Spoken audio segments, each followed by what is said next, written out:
Good morning, good afternoon, or good evening, everyone, and welcome to the Future of HR conference. I'm Naur Svitos, and I'm truly honored to be your moderator for this important and timely discussion and conference that we're going to have for these couple of days. We've gathered together a diverse group of industry leaders, HR professionals, innovators, and thought leaders to delve into one of the most pressing topics of our time: the future of human resources. As we stand on the cusp of a new era shaped by technological advancements, shifting workforce demographics, and evolving workplace dynamics, the role of HR has never been more crucial. Throughout the day and in the opening panel discussion, and of course in the upcoming 21 presentations after the discussion, we'll be exploring key themes and trends that are reshaping the HR landscape. For recruitment and talent management to learning and development, performance management, employee engagement and well-being, and of course the impact of technology and artificial intelligence on HR practices. Our goal for this conference is not only to gain valuable insights into the future direction of HR, but also to foster meaningful conversations, share best practices, and inspire innovative approaches that will drive organizational success in the years to come. I encourage each and every one of you to actively participate, ask questions, and engage with our esteemed panelists and presenters, and of course, our fellow attendees in this conference in the LinkedIn comment section or in the YouTube comment section. Let's leverage the opportunity to collaborate, learn from each other, and chart a course towards a brighter future for human resources. So thank you all for being here, and without further ado, let's dive into our first session, the panel discussion on the trends and topics nowadays, and of course, in the insights of the future of HR. So our panel discussion on the future of HR, and once again thrilled that have the opportunity to be part of not only this discussion, to discuss with these kind of professionals that we have in this panel discussion, but also through these 2 days. Because in the upcoming day, on the 21st of March, for those who want to participate online, you will have the opportunity to also see various different HR solutions and their demos. But before that, we have a little and I think really interesting conversation and panel discussion today. So we'll explore the evolving landscape of human resources and its impact on the future of work. So let me introduce to our esteemed panelists, and we'll start with Tammy Silberman, Regional VP Global Sales from HiBob. Hi, Tammy. Hi, good morning, Darius. Good morning, everyone. Thank you so much for the opportunity and for the invitation to participate in your great event. Thank you for participating and sharing your broad experience also from your customers and your daily experience by digitalization and automating different HR processes. Tommy, maybe you can introduce yourself to our viewers for minute or so. Yes, sure. So good morning, everybody. Again, my name is Tammy Silberman. I'm the Regional VP at HiBob, responsible for Middle East and Central East Europe region. Have been doing this for the past 8 years. HiBob is a global company with sites all over the world and Europe, and we're now have decided to invest more in Central East Europe countries. HiBob is the name of our company. We're working in the HRIS, HCM industry, and Bob is the name of our platform that we have built. It's a SaaS platform, very innovative and modern platform.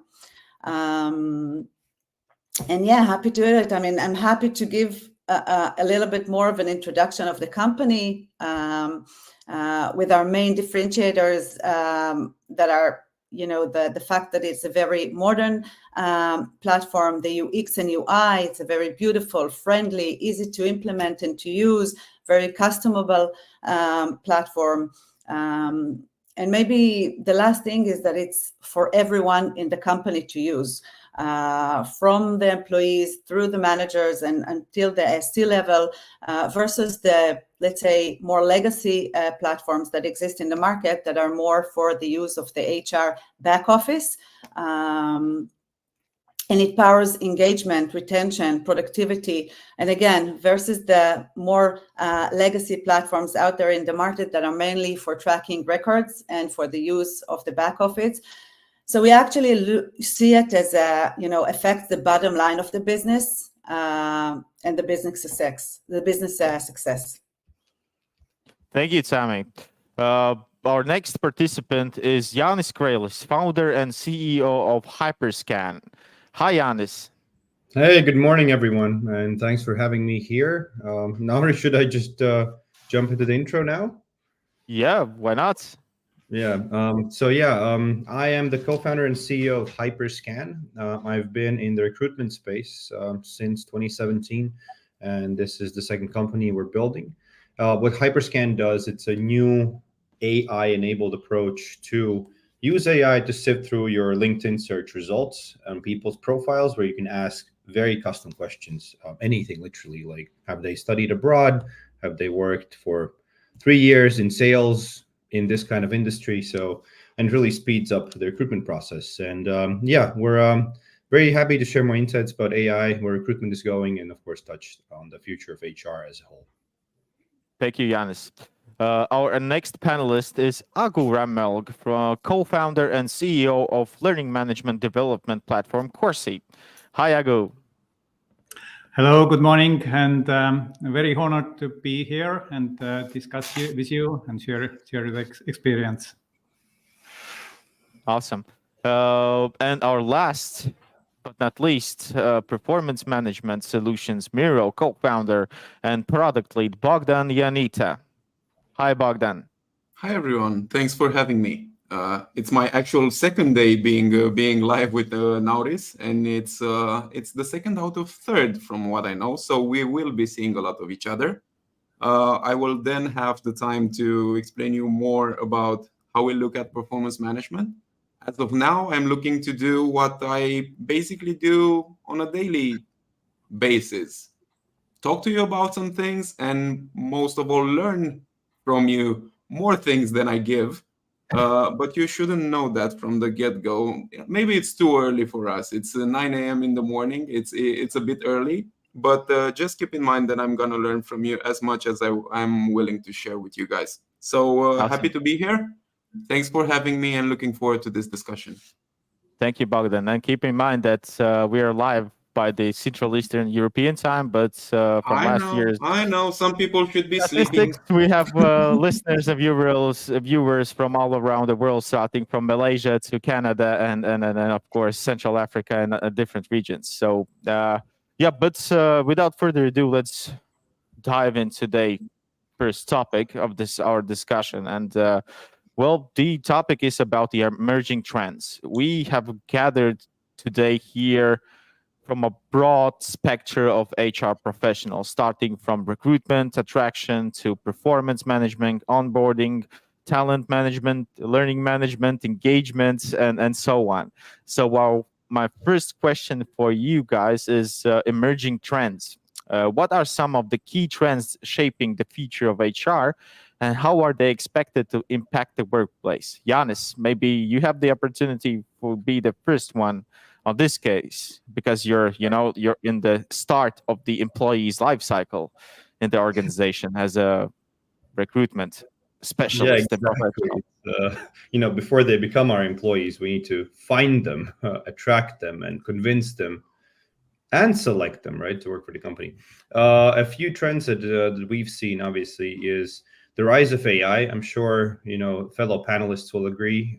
Once we talk about all the stages of the recruitment process, anywhere from very simple solutions like no more monkey work typing up job descriptions. You can use ChatGPT or other sort of LLMs for that. Also more automated internal tools like chatbots. We're basically seeing that the parts of our jobs as HR and recruiters that we kind of didn't want to do will start being replaced by AI.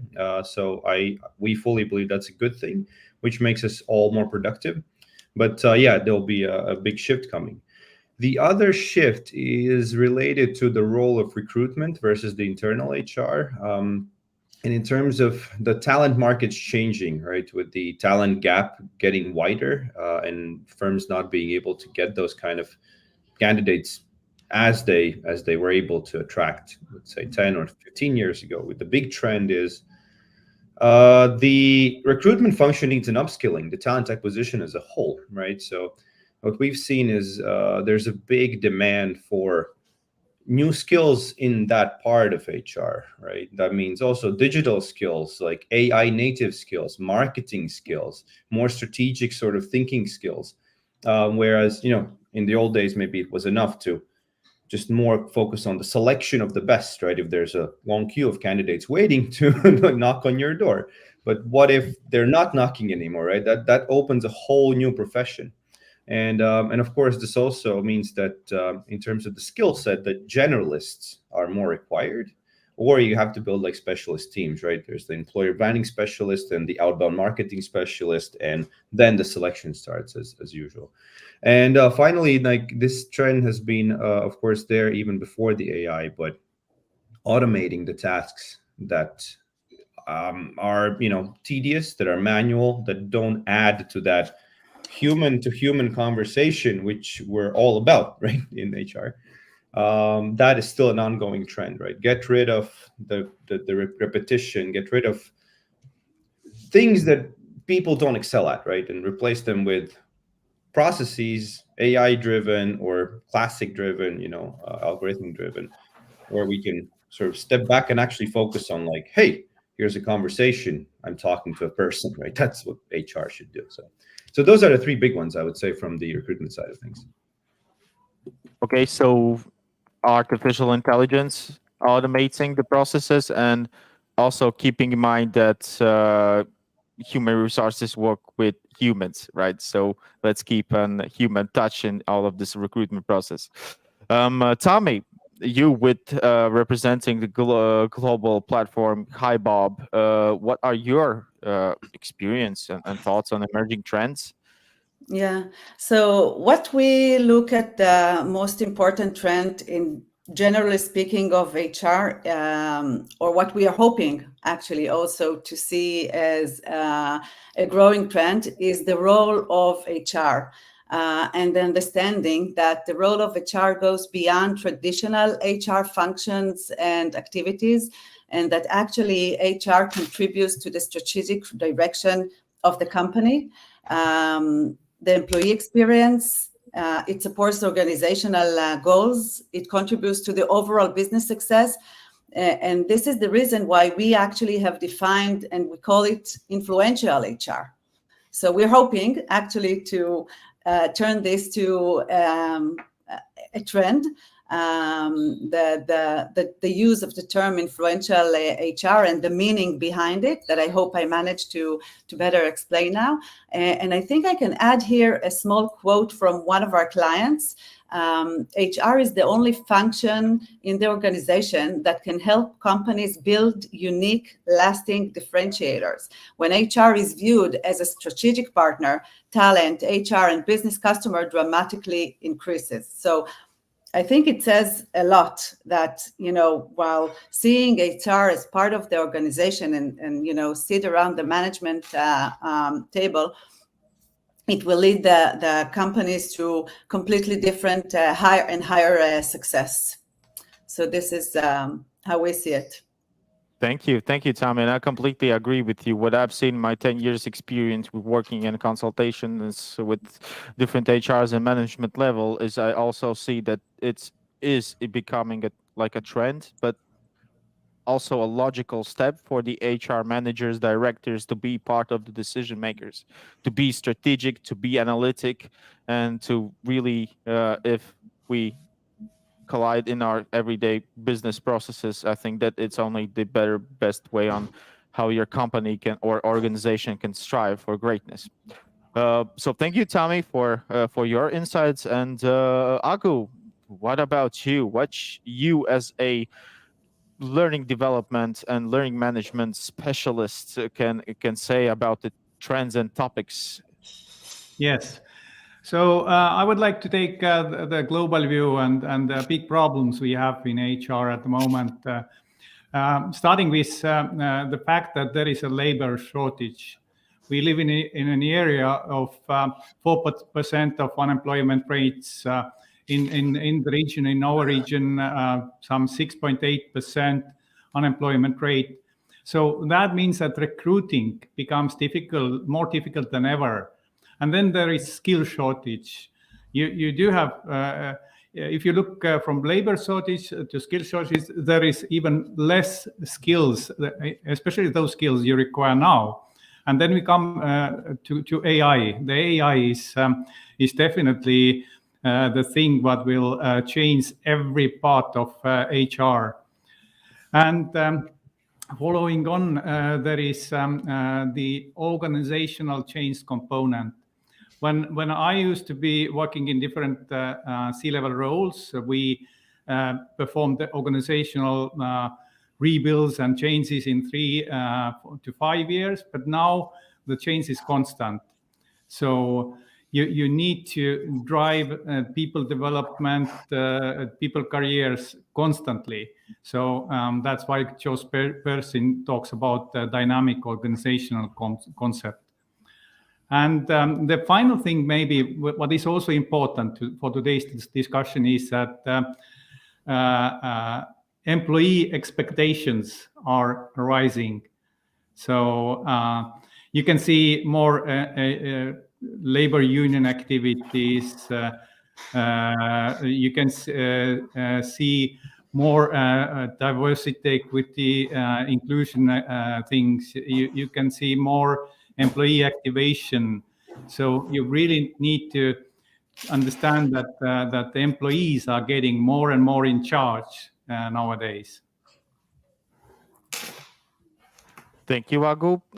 And last but not least, Bogdan, I need what are your view on the trends from your view of points on working with different clients all across the European world on the thing that you do the best is helping companies to strive for the best way on enhance the performance? Yeah, I mean, told you from the start, I'm definitely in the right room, right? I'm happy to be speaking last about the trends, not because it's something I like, it's just because I feel like if you're saying trends for 2024, it's very hard to predict. If you're saying trends for the foreseeable future, and my co-speakers here are looking at the longer future than just a year, which I'm happy for, I have to say all of them are right? And I will sum it up and then add the performance management perspective into it.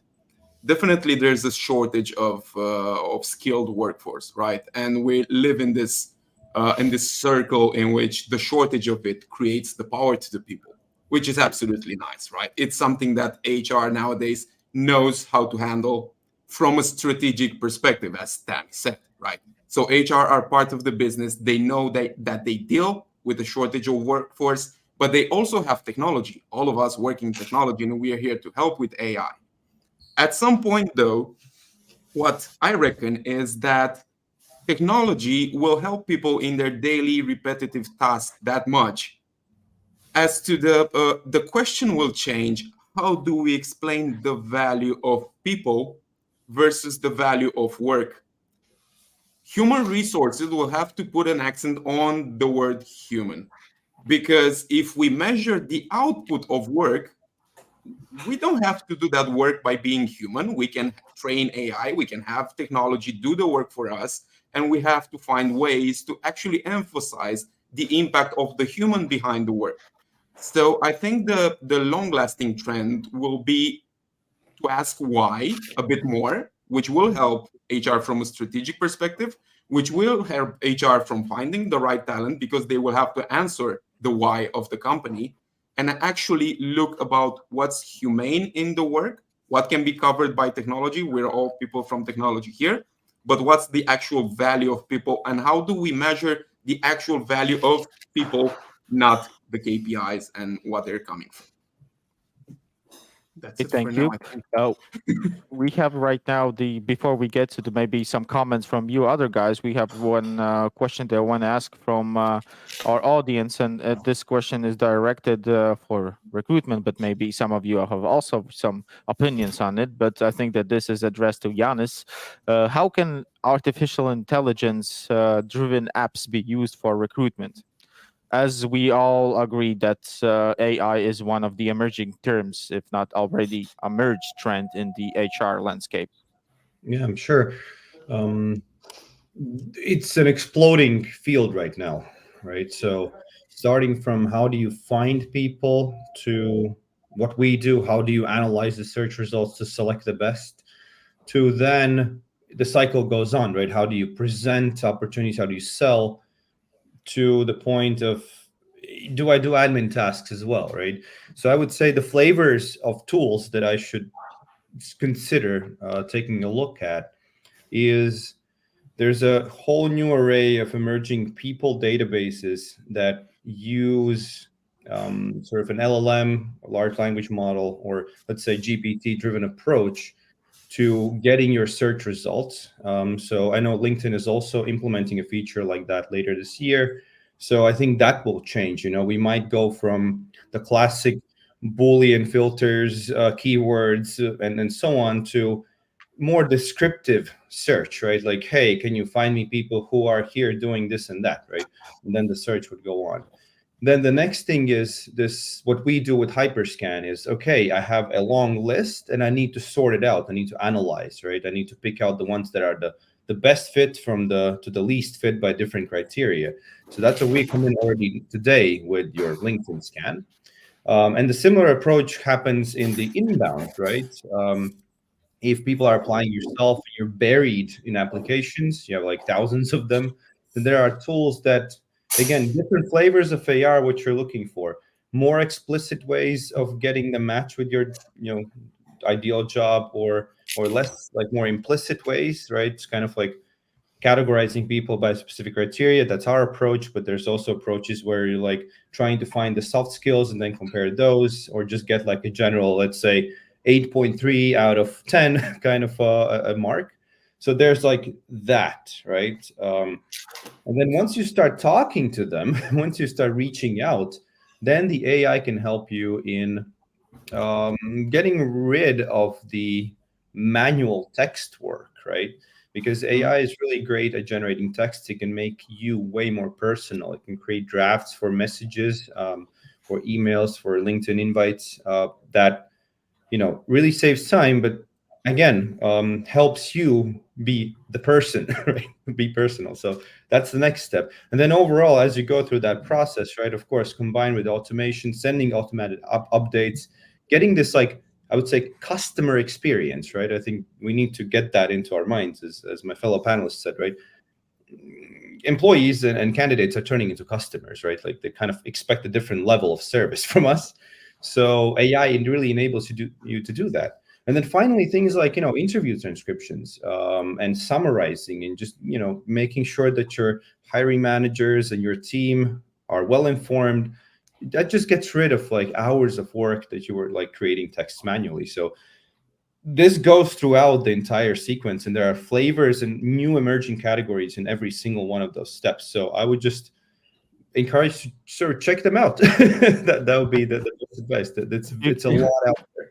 Yeah, you kind of a dive in already into our next segment of the questions. So, but thank you for your answer. Hopefully, the viewers had the chance to understand the opportunities that I can provide in recruitment. But to summarize the emerging trends, I've heard from all of you, and from my own experience, I completely agree with you that AI, automation of the processes, HR as a strategic partner within the company, and of course, rising expectations from the employees and the workforce that is getting really interesting are the top trends right now. Maybe some of you guys have something to add to the emerging trends that maybe we forgot to talk about. Well, maybe one thing to add is that all those trends are very strong, and one thing it's important to do is that first of all, HR needs to adapt and learn how to get around those topics. Thank you. Okay, so let's conclude our first thing of emerging trends, and let's jump to the our second panel. If anyone has anything to add to the trends, awesome. Okay, so the technology, HR, the future of our own lives and private lives are based on technology. Let's be honest, and the same is in developing the business and also in the field of HR. So. Technology integration in our daily, everyday HR processes. How can HR leverage emerging technologies such as artificial intelligence, automation, and data analytics to enhance HR processes, also in the decision making? I'm going to give word to Tommy. So, Tommy, you have the opportunity to be panelist first to speak. Thank you. So I think that, the key businesses challenges today are, one, to attract and retain new talents. Second of all, to be agile and be able to adapt to handle constant changes in the market. And the third one is to be able to operate efficiently in a very uncertain economy. And as we all saw that is happening in the past few years in the world. And to do all that, they need tools. And they need good tools that will support their success and their drive to success and will not slow them down. So, and there are quite a lot of tools in the market, but I think that the tools should be efficient. And for example, our tool offers the management of the employees from the hiring, from the first link.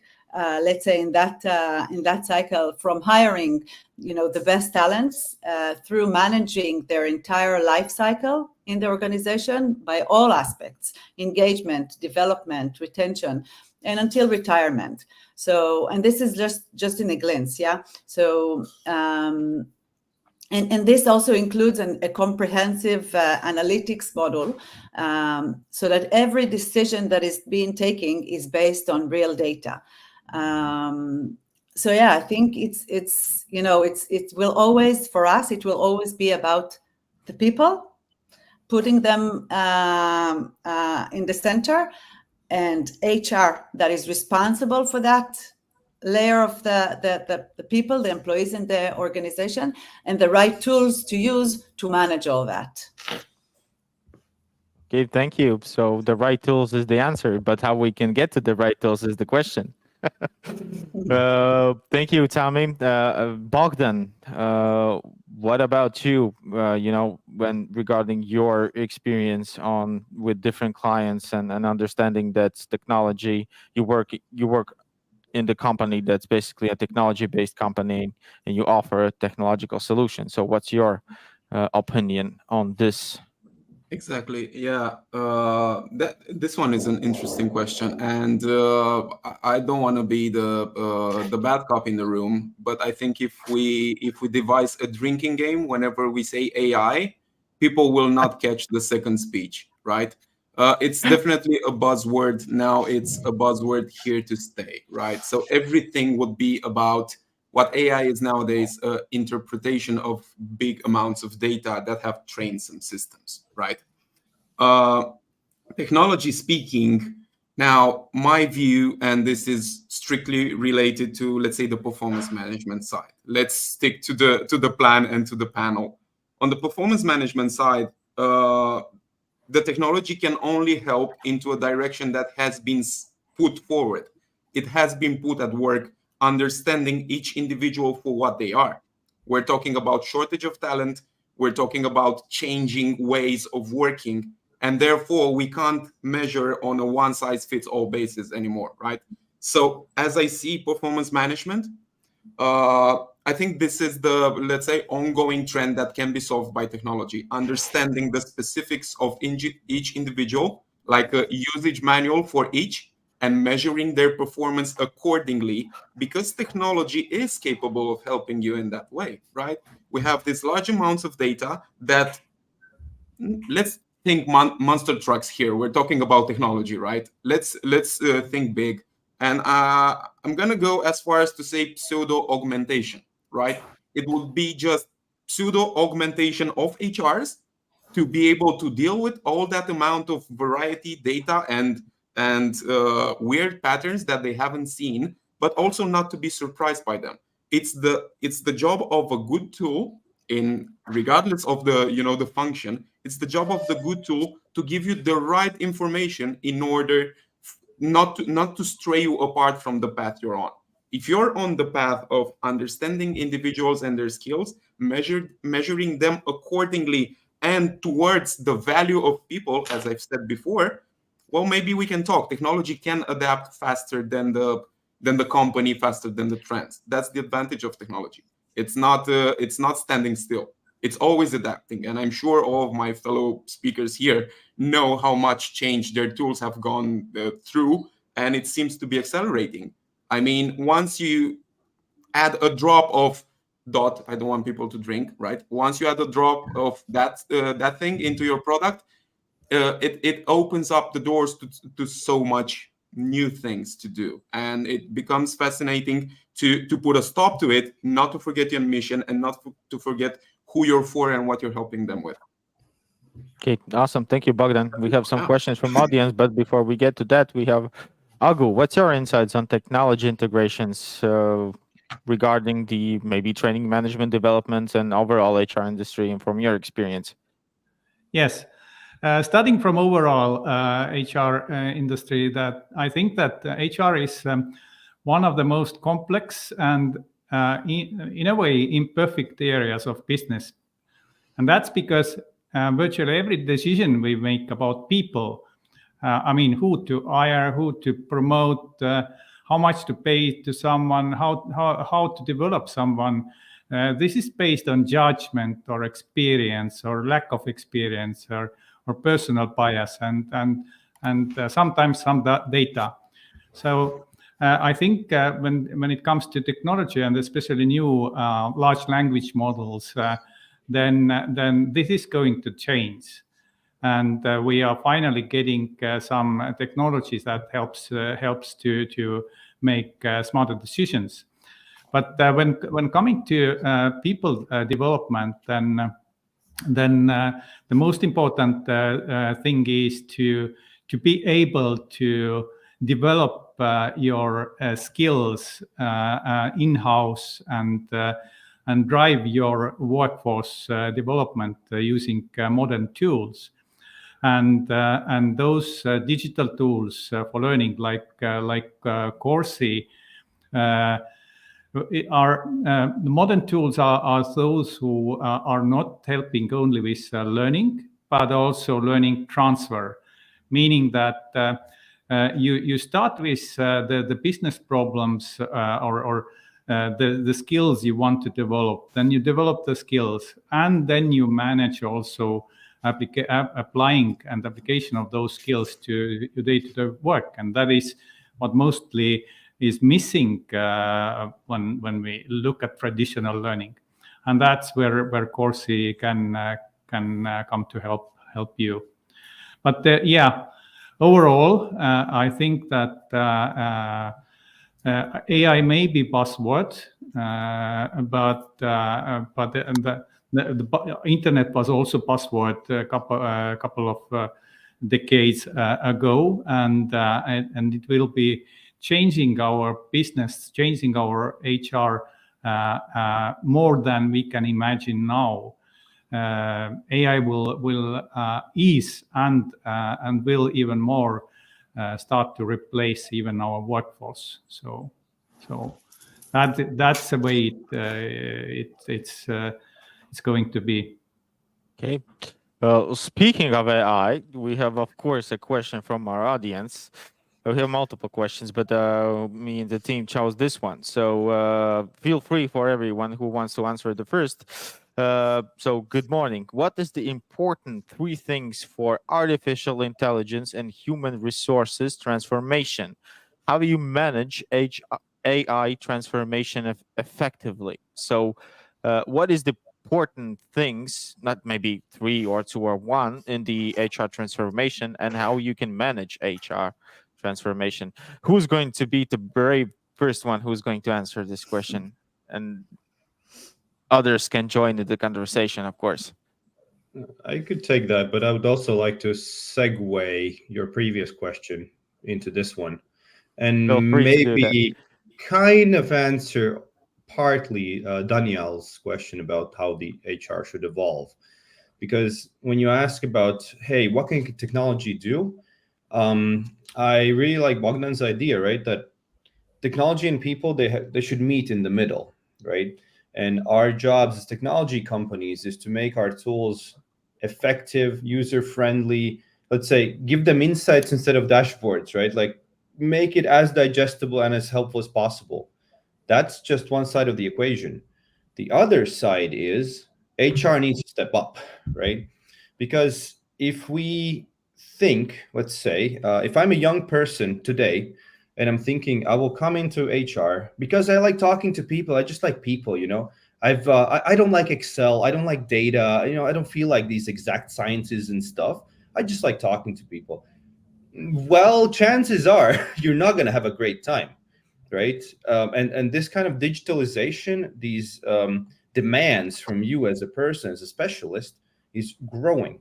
And what we've seen in our kind of our experience in the recruitment tech space, it's a very long curve between companies and people and HR departments where like, oh yeah, you know, we do like low code automation tools, like we built our own systems. AI, yeah, like which model is better, like Claude 3 or you know, that level, right? And on the very end, there's basically process tracking. Well, yeah, we used to have this one Excel sheet, but it's like never been updated. And yeah, I really don't feel like it, right? So what I'm trying to say, there's a big disparity between the readiness of us as humans to take on this new technology. And whether we like it or not, we need to advance the HR department, right? Like everybody in that company, in every company needs to be now data driven, and at least on a basic level, like tech understanding of that tech. The risk is if we're not going that route, I'm going to go back to the AI and our customer conversation last week. Basically, we're talking like, and the person says, hey, you know, with this tool, we could literally like one of our sourcers can do the job of 5. I'm like, yeah, that's the point, right? So if you already have 5 sourcers, like what are you going to do now, right? Like I hope that now you get 20 more projects, right? That you can become a powerhouse.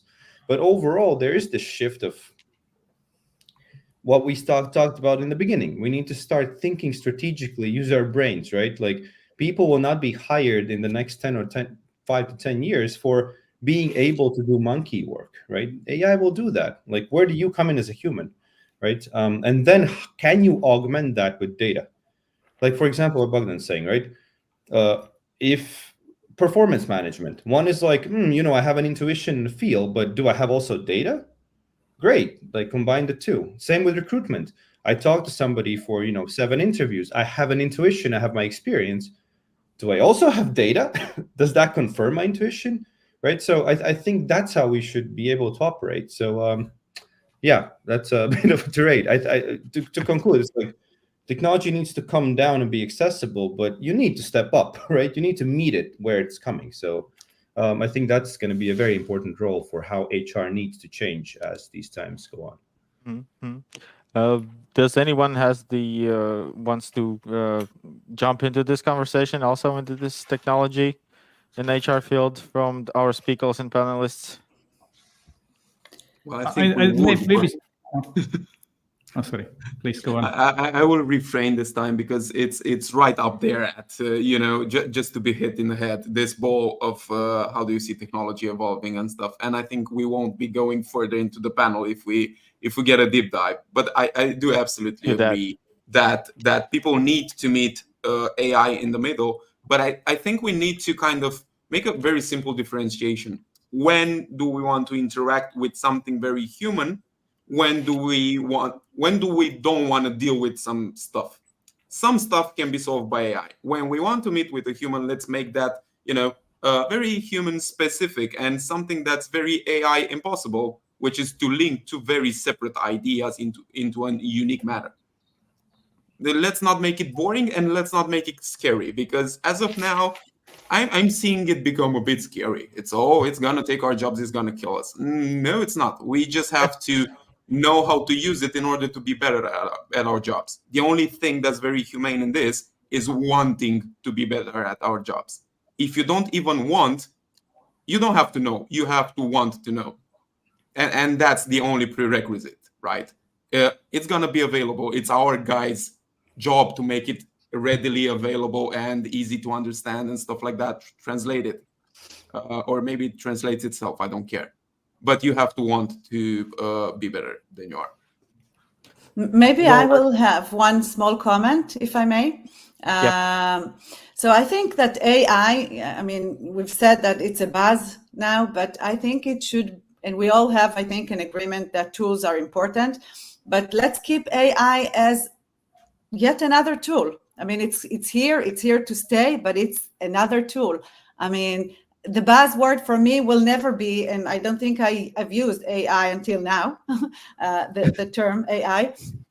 What I did say, I think, a few times already since we started this panel is employees, is HR in the center as an influential HR. So I think, we shouldn't be dragged to that maybe scary or what seems to be like a threat of AI. No, it's just another tool. And we're all in agreement that tools are good for us. They're good for us. They're here to empower us, to make us move faster, be more efficient, to grow, to success. That's it. Humans you actually just HR. you just actually took out the words from our mouth to like this panel discussion. So thank you, Tammy. Because I also, in my experience, I also always emphasize to my clients and to HR leaders that, hey, AI is just another tool. Like applicant tracking system is a tool. Like talent management system is a tool. Like hammer and a nail is a tool.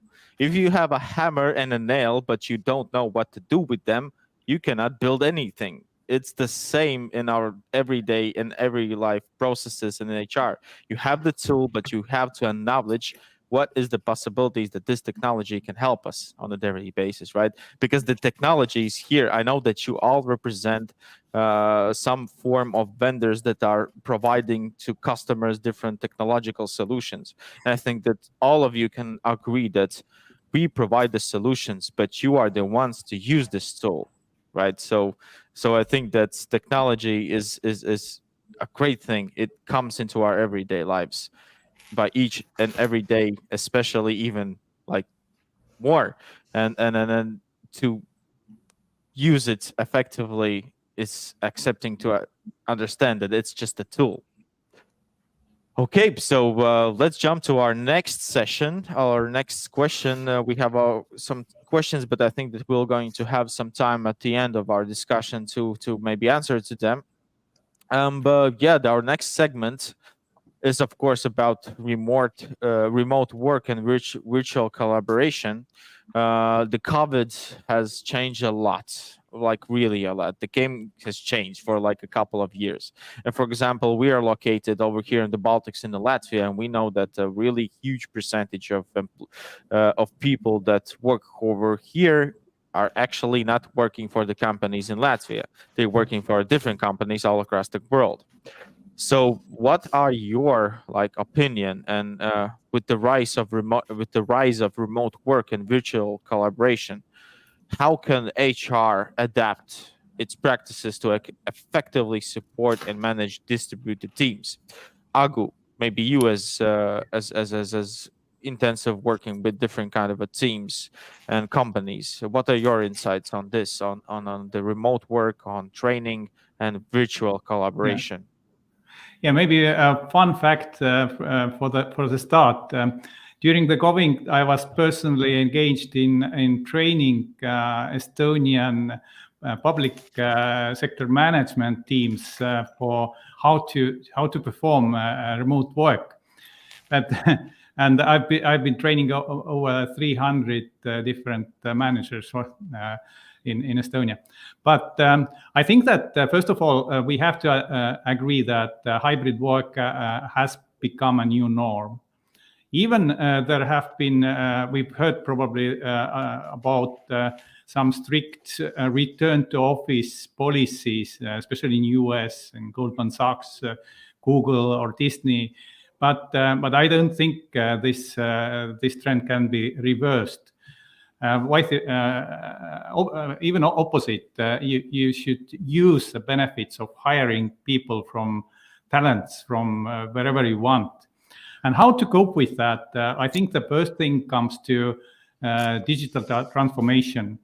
HR needs to start to use digital tools, whether it's recruiting or training or engaging people, or secondly, it's important to establish communication practices and workflows that support remote teams to work together and to deliver performance in hybrid setups. And I think the third very, very important thing is to prioritize employee health and well-being, because this is more difficult to do in remote setups. And as we know that when we talk about human happiness, then being lonely or loneliness, being apart from team, that has the worst effect to our well-being. So people are social animals. So even if one suggestion to give from my experience is that even if you have remote team, people working in different places, you need to plan social time. You need to plan face-to-face meetings with your team to connect with your colleagues. Otherwise, it doesn't just work out. So. Yeah, completely agree with you. And I think that we can give word to Tommy on her insights and looks into on how, because HiBob is like a talent management solution and it really provides a lot of different modules for the company. So Tammy, what are your insights on the remote work? I know that you have a lot of global clients, and I think that you have a great insight for us. Yeah, so I think I agree with what my colleague has just said. Like, eventually, you at some point, for some amount, you need to make the people meet each other. But I completely, and we're personally as a company, a very global company, we're very, very hybrid, and very, we have sites and employees all over the world. But I think that the bottom line and the basics for that, for companies to enable remote and virtual collaboration, it has to start with trust. I think that companies need to gain mutual trust between them and their employees. And to gain that trust, they need to, again, going back to what I've said before, they need to put their people first and bring their values, their people, their employees' values to the front. And how can they do that? Again, with tools. So, but I think that it starts even before the tools. It starts with the with wanting to do that, and with defining the values and build a culture, and hire the right people that will match these values and empower the culture. And these processes starts with the intention. Companies, as I said, need to want this, need to acknowledge the fact that values and cultures are important ingredients to the success of their business. And then to build it. So again, there are tools today to support that and help companies do it efficiently. For example, I can give an example from our platform and from our use of our platform in our company. We encourage, for example, through the platform, we encourage companies and HR leaders to collect data on the employees that is related to their special skills and hobbies, not just to their work-related skills. Okay, so because we want to really get to know the people and to see them, and this way we are able to hire the right colleagues for them to work properly together and to enjoy working with each other. Or for example, I will be able to give them the birthday gift that is personalized for them because I know them, or to empower them to different projects within the company that are not specifically related to their daily job due to their special skills, etc. So we actually have a feature that is called clubs in the platform that we present different skills and hobbies of our employees.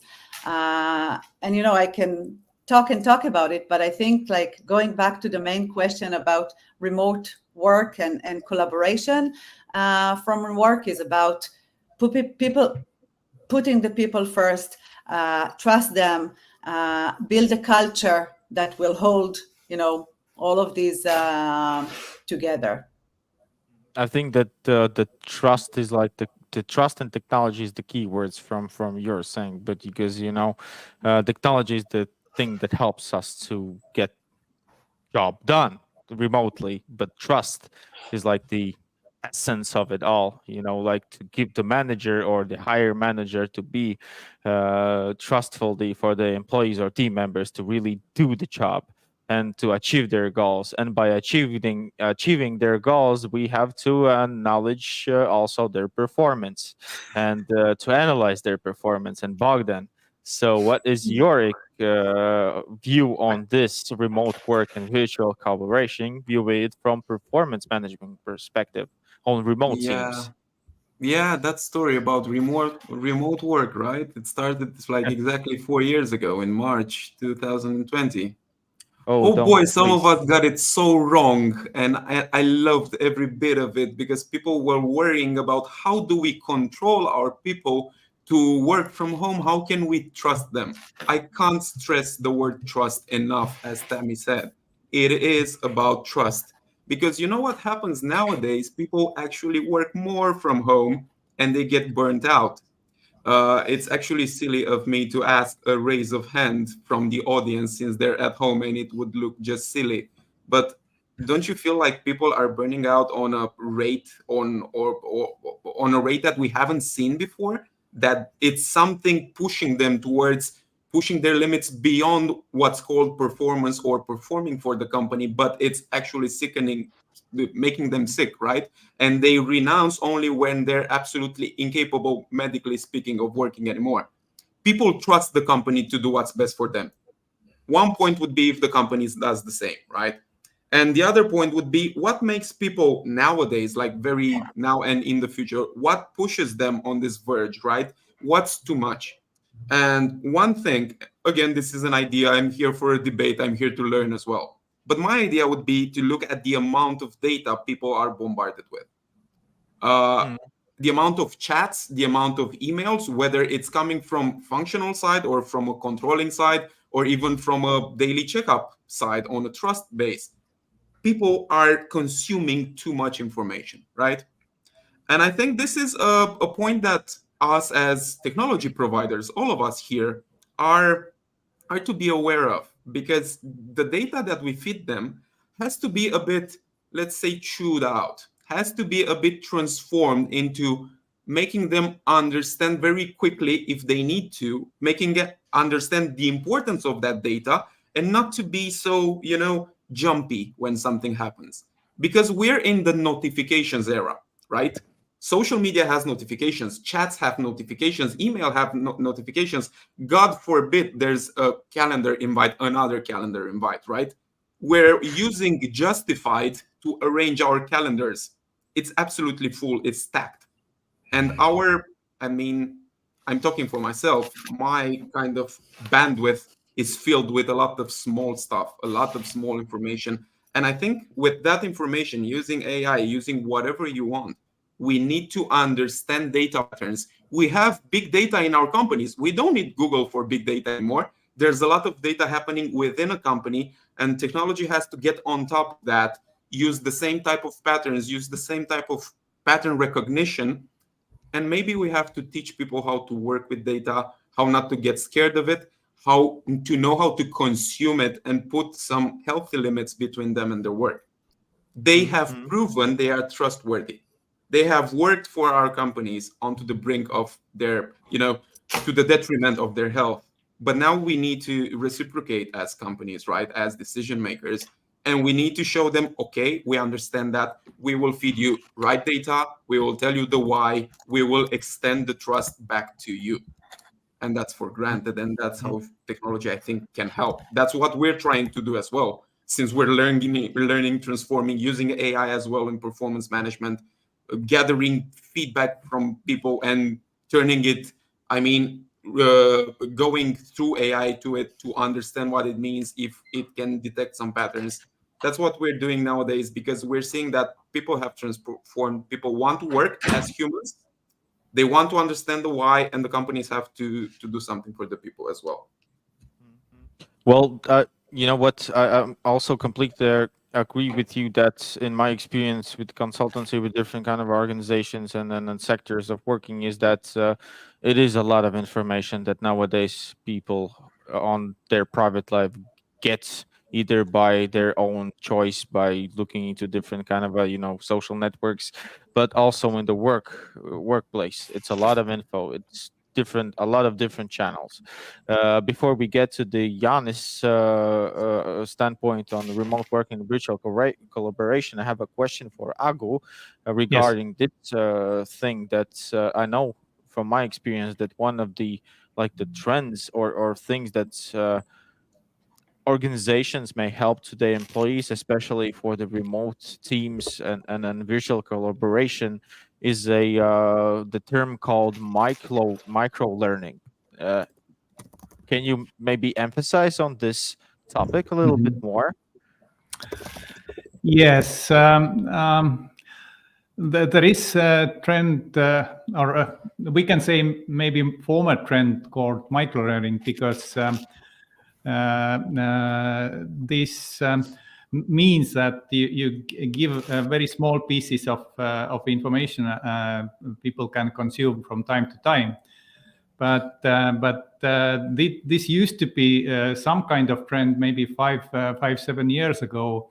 Now science and learning organizations have recognized that learning is something that requires effort and concentration. It's like going to the gym. If you want to get strong, it's not enough to consume micro weights and do your training in micro time. But you need the process, you need effort, and you need objectives to get the training done. But yes, for us as humans, it feels interesting that maybe we don't have to do all this work at all, but just consume micro pieces of micro learning, and we are well off. But real world is a bit different, and that's why micro learning is not the trend. Also, according to Donald Taylor global sentiment study, which was just published. You please have a look on that if you want. Yep.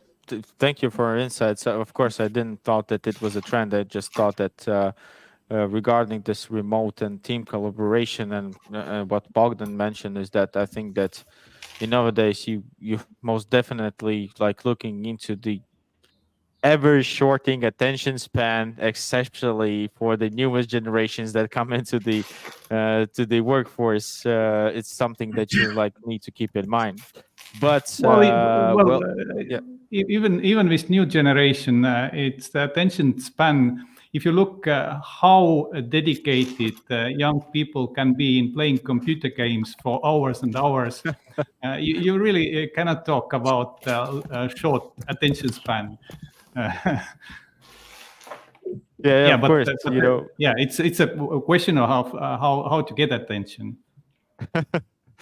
Yeah, thank you, Ego, for your comments. And Yanis, regarding remote experience and remote work and a virtual collaboration, I think that maybe you can give us a little bit of insight on how the recruitment and attraction part starts, because you had that there's two parties. There's like the candidates and the actual employee representatives. So what are your like insights on remote work and virtual collaboration regarding the recruitment part? I wanted to comment first on a story I think I read recently where, there's basically going back to Bogdan's point, and what Tommy was saying about trust, is a person that started recently a company, and by 9 p.m. or so, their boss was like, hey, are you slacking off? We haven't heard anything from you. And the guy's like, I'm still working. Like, give me, I will finish what I have to do, and then you'll see the report, right? So it goes back to like, we sometimes tend to think that people are slacking off when they're like still like working in the long hours of the evening. Our own experience with remote work, I think, is very much about flexibility. In our company, we have 2 layers. So we do like, as a starting company, right, to have a core team, but it's very hybrid, right? If you need to take a day from home, that's not even a thing. There's no policy. You do as you see fit. We're all connected on Slack. We know how to like do calls if needed. So it's like whatever.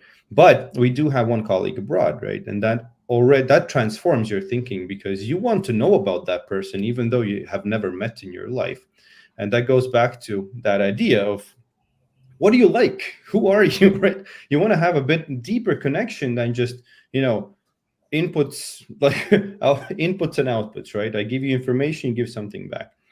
That's also a model, right? Like that's fine if you want to have that freelance contractual relationship.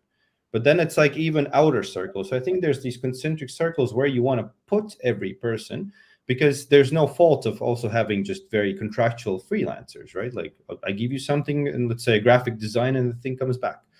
So that's that. In terms of recruitment, it's really interesting, actually.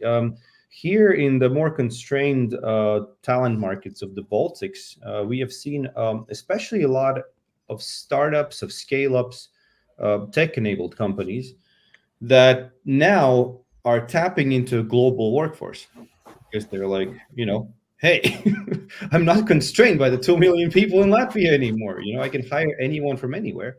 So, in my previous company, we've done a lot of recruitment projects in Germany, in like France, UK, US, Mexico, even.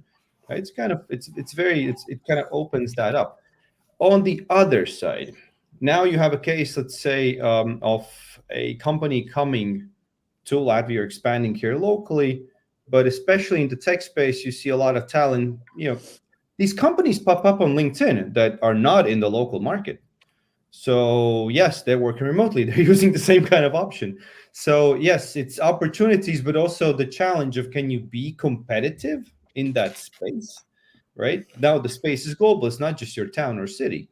And again, it goes back to like, can you as a company partnering with your HR or talent acquisition think on this level, right? It's not about just tapping into the local talent network. Can we compete on a global or at least regional basis? And how do we defend ourselves? Because people will be trying to hire our people at some point. It's kind of elevated the competitive landscape, and for that you need these bonds, right? The people need to be like, I actually like it here. I like the people I'm working with. So it's not just a transaction, right? Because if it becomes a transaction, very easy, right? Especially for the CEE region, there's always somebody in the world that can pay a higher salary, right? So I think that's my 2 cents on the topic. Thank you. Maybe some of the speakers, panelists, have something more to add before I'll engage with the audience about the remote work and virtual collaboration. Maybe Okay. one comment. Yes. Yeah. In Estonian startup landscape, some companies have recently decided to go fully remote, even giving up their office contracts and going fully remote. But then when looking into those experiences, we see that still the number one thing to keep while being fully remote is to keep those social connections and not talking about just about work, but having social interactions also, and even if you're working globally, to try to get the people together at least once in a year to meet each other and discuss and play and have a fun. So in order to make it work. So that is maybe one comment. I think that we already mentioned that the human part of human resources is really crucial. You have to be making bonds and socialize with also with your colleagues, and this actually kind of goes to our next and the last topic of our panel discussion, and it's about the experience. It's about the employee experience within the organizations. You guys represent different HR fields, different employee experiences. For example, Yanis represents the candidate's experience until the onboarding part, or Agu represents the part where the employee experience has the onboarding, right? Experience also with the learning and training management. Also, well, to be honest, Bogdan is working like on the experience platform within the with the engagement with all different kind of people, and Tabe, of course, works with talent management solutions. So our like last part is about the experience of the employees, and this era where the experience is really like crucial and paramount. How can HR design strategies to foster a positive and engaging workplace culture? So maybe Tammy, you can share on this with us. Yeah, so I think first maybe to say that if we are talking about, and we all agree that employee experience is a fundamental part of the company, then and talking back to the previous discussion regarding tools and AI, it starts with the employees. The tools are just tools to serve the employees. And it's a well-known phrase that employees are the most important resource for the business, for the company. But if companies will not be smart enough to actually do this and not, consider this like just as another slogan, they really need to put their employee first, and then will not succeed. And today, the way to do it, to really put your people first, is, I think, one, they need to let them use modern tools that employees will want to use and will engage with. Because it's not only about the tools. I mean, you can purchase many tools, and most of them will not be used or will not be maximized, so you did nothing. So the tools have to be modern and have to be easy to use and have to be such that people will want to use them and to engage with them. The second thing I think is that they need to manage their data with a single source tool that can deliver insights regarding their employees and to drive database decisions to the company.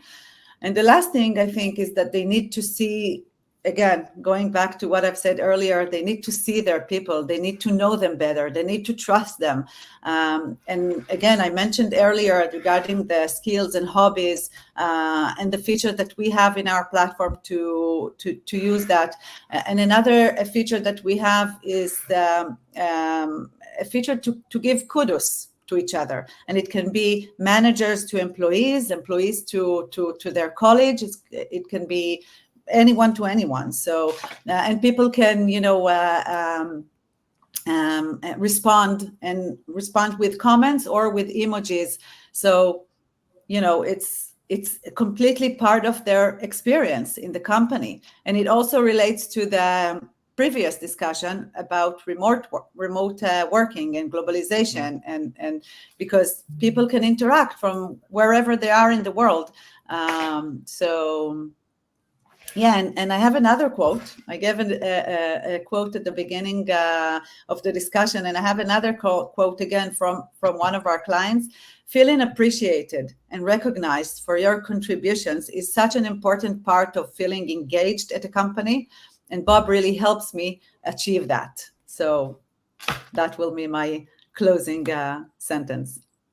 Thank you, Tammy. Yeah, I think that's well, from the psychological standpoint, if we're recognized, we are more engaged on our everyday tasks. And of course, I completely, once again, agree with you that from the HR perspective, HR tools are just tools, and you have to concentrate for the sole purpose of the employees to be like really with the experience, like mixed, to find the best mix before the technology and the human side.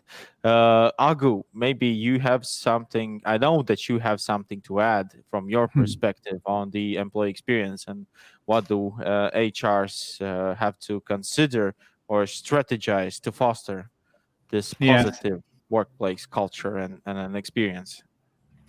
I would like to first start with agreeing with Josh Pearson when he said in his 2024 predictions that employee experience will be redefined in this year or coming few years, and that employees are now in charge.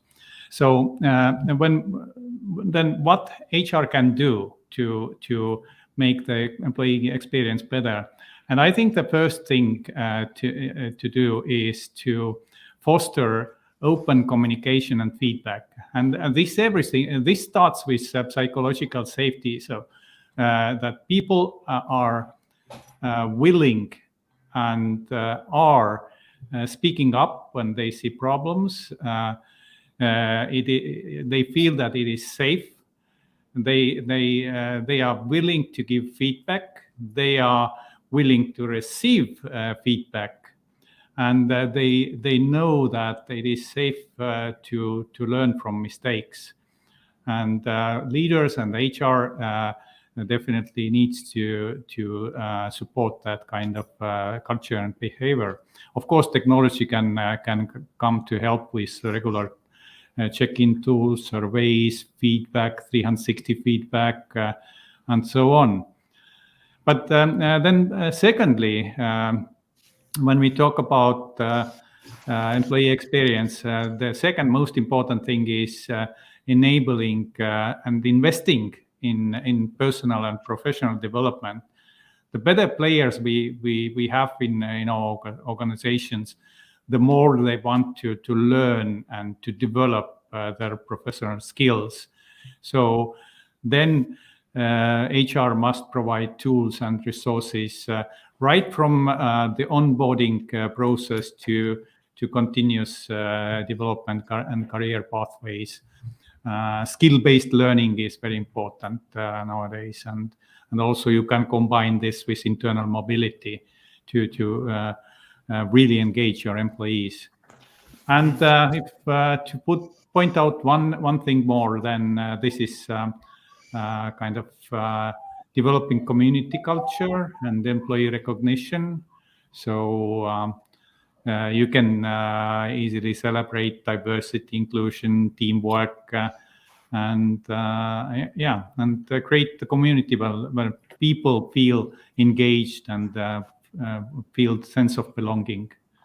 You can use celebrations to celebrate the work milestone, personal milestones to make all this happen. So those are the three things: the feedback, the personal and professional development, and employee recognition. Thank you. And Bogdan, as your insights on employee experience. That's a toughie. I mean, thanks for not letting me speak first or last, because it's gonna be interesting. And I do agree with what everyone said, right? Every bit of it is important, from the recognition, the feedback, the psychological safety, the belonging, the trust we've been talking about before, right? The holistically, we need to get people closer to the company, whether it's the why I've mentioned, right?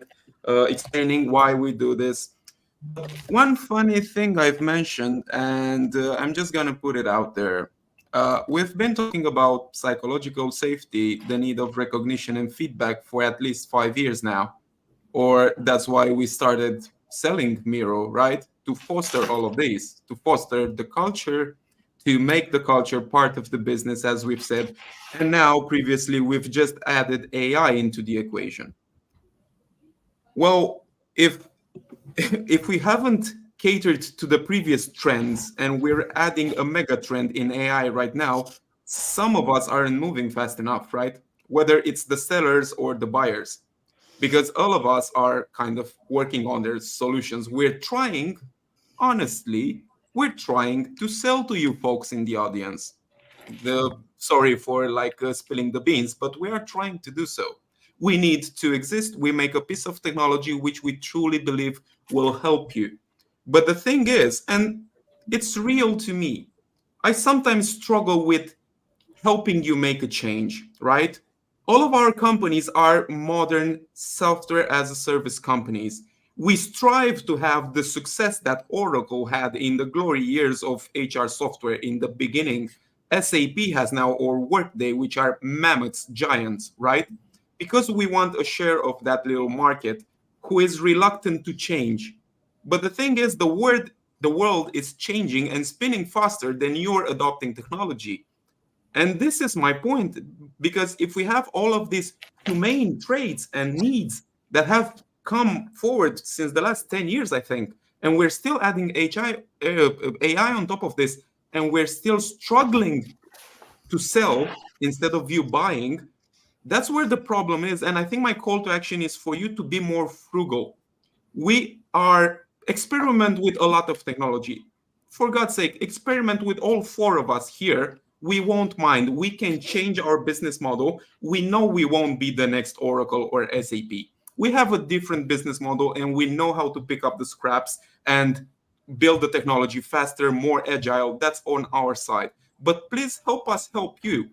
Don't be so, it's hard, it's not gonna work. What if people hate it? What if not 100% of people love it? Do they do that now? I mean, accept a bit of ambiguity and help us help you.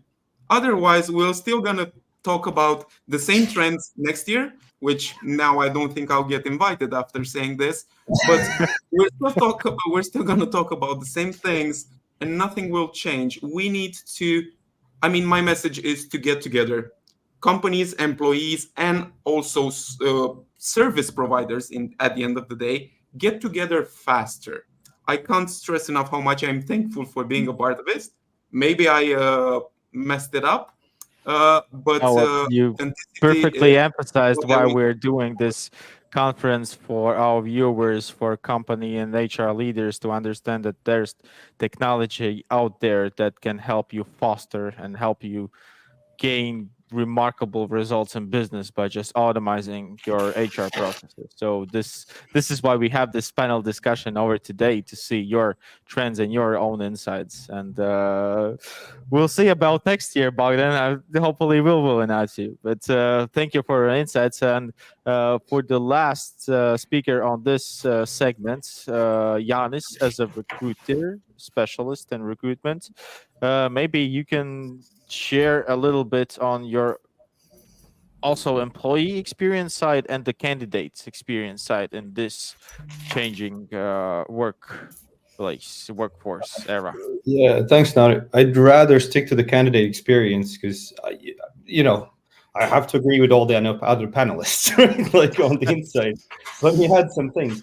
I don't want to go, like, maybe let's end on a lighter note. I don't want to go specifically into the nitty gritty of stuff, but what I have seen really helps is that HR departments, or if they have a dedicated TA department, which is even better for candidate experience, we need to start thinking of ourselves as a seller, as a marketer.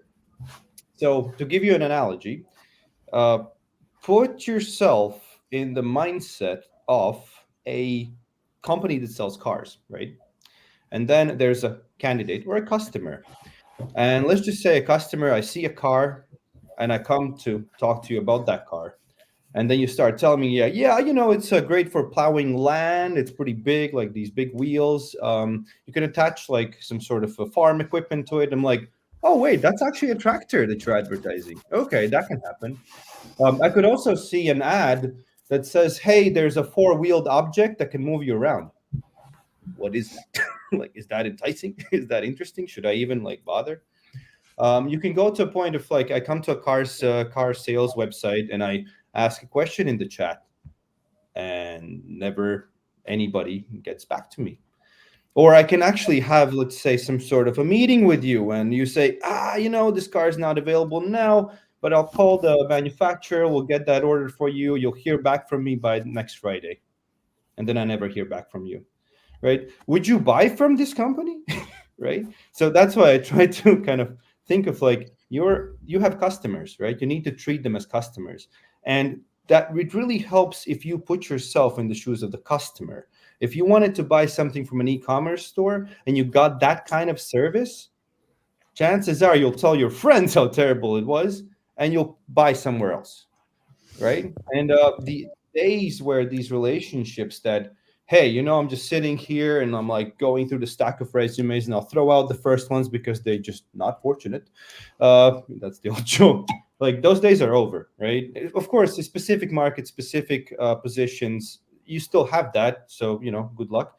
But in many parts of the world and industries, it's more like, can I sell this idea to, you know, for working with me? So yeah, channel your inner customer. Look from the experience from the other way, because I know if for a fact we really hate terrible customer experience. We know how that feels. But from a candidate's point of view, we still have like, hey, can you type up your entire resume? Yeah, I was here for the second interview, never heard back from you. Yeah, because you know we forgot, or that was just too lengthy. We changed our minds. You see really poorly written job ads out there that don't describe things, or that actually turns out the job is different, right? So I feel like, yeah, that's what it that's the very basic idea. And then the other things start to come on top. Like, okay, if you understand the concept, then how do we drive that? How do we implement this idea, right? How do we write great job descriptions? How do we, or not even descriptions, sorry, job ads, they're ads, they're not descriptions. That's an internal document. You need to advertise, not describe, right? How do you sell? How do you pitch in the meeting? How do you make sure that all your people are updated? Nobody falls through the cracks, right? So this has to be great. How do you make sure that your hiring manager, when they meet the person, they're also pitching, right? Instead of, so tell me about yourself. Like it has to come through in the same way when a company sells something to you as a customer, it has to be great all you know, sort of every step of the way. So lighter note, you know, if you're selling a car, don't sell a tractor. tell what the car is, treat your customers right, and I think with that, then you can find the right technology solutions to put all that process in place. Well, okay, thank you, Yanis, from your insight and experience on the candidate experience. So we have some 5 minutes left for our time. So we can. Does anyone in our panel discussion maybe have some answers or remarks to another one? This is the time that you have the open mic, and if not, we're going to ask. Look for the questions. Yanis, you have some more remarks? Yeah, I just wanted to, because Anita Franks asked this Yes. good question about like, okay, this is the idea. Like, what have you seen in the HR space? I would say. I'm sorry. Before you continue, I'll read the comments or let rest of the panelists, because that was my next segment. Like Anita Franks asked that she likes the analogy of HR as the seller. How well connected do you feel HR is to understanding current and future customer needs to secure a real strategic seat at a table? So I think this actually is a great like closing question, because we do understand that HR managers, HR leaders must be at the table where the decision is made. So Yanis, as you solve the comments, the word goes from you, and then afterwards we'll continue with Tammy. So yeah, feel free to. Yeah, my experience has been mixed, and this might be not a popular opinion, but I truly believe that the functions of HR and the functions of talent acquisition should be split, and they should be equal twins, right? Because again, another analogy, you have a product inside, right? Like all of us are building a product. So I have these engineers, right? And the project manager, they're all inwards focused. They're building something.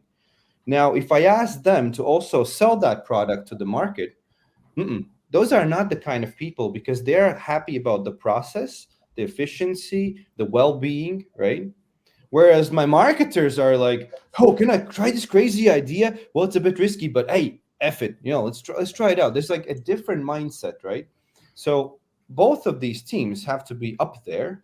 But what I've seen for now is the talent market has shifted, but the TA is still kind of under the HR vibe. So every now and then when you talk about, hey, there are these great tools, and then you can kind of pitch yourself better for company, or for your customers, for your candidates, and you can find them in different ways. You recognize that when the process-driven HR is in charge, when the first question that comes up is, yeah, but what about GDPR? Isn't that risky? Valid question, right? Yes, we have to make sure we're compliant, but does that mean we're like, it's too difficult? I don't want to change my, as Bogdan said, right? Like, I don't want to change. I have a process, everything works, right? Your marketers would never say that. We're like, can I sell something to someone? Then let's try it out, right? So, yes, to Anita's question, it's been really mixed, and I think that we need to kind of get that idea that there is this, we're not just internally focused, we need to focus externally as well, and really good at marketing and selling ourselves. So it's happening, but it could be happening faster. Okay, thank you. Tommy, what's your insights on how the HR could be to have the seat at the table, to be the strategic, a real partner? You mentioned before, but yeah, right. I think this was the thing that I started with. It's not the HR solely decision. I mean, this supposed to be the company's strategic. I mean, there has to be an understanding that HR influences the company's goals, employee experience, all of these things that we've talked about, and and due to those things, they have to get a seat in the table. It's like crucial. I completely agree also with the statement that potential employees are sellers, potential buyers, because they are doing their due diligence about the company exactly like we're doing them. when we're trying to track them. So it goes both ways. And if a company has a culture and has the right talents and acknowledge the fact that HR is influencing the company's success, then it goes without saying that they get the seat in the table, and this is the way it has to be done. Thank you. Ago, your Yeah. standpoint on Yeah, I think the most important thing for HR is to, when planning their activities, planning their work, to start with business goals, to understand business goals, to understand the language of business, and then you can start planning your HR goals. And one of the most important thing to be a strategic partner is to develop your talent to comply with business needs and skills needed for achieving the business goals. And then, of course, when doing their work and doing, for example, skills development, you plan for business goals, develop skills needed for business results, and then you measure does this skills development deliver the business results, not learning results, but business results. So that's how you connect with business and strategy. Thank you. And Bogdan, your Hello. turn on your viewership on how the HR could be more effective as a strategic partner in the company or The way I organization. see it, the way I see it, and I do agree with Agu what he said, that HR needs to speak the language of business as well, right? HR has a seat at the table. If HR doesn't have a seat at the table, we're at the wrong table. I mean, I don't think there's a company that went through 1, 2, 3, how many financial crises has it been without realizing that HR is at the table. Now the question is, how does HR behave at that table? And at some point, I've heard a very nice analogy, a very nice joke. When the departments were made, right, after management, HR was among the last to be kind of created, right? And they were like, who am I going to act like? Who's my bigger brother? Who am I going to follow? And out of all departments, they chose to follow finance. They chose to have procedures. They chose to have like some Excel reporting, right? They chose to kind of look at expenses and stuff like that. And nowadays, I think they should kind of look at marketing or sales. They should be a bit more crazy. They spend that money, and companies want them to spend that money. But they need to understand that humans are individuals. They are not numbers in an Excel spreadsheet, right? Nobody's gonna like look bad at finance for using Excel. It's finance. Everyone is afraid of them. But HR should be the friends, and they should understand that each individual is independent. They're all different, and we should act like someone who understands the diversity into the company, the diversity of goals, the diversity of humans. And yeah, I think that's how HR stays at the table, because they are invited. You are invited at the management table. You are part of it. You just need to wear those clothes, dress for the job you want, right? And maybe act more like marketing. Just an idea. I don't know. Whew. Well, guys, thank you. Thank you a lot for all your insights. The hour and a half just has flown by, and I think that's we can agree on that. There are a lot of trends, a lot of challenges that are waiting us over here in the field of HR, on especially in today's business sphere and ever-changing global arena. But I want to thank you, each and every one who was participating in this panel discussions. And I think that with each and every one of you, we're going to meet again in this conference, either today or tomorrow, right? Correct. Awesome. We had some more questions in the comment section. So if anyone, feel free to answer them maybe on your own time with different presentations that are upcoming into our next agenda. But well, I want to say you really great thanks for joining me and joining us for this opening panel discussion. I think that we had a broad insight on the trends, on insights on artificial intelligence, on how valuable in the future the data is, how the HR is and is going to be the more and more strategic partner. Of course, the employer experience and the remote work and how we can engage with more with our employees and organizations. So once again, thank you all for joining us today in this panel discussion. Only on a half an 1.5 an hour. I think that we could sit here and just debate for 5 hours straight, but unfortunately, we have our limits. So thank you a lot. Thank you, Yanis. Thank you, Tommy. Thank you, Agu, and thank you, Bogdan, for joining us into this opening panel discussion. We'll meet with you guys on a little bit later in the conference in these upcoming 2 days. And yep, thank you for joining us. And let's meet in the upcoming presentations. Bye. Thank you. Thank you. Bye-bye.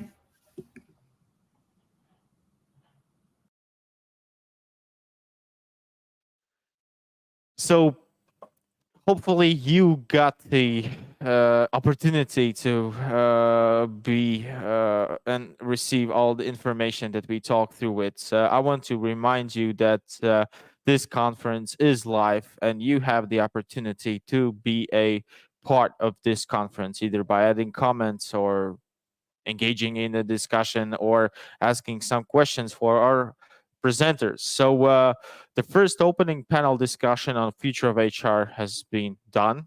So the first stage of our conference is finished, but we have to dive into our marathon of presentations. And already the clock is ticking, and we hopefully have our first presenter for today. Yes, we have. Awesome. Yevgeny, could you please join us on the main stage? Hello.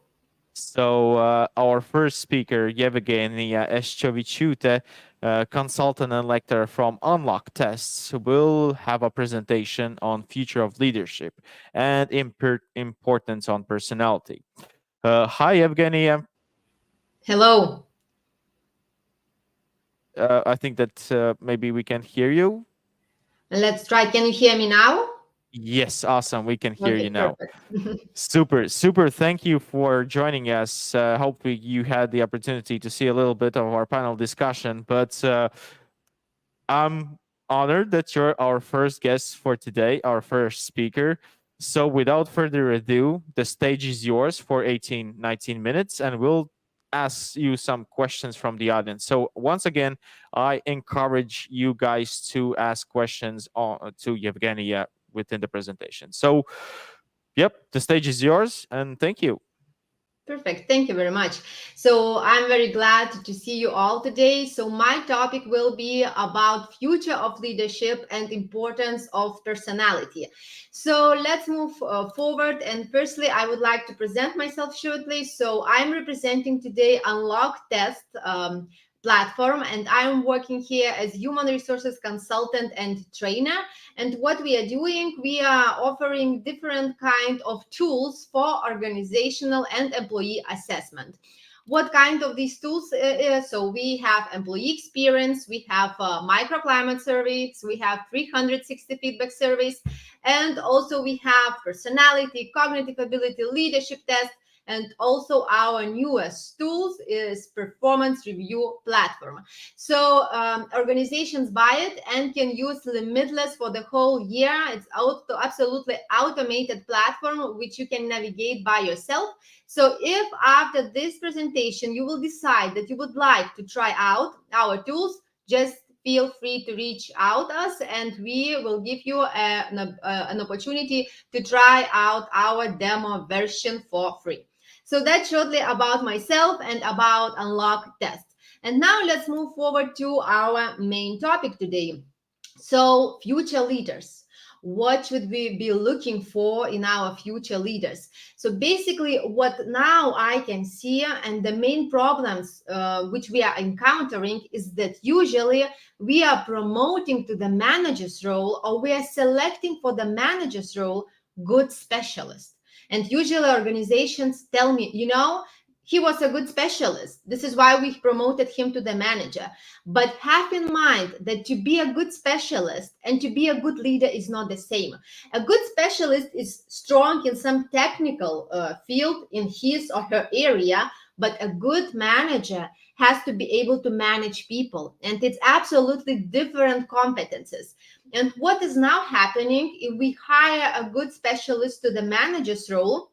So sometimes they are trying to hide under daily tasks. I have to make a report, I have to fill an Excel file, I have to make a call, and so on. And then there is no time to work with people. But managers' main role is to work with people, because sometimes during training, organizations are telling to me, oh my God, Evgenia, everything what you're talking about leadership, it's basically about only working with people. Exactly, because that's the most important manager's function. So what will happen in the future? Now we're talking a lot about artificial intelligence. A lot of automation is happening. So in the future, there won't be anymore any space to hide under daily tasks, because a lot of routine tasks will take automation and artificial intelligence. And then the focus will be on leaders' emotional intelligence, on human skills such as empathy, creativity, collaboration, and so on.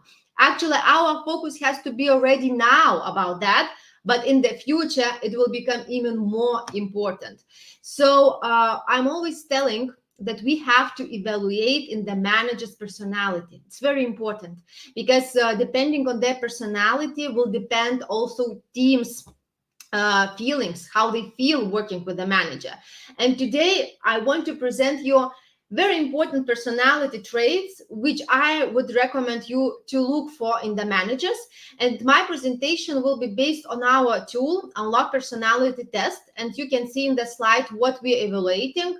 It's 6 personality factors and 24 personality traits. It's 16 personality types and 8 team roles. So that's a lot, and obviously I won't be able to present everything, but my goal is to present the key things. So you can just see how it looks in the report, all traits and all team roles. And I would like to move forward and start. So very often there is a question. Okay, Evgenia, you are telling that we have to evaluate personality in the managers. But what should we be looking for? What kind of personality traits do we really need? So that's very important to understand that firstly, we have to take a look to the common tendencies. It's what is something general for all managers. And I will present it today too. The second thing is take a look to your teams and your organization's needs. What do you need? So very often we start selection or recruitment process and we even don't know what we're searching for. So you have to understand what you are looking for. And then test your best leaders. As I was mentioning, for example, with our tool, you can use it limitless. So sometimes you just have to test your best leaders, or whatever, like sales specialists, what you're looking for, and to look what is common for them, or for all of them. And then you have criteria based on what you can take a look to your managers. So now let's move to the first personality factor, extraversion. And I am pretty sure that you know what extraversion and introversion means. So introverted people are reserved, they don't like to communicate too much, and extroverted people are oriented to the outside, they like to talk, they like to be in the big groups, and so on. So now extraversion consists of 4 personality traits: social self-esteem, social boldness, sociability, and enthusiasm. And I would like to talk about 2 traits while talking about leadership. It's social self-esteem and social boldness. So social self-esteem shows us how much managers trust themselves, how much they believe that they are popular. So if you're searching for the managers, your managers should have higher social self-esteem. Because if you have a manager with a lower social self-esteem, how others will believe in them if they don't believe in themselves. So you have to have in mind that. And then the second trait is social boldness. Social boldness is about how comfortable managers feel while they have to speak in a public. So managers have to speak in a public, especially C-level managers. And if you hire a manager with lower social boldness, so basically they feel all the time uncomfortable while they have to speak in a public. So your managers should have higher social boldness, or at least to be somewhere in the middle if there is no so much need to speak in a public or to take the leader's role in the meeting and so on. So it's about extroversion. Now let's take a look to the organization. And we have people with lower organization and higher organization.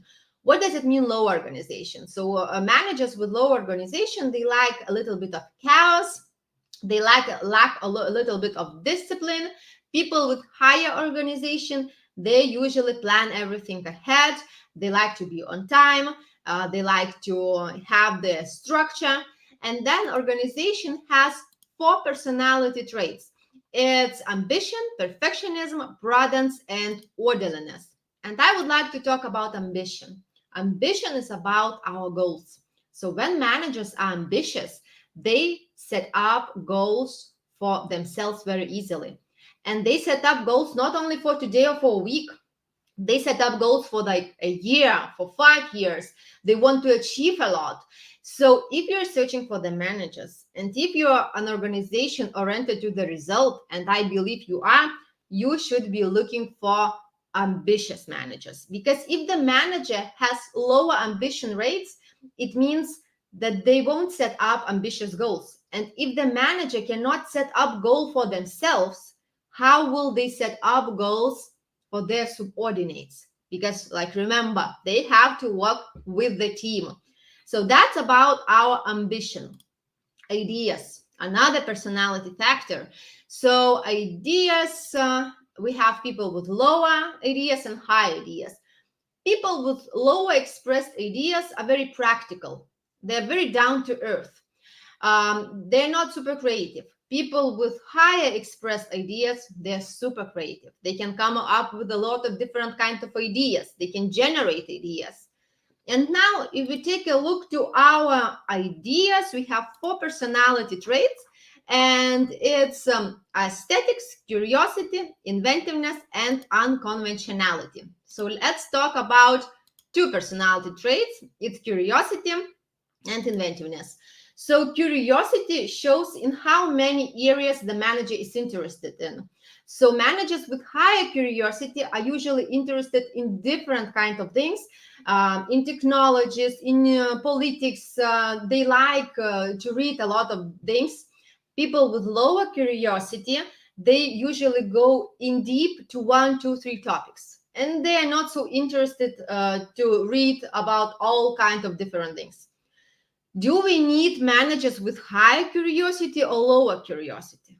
Depends. If before I was talking to you about common tendencies, right now I would like to talk about specific things. So remember, I was telling you that you have to take a look to your team's or company's needs.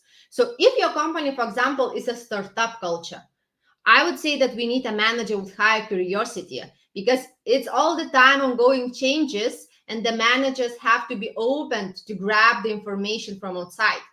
But if you are an organization which is working for the last like 50 or 100 years, which has its own structure, where there is no need for being curious, then you probably should be looking for the manager with lower curiosity in the middle.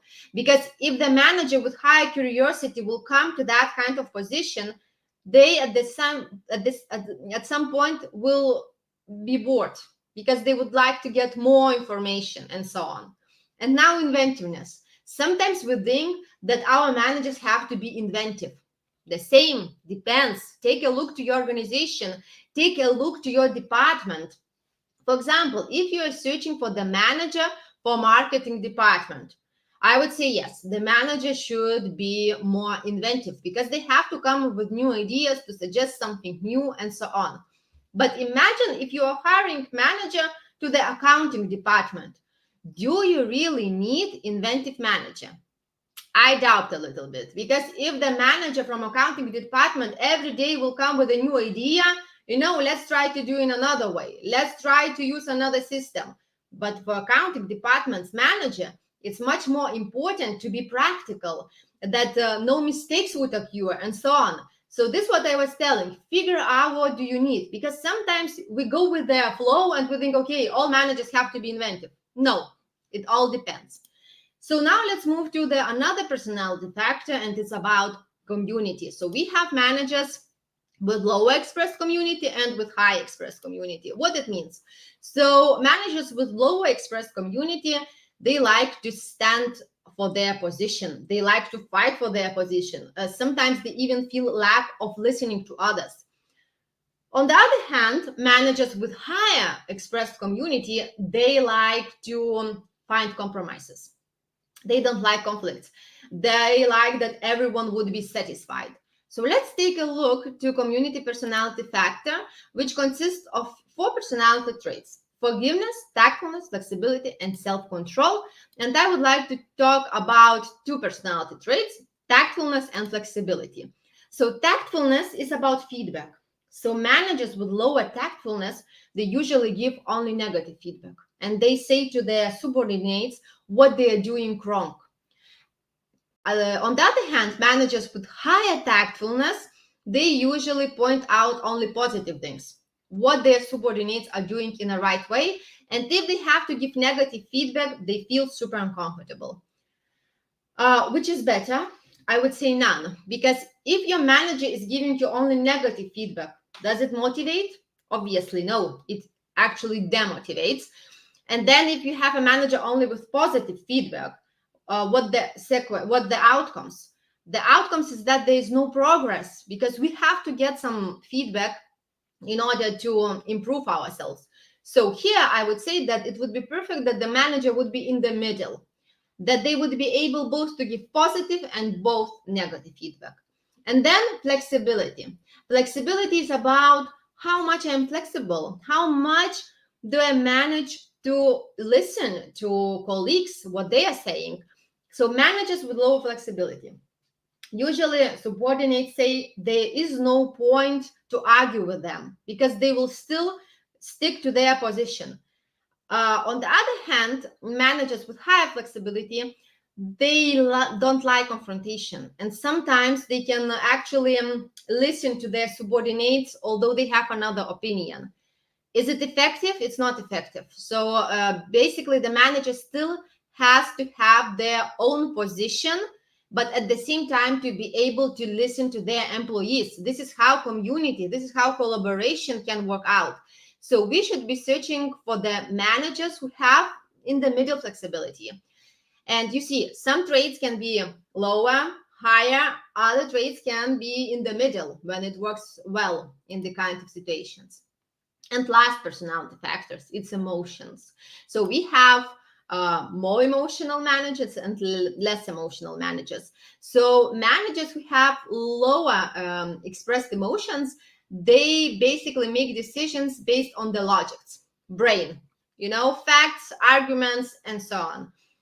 Managers who have high expressed emotions, they usually think how others will feel, and they usually make decisions based on other feelings. They have a lot of empathy.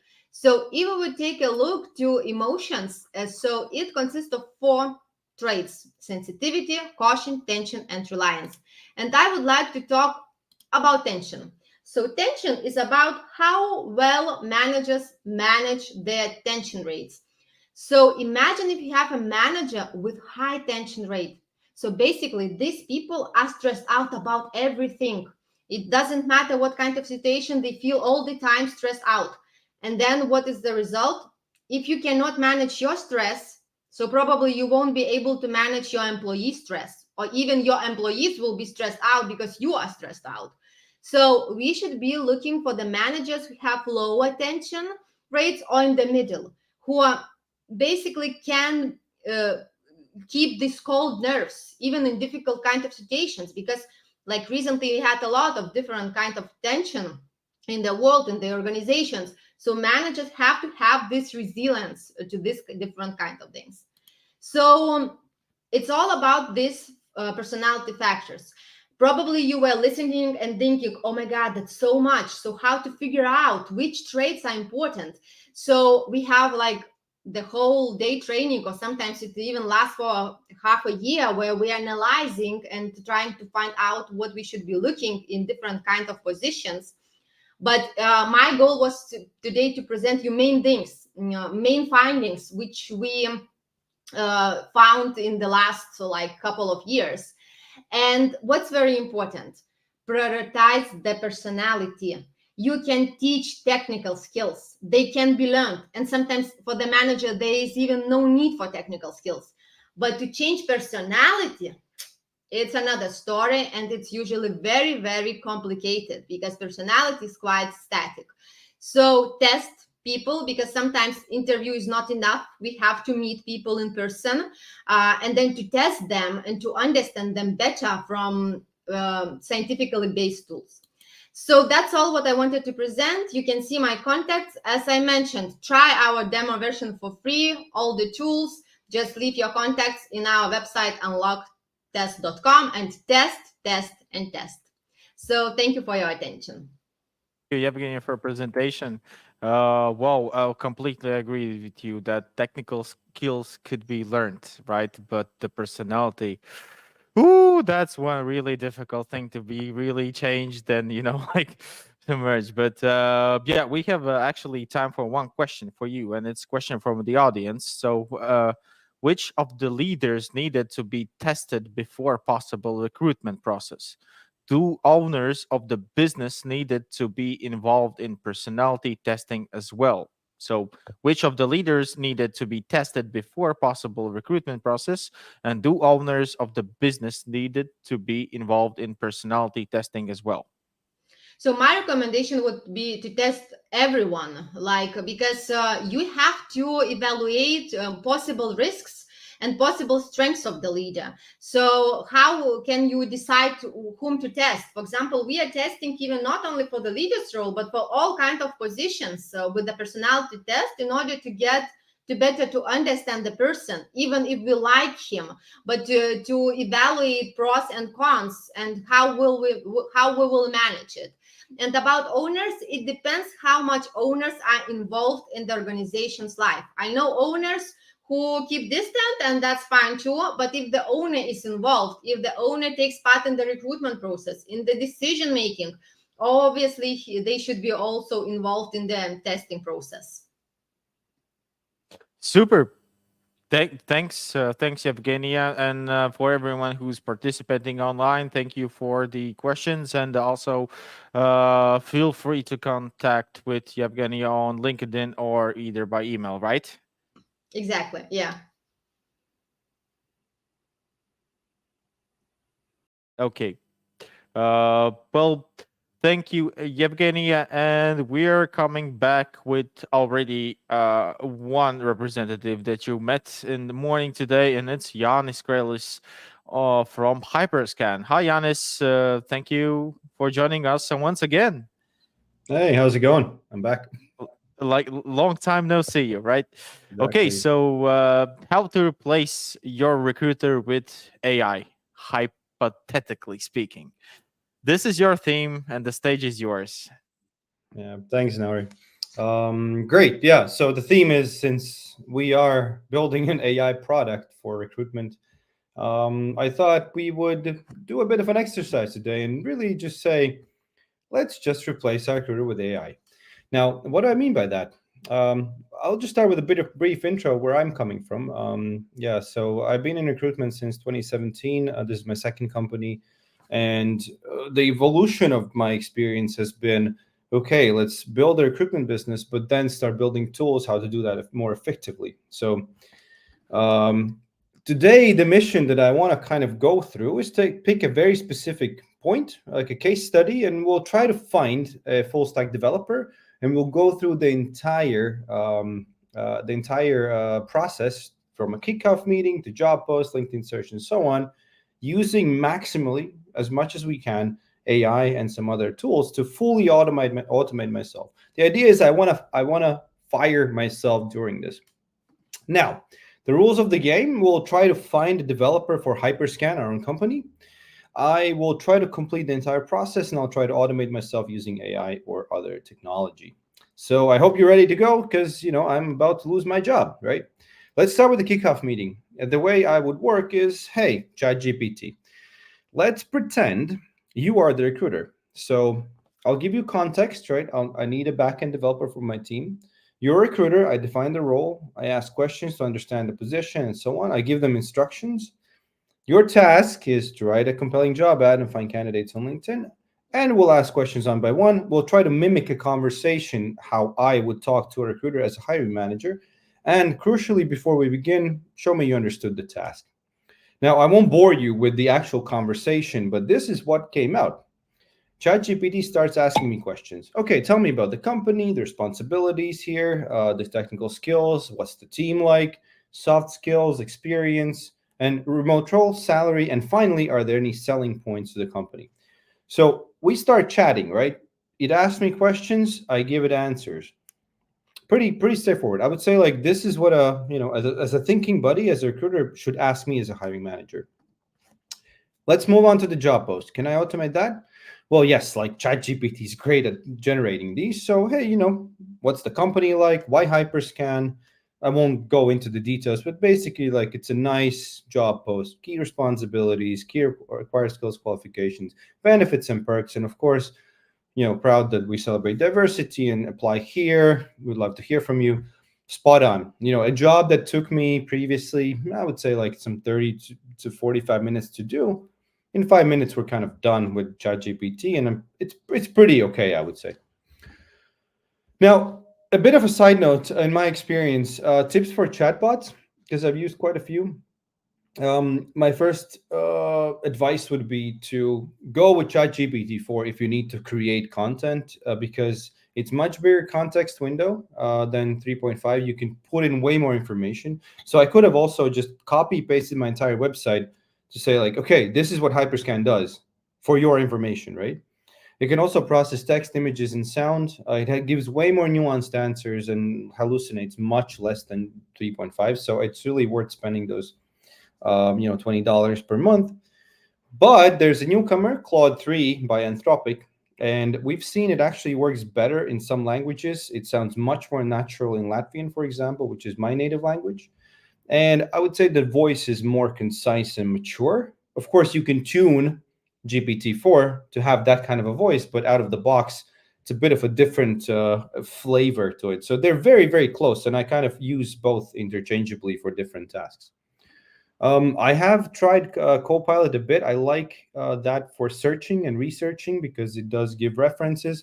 But again, ChatGPT also does that now. So, and I've seen it's not been that great in terms of other tasks. So that's just my favorite. I haven't had a chance to try out Gemini, but I would recommend everybody does, because it's also one of those top tools right now in terms of chatbots. But yeah, my experience with Bard has been mediocre, which was the previous model for Google, but Gemini is supposed to be much, much, much better. So anyway, I do recommend, implementing this as your daily workflow. The joke here is, every LLM does have a personality. So I read this on Twitter, like, GPT is like this reticent teenager, like, you have to, like, prod to do what you want. Not fully sure I agree with that myself, but sometimes you need to, like, work with it a little bit. And Claude 3 is like this eager, thoughtful adult. Yes, that's the tone, concise, like, bias for action. People have said Gemini is a bit of a wokist, politically correct. Well, Grok, which is the AI model from X Twitter, is kind of strange and is very influenced by the Twitter crowd, supposedly. That's a bit of a joke aside. But when I work with chatbots, here are my tips. It's a very brief version. You have to give it context, right? Every conversation starts with a blank page. So unless you actually have built those conversations and given it context, like, paste in information about your company, about the job, other job descriptions, allow it to work with your data, and then ask specific questions to get specific answers. As you could see, I gave it specific instructions to kind of work with me back and forth. Ask for confirmation of understanding. Before you begin writing something, do you understand the task? Tell me how you understand the task. That allows you to sync your thinking with the AI's thinking. And of course, instruct it to ask questions, because sometimes I'll find like, hey, before we begin, can I had this more information, this kind of bit. And yeah, of course, just specifics in your previous messages. Build your message streams in one chat and separate them from another chat, because that builds context. Plus, GPT mobile app now gives you voice power, so you can literally transcribe and talk to the tool. You don't even need to do any typing. So I would really recommend checking that out. But overall, I see chatbots as an intern, right? They're eager to please. They have internet patience, but they do need clear instructions, and they learn as you go, right? And sometimes you'll have some misinterpretation and expected outputs, but overall, if you have like, a lot of work to be done, I would say that this is the way to go.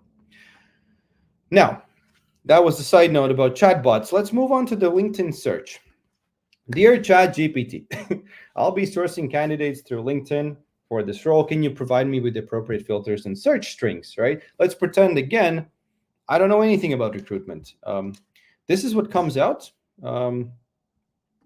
So yes, the ChatGPT recommends like speak Riga, some industries, profile language, experience 3 and something years, makes sense. And then it says like, if there's any companies or previous companies or universities that you think would be great, you have to think of them yourself. So it's okay, helps me think, but that hasn't done everything in my place.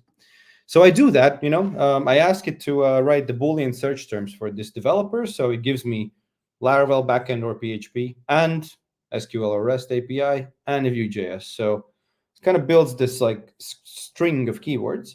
I don't need to do know anything about Boolean search. So I put that into LinkedIn, and then I have to build a shortlist, right? The problem is, if I do this for Riga, I get 560 results, and that's where the fun begins. And, that's an easy case, because we could also have a hard case, like one of our customers actually had. They were looking for a head of capital markets in these geographies with real estate experience, debt financing, startups, and self-employed, and lived in multiple countries. And in LinkedIn, it's possible to do the first 3. There's no way to check the other 3 other than just going through the process manually. So that's fun, right? And that's where I come to what Hyperscan does. Of course, I would use my own tool. With Hyperscan, we can take that search result, we can import them, enrich them, all of them. Then I can ask my yes or no questions, anything, literally. I would be asking things like, do they have experience with Laravel, but also have they grown in their career? Have they stayed in their current role for more than 2 years?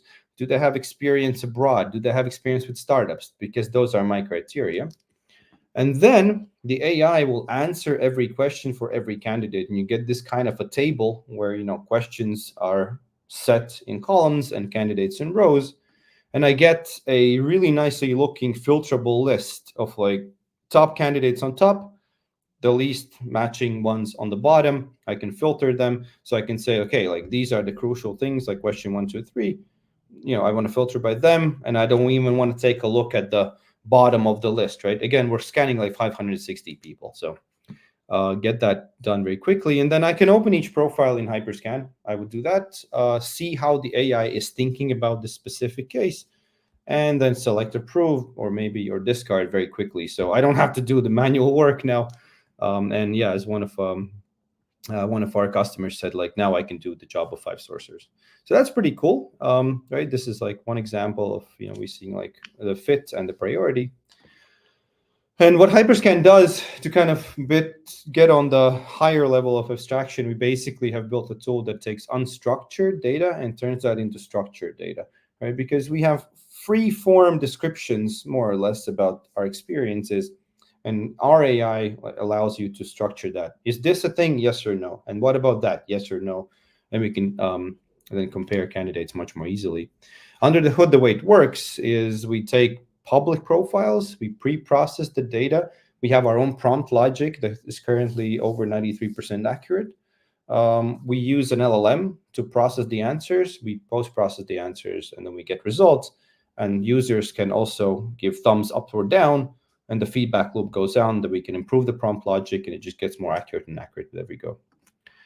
While we're on this topic, actually, it's an interesting topic here, especially with the new AI regulation in the EU, is that we have turned the LLM into a data processor versus AI as a black box. So the classic approach would be, I train my own AI on 1 million resumes, and then it tries to develop its own model and give some sort of a score to each resume, right? Accept 7.5, 8.5, accept, decline, right? What we have done, though, is we have made the unstructured data processor in a way that you can define your criteria, and the AI is literally just parsing and looking at that information provided, and you set your own criteria. And the benefits are many, because now we have transparent parameters versus internal AI inbuilt parameters. We have control over them. Let's say if I want to change some specific thing to, now I need somebody who has worked 5 years in sales instead of 3, just adjust and rescan, very easy. And also, I'm the one who decides, right? Like, I can literally see and work with the entire list. And finally, my bias is very much in check. It's literally depending on the parameters I write.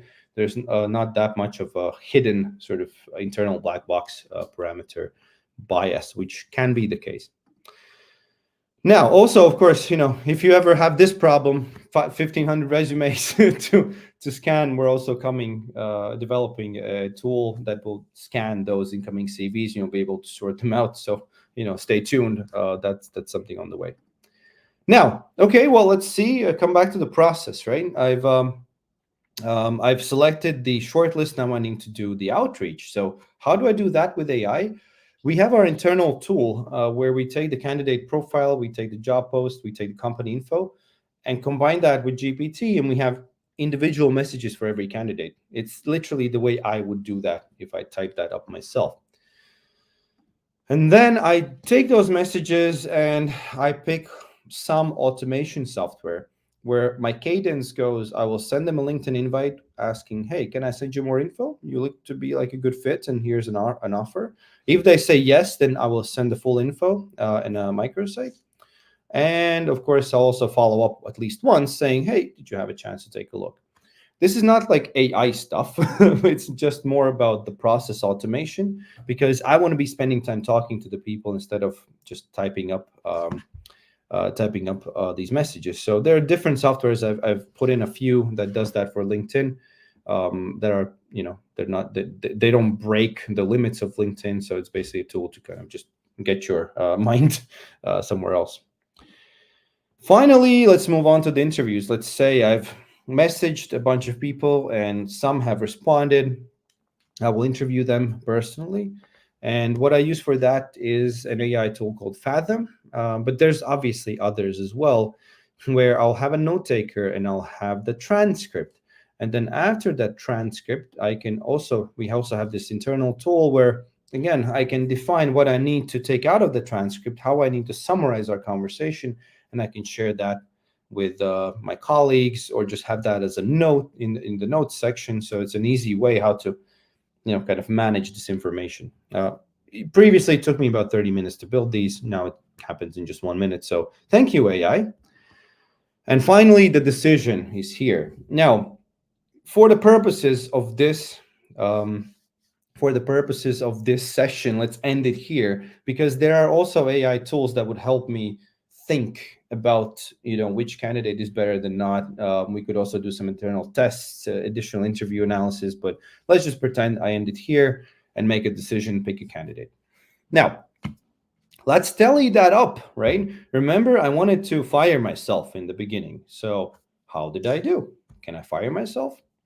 Well, for the kickoff, yeah, it was pretty good. ChatGPT acted like my personal buddy recruiter, asked me the right questions, and wrote a pretty good job post. It wasn't fantastic, but it definitely, in the 5 or 10 minutes I spent on it, great. I probably could improve it.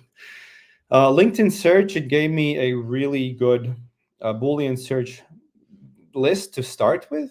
And then we used Hyperscan, so I wouldn't have to go through those 500 profiles manually and just pick the ones that actually match my specific criteria. Then I used GPT for personal outreach. And we also had GPT analyze interviews with the candidates and the transcriptions. And the decision that kind of came to me. Pretty good, right? Like, am I fired? I don't know. Where we can see like where AI really replaced me was in assisting. It was basically my assistant. We were chatting back and forth. It is great at text generation and idea generation because it has this wealth of knowledge. So I love to use it as a sparring buddy. Text analysis, which is basically analyzing the profiles, is pretty good. I didn't have to do that manually either. Text summary, that's perfect for that, and language processing. That's where Fathom is also really great. So am I fired? It seems like I would be fired, right? Like I could do everything with AI. However, what did I have to do myself, right? I still had to manage the process, right? I have to think of the strategy, build relationships, and make a decision. So that's where I come from, with this idea. Our typical future, we think of the robots leading us, but actually the future that I see is if I'm a one-man orchestra right now, the AI can help me, right? It can replace those instruments with robots, and I'm the conductor now. And the global trend, I think, where that is going, it's very exciting. And basically, we need to adapt, right? We need to get these robots on board because my belief is that we will not be replaced by robots. Humans will be replaced by humans who have robots on their team, right? So these conductors. So anyway, yes, I really hope I made you a bit excited about AI in recruitment. If you see Hyperscan as something you want to try out, register here. Here's the link, hyperscan.co. Claim your 100 free credits so you can see how it works. And of course, find me on LinkedIn, reach out if there's any questions about what I just showed in these last 20 minutes. Thank you so much. Thank you for the presentation that you gave to us. Of course, you've mentioned that robots or AI they won't replace. Like it's mostly like a tool, like we had in our discussion. And we actually have one question from the audience: is that could in these days and times candidates recognize that they are dealing with artificial intelligence? Yes, I think the level of awareness of what AI can do will be rising with every month, I would say. So, and it happens on both sides. Recruiters start seeing very spruced up resumes that don't feel natural, for example. That's a bad use of AI, right? So the human is not in charge there. The human is like, I just write my resume and off it goes. And you can even see snippets like, sure, I can generate that resume for you in the resume, and vice versa. You always want to stay in control. Why we, for example, in the hyperscan approach, right? Like when you scan candidates, we still want you to take the final check, right? You see the profile, it's all green, but like just check, is it good? Yeah, it is. Approve, right? So if I write the job post or the job ad, read it through, play with the chat GPT until it sounds like you want it to sound. Make some small edits, right? I don't think we're ready to fully automate things.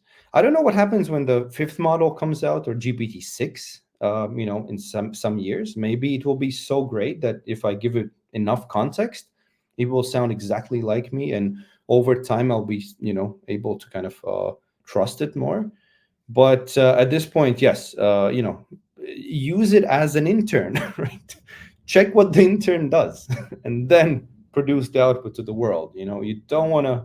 And one final thought, even if you're using some really new exotic technologies, like let's say you can do a voice clone of yourself or a video clone of yourself, be explicit about it. It's like, hey, I cloned myself. Isn't this crazy? Don't pretend it's real if it's synthetic, right? Like, and then I think we're transparent and fair on both parties. Awesome.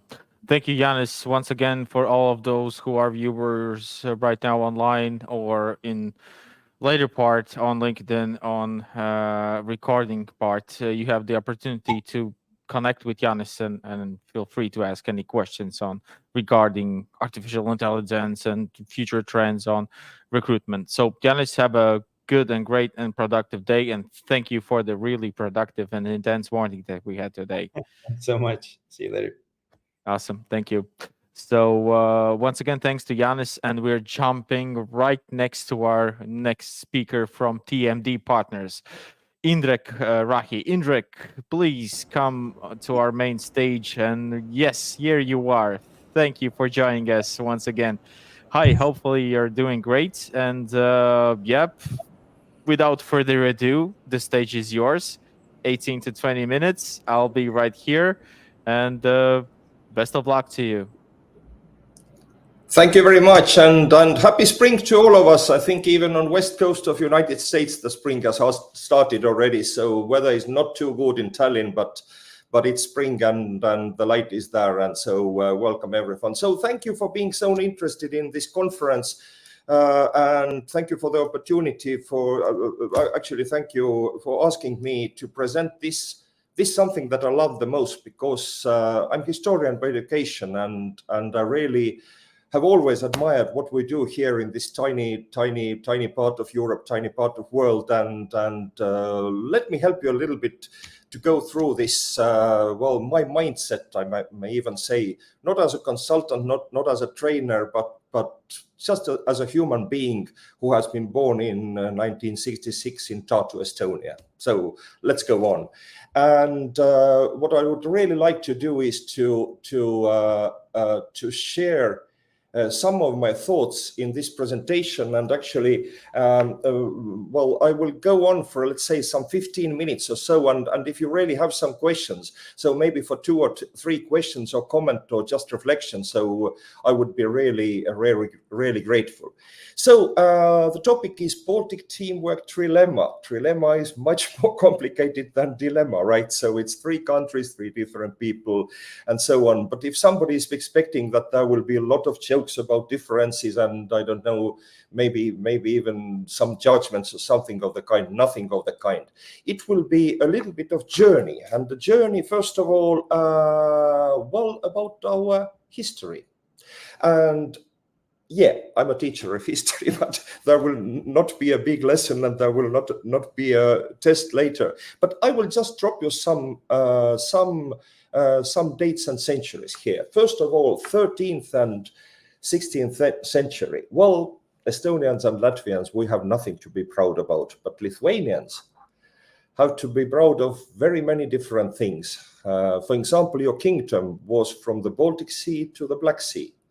And the actually Lithuanians, together with Poles, are the only nation that has ever conquered Moscow. So the others were, of course, French, as you know. So it's pretty rare. Well, that was the time for Lithuania, but now something else will go on in 19th century. The first, that is pretty important for us as team members, managers, if we want to understand each other. This is actually our local slavery, as we call it. So this was abolished in Estonian, Curonian, and Livonian parts of Russian Empire in 16, 17, and 19 of the 19th century. But what happened to Lithuania was that you had to wait for almost 2 generations. It might differ a little bit, and it might have some influence even today.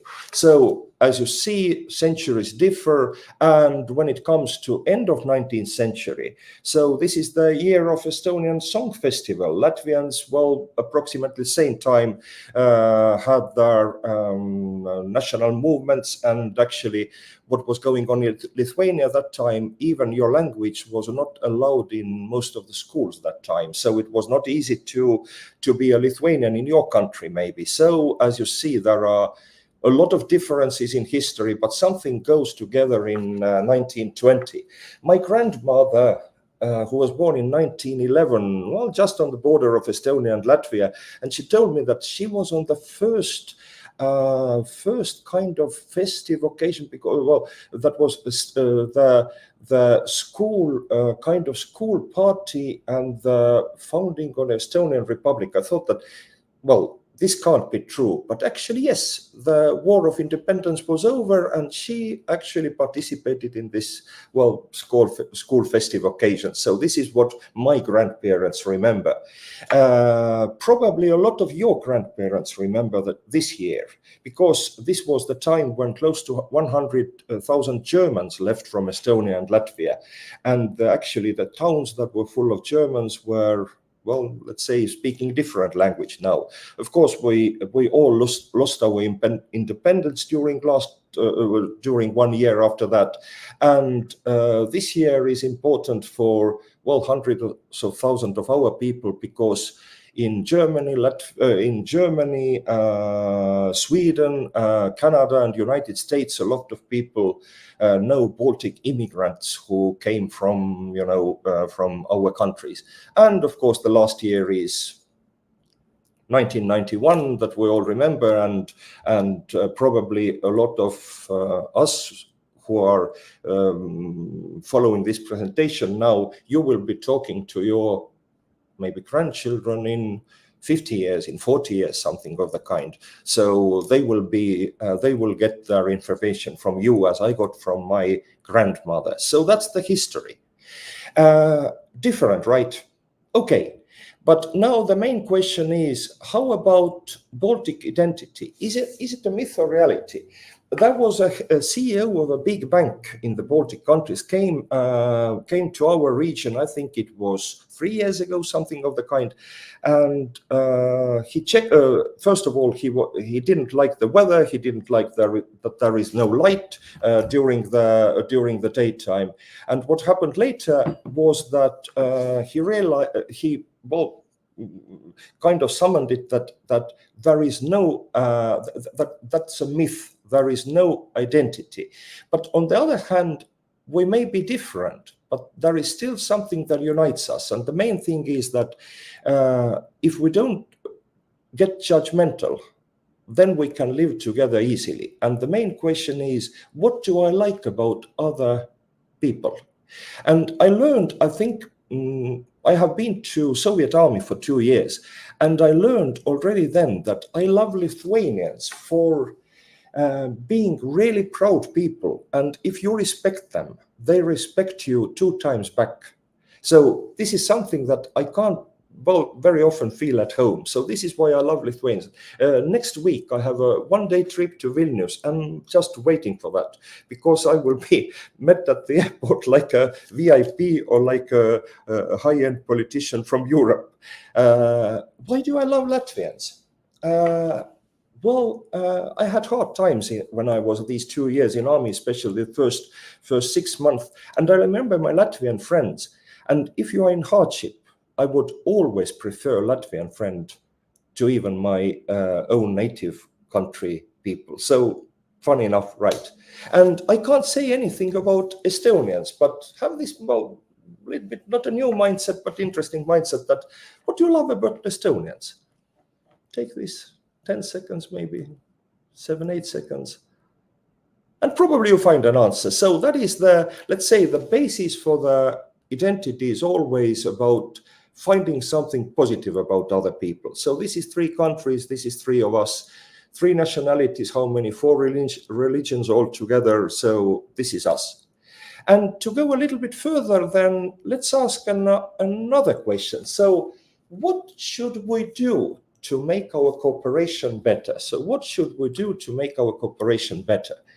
And let it be an instruction manual. And I have gathered this information, or let's say I have talked to different people during last, let's say, 2 or 3 weeks or something. And I have maybe gathered this experience starting from my very early years, and especially these last 25 years that I have worked as a consultant, well, actually in all our capitals, in all our countries. And the first advice that comes practically from everyone whom I've been talking to is that awareness, we are different, and that is completely okay.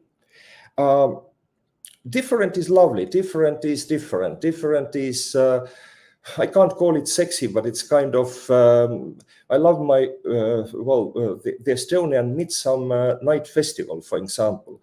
Our sun is, I think we have more light during the midnight than you have there in south or something of the kind. But what I love the most is the Latvian way of doing it. So we are different, but that might be stronger somewhere else. So we are different, but that is completely okay. First is awareness. The second thing is that what works at home with your people, that doesn't necessarily work where you are going to have your next meeting. So what works at home doesn't work there. Well, mostly doesn't work there.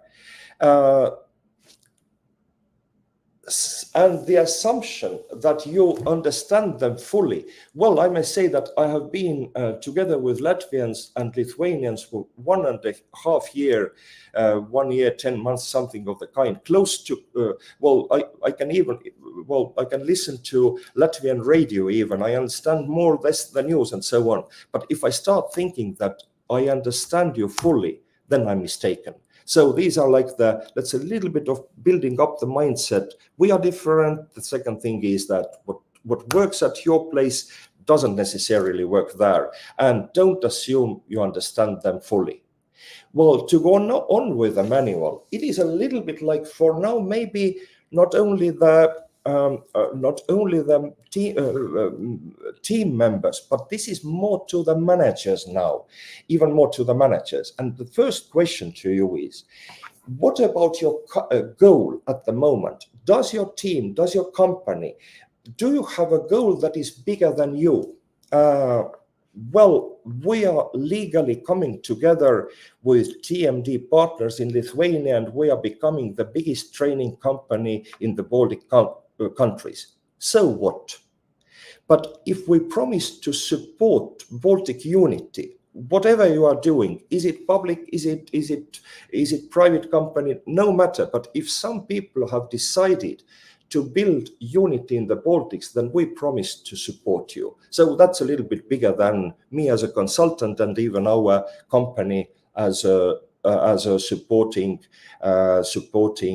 team to you. The second question is your team multinational? Are Lithuanians in? Are Latvians in? Do you have a Russian-speaking person in your team?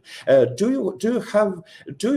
Oh, maybe too many Estonians, maybe too many Latvians. So is your team multinational? If yes, then you are successful. If no, there might be problems. Because to build up different country teams and to start aligning them later, it's much harder than to have this multinational team from the very beginning.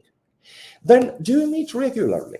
It's regularities, day, week, month, quarter, half year, and a year. No other, no 3 weeks, nothing of the kind. So do you have a weekly meeting? Yes, we do. Then you are on the right path.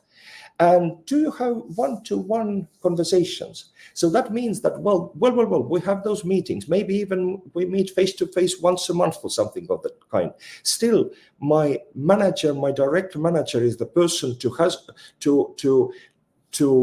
even that's in his or her salary to be responsible for my feelings, for my thoughts, for my ideas, if all my needs are met there. So that is, if we have all of these four, then I must promise you that you are going to have something special, something big, and you are going to succeed. I'm admiring Luminor Bank. 6 years ago, they actually it was 6 banks all over Baltics, 3 countries and 2 banks in each country. And this is the example for the Baltic unity that it's amazing what they have done. And we are so proud to be their supporters. They are we may say even main customers in the Baltics. So these are the questions they answer. Yes. So this is what they do. Great. And to have this, maybe the last something to sum up my presentation, when actually we agreed about this presentation, then 3 words came to my mind and I can't get rid of them. And the first is that all of us are proud Well, in our own way, maybe Lithuanians are proud of your history. Maybe Estonians are proud about your or our war of independence. Maybe Latvians are proud of that they had even more basketball players in NBA than Germans had 1 year or something of the kind. So there are different things to be proud about, but we really are proud, all of us. The second thing is, think about those moments that we have been united. Well, Baltic chain, of course, whatever. When we are united, then we feel great. Who has been to Žalgiris game in Žalgiris Arena?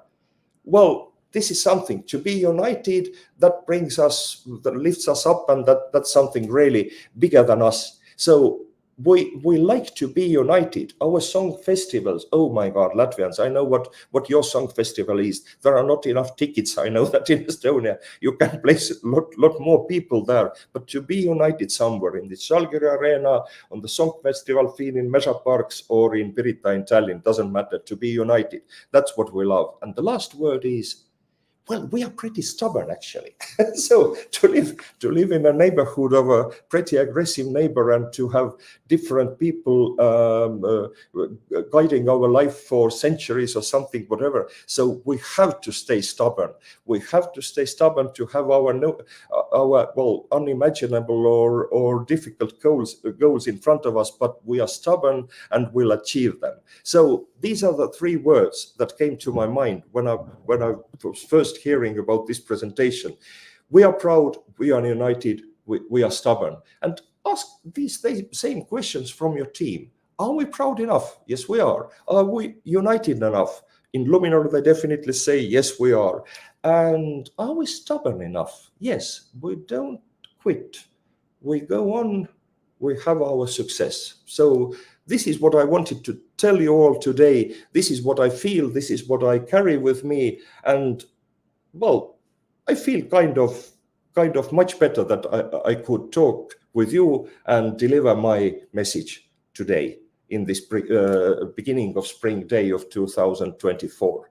So, ačiū Baltijas, aitäh. So if you have any questions, do not hesitate, please ask me, or just reflect what did you find important or maybe something to use in the nearest future. Awesome, Indrek. Thank you for the presentation. It was really interesting, and a couple of comments are coming right now that the topic was great, and thank you for that. But regarding that, so we had a really interesting insight in the Baltic countries, and we know that you and I represent the Baltics. We know it's a really interesting region to be part of, although we have like really friendly relationship, but there are really cultural differences, of course, legislational differences, and etc. But what about your opinion? The Baltics is not the only region in the world. You know, like does these three criteria could be engaged to different regions of the world? Stubbornness. This last about the proud, united, and stubborn. This is kind of maybe our local, or maybe this is about this Eastern Bloc country, something of the kind. It could be more of this, but those four questions we were asking: do you have this big idea? Do you have the meetings? Do you have the team is consisting of all of the possible, the nationalities and so on. I think that slide would work for any part of the world, definitely, but maybe not. I'm not sure about the stubborn word. Maybe in some cultures it's kind of harassment or whatever it is. So I'm not sure about that. Yeah. And one more quick question. They have some more questions, so you have the time to engage with the audience afterwards your presentation. But one your suggestion. What would you like to advise to someone who is just studying HR or just coming into the industry? Make friends with as many possible colleagues from different countries that are especially good at HR. I mean, the Scandinavian countries, for example. And by the way, find at least 2 mentors. 2-3 mentors, and not from your own country, maybe one from your own country. But this is the most valuable thing. 6 years ago we actually joined.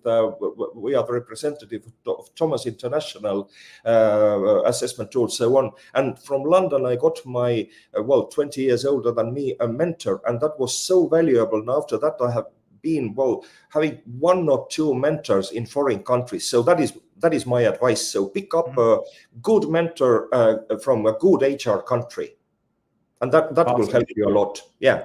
I think mentorship is, and the experience exchange, I think, is the most crucial thing on our everyday basis, especially And in the that's field of always HR. free, by the way. Sorry, you have to buy the dinner, and that might be very expensive in Stockholm or Copenhagen. So, but that's always for free. Coaching isn't for free, but mentorship is always for free. If you have to pay for it, then it's not a mentorship. True that. Thank you, Indrek. Thank you, Indrek. Best of luck and wishes from our side, and thank you for joining us. So everyone who is love you all, eager guys. to connect, you're open on all the channels. So everyone who's listening to us right now can freely ask Indrek for some suggestions or consultation.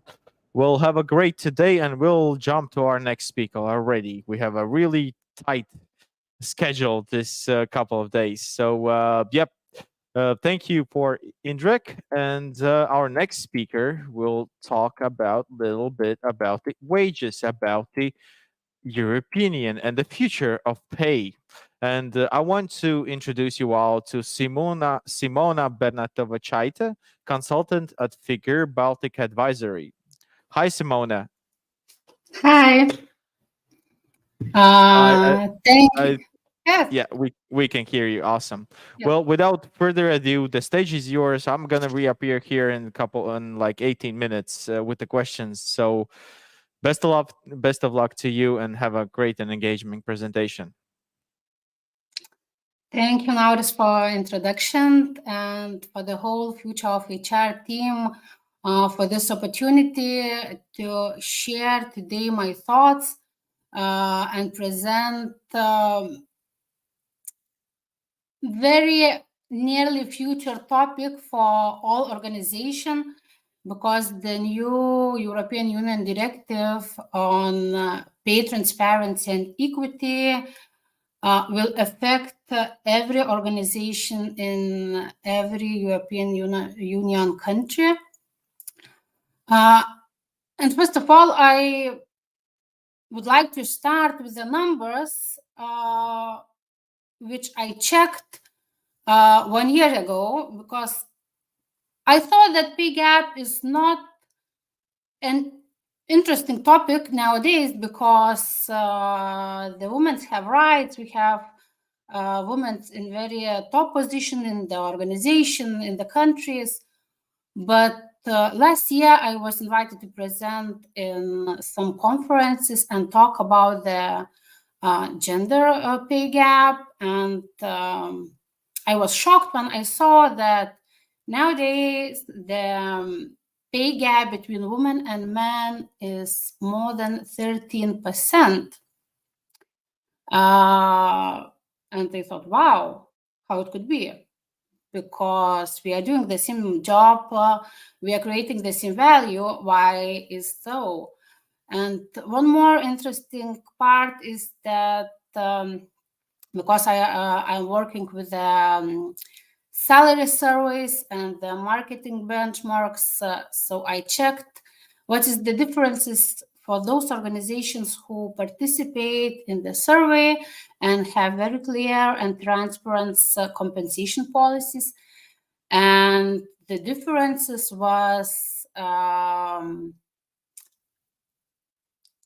is smaller than I checked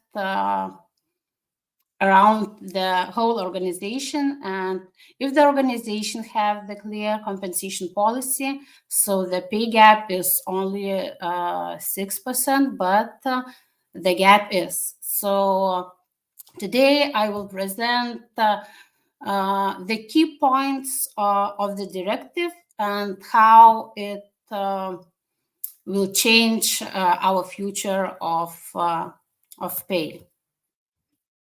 So today's agenda is, because I have only around the 15 minutes, and usually I'm talking a lot, so I will try to be very clear in the 3 parts. So the first part will be very short, just to introduce you how did we get here and what I'm talking about. The second part will be more from the directive, the main points, what are the current and the future requirements. And the third part, I will try to help you to understand how to prepare and to understand where are you now and what you have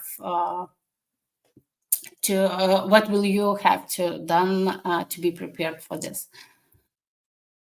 So the first part, the pay transparency and pay gap compliance, how did we get here and where we are going. And there are the growing numbers of suppliers in the market that collect and share the salary data publicly, and our employees can check, our candidates can check online the numbers, which is collecting by the candidates. And if I am, for example, human resource specialist, I can check how much is paid in each country and on such portals like Glassdoor, Payscale, Indeed. So nowadays you can just Google what salary level is for some positions, but it's not very clear and transparent, because for the title of human specialists, there are a lot of different responsibilities, and you can check only the average. And if you are the first level human resource specialist, you can have some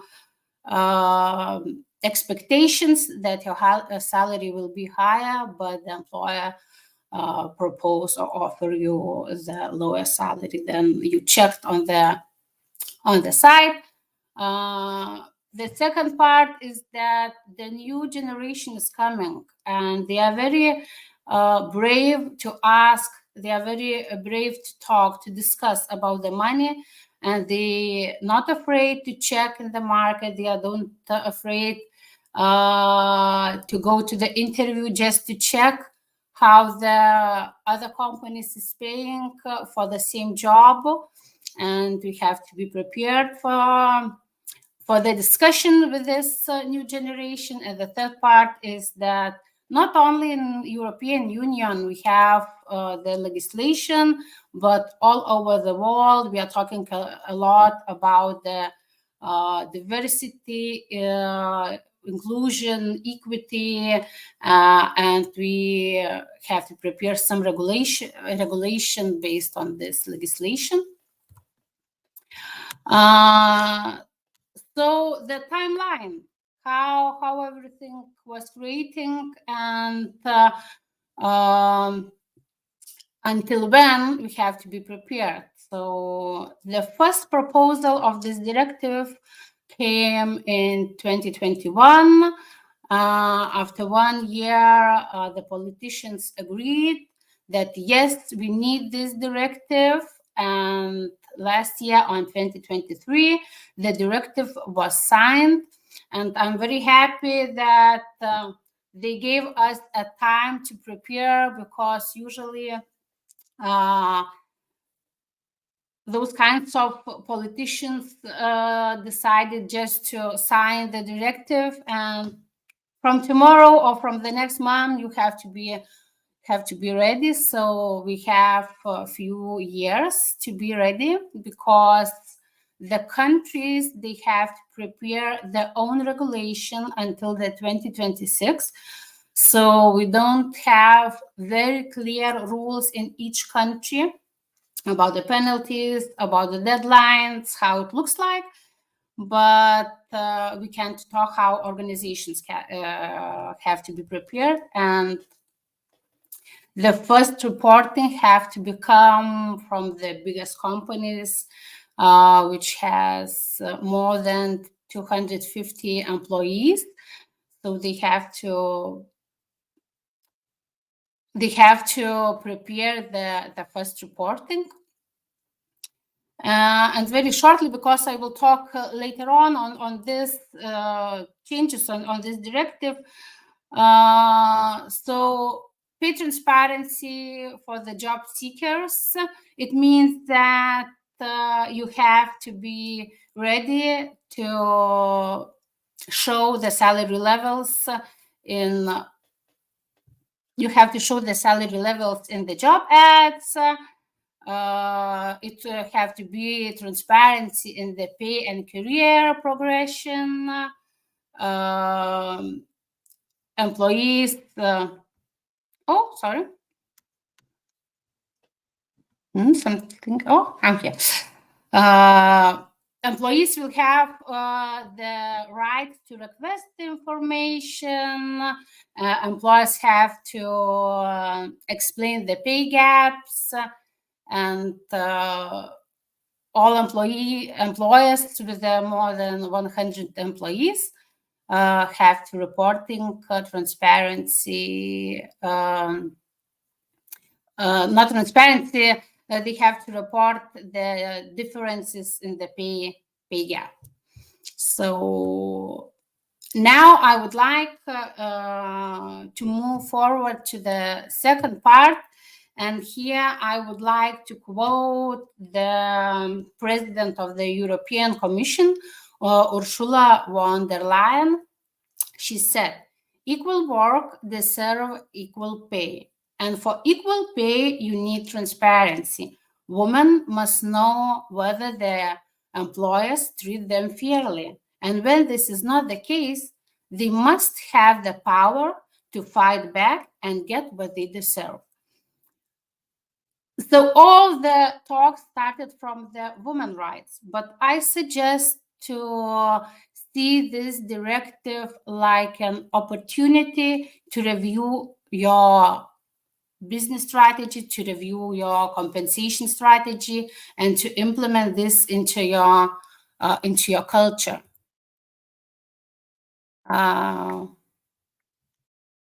So the main objective of this directive is to strengthen the application of the principles of equal pay for equal work, or work of equal value between men and women via pay transparency. And how we will do this?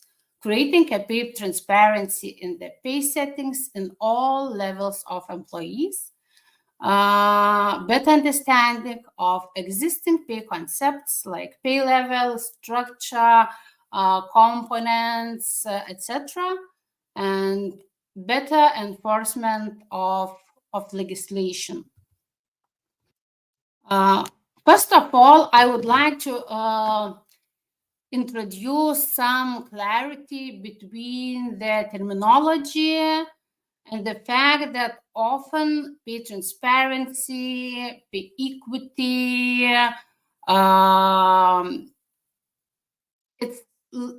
it's understanding like a synonymous, but they are not. So pay transparency involves communication. It's how the employers share with its employees when they are paid, how they are paid, compared with the market, what their organization's philosophy is, what kind of strategy and practices are, and the information must cover all the components of the pay, or all the components of the reward. Equal pay ensure the equal work is rewarded with the equal pay, regardless not only the gender but race, religion, ethic, etc. And this should always also includes the job, the location, work experience, And if you are talking about the work experience, I would like to mention that it's still believed that the longer you have been in the same position, the better job is, but the practice show otherwise. So we have to move forward for this. And the pay gap reporting and matching includes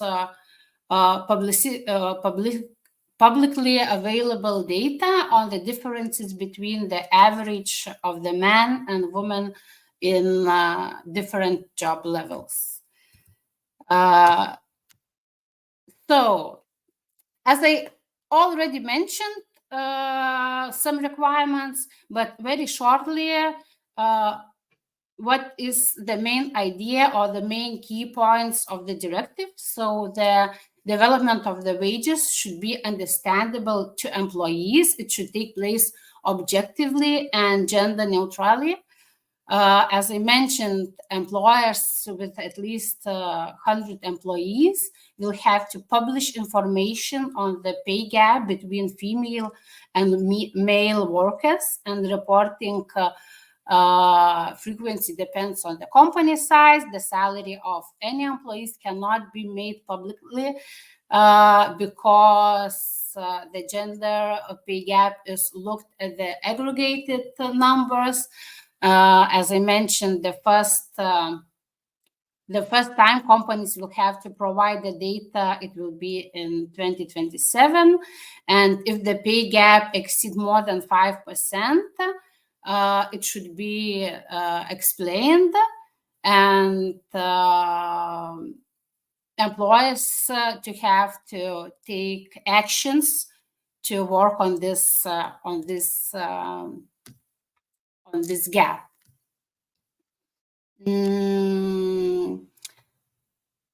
I mentioned this already, but shortly, this is the main idea of the directive. So pay range information have to be published in the job ads. In some countries, it is obliged already, but not in all countries. So you have to create some salary levels and share it in your job ads. You have to have the transparency in the pay and career progression. An employee will have the rights to ask, to explain. And what is very important to mention, that the companies will be punished if they won't have this in the organization, and you have to pay the compensations for the workers, or you will have you will have to explain why you have those gaps in the organizations. The sanctions will include the fines, but there is not exactly, because any member state have to decide what kind of sanctions will be, and workers' representative may act in legal or administrative proceeding on behalf of workers. And there are some negative parts of this directive from the organization parts, and you have to be prepared for this. So the organizations will have increased administrative burdens. There will be the potential for litigation. I'm starting to hurry because I'm watching the time, and would like to share everything with you. So I just skipped some parts of what was prepared. So yes, the third part, that privacy concerns, we are talking about GDPR, and when you will share the gaps, you have to save the individual data of the employees, and you will be obligated to talk about the exact salary. So we have to prepare the very good reports to save the data, to avoid potential discrimination claims. Employers might standardize the pay scales and reducing the flexibility to reward individual performance and unique skills. There are the potential for misinterpretation data.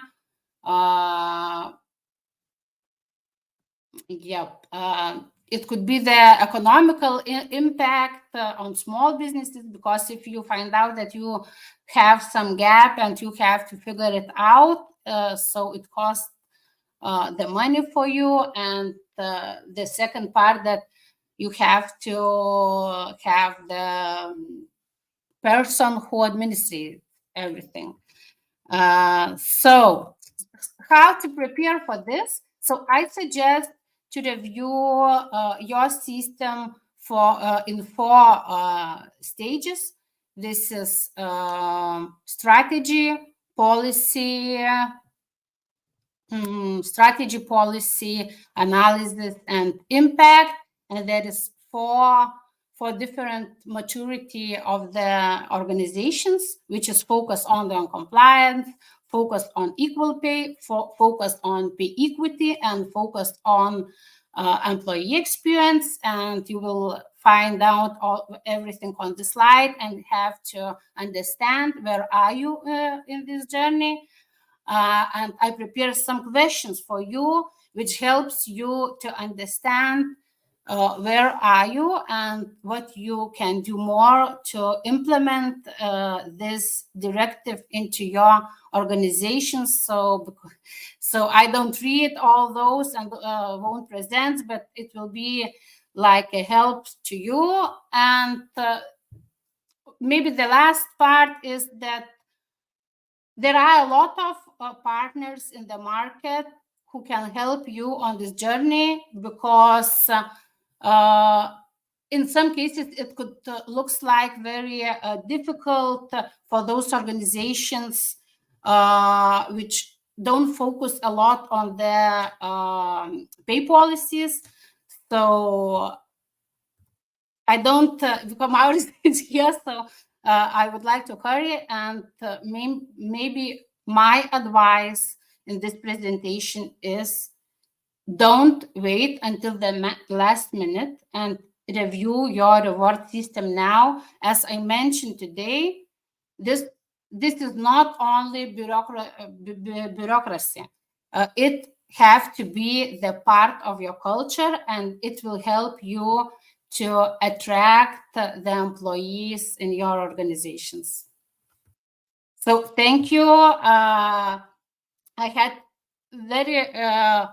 I have to skip a lot of what I would like to share with you. So I suggest here is my QR code. And if you have any questions about the directive or want to share some thoughts, so I'm here to discuss with you. Thank you, Simona. I think that this is this is a topic that it's really hard to put in like 20 minutes. So it's understandable. And I think that for those of our viewers in the conference of Future of HR, especially from the Europe, I think that you have a beautiful and wonderful experience and insights on this new directive. We have time for one question, right? So I'll ask you one question and you'll have time like a minute to answer it. Are you ready for it? Yes. Awesome. So question is wondering how the employers will be educated about this obligatory directive. I doubt that companies with 4x20 FTEs will respect these new regulations, easier for bigger corporate environments. So hopefully you got the question. Yeah, and what is your opinion on this part? So what I'm doing here, so I'm trying to share my thoughts and educate the organizations about this directive, because we don't have the regulation in countries.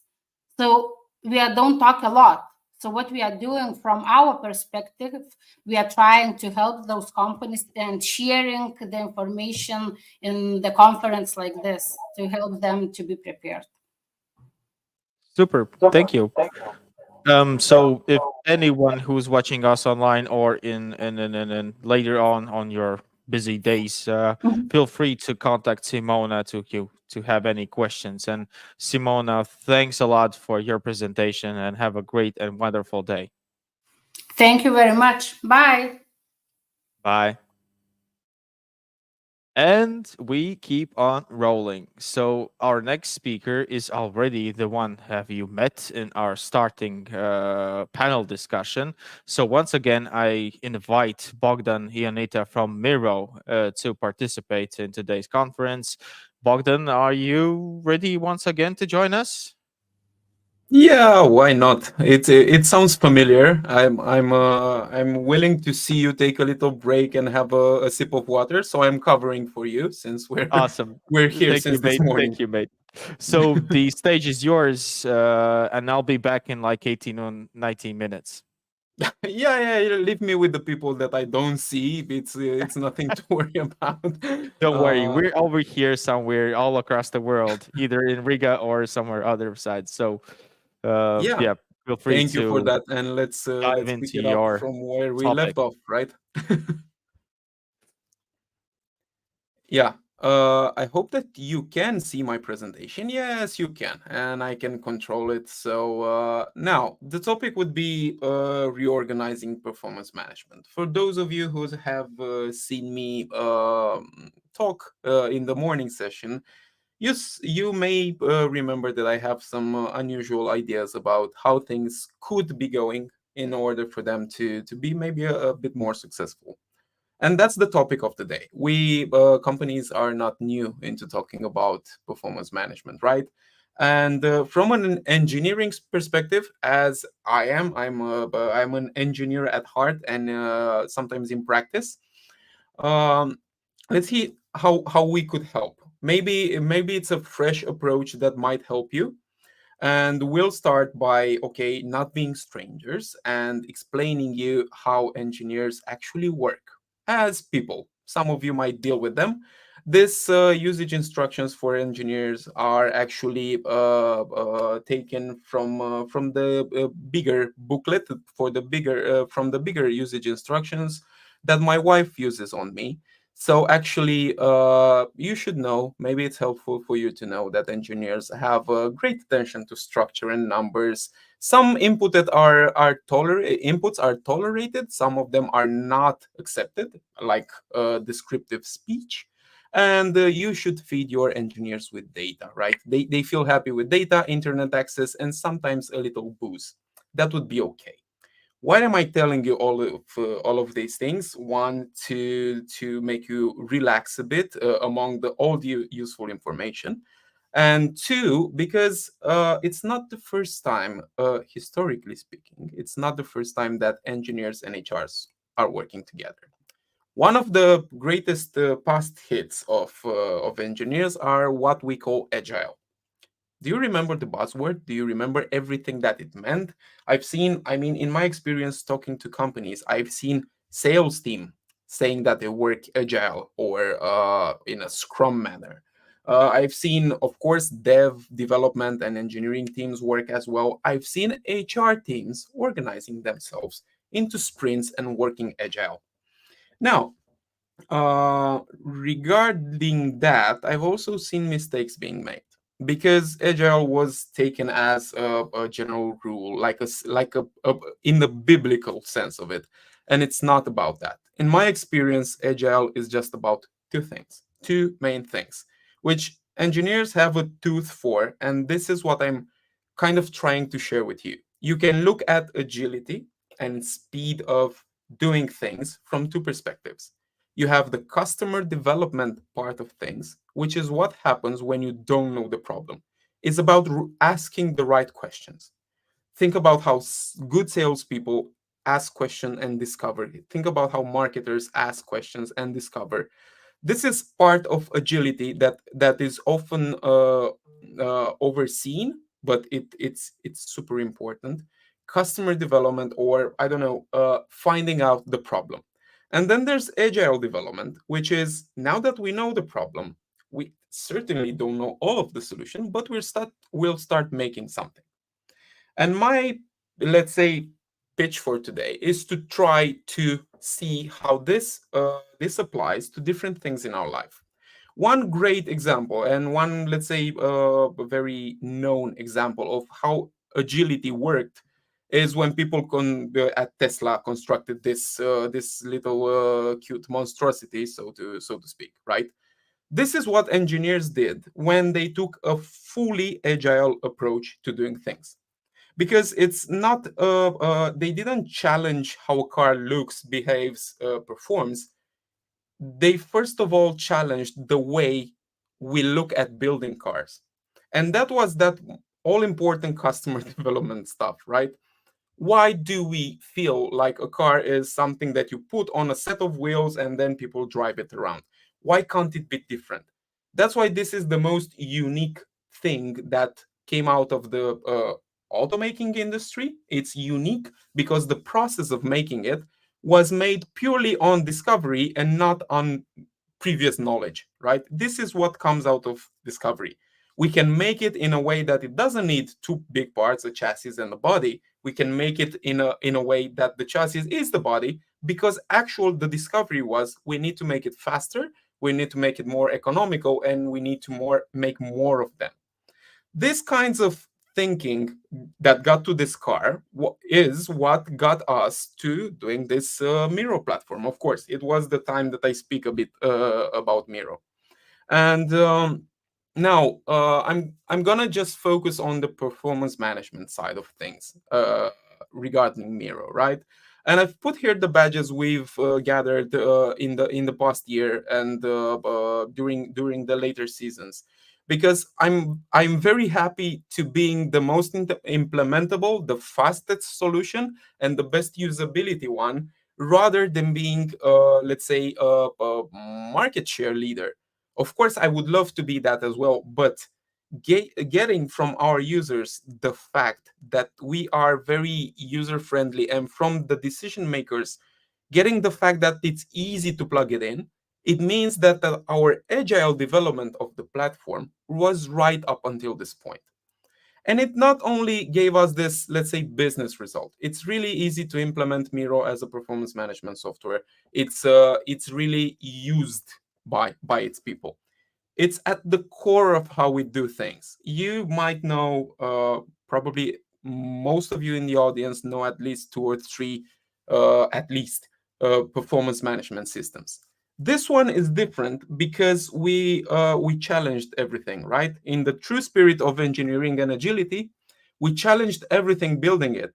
And performance management kind of needed a reset, right? People started focusing on performance management when they needed to actually, sadly, shed human capital back in 2000, 2008, 2007, 2008 at the big economic crisis.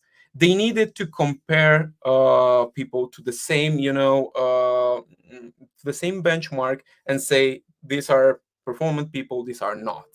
And nowadays, since there's this scarcity of talent, since people are burning out at a rate that's unforeseen, performance management needs a reset. Happily, there's some trends in the market that I see that people are looking at performance management from a continuous standpoint. They put feedback, they put psychological safety in the middle of it, and you should be very aware that every level in the company is involved in performance management somehow, right? From the C level, who in our opinion are the ones who should dictate the values, the principles of functioning, and of course the goals and watching them. The HR leader who bridges the gap between management and the people, who, as I've said earlier, HR leaders will have to focus on the human value of each of their employees, automate as much as possible, and just understand how each employee is unique. The managers are the ones who actually can make or break a team, because if you have an involved manager, it will pull people alongside them. If you have a disengaged manager, HRs, I'm CCing you on this, please be aware and put people leaders on top of people. don't always put subject matter experts there just because they're the oldest in the company. Nobody will feel well, including themselves. Nobody will feel well in that role. And of course, it's up to each of the people to want to be a part of the company itself, right? How's Miro different? And this is part of everything considered, right? We need to involve everyone, and we need to look at performance management in a way that hasn't been looked upon, right? Miro is very social. It's the social media of performance, as we like to call it, right? What this ensures is that people don't enter the performance management platform, don't enter it with the mindset of I'm gonna perform a performance review or I'm gonna update an objective. They enter because they're curious on how the company works. We're bridging people with company goals, with company values, and being social um, makes people want to be a part of the performance management process. Being social is the first thing that I want to mention about Miro, right? Being truly continuous was a thing that we battled with a lot.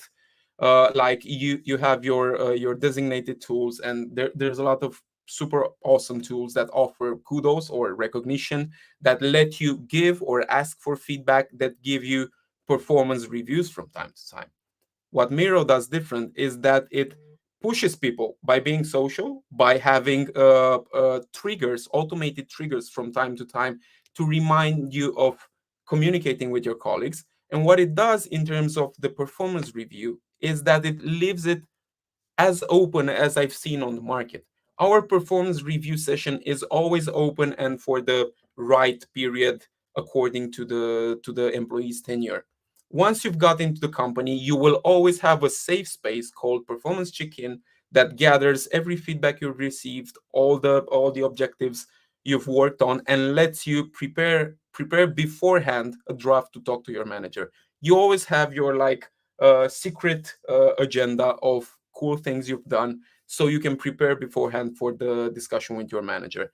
And this pushes the process to actually be fully continuous. You can draw out conclusions every half year, 3 months, or even a year, but you are invited by the platform to have specific contextual information that you're talking about, not just talking from memory, right? Uh, One unique thing that happens, and this is because the platform itself is social, right? It creates a lot of content. People love to know about the company. This is something that we found out discovering and working with companies. People actually want to know about what's happening with other teams, who's being recognized. They want to be a part of it, right? And every interaction that they have in the platform leaves a trace, which we can draw out. So we can draw out this map about the company, and you can immediately realize if you have a disengagement problem, maybe a disaffiliation problem. And since nowadays we're talking a lot about diversity, equality, and inclusion, I think it's more than having a report which says we're 50-50, we're really balanced on male versus female employees, or we have multiple races in our company. It's more than an Excel, right? Diversity and inclusion happens over time. I think you can watch it happening or not happening in something like Miro, because it's one thing to hire someone who is let's say different than the other majority. Is one thing for them to be an active part of the company, and I can't stress this enough. We're just scratching the surface in the world of DE&I, and maybe Miro is something that can show you, based on a performance or community standpoint, if they are accepted and truly included into the workforce. And the final thing I wanted to show you about the platform is that we've managed to do the impossible, keeping this agility. People love receiving feedback in a very humane, qualitative form. HR need to prepare the reports about what's the macro look on things in our company, and enter AI and welcome AI into our lives. AI can do this, and AI can take a very humane, let's say, human generated content transpose it into numbers and kind of bridge the gap between the two needs. People need to feel heard, need to be safe, and we can't use, let's say, percentages or numbers to describe their performance. We have to use human voice. We have to use our best words and our carefully chosen words to describe their performance. And then management need numbers. AI can bridge this gap and can be the solution to actually have the best of both worlds. And yeah, this is what a bunch of 30-something engineers did with Miro in terms of performance management. It's a social platform. It's very usable and very used. So we have large amounts of data to present to you in order for you to take the best decision and the very contextual decision. We don't want you to think about the one size fits all in terms of your people. We want you to give you the right tools in order to be able to identify the strengths of everyone and see the strengths or the weaknesses of the entire company. It's, let's say, an identification platform, both for individuals and for teams. And since I'm seeing Norris, yes, it was my last slide. This little engineer robot was myself speaking. Told you the usage instructions are for me. And yeah, thank you for listening. You can find us on miro.io with double R, or drop us a line at sayhello@miro.io. Thank you. Awesome. Thank you, Bogdan. Thank you, Bogdan, for your presentation. We have like comments from our viewers, not one, but Okay. a few of them. But I think this is really interesting. The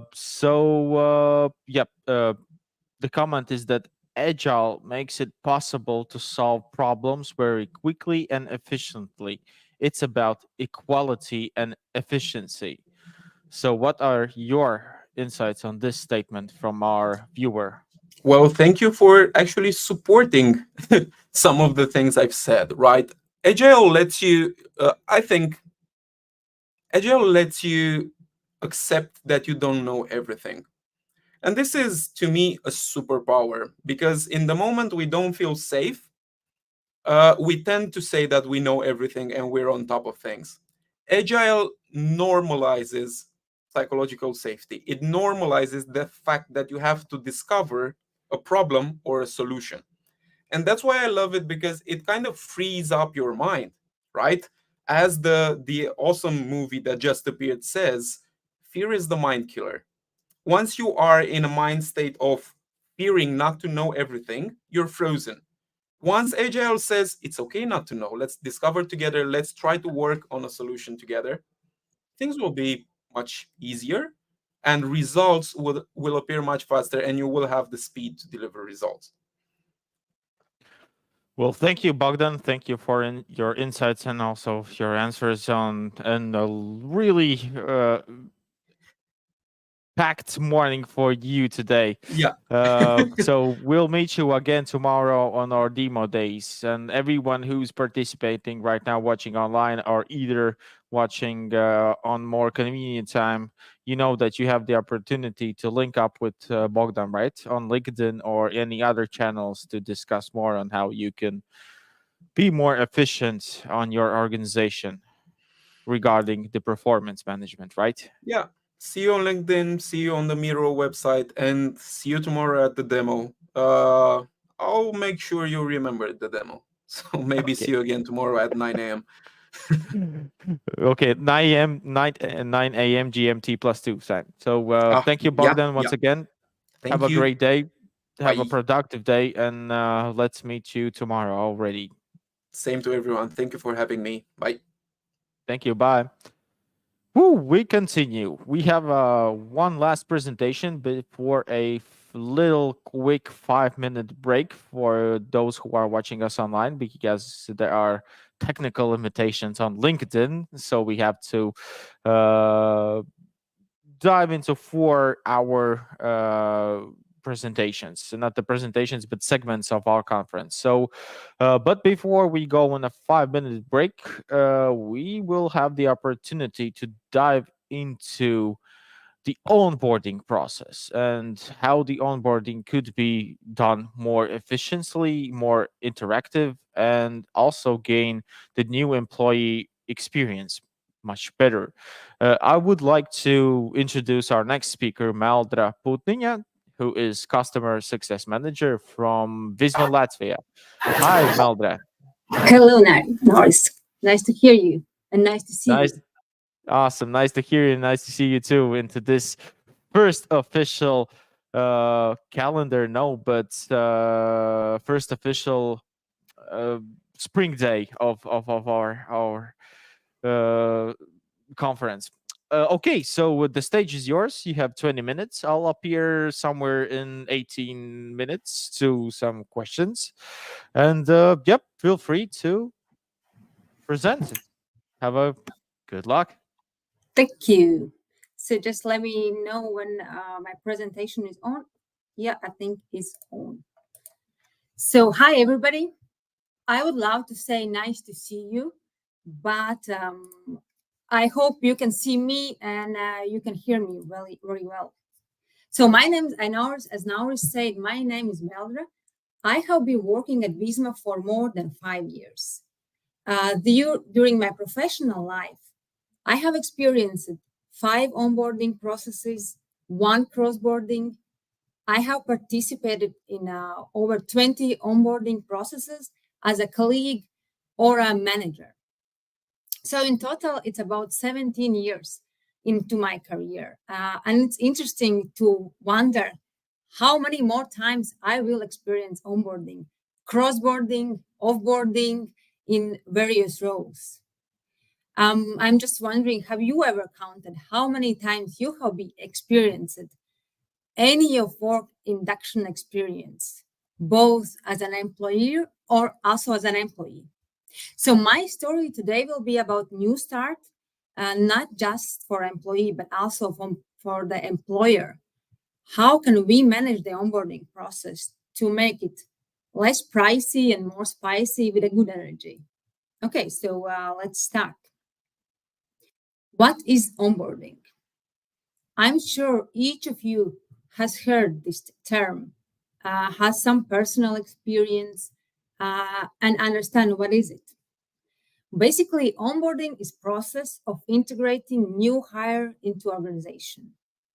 While many companies are aware of its existence, but to be honest, not all dedicate enough effort to it or know how to do it. A good onboarding provides new employees with all the needed information just to have to make a successful start. But if onboarding process is poorly organized, it definitely will result in chaos and will ultimately cost both newcomer and the company a great deal of energy, stress, and money, of course, at the end. Everything is about money, more or less. So the onboarding process, or how new employee is welcomed and trained can really affect how long they stay in the company. If done well, it can make feel part of the team. It can make understand their job better, can make them want to stay longer at the end. But if not, well, you see the statistic. And recent studies actually present even more concerning numbers. And it's really surprising that only 52% of employees feel satisfied with their most recent onboarding experience. And 64% of employees are likely to leave a new job within their first year if they have a negative onboarding experience. Nowadays, we are facing the opportunities, but also a lot of challenges that COVID-19 brought worldwide forever. We know everybody is talking about it. You see the information, it's just times changing, and COVID changed our life as well. The workforce is transforming. This means the organizations must adapt their traditional work models, onboarding processes, and digital tools to cater to both hybrid and remote work styles. Let's look a bit more statistics because they help us to really make kind of a database decision and to understand the real situation. The hybrid model is here forever. We need to accept it, deal with it, and enjoy it. The statistics you see in slide have been completed from various sources and clearly show that we already know technology is advising. The amount of information is increasing, and we need to think about more and more how to adapt this, I would say, really rapid era. It's coming, and it's already here. It's not just coming, it's here. Onboarding. I bet each of you can remember at least one challenge you have faced in onboarding process, and probably in both sides, as an employer and as an employee. I have really good onboarding experience in my life, few of them, and I also have really bad experience. I will just quickly tell a bit about this bad experience. I clearly remember the time when I arrived in my new job, and the manager, he was actually forgotten that I have this first work day. It was spring 2014. The sunny day, the sun was shining. I was in a good mood, just walking into. I walk in the office, said hello to my new colleagues that I'm here. I'm going to work here. But actually, everybody was surprised, and manager wasn't there because he just forgot about me. So the accountant, she was really friendly and nice, and gave me a coffee and let me sit down somewhere in the corner. There was no desk set up for me. There was nothing, a computer or whatever. So my boss, he went to the shop to buy everything. And actually, I had a meeting the first day with a client, with the programmers together, and it was just chaos. And how do I felt in that situation? I felt confused. I felt a bit embarrassed in front of the client. I didn't really understand what's happening, and I still had to work together with programmers after then. And I had this, this feeling: what is this woman going to tell us? What to do, us for programmers? Luckily, I stayed there and I didn't go away. But you never know how you would do in this situation. But that story for another time, another place. Just I wanted to show how really actually important is the first welcoming days and onboarding processes, because we have so many onboarding challenges around us.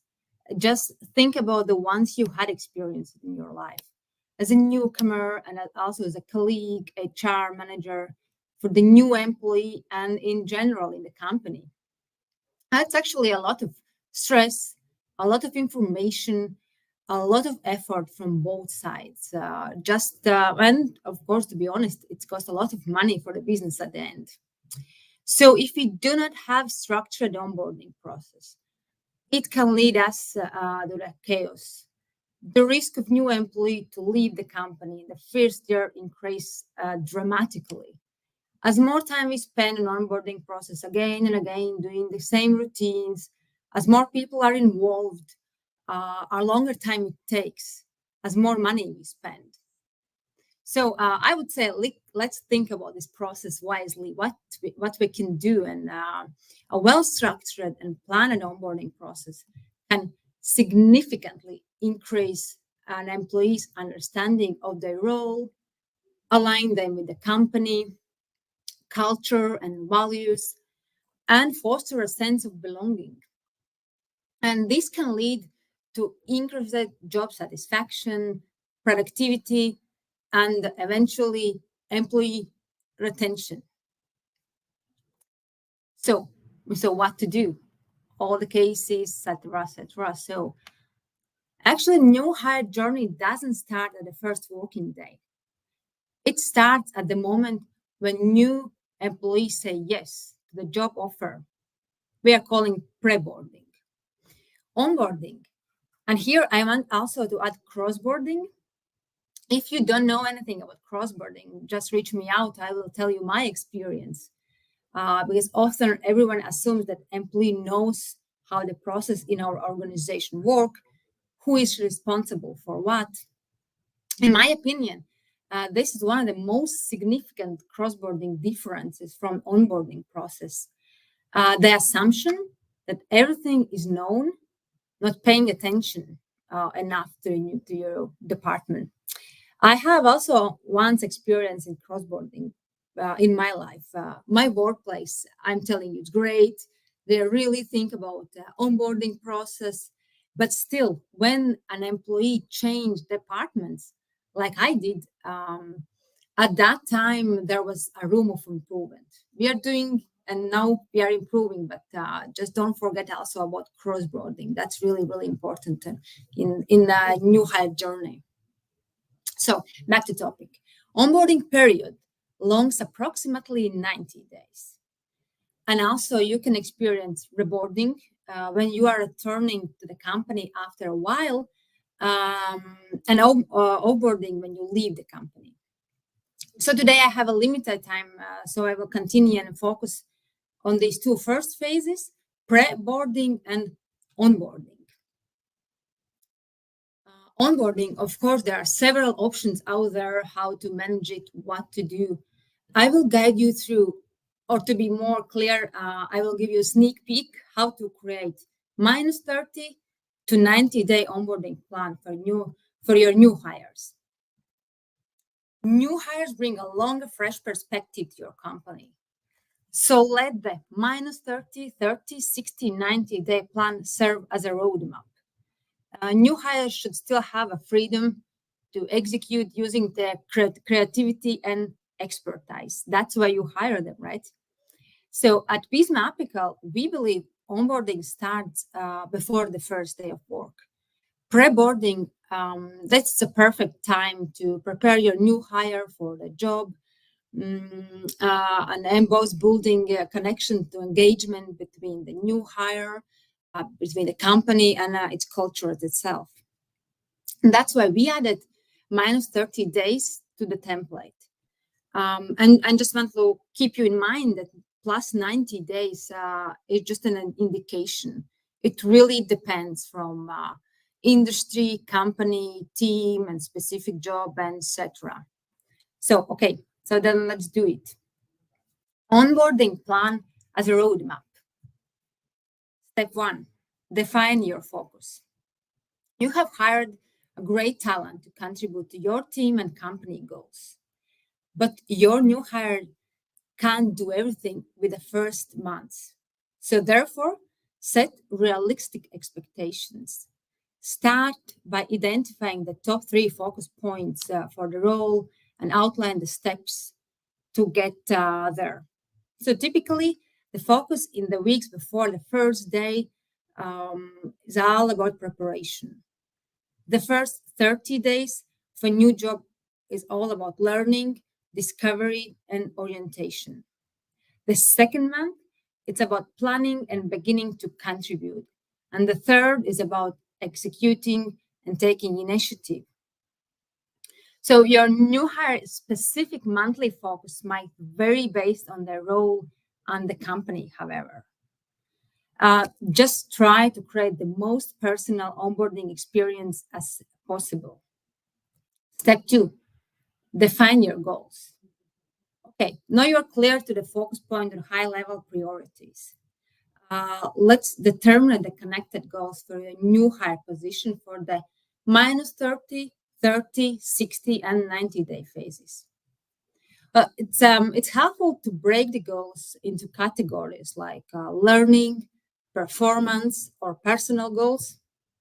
But remember, these goals need to be smart as possible, specific, measurable, reachable, realistic, and time-bound. Step 3, create metrics. What does success look like in your company? And how do you measure it? For each goal, determine employee performance metrics to track how well your new hire is performing. Then step 4, create action items. Look at the goals by type and date. Create a list of action items that can be used to determine whether your new hire has their goals. There should be measurable and achievable. And then last, but of course not least, put everything together in a template or platform. integrate your minus 30, 30, 60, 90-day plan in your onboarding program, or preferably your digital onboarding platform to keep it updated easily and track your new hire progress and task completion. So where to find template? It's really various ways how to do it. You can sit down with your colleagues and try to create your own. Maybe it's better to ask your colleagues from several departments to make the team to do that. You can try also to Google it, you can ask to artificial intelligence to create. Maybe there are some good examples. We have also prepared free templates for each phase. I can send them to you. Just send me an email or contact me on LinkedIn or ask Nauris. We can do that. These templates that we have, we are adapted to this minus 30, 30, 60, 90-day onboarding plan, which I showed in the previous slide as a roadmap. So the template is just one part of the equation. The other big question is, where can you find an onboarding platform? Here we can help as well. Again, we have Apical. Apical provides a user-friendly platform that gives new employees meaningful onboarding experience. I suspect that you have already identified my enthusiasm for statistics. Technology evolves very rapidly in the modern day landscape, and the toolkit expands in many processes of the businesses. So one way is to keep up with innovation is to start the integration to save time, energy, and money. So our platform supports your new hire during every transition in the work, from pre-boarding and onboarding to offboarding. Have several features like checklist, glossary, personalization. The most important is just to put all your process structured and get into the platform. Also, by creating an interactive and employee-centered experience, we ensure new hires feel engaged, confident before day one. Also, there's AI integration, quiz and feedback, time-bound content, just to give the information in more easy, understandable way. Maybe a bit also gaming elements, just to involve your newcomer as well in the process. So together we can turn every new beginning into an unforgettable experience. So the new beginning starts here, and I can say thank you because I know I needed to save few seconds or few minutes. So thanks for listening to me. Thank you, Meldra. Thank you for diving into the complex. But the other hand, I think that really easy and manageable onboard process when you're using the right technology, in these days and times. From my side and from the audience, there is one question, and of course, it's the one regarding the trends. How do you see the in these days and times the new the new onboarding solutions? What is the AI in all of this? Does it help to onboard the new employees? I will definitely say yes. I can say it helps everywhere. We just need to know and try to understand how to use it. Also in Apical, we already had implementation in the app by artificial intelligence, so you can use to create content. So you don't need to spend a bunch of time to do that. You can ask to, I don't know, help whatever the pictures and the content. And also we have future plans to make it even more involved and integrated, because we know that it's our future and we need to make our time more efficient. Okay, thank you. Well, I think that's for those who are watching us right now online or in recording, that tomorrow, to March 21st, we will have the opportunity to see what's in the belly of the apical system from, I can actually say the time frame, it's from 12:30 to 13 GMT +2. So you will have the opportunity to also once again meet with Meldra and see what opportunities and what possibilities Apical onboarding solution can provide for your organization. Okay, thanks. To see you tomorrow then. Yep. Thank you. Thank you a lot for this presentation. So good luck to you for today, and thanks, Melder, once again. For now, we have to take a 5-minute break because we have some limitations in LinkedIn, right? So we try to engage with all of our viewers all across the world in different timelines and different platforms. In our homepage and also on LinkedIn and YouTube. We now need to take a 5-minute break, and we'll be right back. For those who are watching us online, you have to scan the QR code for our next live stream. But for those who are watching us on recording, just press on to the next video. So we'll meet here in 5 minutes.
And we're back.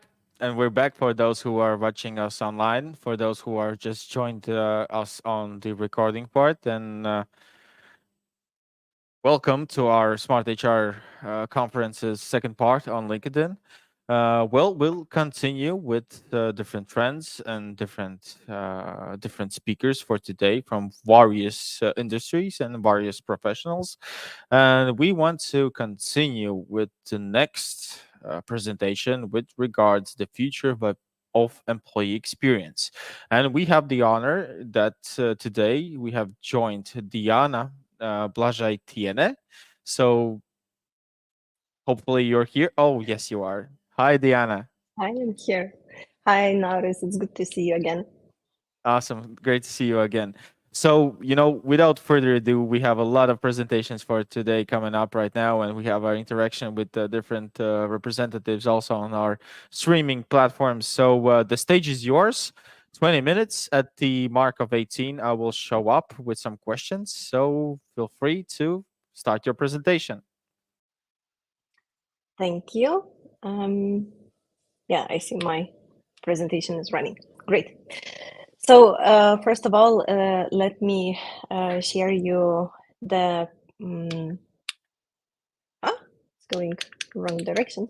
So first of all, my name is Diana. Some people call me Diana Soprana. I represent Soprana Personnel International Recruitment Outsourcing Agency in Scandinavia and the Baltics.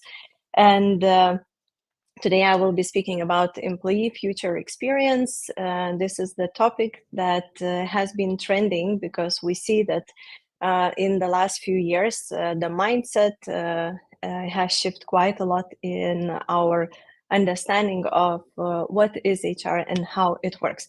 So today what we will be speaking, what are the post-pandemic tendencies, what is quiet quitting tendency, job hopping for salary increase, which is extremely popular lately, quitting skills, what it is, and how organizations can adjust it and use it for the benefit of employer branding, and of course, performance and pay systems.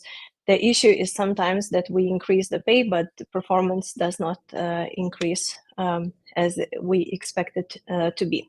So first of all, what has changed in the job market? Of course, first of all, some years ago, we had pandemics. After the pandemics, we had the political situation change with a lot of tension, which also influenced economic conditions going for the slowdown in some countries more or less. And we see that overall, this has been shifting with the mindset of employees who are expecting for more flexibility from the employer side and expecting more possibilities to work and prefer to work remotely. Then again, the priorities are put in the emotional health, which is more important than ever. This has come 4 years ago with the pandemics. Then priorities in career. A lot of people are understanding that what they want, and therefore the quitting skill comes into play here. And also because of the unstable times, economic times, we see a lot of layoffs. We hear about it a lot in the media, social media, cancel culture. So a lot of these changes are shifting and employees are requiring more than ever for open communication, not to have layoffs the last minute, which is quite shocking for some. And of course, lately we also see quite a big mix of different generations in the job market and the newest generations coming in, which is also very interesting tendencies. So trends shaping organizational culture and HR strategy. First of all, I would like to mention quiet quitting, and it's a silent withdrawal from work. It's not that someone leaves the job actually, it's someone who is not so much productive at work anymore, is doing bare minimum, and this can happen because of very different reasons. Some employees might feel unappreciated at work. Some might be burnt out and they don't want to change for something. Some feel that they are underpaid and unrecognized, undervalued. So motivation and productivity really drops significantly. So sometimes employers are saying, what do we do with that? What is happening? And remote work sometimes increases this as a problem in organization.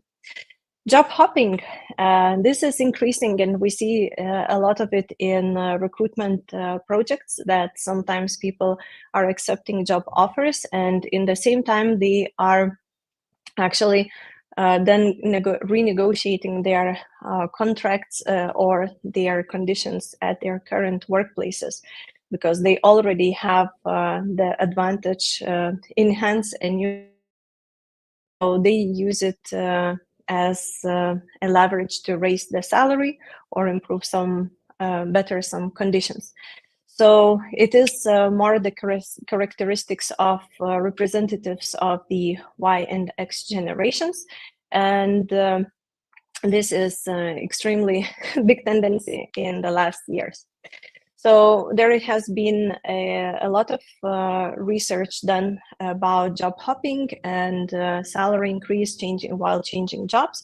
So in 2023, about 96% of employees were looking for new jobs, or job relocation was seen as a key strategy to improve career prospects, conditions, and pay. So what should be benefits? We should be looking at this as a long-term strategy as organization. And first of all, those who remain employed longer, who are loyal employees, they can benefit from the bonus system, long-term benefits and incentives if you work for 2 years, 3 years, 5 years, 10 years, and so on. I will be also a huge advocate saying that sometimes it's not about very big things or big innovations. Sometimes it's also about such a human thing as thank you and appreciation for the people, so that they would feel the satisfaction at their work. And of course, regular salary raising, salary incentive system. Since we're working with Norwegian and other Scandinavian country companies, and I can compare it with the Baltic situation in the job market. I often see that, for example, when we have our clients in Norway saying that it is a norm to increase salary regularly every year, and when you mention this to the candidates, that they don't have to come negotiate a lot about it, it's just documented in the work contract, then it is a huge advantage for the candidates to consider the job offers. Quitting skills. Quitting skills is a very skill that we are speaking very often lately. It's a skill where a person already knows when to leave the job or refuse some tasks that they feel like they are not productive anymore, they are not growing professionally, and no longer meet organizational goals. Like some clients have mentioned, and we were discussing that, you know, they have people working in the organization for 20 years. Is it always good to say that, you know, you have people who are staying within organization for so long? It's not always a good sign, even though we are trying to achieve loyalty of employees. However, sometimes change is needed because it comes with innovation, with different mindset, attitude, and whenever people who don't quit because they already have maybe comfort in there, they don't go with the goals, and it's okay, nobody's watching that, and company is not growing, company is not innovating, company is not expanding or doing anything for the best, it's just floating. So in this case, quitting skills is very good. It's when employees recognize when they need to leave. It makes it easier to recognize opportunities, what the person wants to achieve.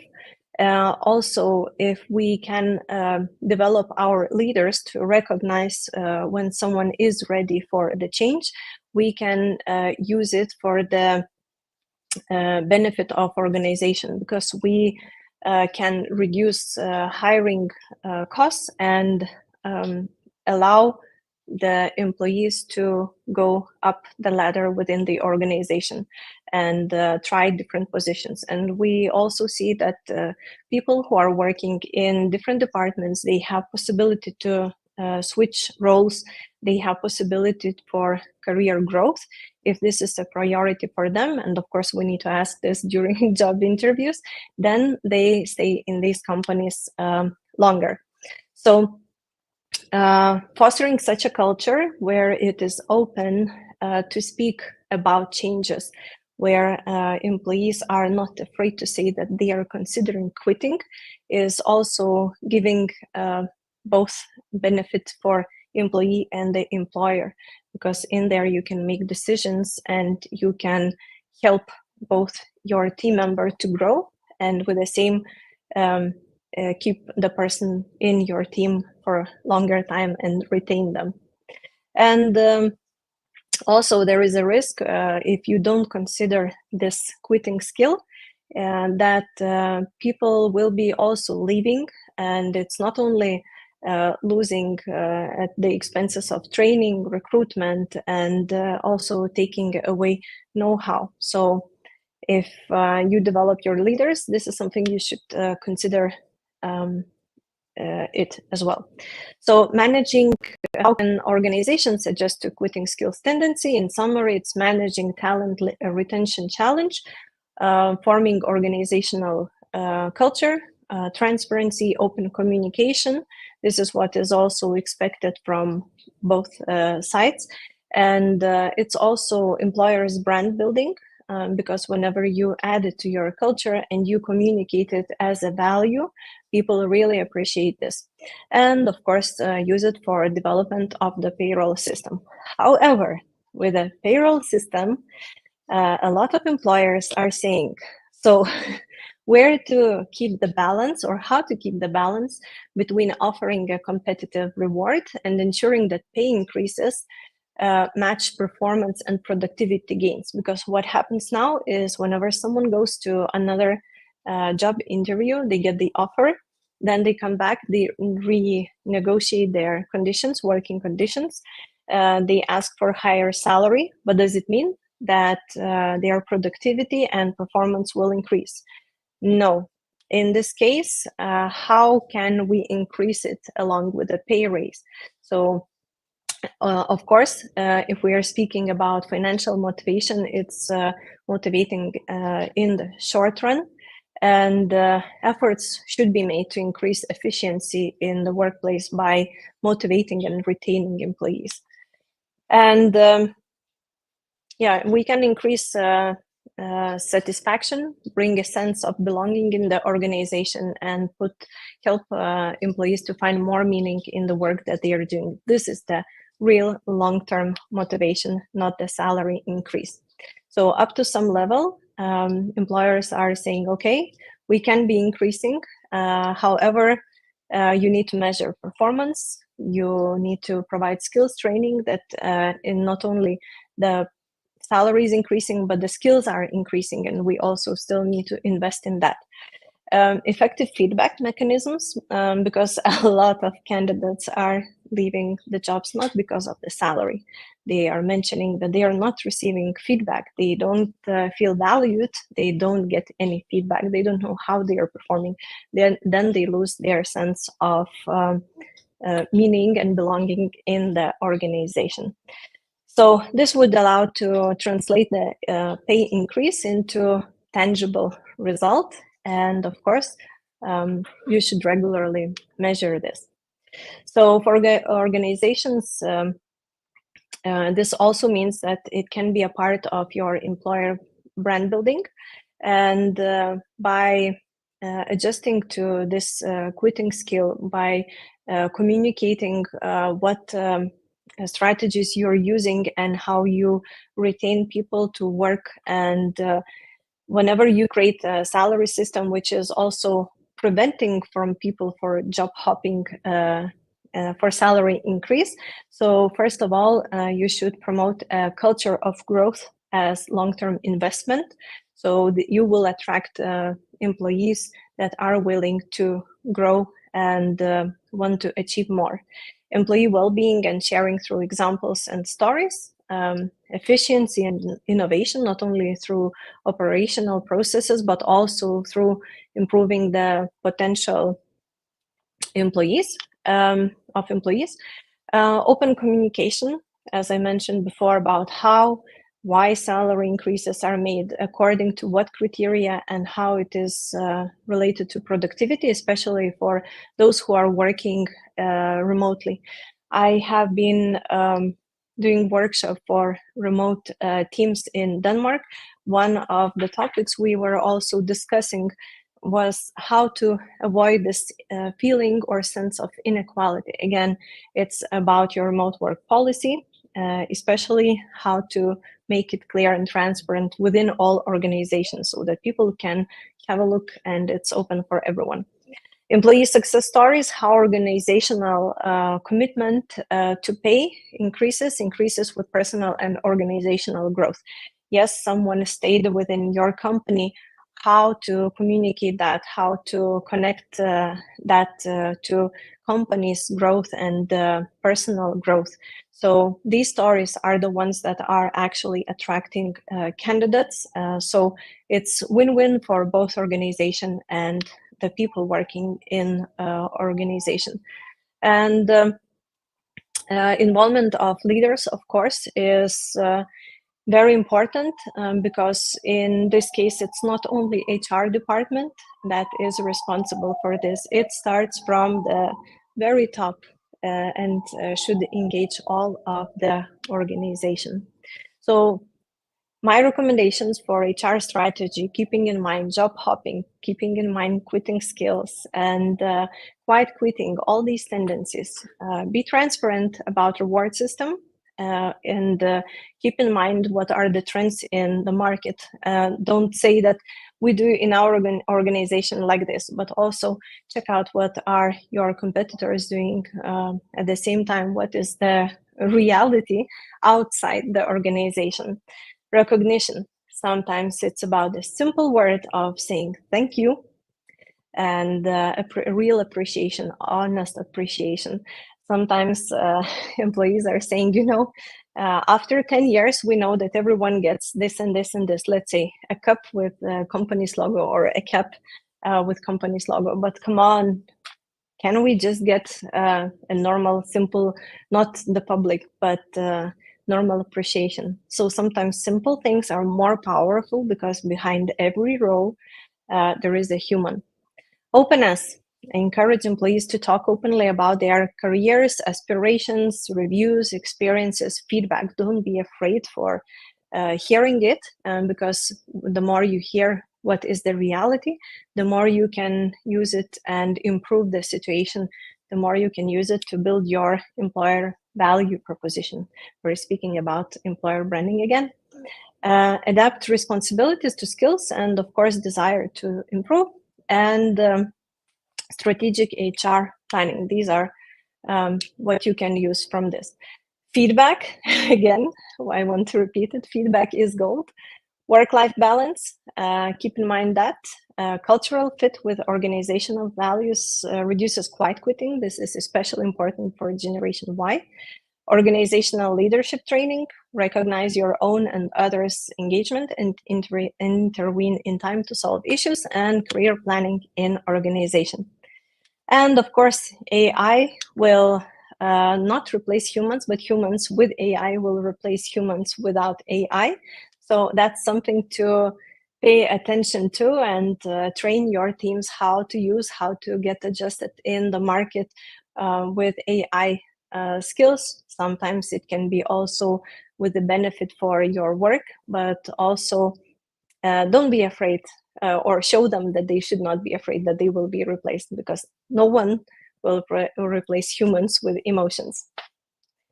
Thank you. Thank you, Diana. Thank you, Diana. I think that this is also a really insightful and a remarkable thing. That keep in mind that AI is not going to replace us in the near future. It's No. just a tool. And we have actually time for one question. It's regarding the situation in the workforce right now in the global scale. There is more than 3 generations right now, even 4 generations in the workforce. So each and every generation has its own like expectations on their experience, and maybe you have some uh, insights or some knowledge to share to HR managers over here, how to deal with different generations and how to strategically, I don't know, make their experience more efficient in the organization. I have recently been doing a presentation about that. Shortly, it's that first of all, you should evaluate which generations are working within your organization. Also see what covers all of them, what motivates all of them, but also acknowledge their differences. And again, I was speaking in one of the podcasts about this as well, that sometimes we think that we know what people want. And as an example, we say that, okay, somebody decides that we will have pizza Fridays, right? And we order pizza. But did we ask if people want this pizza? Maybe someone is getting ready the summer body, someone is eating gluten-free food, and someone is eating this other salads only, vegetarian, and so on and so on. And whenever we ask, you will get much more engagement from the people. So if you say that, yeah, in our company we have health insurance, right? So it is a great deal, and certain generations want it much more than the younger ones, who are most of the time healthy, unless they use other benefit of it. But it can be as an example. So some people, when they are coming for job interviews, will notice as well, whenever we ask what motivates you, what are you expecting for your next employer, what is it? Elder generations will more ask or say, mention the respect, recognition. For the others, it will be feedback. So in all cases, I would say that you should just do the simple thing and ask. That's the simplest thing. It's communication. It's just asking, Yeah.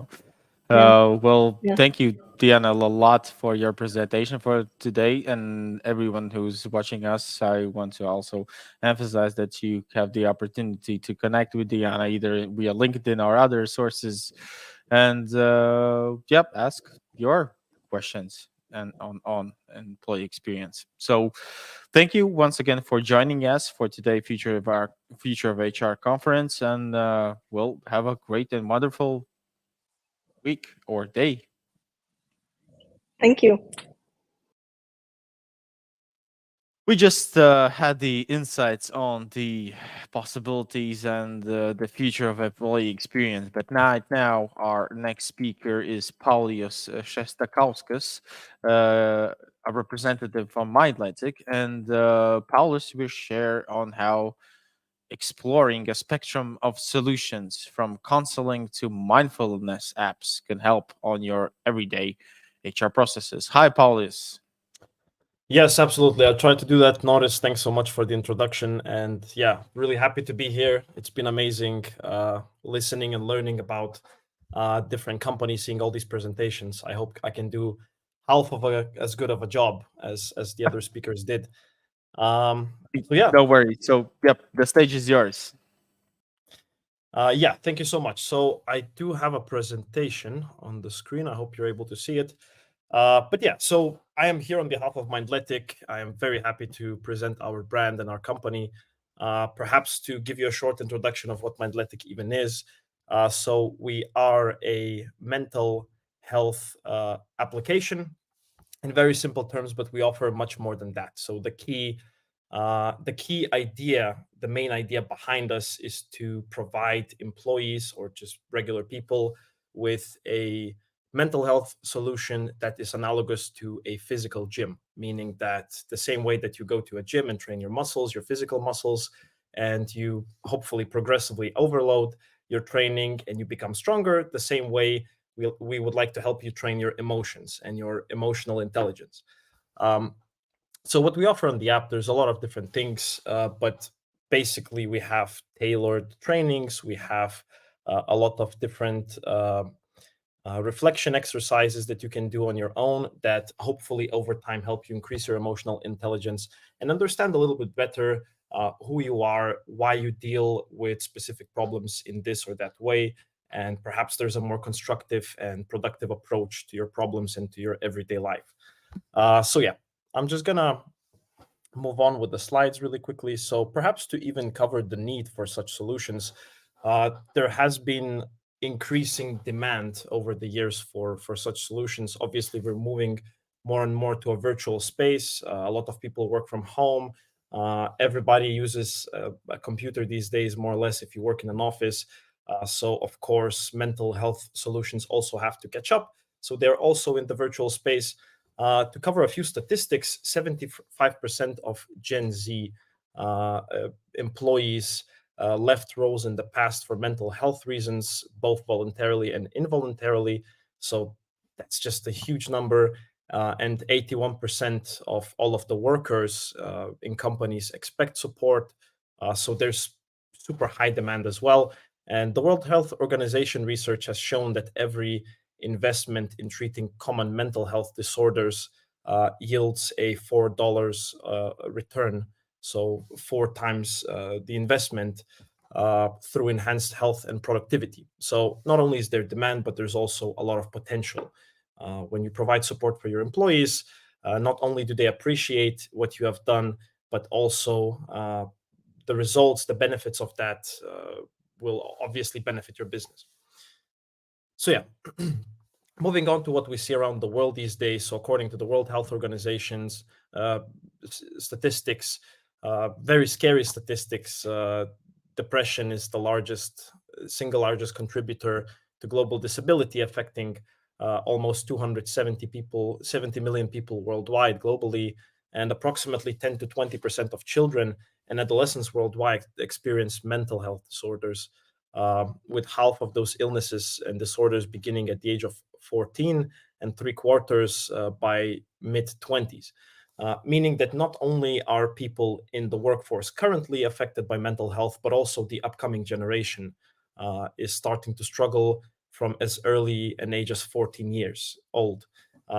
So having a robust support system for your current employees and employees that you're going to employ in the future is obviously a very solid strategy.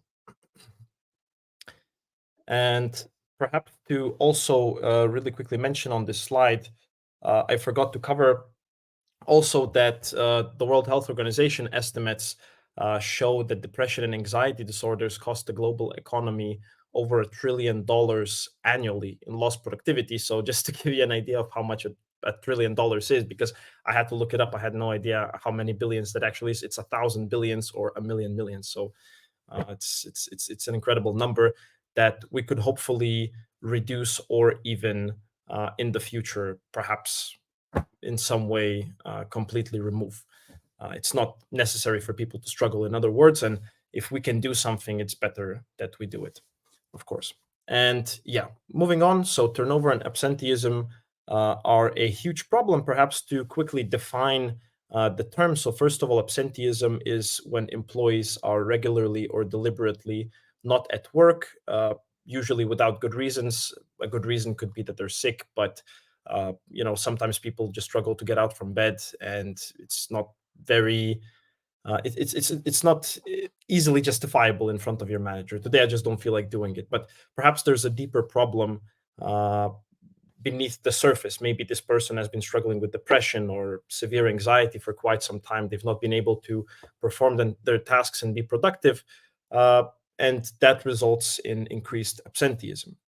And turnover is when employees leave a company and they are replaced with new ones. And high turnover rates means that people are leaving, and that can be very costly. The average cost of replacing an employee in a management role is $7,000. And that is because when they leave, somebody has to fill in for them. Then you have to account for recruitment costs, training costs of a new person. And it takes time for them to start performing at the same level as the employee who left. So the costs accrued are very, very high. And of course, it's very bad for stability, at the workplace.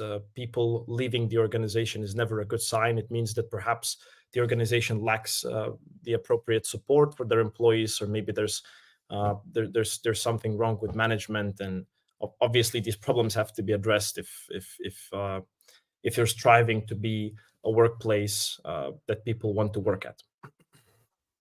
So yeah. Now moving on. So what employee retention offers is continuity and stability. So retaining, so perhaps to just really quickly mention, so if you're able to retain your employees, there's a lot of benefits, and employee retention offers continuity and stability, which means that if you can retain your employees, your organization will be more stable.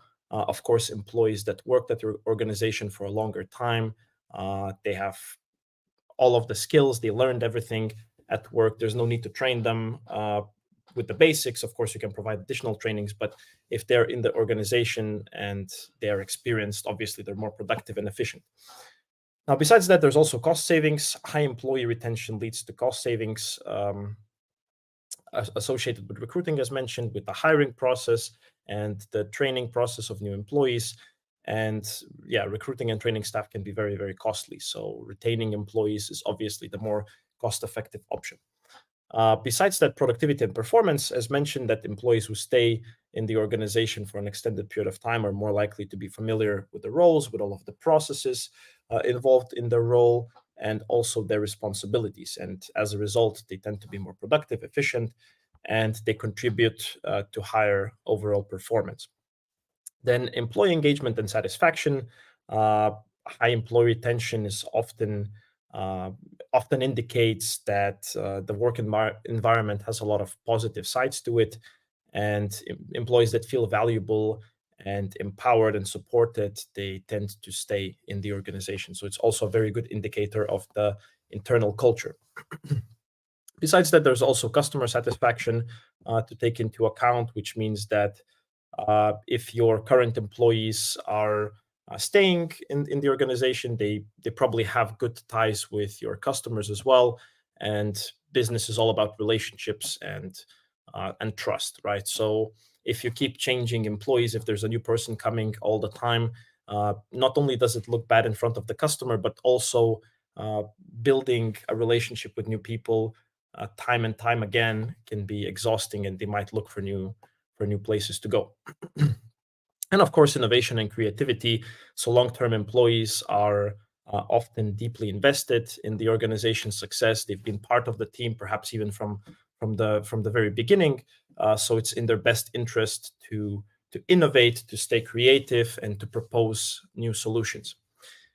And employer branding and reputation. It's very obvious that if you have a high turnover, it doesn't reflect well on your organization, and your reputation can be tainted. And if one thing is true for businesses as well as for personal relationships, it's very easy to lose trust, and it's very hard to gain it back.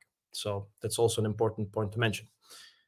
And that's as far as employee retention goes. And now a little bit more about Mindletics. So as mentioned, our goal is to give people a way and a possibility to train their emotional intelligence, to reflect on their emotions, but also we believe that human intelligence is a key human competence, and it cannot really be replaced by AI.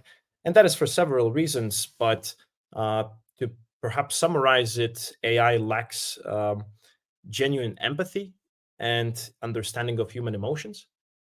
And besides that, AI struggles with understanding complex contextual factors. So there are complex situations sometimes that involve feelings, and I might be wrong, but AI doesn't really have them. So that's why it's difficult for AI to understand or to possess this capability. And there's also a lot of nonverbal cues in human communication. So, smiling, nodding, different facial expressions. And yeah, so it's hard for AI to adapt to that. There's also a lack of human creativity and imaginative capacity. It's a tool that, researches a database, so it's hard for it to imagine something, right? And then there's also the difficulty of adapting to rapidly changing situations. There's also a lack of inherent moral judgment and ethical reasoning. So everything is that the AI uses it comes from humans, right? So it's in the end it's humans that influence AI's answers. So that's why it's hard for AI itself to adapt. And of course, it's difficult for AI to build genuine emotional connections. So we believe that if we can train emotional intelligence, we might still have an edge over AI. I don't really believe in a Terminator kind of scenario in the coming years where AI takes over and enslaves all of us. But I think that we have to work on the strengths of humans when AI is taking over a lot of other areas that we used to be very important in. And yeah, so the Mindletic way, as mentioned, we have a lot of different training possibilities, and we hope that people can train their minds, their emotional muscles the same way that they would train in a gym. We want to predict and prevent destructive behaviors by increasing emotional intelligence. And emotional intelligence, very simply put, is a measure of a person's ability to recognize, understand, and manage their own emotions, and also understand, recognize, and influence the emotions of others. So that could be self-awareness, that could be self-regulation, social awareness, as well as relationship management. So very, very important things and skills to have. And if you can train them, then everyday situations become much easier to handle. And also, it's worth noting that individuals with high emotional intelligence tend to be more self-aware, more resilient, adaptable, as well as socially skilled, and it can lead to much greater success in different aspects of life, including personal relationships, professional relationships, and pretty much any endeavor that involves other humans. So what we want to do, as mentioned, we want to give your employees the possibility to track and train their emotions. So that can be done through our emotional reflection tool. My colleague Irmantas will show you the whole interface a little bit closer tomorrow in his demo presentation. But basically, the app adapts to your reflections. The app adapts to what information you put in it, and it suggests different content based on it. You can find courses and a lot of different content that helps you relax and just feel better throughout the day. Besides that, we have a lot of different insights that we share with you. There's the possibility of seeing how you're doing over time, and we also provide different insights for further smart improvements. So also, we have the possibility of seeing different specialists on our app. We have more than 40 psychologists that are available 70% of the time. They can help you in a variety of different languages, as seen on the screen. All of them have at least a master's degree and 2 years of consulting experiences. So you will certainly be in good hands. And of course, the benefit of it is that you have someone to talk to, but maybe to mention is that studies are consistently showing that individuals engaging in regular therapy experience improvements in their mental health. And I guess what this goes to show you is that we provide your employees with a tool that they can use on their own. They can reflect on their emotions, but if they need some outside support, if they need someone to talk to, they do have that option.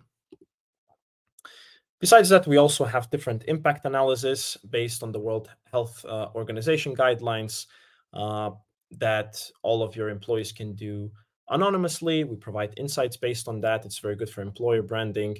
And also, you can predict different costs, but the different potential costs associated with mental health. You can predict people's behaviors. You can see what the realistic situation is within your organization. On an organizational level, we also provide a lot of different data. It's very difficult to get authentic, anonymized data to help you understand the real situation within your organization. We help you do that. So all of the reflections that your colleagues would be doing on the app, everything will be found on your admin dashboard. You can see a lot of different data, what emotions people experience mainly, and how it's going in general. So, of course, it's all anonymized. You wouldn't be able to see who's doing what, but this is very valuable information if you're taking mental health in your workplace seriously and you want to understand what is really going on. We also have different workshops. The benefit is obvious. It's good for exposure. People learn about various different topics of mental health in these workshops, so your employees can participate in them.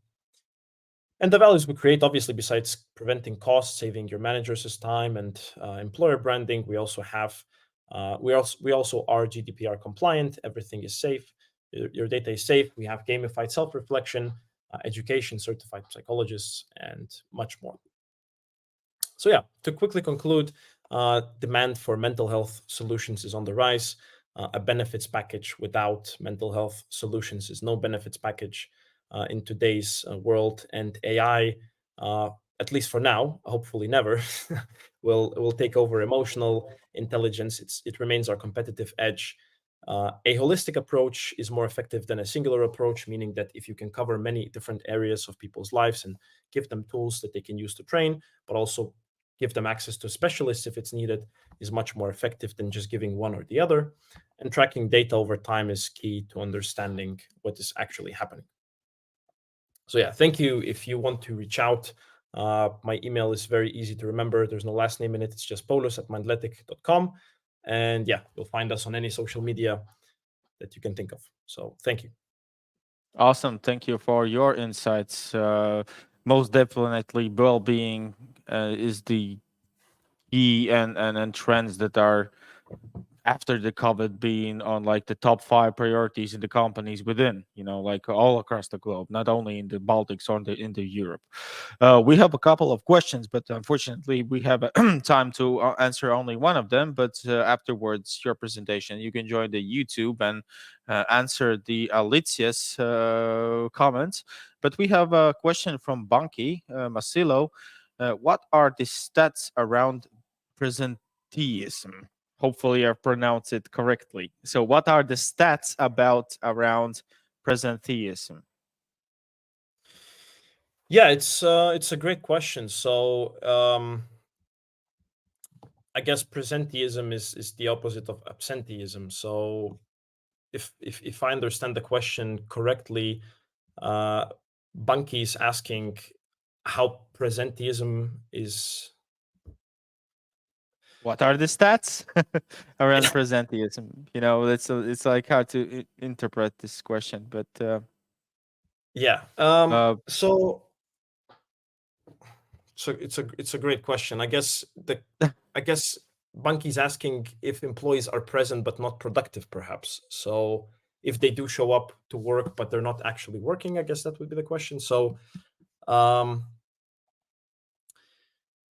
yeah, it caught me a little bit on the spot, but I suppose either that way, even if either way, you have the opportunity to dive into the discussions with Banki on the YouTube channel where the stream is on live. I want to say thank you a lot for the insights on Mindletic. We'll see you or your colleague tomorrow at 16:35 GMT +2. But yep, thank you for your presentation. Have a great day and keep in touch with the questions that were asked on you on the YouTube channel. Yeah, fantastic. Thanks so much for having me, and good luck to the other presenters. Awesome. Thank you a lot. Okay, bye, Paulus. All the best. Bye-bye. What a really intense day. One presentation after another. Thank Paulus once again on his own viewpoints on how Mindletic can help your organization to achieve your business or organizational goals, keeping in mind that the employees and the resources are human and they have to be more mindfulness and better on also on the well-being. But we'll continue with a little bit of statistics and a little bit of the data. So our next topic is future of data-driven work scheduling. This, I think, is really topical for retail and logistics, and also for manufacturing companies. Well, especially when they have multiple different timeframes on the work with. But I want to invite to our main stage Gaeta Halias from Staff Logic. Gaeta, hi. Hi, welcome. I'm so pleased to be here today, and I'm glad that you have taken this day to think about future. And yeah, today I want to share my insight in the perspective of work scheduling. So Awesome. yeah. Thank you. Well, the stage is yours. Mm-hmm. And I would like to share some slides. So yeah, thank you. So, but unfortunately, I have a bad news. I don't have this crystal ball to say you what exactly how this future will be. But what I know from economic and for the nature, that the economic goes up and down, and there is a progress. But sometimes something the black swan or something breaking happens, and then it makes the shift, and the previous situation never comes back. There will be a new normal, but how to adapt that is unclear. So yeah, I can't tell you the exact future, but I have a background from this workforce optimization area over 15 years, and therefore I think I have lots of practical tips to say you how to prepare for that unknown future. And why I'm so sure that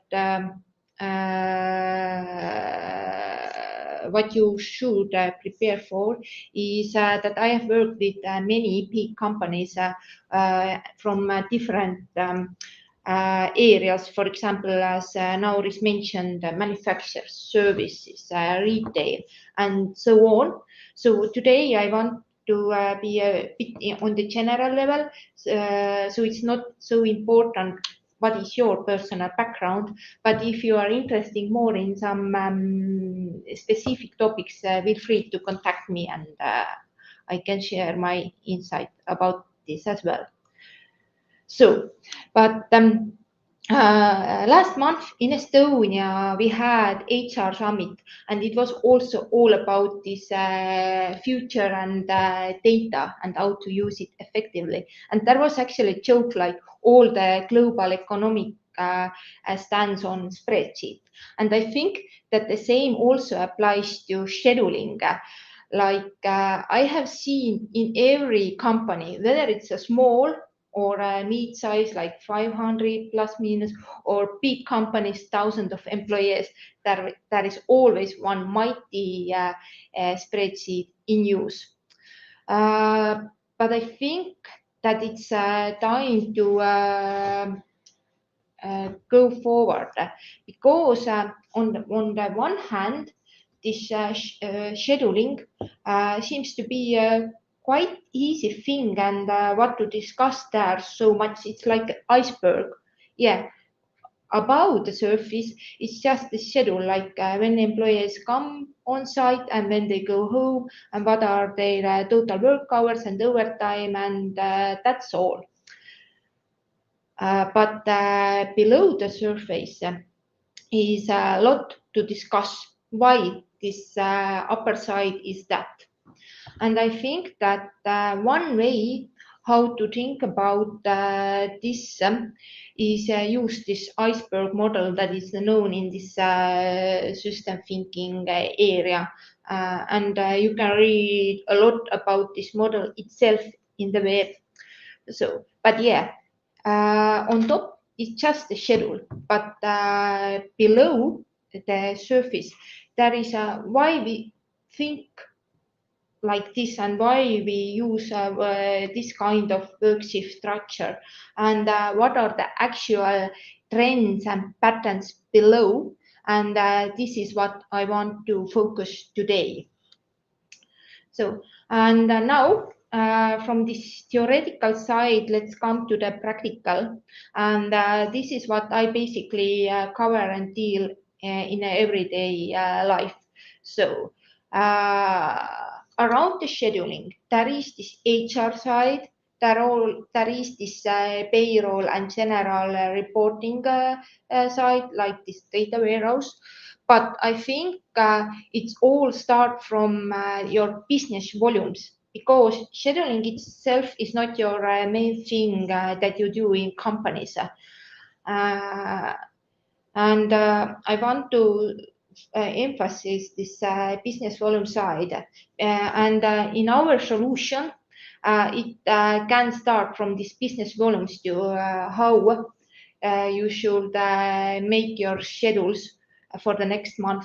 So we can take in this statistics you have. It might be this information of how your clients bought items, like how much cashier lines there are, or what are your orders, or what is your production plan. We can compare different months, different years, and based on that, do the forecast. So it's not just that we are used to do the scheduling like that, but based on the data. So if we have this forecast, then we love to cut this huge topic into small pieces.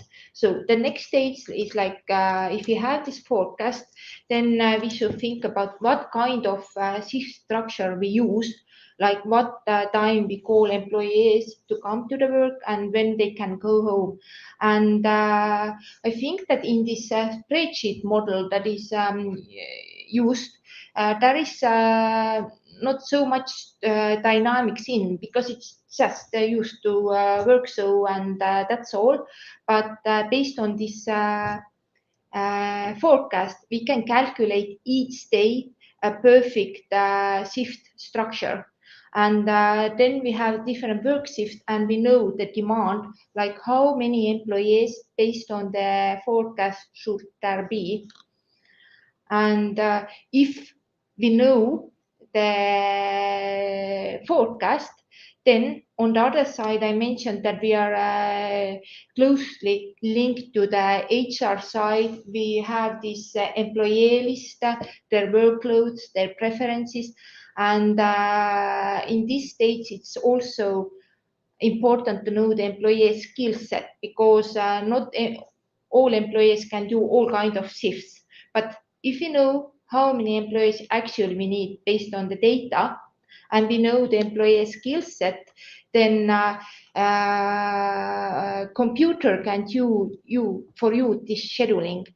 And yeah, of course, in the future, maybe it's made by AI, but in our system, we use a different algorithm, and you can step in and change the rules and the priority of this.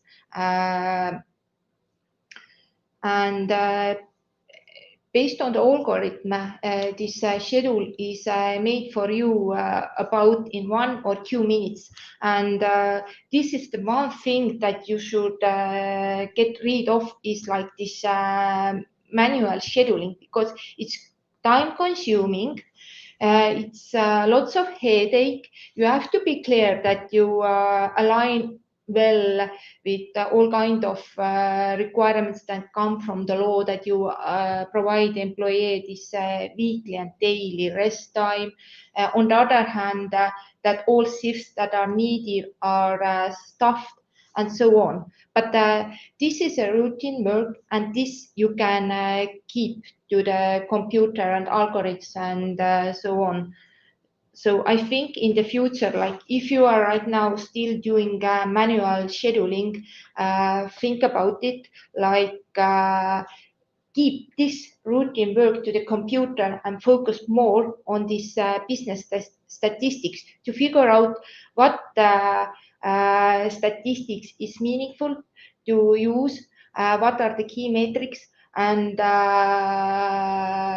is our shift structure itself optimal. And if you are sure that you are doing there the good work, then what is the general schedule? Keep it for the computer. And I will bring you one practical example. It's from this retail area, and it's for cashiers. And on the left hand, you can see how the schedule was planned manually, based on that they are used to do it so. And on the right hand, you can see that what was the schedule at the end of the day when it was made by the computer. So the blue line on the below show you what is the employee demand based on the forecast. And the shop itself, there are these traditional cashier points where this cashier is dealing with the goods and saying how much you have to pay. And then there are these clever self-service cashiers. And with the computer-based schedules, for one example day, we used 8 hours less of workforce. That was around 16%. And I think it's just the labor cost savings per one day. And but you can apply it for all days. And we can see that before optimization, there were only used long work shifts. But actually, if they look the data and think about it, they also see that they can use some flexible workforce that are willing to come to work only for 4 hours. And they cover the planned shift with activities that is saying when you are working in this smart cashier, when you are working in this traditional area, and then you have this lunchtime. And now this red line is showing you the time where employees are not planned with activities, and you can use it this time for this some kind of back office work or some putting out goods or whatsoever. And it's this part. So far, I covered the area when the scheduling itself is quite difficult, because your staffing needs for different days are not stable, and the work schedule itself seems quite random to apply for these requirements.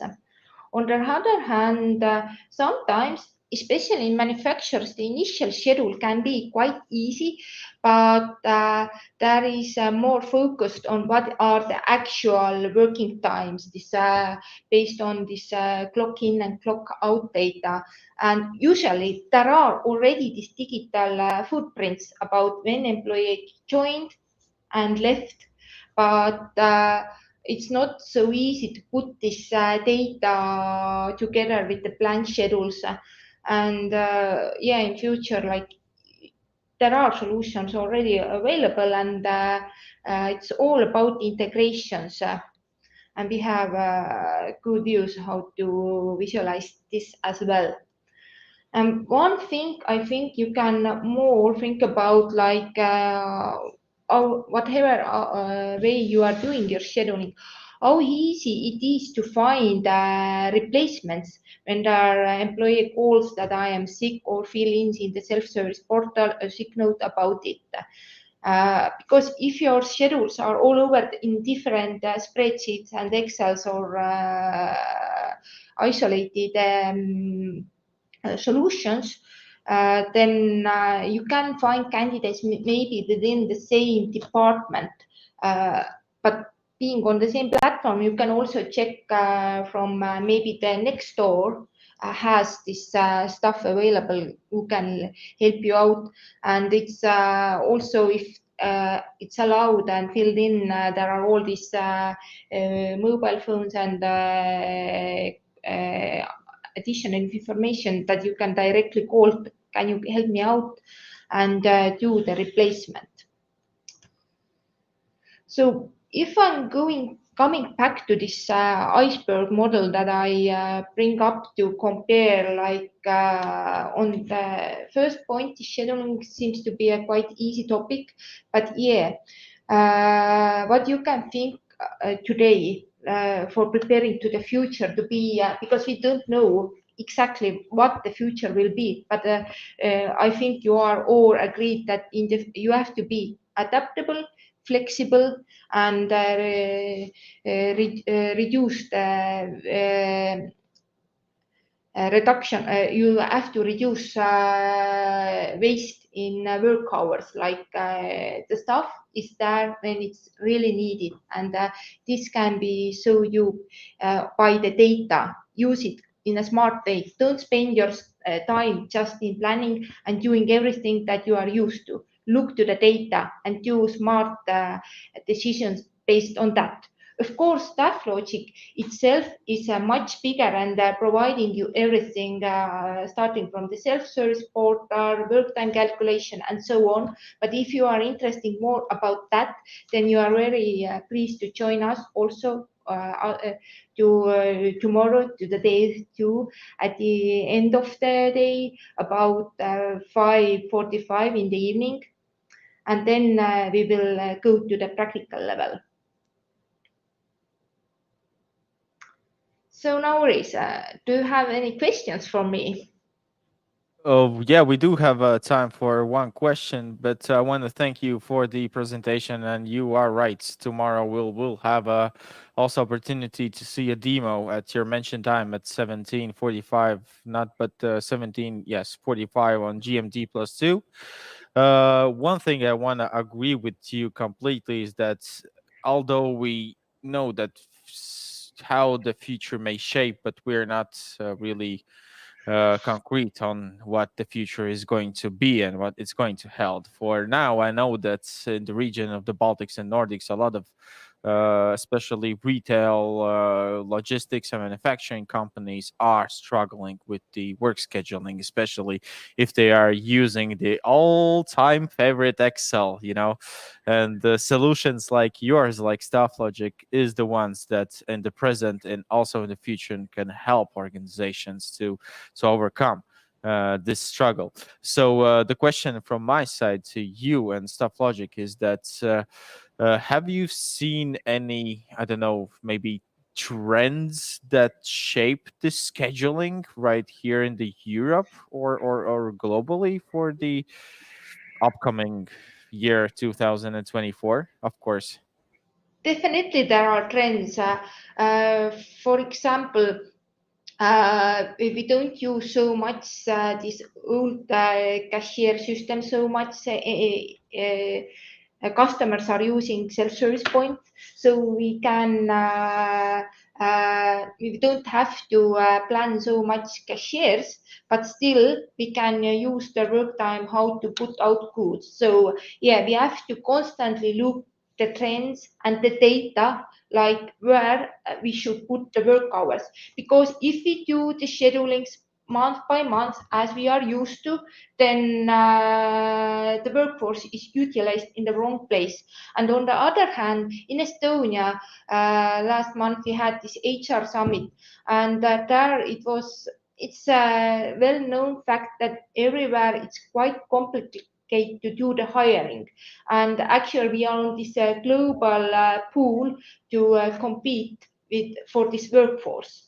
And therefore, if we have good flexible systems that are not making employees struggle, and they are well integrated with different systems and it's smooth, to the employees to check their schedules, to fill in all kind of application via the mobile phone, and it's all clear and nice, then they prefer to work for you. And also, if you are so flexible that you can take in their day off requests and for the next month and so on, and make the schedule around these specific requests, then workforce is happy, and you are on a strong point in this hiring area.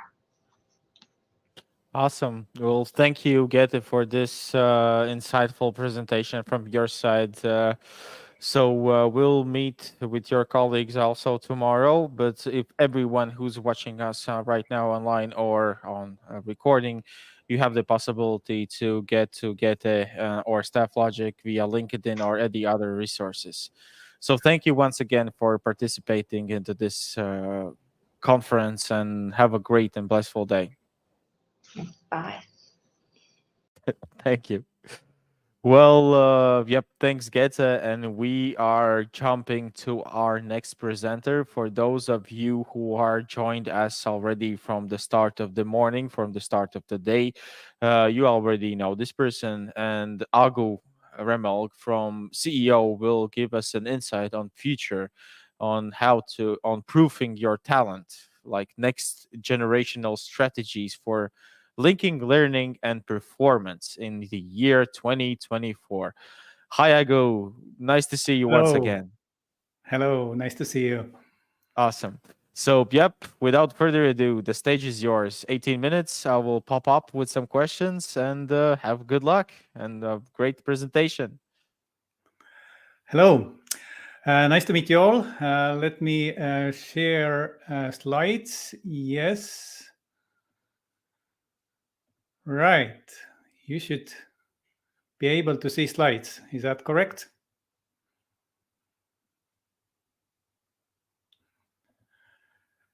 Yes. Right. So this is not a product demo. This is discussion about future-proofing your talent and discussing about strategies to link learning and performance. Yes.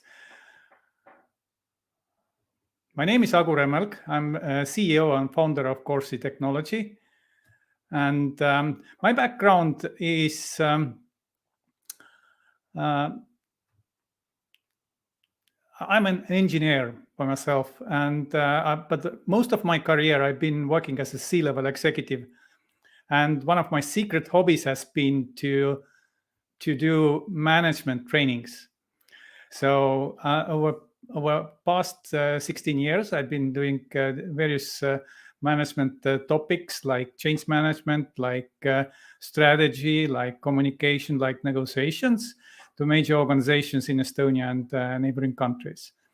So, and putting that together, executive experience and management training, that brought me to entrepreneurship and brought me to Corsi. So today we'll talk about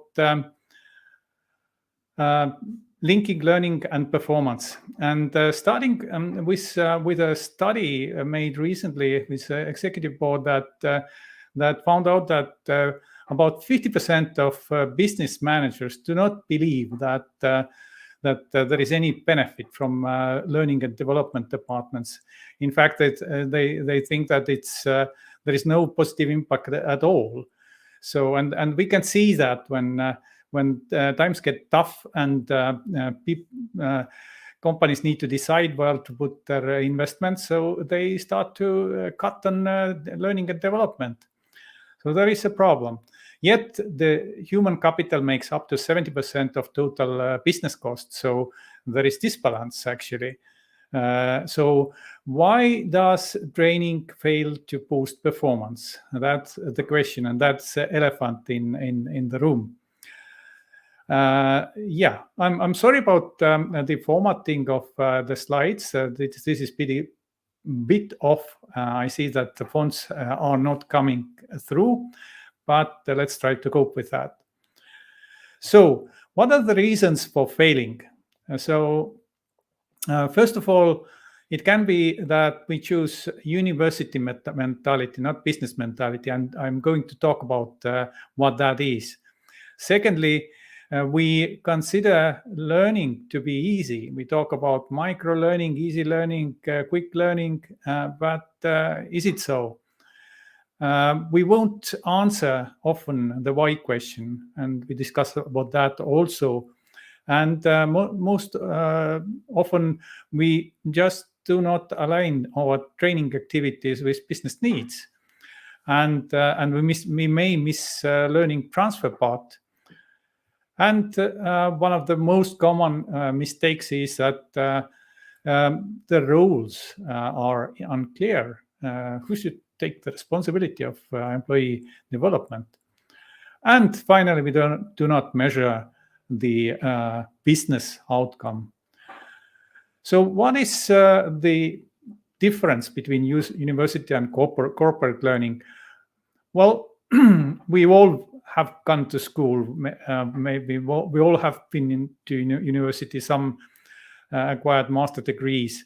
And we know very well that when we go to university, then we need to learn certain things. And then the ultimate goal is to get the exams done and get the degree.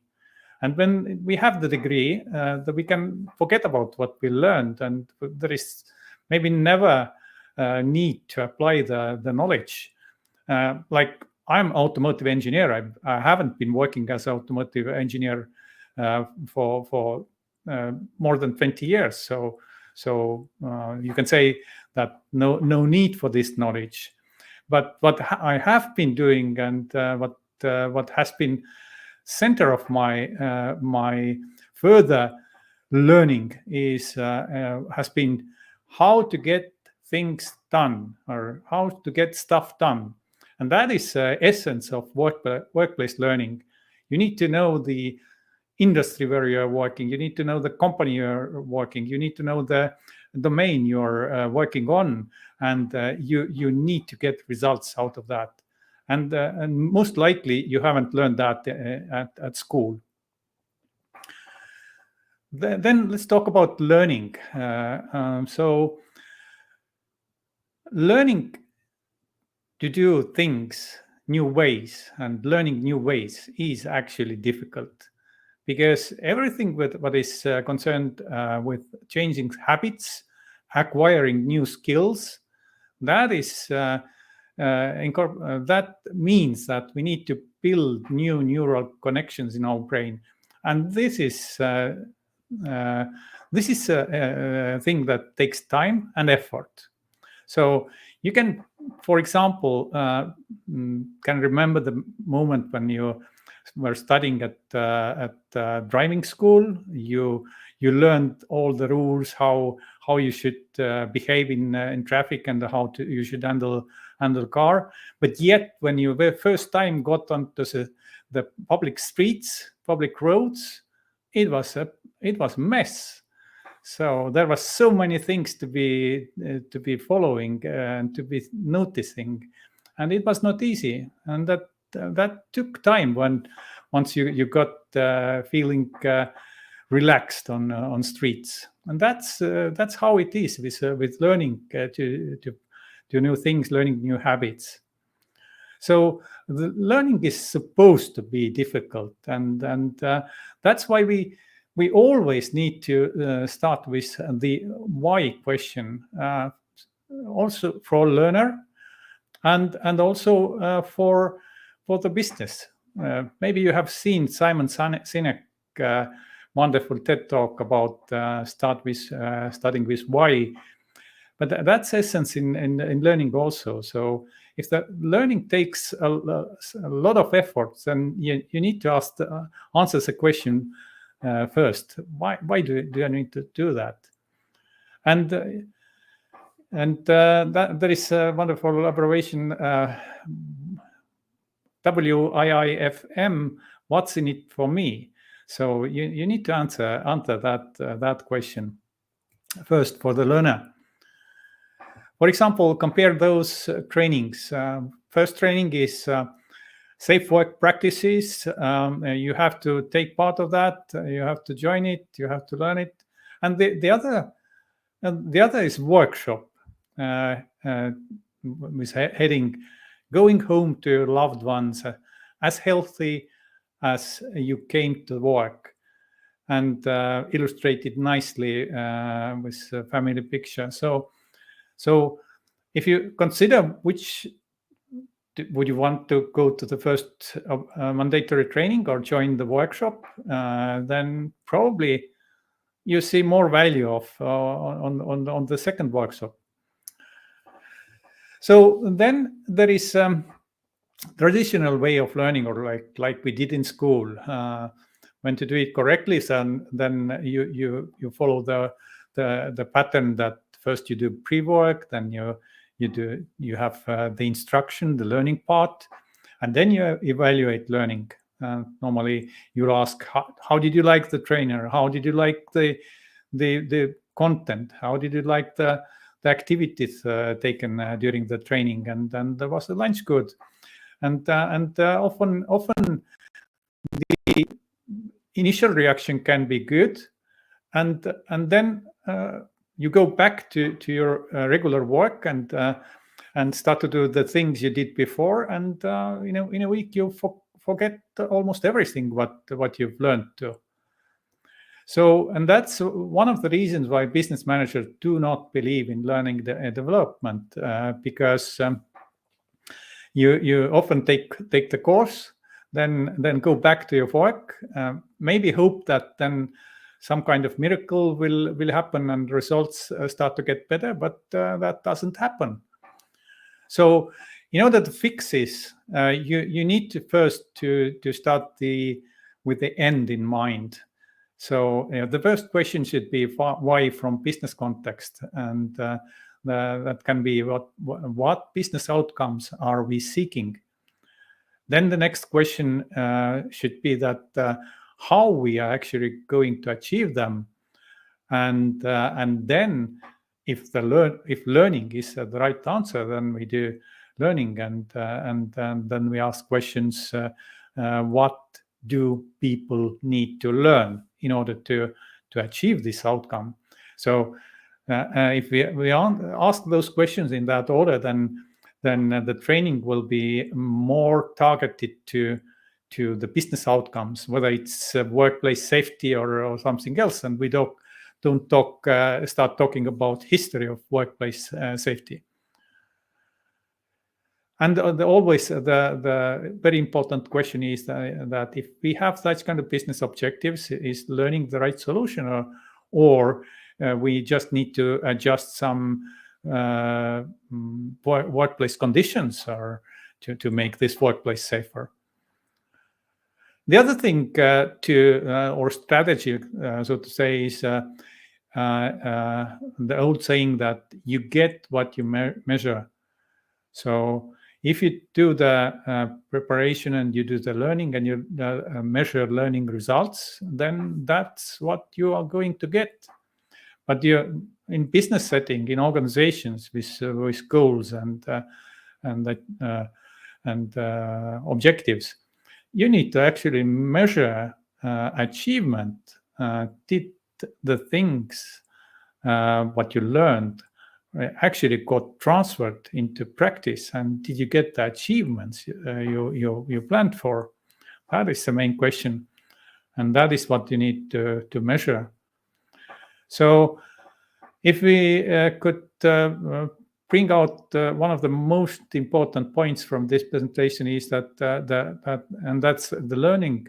In learning, the workplace learning, the transfer is the most neglected part of learning. It's like going to travel, packing the suitcase. It's like learning, obtaining all the knowledge through learning, but not using the suitcase, not going to the holiday. Then what's the point in packing the bags in the first place? So learning transfer is a thing what is mostly not done. And in corporate setting, when organizations invest in people development, and if they do learning only without transferring the knowledge and skills to the practice, this is crap. And you could easily agree with those 50% of business managers who say that there is no point in learning, in investing in learning.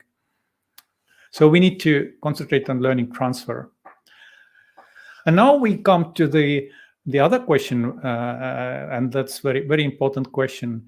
Who is responsible for all that, for getting the learning done, getting the learning transfer done, getting the business results out of learning? So is it HR and learning organization? Or is it learner? Or is it manager? Or are they all somehow connected to that process? And the right answer is they all have a role, a specific role in the process.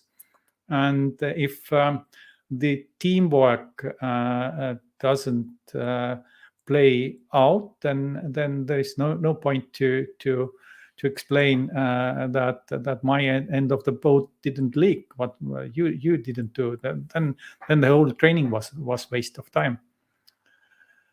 So to start with roles and the role of learning manager or HR clearly would be to oversee the whole process. You have the current level of performance, and then you achieve new and higher level of performance, and then you plan the whole process: preparation, learning transfer, and achievement. And then you measure if you've been successful. So you as a learning organization, you manage the full process and you coordinate it with stakeholders. And then comes the learner side, and then comes again the why question. That is important, because doing the same old way is always easier than learning new habits, learning new skills, because to do things new ways, you first may stumble. It's more difficult. You may make mistakes unless you practice and reach to the new and better level. So it's important that the learner is involved. And then there is a special role of manager. Actually, the role of a manager is to develop their employees. We probably all agree with that, but not always do. So, and that starts with preparation, explaining business goals, explaining what behaviors are expected, explaining what are the expected business outcomes, and discussing this with training manager. And then after the training, it's important that managers encourage learners, their employees, support them. They support with feedback when applying the learned knowledge and skills. They support by redesigning work environment. They provide rewards and consequences if things do not happen as agreed. So, for example, one small case study is from Alexela, Estonian company, energy retail. They are using Corsi task lists for follow-up activities with employees. So that is a very good example how to put things in practice. And then the final thing, you need to measure business results, not learning results. And normally this measuring happens either 1 month or 3 months after the training and after the learning transfer. So business learning in a nutshell is the all those activities to rise level of performance from by preparing training aligned with business objective, then learning transfer, and then achieving better results. And that is what is Corsi mission. It's linking learning and performance. And there are many medium large companies in the Baltic region and Finland who are using Corsi. Some of those logos are listed, displayed here. So, and to summarize now those strategies, how to link learning and performance, and what are those new tricks and tips. You need to first start with why, and that's from the point of view of your learner, your employee, but also from the point of view of business. And you actually need to plan for business outcome, not learning outcome. And you need to combine learning with learning transfer and relevant activities. And very, very important is that everyone takes seriously their role. It's a learner who needs to be involved and engaged. It's a learning organization who needs, or learning manager who needs to oversee the whole process. And it's the direct manager who needs to support the learner and create conditions and give feedback and support. And then when you measure business outcome, then you get business results and rise of productivity. So that was the story of linking learning and performance, a story of Corsi.io. Feel free to connect with me. Feel free to ask slides. You will have demo tomorrow. Yeah. Auris will soon announce the time, exact time where we have Corsi demo. It's already announced on our homepage, but okay. It was everyone who wants to see and are eager to understand how the Corsi platform offers for their organization can join us tomorrow at GMT +2, 16 o'clock. 16 o'clock, GMT +2. Yep. Thank you, Agu, for the presentation. The time is really squeezing on us right now, but we have one question that I wanted to ask you too from our audience, and it goes as follows. What did you mean by the GSD strategy in the details? Did you mean the internal trainings for the employees, for the business individual needs is more impactful than the cooperating with the universities as a brand? I mean, GSD strategy, getting shit done or getting stuff done is it's mean that trainings in your workplace and in your organization are indeed more important than the basic training you get at the universities. In fact, if you look at the US at the moment, the value of university degrees is degrading, and everyone is talking about acquiring skills, acquiring exactly those skills what you need in your workplace, in your company, in your industry, and often you don't get that from university. You do that in real time in work, in internal trainings, you learn from colleagues, you learn from your mentors, and that means if you want to be successful in your organization, you need to introduce skill-based learning, and you need to learn things what you can use and you can raise your performance with those. Awesome. Well, thank you, Agu. Thank you for the insightful presentation. And let's see. Well, you have the opportunity afterwards to engage with the speakers on the YouTube comments. There are some more couple of questions, but once again, thank you, Agu, for joining us today, especially in the discussion panel and also with the presentation. And from Future of HR side of a point, I say thank you and have a great and wonderful day. And let's meet up tomorrow with your colleague. Yes.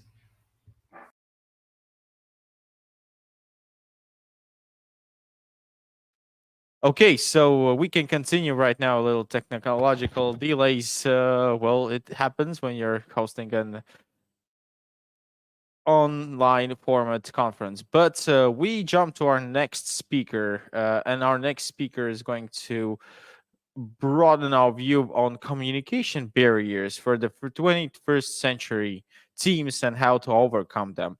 Kaspar's Badans is representative of a really innovative and interesting project called Your Company Radio, and is joining us right now. Hi, hello, Kaspers. How you doing? Nice Good. to see you. Well, nice to see you as well. It's such an Awesome. honor to be back here again in the future of HR, talk about the future. I see that I have 8 minutes left right now. Well, no, you have 20 minutes full. It also depends on you. Do you have to rush in your everyday tasks and everyday life? But without further ado, the stage is yours. Please do your presentations, and I'll be back here in 15-ish minutes. Yeah, let's see. I'll try to do the magic. Greetings to everybody who is joining me here live in this amazing event, Future of HR, where we talk about actual future. And I'm so happy to listen to all speakers today and understand that we are on the same side. So some of the things that I will say are something that will repeat, and that means good. And you know what? Do you think the speakers only join here for 25 minutes and then leave? No, we are spending here all day as well because we are learning here. That's why thanks to all the previous speakers sharing their statistics, and they already talked about communication in a little bit. However, I have my take on that because where I come from, one of my businesses is linked with in-house communication. It's linked with Your Company Radio, where we build something to help teams communicate wherever they are, many different continents they might be, and many other things. So it's all about the communication in my life. And I truly believe that it all starts and ends with communication, and especially from human resource, my friends. And yeah, today we'll talk about communication barriers for 21st century and how to overcome them. My name is Kaspars. I am from company Radio, and here I am presenting as one of the people who really understands what it takes to talk with the people. I'm managing as well teams in hybrid work, and I'm managing people in real time. I have other duties as well, which is linked with aviation. And for the last 15 years, it's all about communication in my life. Because I'm managing people, I'm leading them, I'm training them. That's why this topic is so crucial and important for me. And the most important slide for today, the most important slide for my presentation is what is communication? And we just have to understand that in the core, communication is not what you say, but it is what others hear. And here comes a trick, and especially for managers and for human resources, where we share the information and we truly believe that other people understood it. And especially in this 21st century, where we don't see people that often. We tend to believe and understand that by sending out email or having meeting or even this conference, people will definitely hear me. Well, the study says that, I don't know, it's maybe a few percent from the full day training that people will remember. So there's always that trick to make sure that you have to be there with them and ask the right questions to make sure that they have understood you.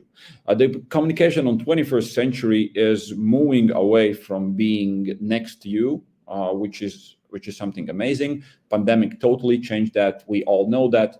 Some things changed for the best, some things didn't change for the best, and we'll talk about them today. And we are moving to hybrid. And as statistics show today that somewhere is 50% plus minus. However, it's a big portion of our reality. And I really love hybrid work. And the question is, why do we like it? Well, I believe it's because of freedom and because of decision making. So when we do allow people to work in hybrid, we allow them to communicate, deciding when they want to be in the office. They can talk with their colleague in the office, they can talk on their colleague on the Zoom and anything else. Then I just want to say that we as a human, and we're still animals a little bit, we love when there is possibility to make a decision. That is crucial for communication, when you don't only give directives what to do, but you actually tell the person that you can choose either this or this. And I'm sure that we all are good by the nature, and we always want to do the best we want. So the hybrid work helps managers and helps companies to communicate with the people in the way that they like to. That's why I'm fully there for hybrid work. I'm fully there for communicating with the people here, like we do in the presentation. We can use the platforms. We can still use Slack, WhatsApp, email, whatever it is, but we'll talk about the tricks there later. And statistics are there from McKinsey, from Gartner, from LinkedIn's Workforce Confidence Index, that tells that companies want to move to the hybrid. Leaders want to work part-time, and it creates engagement. It gives actual benefit at the end of the day. However, there's a trick that we have talked already today. Know your people, know your team, know your company, know your business.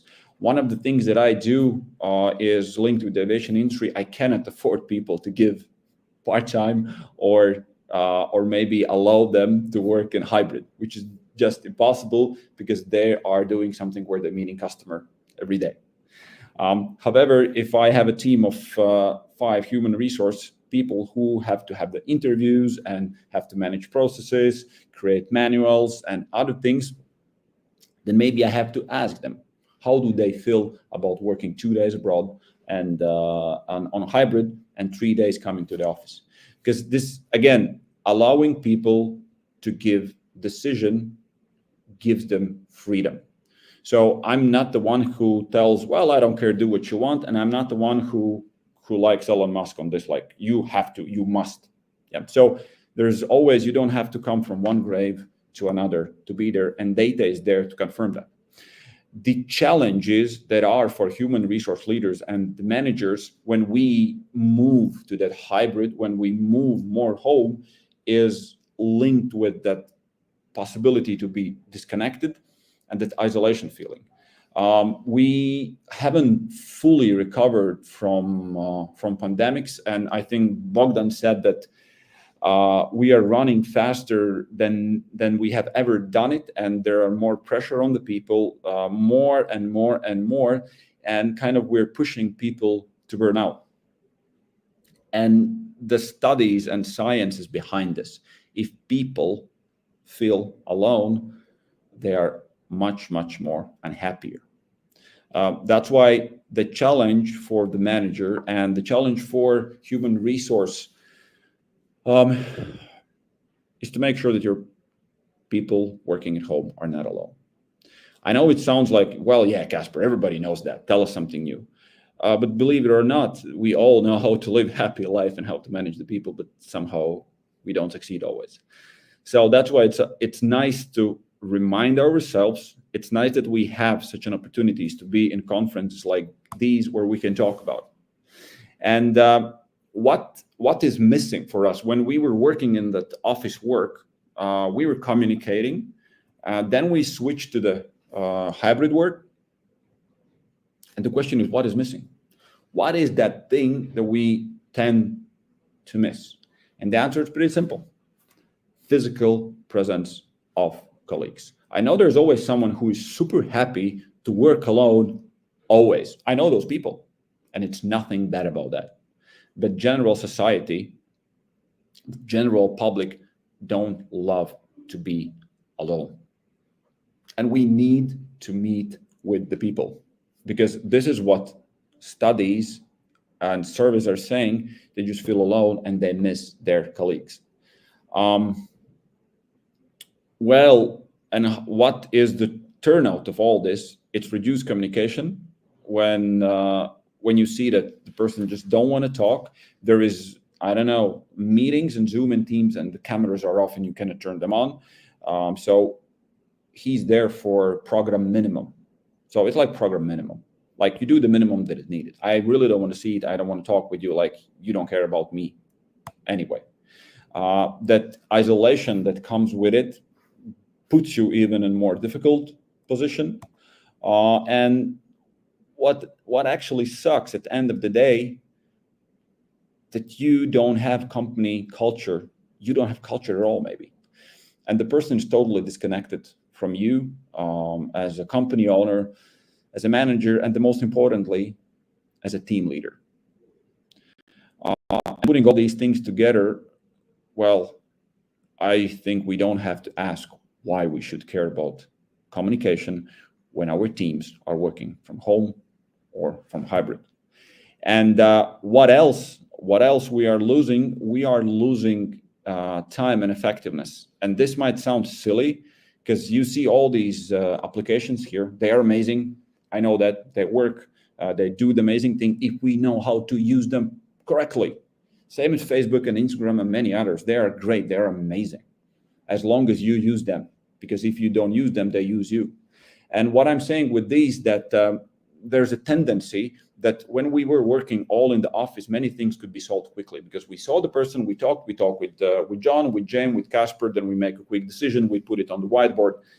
But now if their companies are not using 21st century tools and the only way is email and this application, that means for everything we need to create the meeting.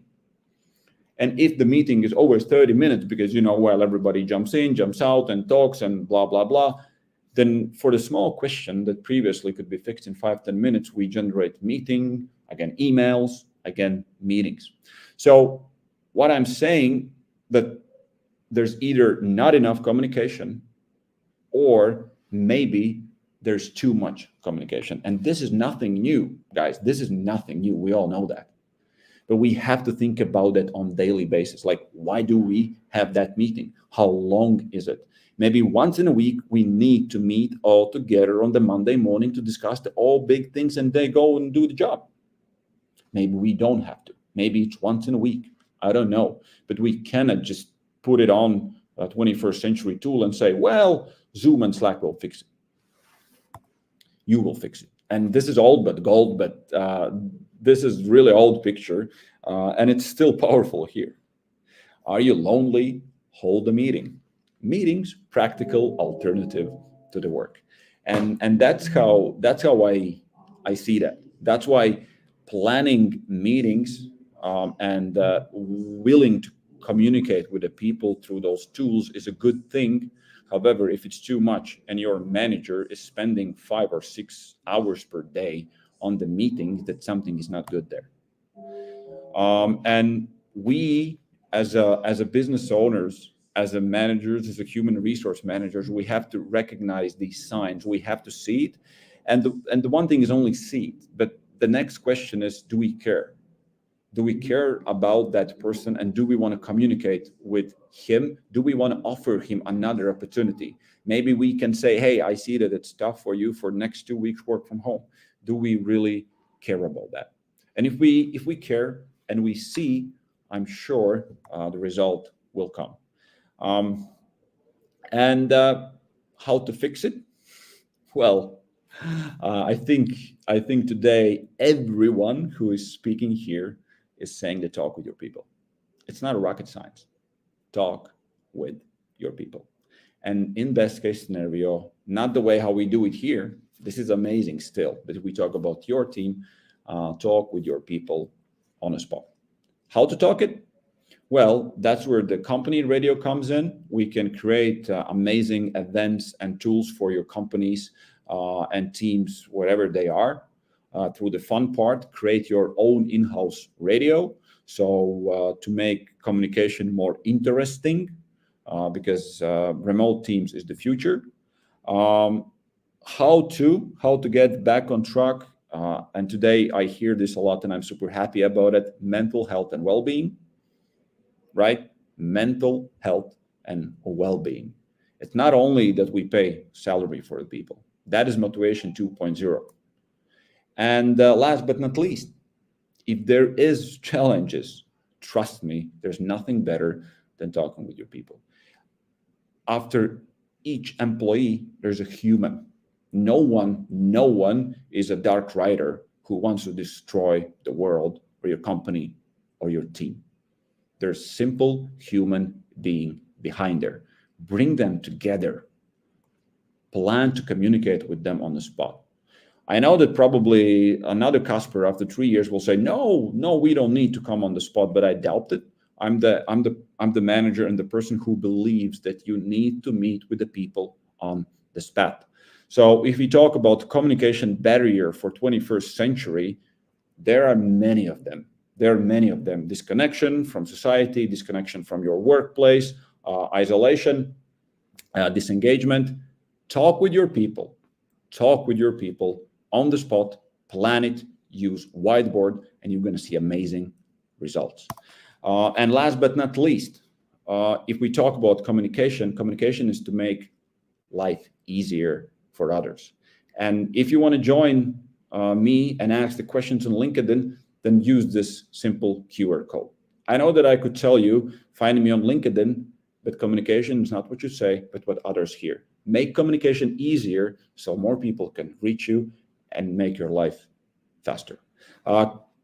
Connect to me, ask the questions. I am here, and I see that Nauris is here as well. That means time is ticking, my friend. Time is ticking. That means that we're close or already at the end of your presentation. And thank you, Kaspers, for the insights and the barriers of the communication for the 21st century. The one thing that I also acknowledge, and I understood what Bogdan was trying to say, and maybe you may correct me or not, but I think that the most difficulties within internal communications, especially when you are part of company that is multinational with different countries and different entities, is that usually on the individual level you have so much informational overflow, you have so much channels, you have email, you have WhatsApp, Slacks, Messengers, MS Teams, you have intranets, you have your social workplace networks, your core HR systems. It's just a lot to comprehend to an individual level. I think that this is one thing also that in the future you should consider. And maybe what are your suggestions on how to maybe make it a little bit Easy. a little bit less of information Easy. on how to Easy. how to strategically better make this internal communication? Well, I train this for managers, and I do this with the companies. It's easy. Destroy most of them, which means if you have too many clothes in a cupboard, just don't put them there for too long time, because the ones you're not gonna use, you just put them and they look at you, and you're always like, oh, what I'm gonna do with that? We have to kill these tens of different channels where we communicate. And I'm going to say it loudly and clearly, just kill them. If you want to give people emails, WhatsApp, Slacks, Zoom, WebEx, Teams, calendars there, calendar here, 2 mobile phones, that you're dumb, because that's not how human works. And if you don't understand it, I'm just sorry for you. You just have to find it. You have to find the way to make it 1 or 2 communication channels. I'm sorry, Okay, that so it doesn't work like that. we actually also have some questions from our viewers, and this is one that you partially already answered, but so we have a question with regard to communication between people within the same company. What do you think is the best way to improve communications so that we can get message across in the way we want? You already mentioned that you must kill all of the 10 different channels. But Yeah, maybe there are some. That is the first thing. And the second thing, the question is, why do people don't listen to that message? It's not that we don't use the right tools. It's because people don't care. The problem is not in the tool. The problem is that people don't care about your company and you as a manager and the team, and you send an email, it's automatically deleted. You can create amazing radio station, but only 3% of people is listening. You can use the Slack, but you're going to be the only one who use it. So it all doesn't start with the tools. Tools will make us smarter, but it all starts with your communications, relationship, your leadership. You cannot fix these things with the tools if you're not managing your team properly. I could talk about it for another hour, but it's not about tools, guys. The tool is like the cherry on the cake. When you have done your homework, you can order the pizza. But if you have vegetarians in your team, as Diana said, then it's kind of stupid move, right? The same as using the tool that no one else will use. And you're going to say, oh, I gave them a real tool. Why are you not using it? Right? I really wanted to help you. So it all starts, my friends, from here, and then it goes here. And then if we build that, we can start to say, hey, could you use this? And could you use this? That's why we talk about mental health. That's why we talk about leadership. That's why we talk about onboarding. We talk not only about the skills, which are crucial and important, but we talk about feelings as well. I hope I answered that one. Well, hopefully we'll see if Filipa has any more questions. He can Thank you, Filipa, for contact you questions. straightly on LinkedIn or any other challenge. Well, Kasper, thank you for your insights and for your contribution to today's conference. And have you a great and awesome. Thank day. you. Have a wonderful day, Nauris. Bye. Thank you. And we will continue right now with the next speaker. It's a marathon today, so hopefully you have buckled your seats up and already made some coffee or tea, and will continue to enjoy the rest of the conference. And we had the talks on insights about the communication barriers and how to possibly in the future be better communicators with your staff and your employees. But right now we're going to talk about the future of global health, and guess what? By the thoughts of Vytautas Višinskis, it's in the hands of HR. So I'll gladly ask to join on the main stage our next speaker, Vytautas. Hi, Vytautas. Hi, hello, hi everyone. Hi. Oh, awesome. We can hear you. Okay, so the stage is yours, approximately 80-90 minutes, and then I'm going to jump in with some questions. So feel free to start your presentation. Yes, thank you. By the way, I'm joining from Berlin from a conference, so I'm sorry if the sound might be not the best one, but I'll try to keep it interesting, so hopefully that will help. So as was mentioned, my topic is, and it might seem strange a little bit at first, that the future of global health is in the hands of HR. Sounds like a big responsibility and a big task. And you may ask, we already have loads of responsibilities. Why another one rests on our shoulders, on HR specialists?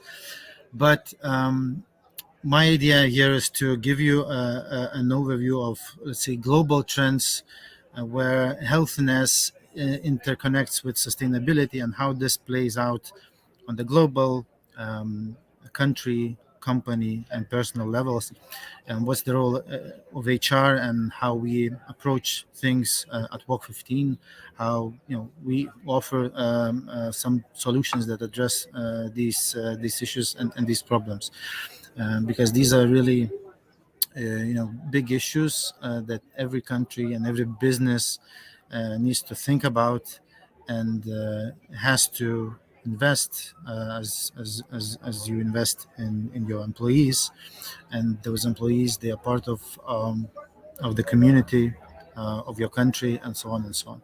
So in a sense, HR department has a very close relationship with employees naturally, and also that means that they can also make a big impact in the lives of those employees. So maybe changing the habits and helping them stay more active, or changing behavior for the better, which then translates into positive things on a wider scale. So starting on the big with the big picture, right? maybe it's not clear to everyone, but and this is data from World Health Organization and other trusted sources. So globally, the inactivity, physical inactivity, as we all sit in offices most of the days, is very high, and it's growing actually, and it's quite an alarming rate on a global scale. So among the teens, these numbers are very high. Almost over 80% of teens are inactive as they should be, and almost 30% of adults are inactive as well. So in part, the problem here is that the inactivity and the way of life that most of us live. On the other hand, the question is, okay, so if I want to change something, how do I, measure? How do I make the difference at work? How do I measure that, activity level of my employees? How active are they? And if I do something, how is that going to change something, right? How do I assess? What data can I use, and where do I get it? So these questions, they come naturally, and of course there are solutions that can help with that. But from our work, and we work in many companies, over 1,300 B2B clients across 13 markets, 13 countries, and we have 650,000 app users.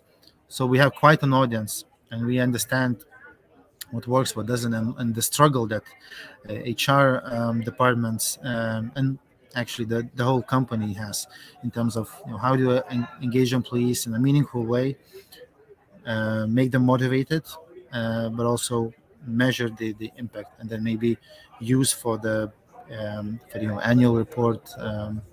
As boring as it sounds, but this is a way to prove that actually that's something positive for my employees.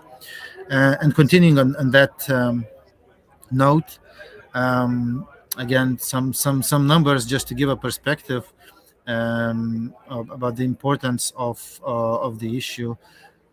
So by 2030, if let's say we collectively don't do something, there will be a very high cost attached to that inactivity level, as I mentioned, and it's calculated that it's an extra 300 billion across the globe that would be added on the healthiness budgets, and for some countries and companies as well, that can be a very difficult thing to manage. So it's not just that I maybe move less at work, but it's the case that there's a very specific price tag attached to that inactivity at all levels.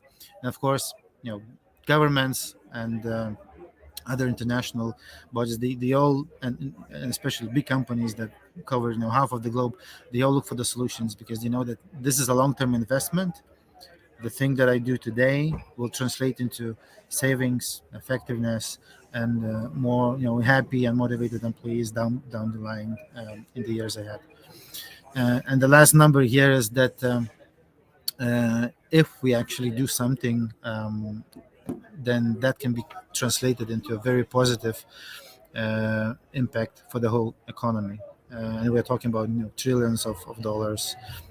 Again, these numbers are from the recent McKinsey global reports. So there's a lot of opportunity waiting for us, for everyone, if we starting from the lowest step, we do things in a consistent way, and so that we understand what works for our employees, what they want, and we invest in that. So that's an important aspect. And also on the right side, you see some numbers as well on the EU level. So this is maybe more specific for us here in the regional audience, is that sustainability meaning many things, which includes also the social responsibility, the responsibility that you show for your employees. So on all those points, a big part of all companies in the EU, and in the years ahead, it will be even more companies that will have to report on these things. So environment, social, governance aspects in the company. What is your situation, and what are you going to do to change it for the better, of course. So this is more and more becoming not just a nice thing to have, but it's becoming a requirement, a legal requirement, that you take care of your employees, among other things, that you invest in them in the proper way, and help them to be more active, even if a bit, and you can measure that and present the data in your reports. So for smaller companies, this is still an incoming requirement, but for the larger ones, it's already an issue and an opportunity. And and how do we approach it here at Walk 15? And just to give you an example, that what is possible, and how you make those employees just a little bit more active in a fun, engaging, positive way, and give them motivation to actually be involved in that physical activity. So we cover both sides. We have the app that the employee can participate in the step challenge, and the step challenge is very simple. And this is our philosophy. We tried many different ways, but I think steps, walking, it's something that you do daily, and it sounds very simple, very easy to do, very easy to understand and participate. And this has proven a positive concept to us as well, meaning that you can engage employees in step challenges, bring them in the teams, put them randomly in the team, so that people from the distance corners of your company or departments, they get to know each other, and they get the value out of that. We have the step wallet, and you can put prizes that can only be taken if you have enough steps in the challenge. So again, it's sort of a gamified way to be more active, more healthy, and keep the people in the team connected. You can have colleagues from other parts of the world, different countries join it, so it works. And on the other side, the platform provides you data, so all the data that you can later use and assess and see, oh yes, we did this and this was the impact. So you can measure those things. And this is again coming from the need of the companies, from the global trends, and we just adapt it and used it in the best possible way that that companies need. And I will not spend too much time here explaining how it all works. We can connect later on for those who are interested, and maybe talk about more specifics. But from the HR perspective, this is a simple tool that everyone can use and engage the employees, and create challenges as many as they want. With our app, as I mentioned, we try to cover, because we talked about the global issue.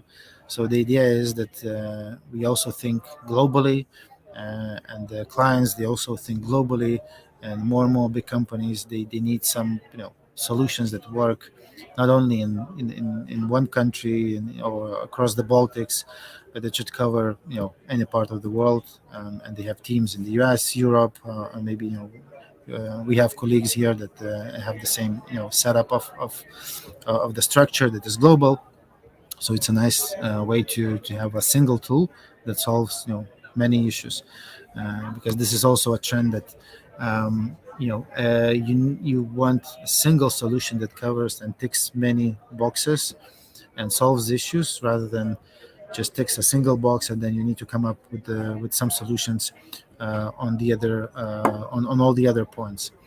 So that's the philosophy behind it, and we see it again coming from the clients, from their need, and also since we have clients globally, We have the pulse on what is needed, and usually, sooner or later, for instance, talking about the Baltics, that trend reaches our region as well, and it's a nice thing to see that we are not lacking behind, but we are actually moving together with the colleagues in the West or even in the US and so on and so on. Maybe the interesting things, and I'll just show you a couple of examples, like how you can use steps. So something, as I said, it's very simple. We all do it, but we should do it more often, or 10,000 steps per day, as is the recommended amount. But coming back to the motivational part, right? So why should I do it? Okay, I understand. This is a healthy thing for me, and this is a healthy thing for the company, for us all to participate in the challenge, and be more healthy and active. But if there's something at the end, we can also maybe increase motivation. So this was also the logic that we followed, and then, as I mentioned, we created the step wallet. And this is some example. You can find it in Lithuania, you can find it in Romania, and soon in other markets. That the more you walk, the more active you are, the more steps you collect, and those steps become your currency, if you like. But only steps. You cannot buy them. You have to earn them by being more active, and then you can exchange them. For instance, you go to the supermarket and you take fruits and vegetables, exchange 20,000 steps, and you get 20% discount. So this is an amazing way to engage not only employees, but also on a wider scale, on the societal level.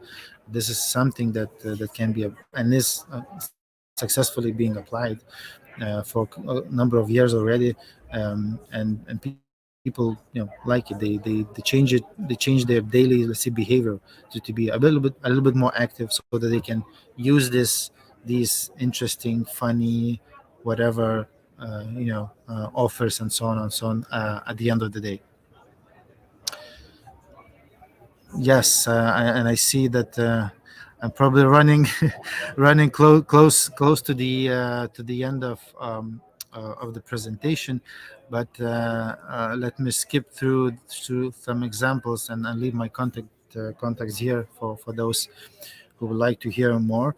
But I guess the takeaway here is that you need to understand your team, what works best for them. Each team is different. You may have 30 people, or maybe you have 3,000 that are based in 10 countries. And of course, find the best solutions that work for you.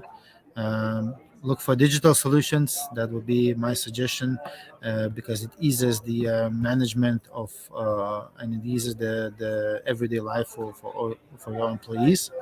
And find the ways to invest in them early, before this is a legal requirement and you have to do it. It's best that you lead by example, and you understand the value in investing early in people being active, and you will help each of the employee. You'll help your company, and you'll help global solution as well. Thank you. Thank you, Vitaut. It's awesome that you have the opportunity to join us in the middle of a conference.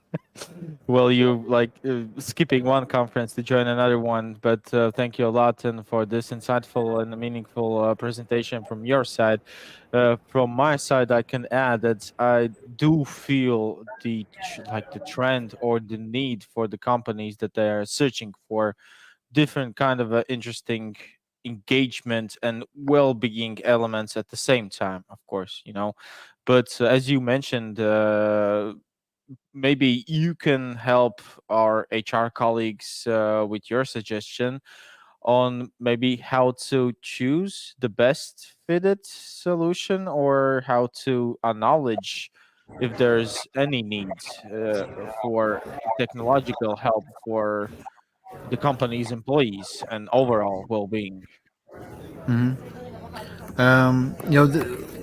If I had to start and be very quick, start with something very simple and just ask. We heard Kaspar's before stressing the communication part with employees. And from our practice, the way it works, we talk with HR and we say, this is what you could have, this is the impact that you could have, and this is the solution. They're not sure, and will my colleagues want this? How would they know? So they just do a simple questionnaire, or they send emails. They find really simple ways to understand what is the need internally, and usually they come back with a positive reply, because as you mentioned, there's a global need, and I think everyone feels that, despite of my position in the company, despite my age, that healthness, it connects with so many things, and you have to do it. So if my employer comes back and says, look, I want to invest in you, are you interested in this solution that will help you with these and these and these things? So usually people react very, very, very positively. Well, awesome. Well, thank you a lot once again that you have the opportunity to join us today in this Future of HR conference. If anyone has any questions to without this, feel free to engage with him on LinkedIn, right, and then emails. And I truly know that he will help your team or organization overall to look into how to more engage your and be more, physically fitted on an everyday basis. And also the opportunity that you can provide like this gamification elements and also like gain a really financial aid is like, I think, in the core of like any engagement or well-being solution.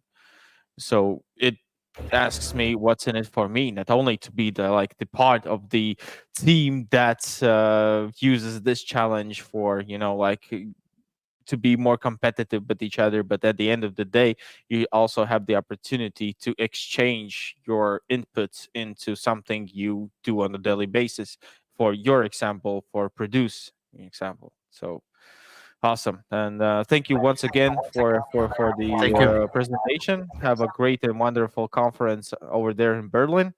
And if what, join over here also in if you have some free time. Thank you.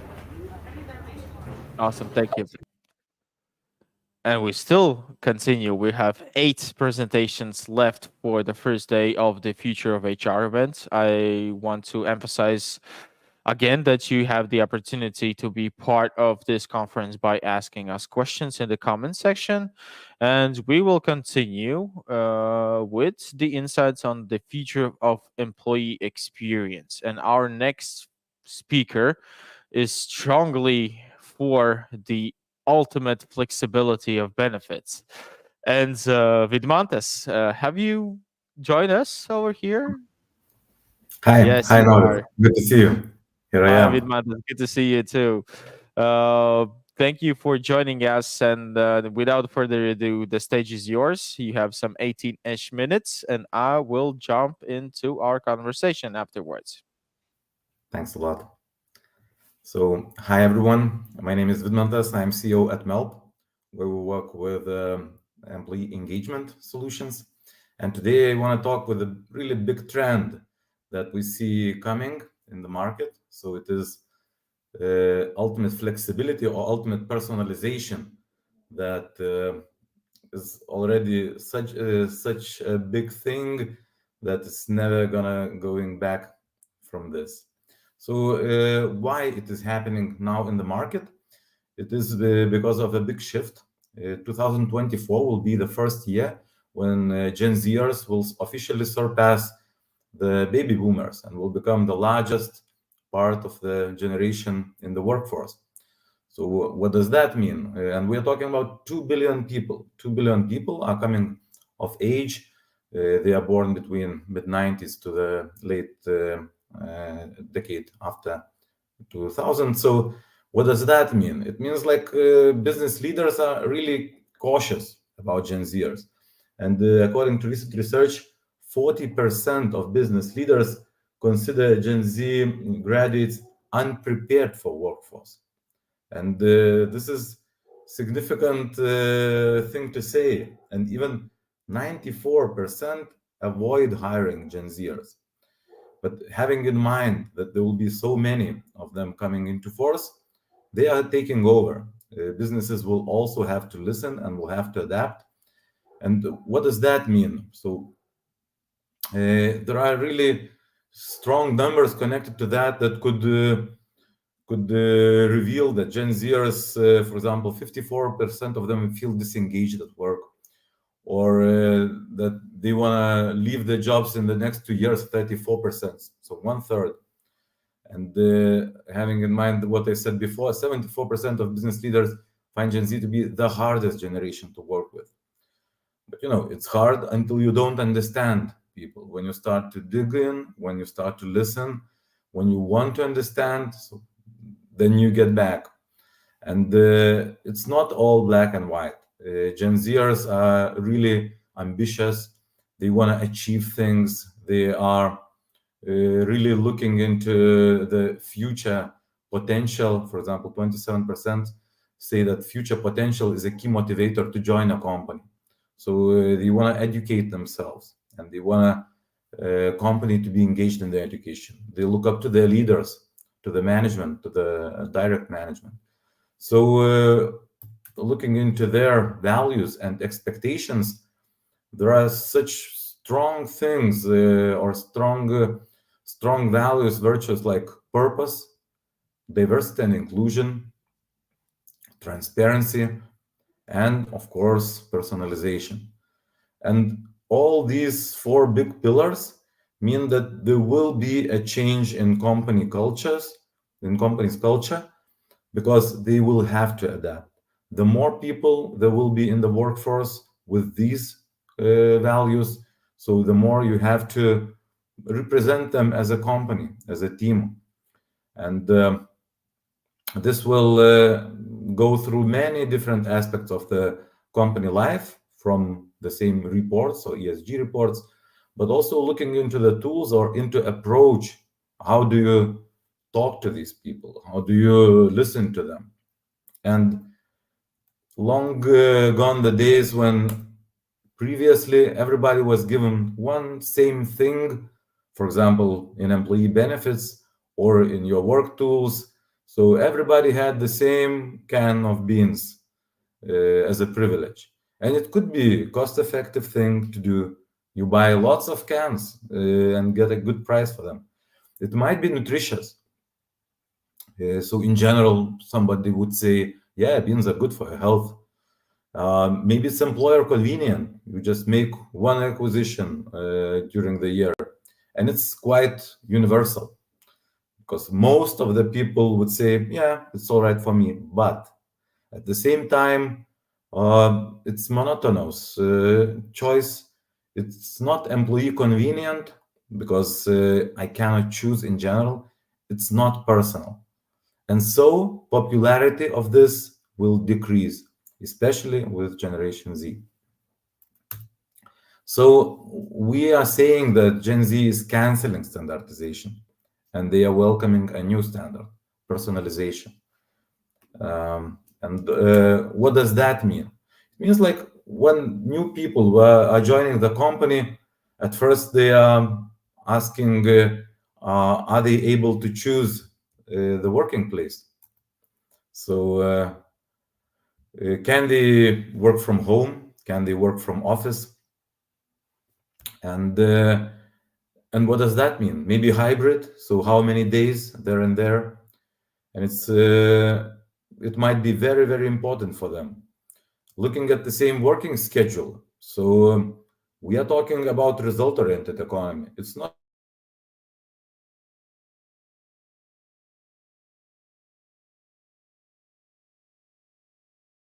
are very welcome to give their say in this, or they will be welcome if they are not yet are. And looking into the work tools, it's even more a wider thing to discuss. At first, the first question should be asked, will you have your own personal working tools, or will they be company owned? And that makes a difference, because if company doesn't need to invest into the tools for the employee, maybe you can get a higher pay. It's the same money, just how the company would spend it.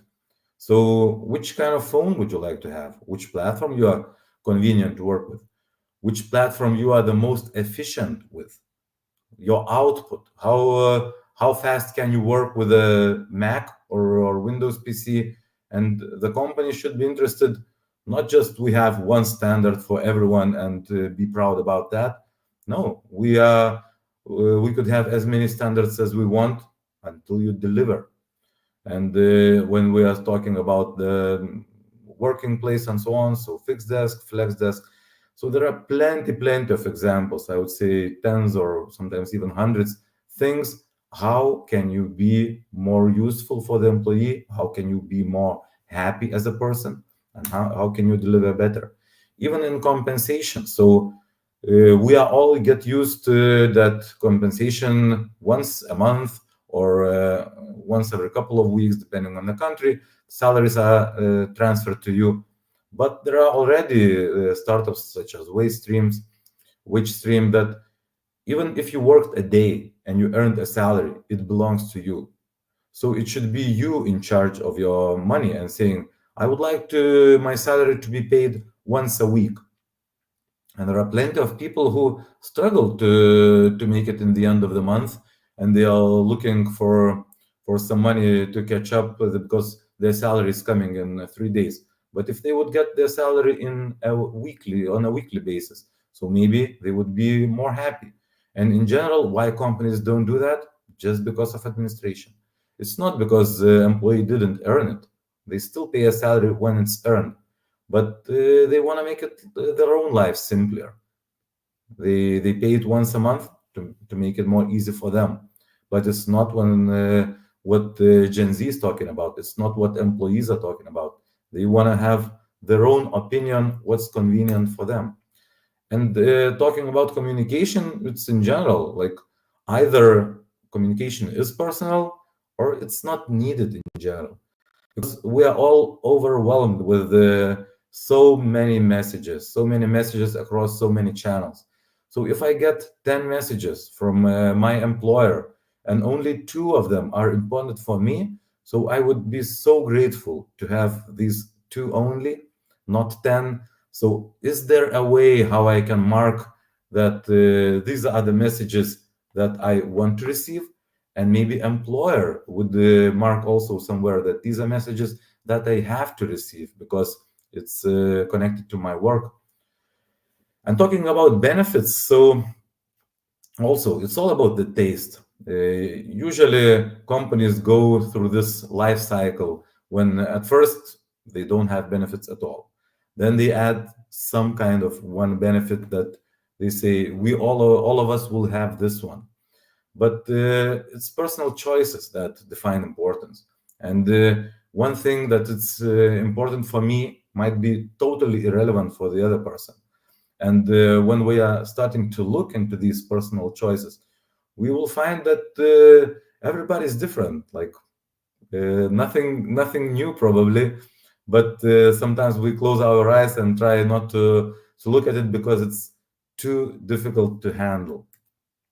And these differences are even changing through the lifetime.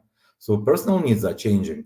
For example, when we are talking about transportation, and if company, the employer is engaged and saying, we will help you out with transportation too, or from work. So looking 10, 20 years back, some means of transportation didn't exist at all. And usually it was either company car, public transport, or nothing. So now there are so many options. And for example, even the ones that are ecological or climate friendly. But what about car sharing? What about public transportation or bikes, electric bikes or physical ones? So at some point of life, you would need one mean of transportation, at some the other.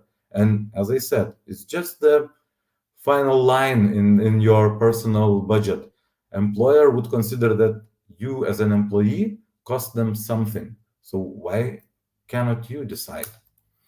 And looking into well-being, so it's great that Vito has presented Walk 15. We as a company are also using that, but even there, walking it's very, very widely used. Lots of people are walking and can do that, but looking into more details into well-being. So some people exercise in the fitness club, some people do yoga at home, and some people need to care about their emotional health, and they want to cover these costs going to the psychologist, or maybe they want to have some rehabilitation or visit a spa. So especially health, it's so different between all of us, and looking through the ages, of course, different generations, so different health issues, but even at the same generation, people want to have their own ways to exercise. And if someone want to walk, maybe other person want to run marathons, they all are welcome to take care about their well-being. Looking into family life, it's even more different, because one thing is to have team budgets to go out with the colleagues and celebrate some achievements and so on. But if you have kids, and maybe you want to redirect some of your allowance to the taking care of your children, and maybe there would be some groups where different employees would engage together with the kids. So different aspects that should be considered, looking into benefits, and should be listened. In the financial planning, same. Maybe you would like to redirect your money to the allowance for tuition for studies. Maybe now you are saving for the wedding, or maybe you are saving for your pension, looking into more further distant future. But you have to save now, and there are some incentives. Some countries have these incentives. So maybe it would be more efficient for you to redirect your money to the pension instead of spending it today. And usually what we hear from the companies, and it's such a unsaid thing, it costs to personalize. So it is a cost of IT tools, but it's so insignificant comparing to the big waste when companies are buying things that are not needed, and comparing to these positive things that you would get, like employee satisfaction at first, then second, the derivative from that would be employee retention, and from that would be profitability, because there are so many things connected with the employee experience and employee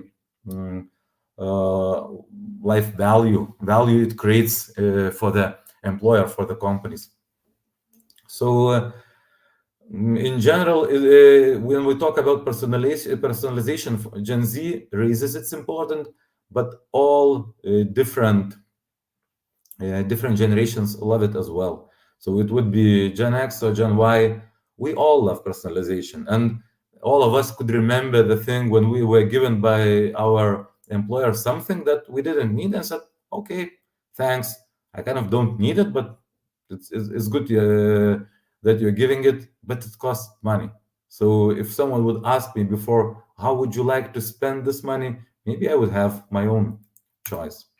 So looking into it in the wider picture, so what I'm talking about, that we all will be should be in charge of our work life. It's our money as an employees, and if employers would perceive it also that it's employees' money, so the question will be much more transparent and much more open. So here is the money pool that I directed as an employer to you as an employee. How would you like to spend it? And if you're saying that this month you want to save it to the pension plan, and next month you want to stop the pension plan and redirect it to some transportation cost because you need it desperately now to repair your car. In general, as an employer, I just want you to be happy. I just want you to be involved, satisfied, and said, wow, my company has taken care about me, about my needs at this given moment of time, and I'm thankful for that. And maybe I will be more loyal and I will stay longer. So the amount of personal choices is endless, and there could be million of things that every different employee would like to have for them. But if you would have simplified choices, simplified tools, digital tools, so maybe it would even help you administration of them and make your employees significantly more happy. So that's it from me. And if you want to talk more about personalization, we at MELP, we do lots of different things with that, with employee engagement, with the recognition tools, employee benefit management, and the marketplace. Tomorrow, my co-founder and colleague Juozas will do a MELP demo, so you are very, very welcome to visit and look into more detail. I would say, just in general, think about this personalization trend, as it's not going back, and even we may decide to stay with our existing practices and call it a strategy. But looking more further, when we open the personalization, we just make people more happy, more loyal, and we earn as businesses as well. Super. Thanks, Vidmantas, for your presentation, and I completely agree with you that I think that the personalization, from of course of my own experience by consulting with different kind of organizations, that nowadays companies are looking into how to be more efficient and spend less for benefits that are great but are not used by all of them. So I think that personalization, in especially in flexibility and the benefits that we provide, is a norm already, but also the future. But I want to ask you one question. We have a really small amount of time for you to answer it, but for your suggestion for a company that hasn't have enough of resources previously or right now are thinking of using different kind of a benefits or flexibility, what is the first step for them to encounter, to acknowledge? So one thing, it would be demographics of your team, and how would you believe that this thing would be perceived by them. Of course, you can have a small survey, but the best thing that we have seen is to give them a try. It's so easy these days to give a try to, put 10, 50, 100 employees just on an app to play around. It doesn't mean something, but send some personalized communication message. Give them a choice of some small things that you use in your company life, and get the feedback. So it might be a few days, it might be a week, might be 2 weeks, depending on the size of the company. But usually, when you try, then you understand if it fits your team needs, and you get the feedback. If it is easy, if it is convenient, and if you see that working in the future for your company. Super. Thanks. Thank you a lot, Vidmantas. Have a great and wonderful reminder today. Thank you for joining us. And if anyone has any questions to Vidmantas, feel free to contact him on LinkedIn, and feel free to join us tomorrow for MELP's demo session with Joseph. Yeah. Thanks a lot. Thanks a lot, Maurice. Super. Thank you, Vidmantas. Bye. So we've concluded a couple of engagement tools and insights on the future of engagement from the well-being and physical standpoint of view, and also from the flexibility in the future for the employee experience and benefits. But right now we're joining back with a little bit of core-ish HR solutions and the future of also scheduling, because I mentioned before that, especially in the Central Eastern Europe, scheduling and scheduling automation is a top trend right now. So I want to introduce our next speaker, the CEO at a group, Alexander Snurnitsin. Hi, Alexander. Hi, Nauris. Pleasure to see you, and thank you for this opportunity to be here today. Super. Thank you a lot for you to join us today. Without further ado, the stage is yours. 18-ish minutes, and I'm just going to join at the end of your presentation. So have a great presentation, and thank you for joining us. We'll do my best to bring you back to schedule.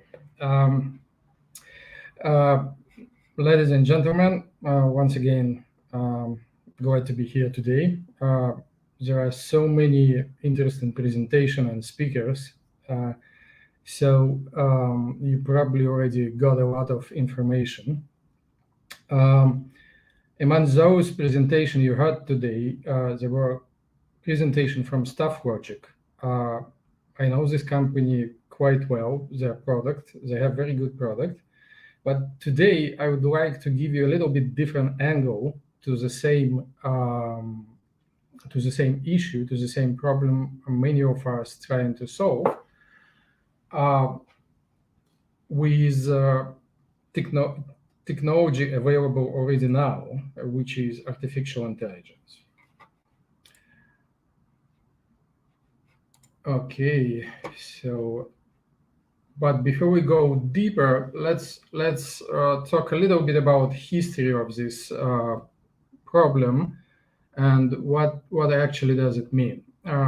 The story starts quite a long time ago and was well described for and researched for hospital industry.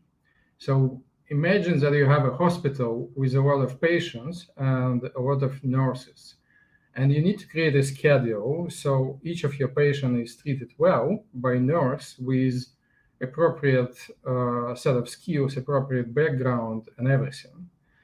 And it may sound easy to do, but if you take into account some limitations you have, it's not that easy actually. And those limitations are typically split in a couple of groups. The first one is hard limitations, which is driven from legislation in each and every country. So how many hours allowed to work for your employees, your nurses, how many shifts, how many days between shifts, and all this stuff. And the second part of limitations comes from your employees themselves, which is called typically soft constraints. It's personal preferences. Some of your nurses prefer to work in the evening shifts, some prefer to work in the early morning shifts. Some of your employees do not want to work with particular colleagues and vice versa. So all those are soft constraints, and ideally would be to take them into account to create your ideal schedule.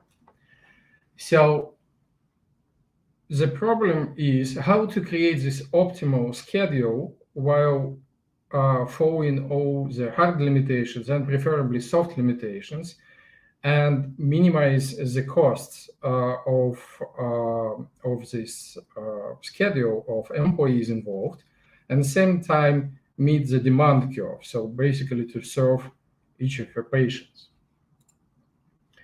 If we come back to reality, to our days, and see and try to understand this problem in retail industry, for example, on a case of one of our customers in Baltics, imagine now that you are managing for example, grocery store, right?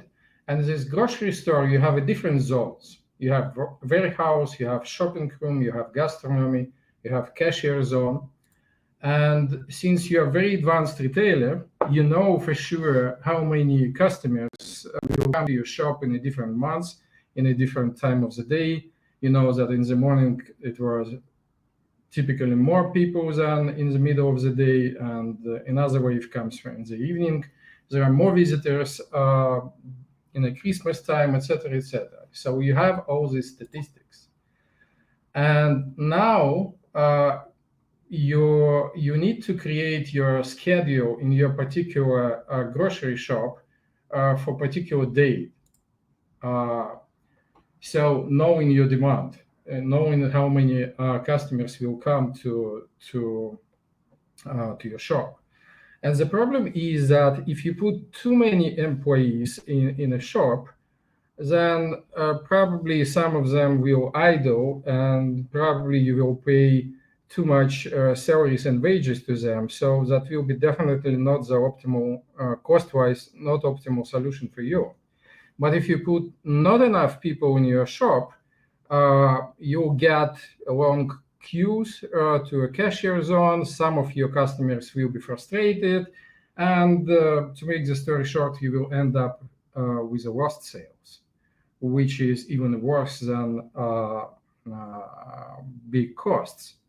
And if you think business-wise, you will understand that cost of employees in any retail industry is second largest cost in a P&L after cost of goods sold. So that basically means that if you, as an HR partner in this company, able to optimize costs couple of percentage points, and if you can decrease lost sales by a couple of percentage points, you immediately jump from cost side of your company to revenue side of your company, and your management will listen you very, very carefully, believe me. So coming back to our issue, what we can do about that? You have a bunch of nice employees, very different ones, with very different set of skills, different employment history, and etc., etc.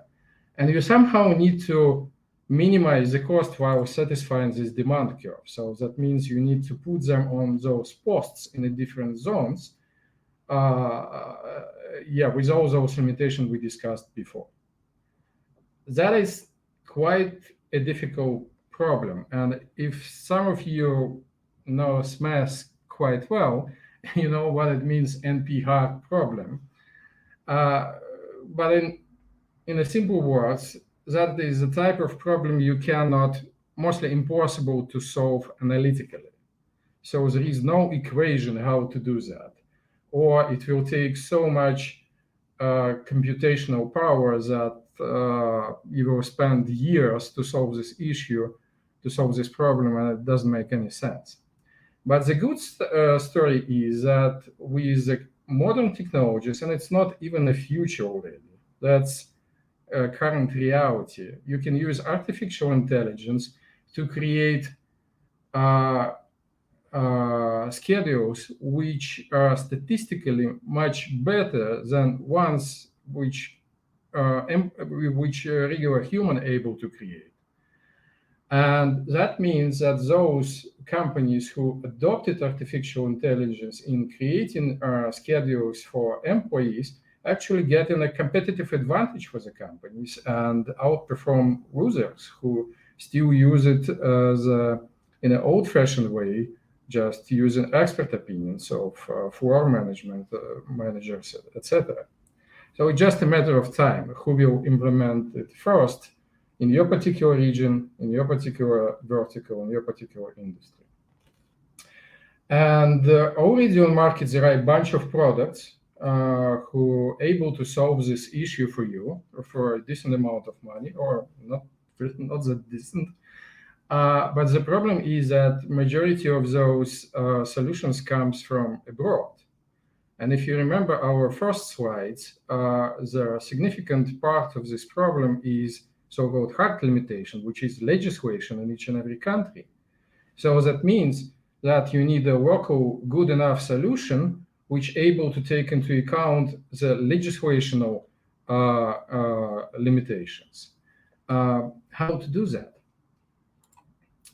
I'm happy to say that some time ago, A Group, I didn't tell you anything about A Group, but I'm sure many of you heard this name and you know what we do. But in 2 words, we serve probably the largest employers in Latvia, Lithuania, Estonia, and Poland, and help them to digitalize their human-centric processes. And by that, I mean payroll, admin HR, time and attendance, performance evaluation, learning management, all this nice stuff. And among our customers, companies like Luminor, Philip Morris, Bosch, Lidl, Telia, those the biggest employers. And that means that we didn't mean that, but it just happened with us that we accumulate a huge amount of data about employees on this particular market in this particular region, in Latvia, Lithuania, Estonia, and Poland. We definitely very careful with personal data. We cannot use it for anything else except serving particular customers. But depersonalized data, that is something we can use to train artificial intelligence, and we all are experts with artificial intelligence already. So all of you know that to come up with a decent AI solution, you need to possess big data, big amount of data. So A group is naturally positioned to have those big data when it comes to people management, employee management for Baltic countries, for Baltic companies. So some years ago, a couple of years ago, together with Deloitte, who appeared to be the biggest players in Baltics in AI, believe it or not, it's not just accounting company, it's not just audit company.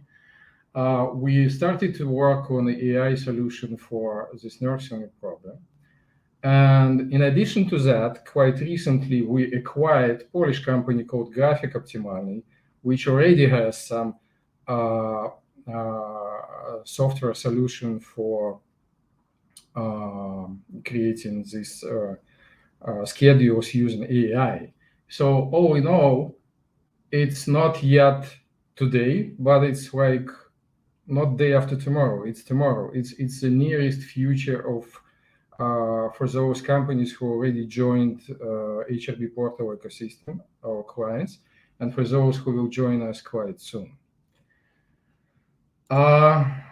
Yeah, so idea is quite obvious. We serve our companies, we naturally accumulate a lot of data, we depersonalize them, we use them to train AI, and we send it back as a solution to our customers as created schedules using this AI. And the beauty is that since the Baltic is quite a small market, nobody will argue with me, just a few million people, not too many big companies. So none of them stand alone able to feed enough data to AI solution to train it. So it should be one player on market who are able to accumulate this data, process it, and send it back as a service to other customers. And we believe that A group will be in a position quite soon to deliver this service to leaders of industry, to our customers. That was basically all what I wanted to say today to you, just to give you an idea that you as an HR partners are very well positioned to be not only on the cost side of a company and begging for additional euros for your needs. You can be part of a revenue side of your company if you help them to solve problems in a smart way using modern technologies with the proper partners. And would you like to know more about rostering, about AI around that? My team and me personally will be very happy to help you and to talk to you. So feel free to reach us out. Just don't want to spend too much time today. The format of event is a little bit different. That's it from my side. So if any questions, happy to answer now or just reach me after that. Yeah, we have time for one question. Thank you, Alexander, for the presentation and insights on the A group provided HRB portal. Well, the question is that, well, you mentioned that you mostly work in the Central or Eastern Europe, but what about countries outside of this region? Could it be possibly you could help the organizations on global scale to help to work them with work scheduling? Good question. Thank you for that. Yes, as a part of the strategy, A group has geographical expansion. And to enable that, we recently, a few months ago, signed an agreement with a strategic investor who helped us to infuse additional money to support our strategies. So, but on a practical, to be very practical, I should say that priority number one in terms of expansion for us is Poland. We invest in a lot in Poland.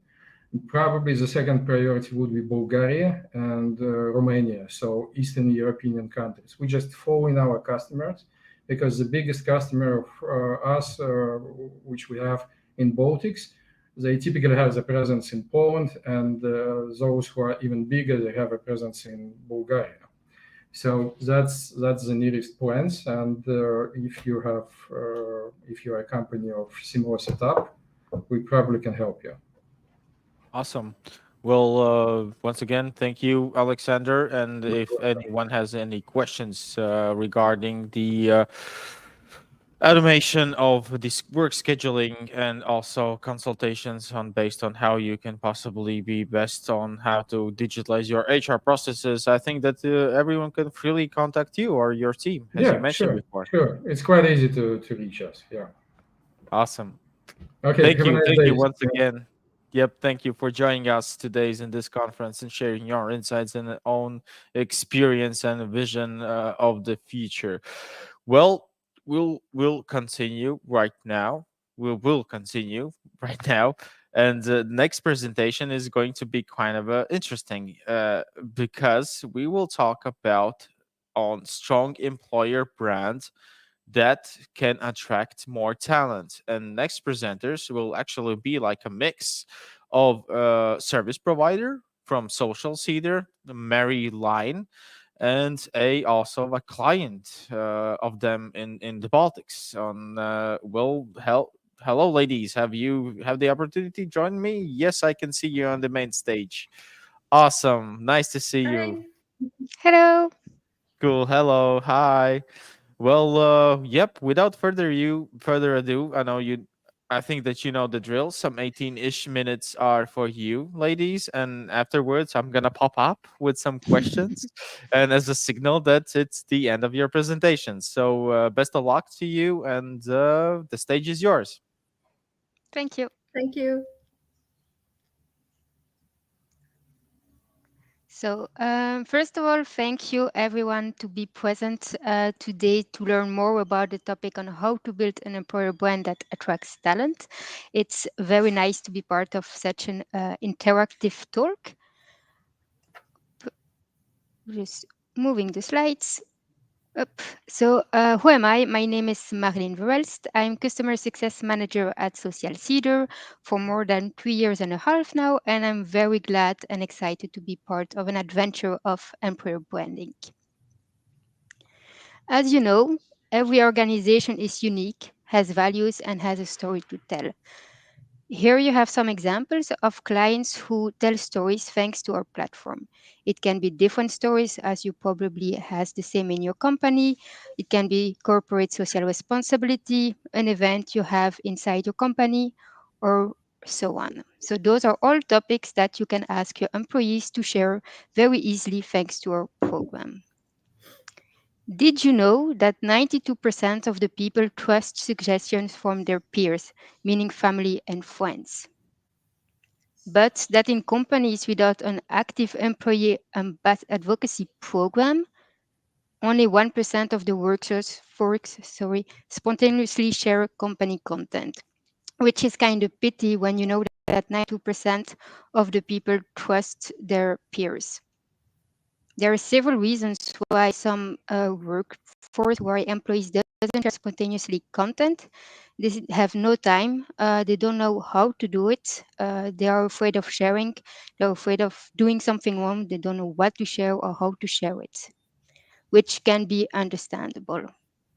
What if 25% or even more of your workforce shared your story? This is absolutely possible. We believe that the company story is best told by those who know the company best, the employees.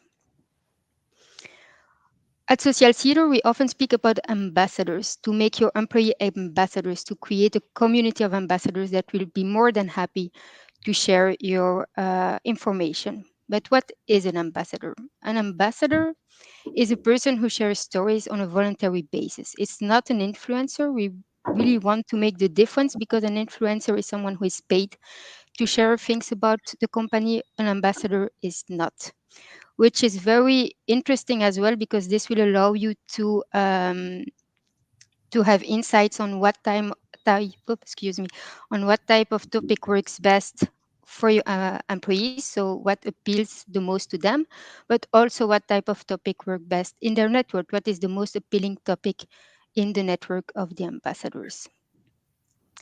Why should you do an ambassador program writing the company, and why should you invest as a company in employer branding? This can help you to recruit the right talent. Let's say you are looking for an accountant in your company, you already have accountants. It's probably a good idea to ask them to share a job offer in their network.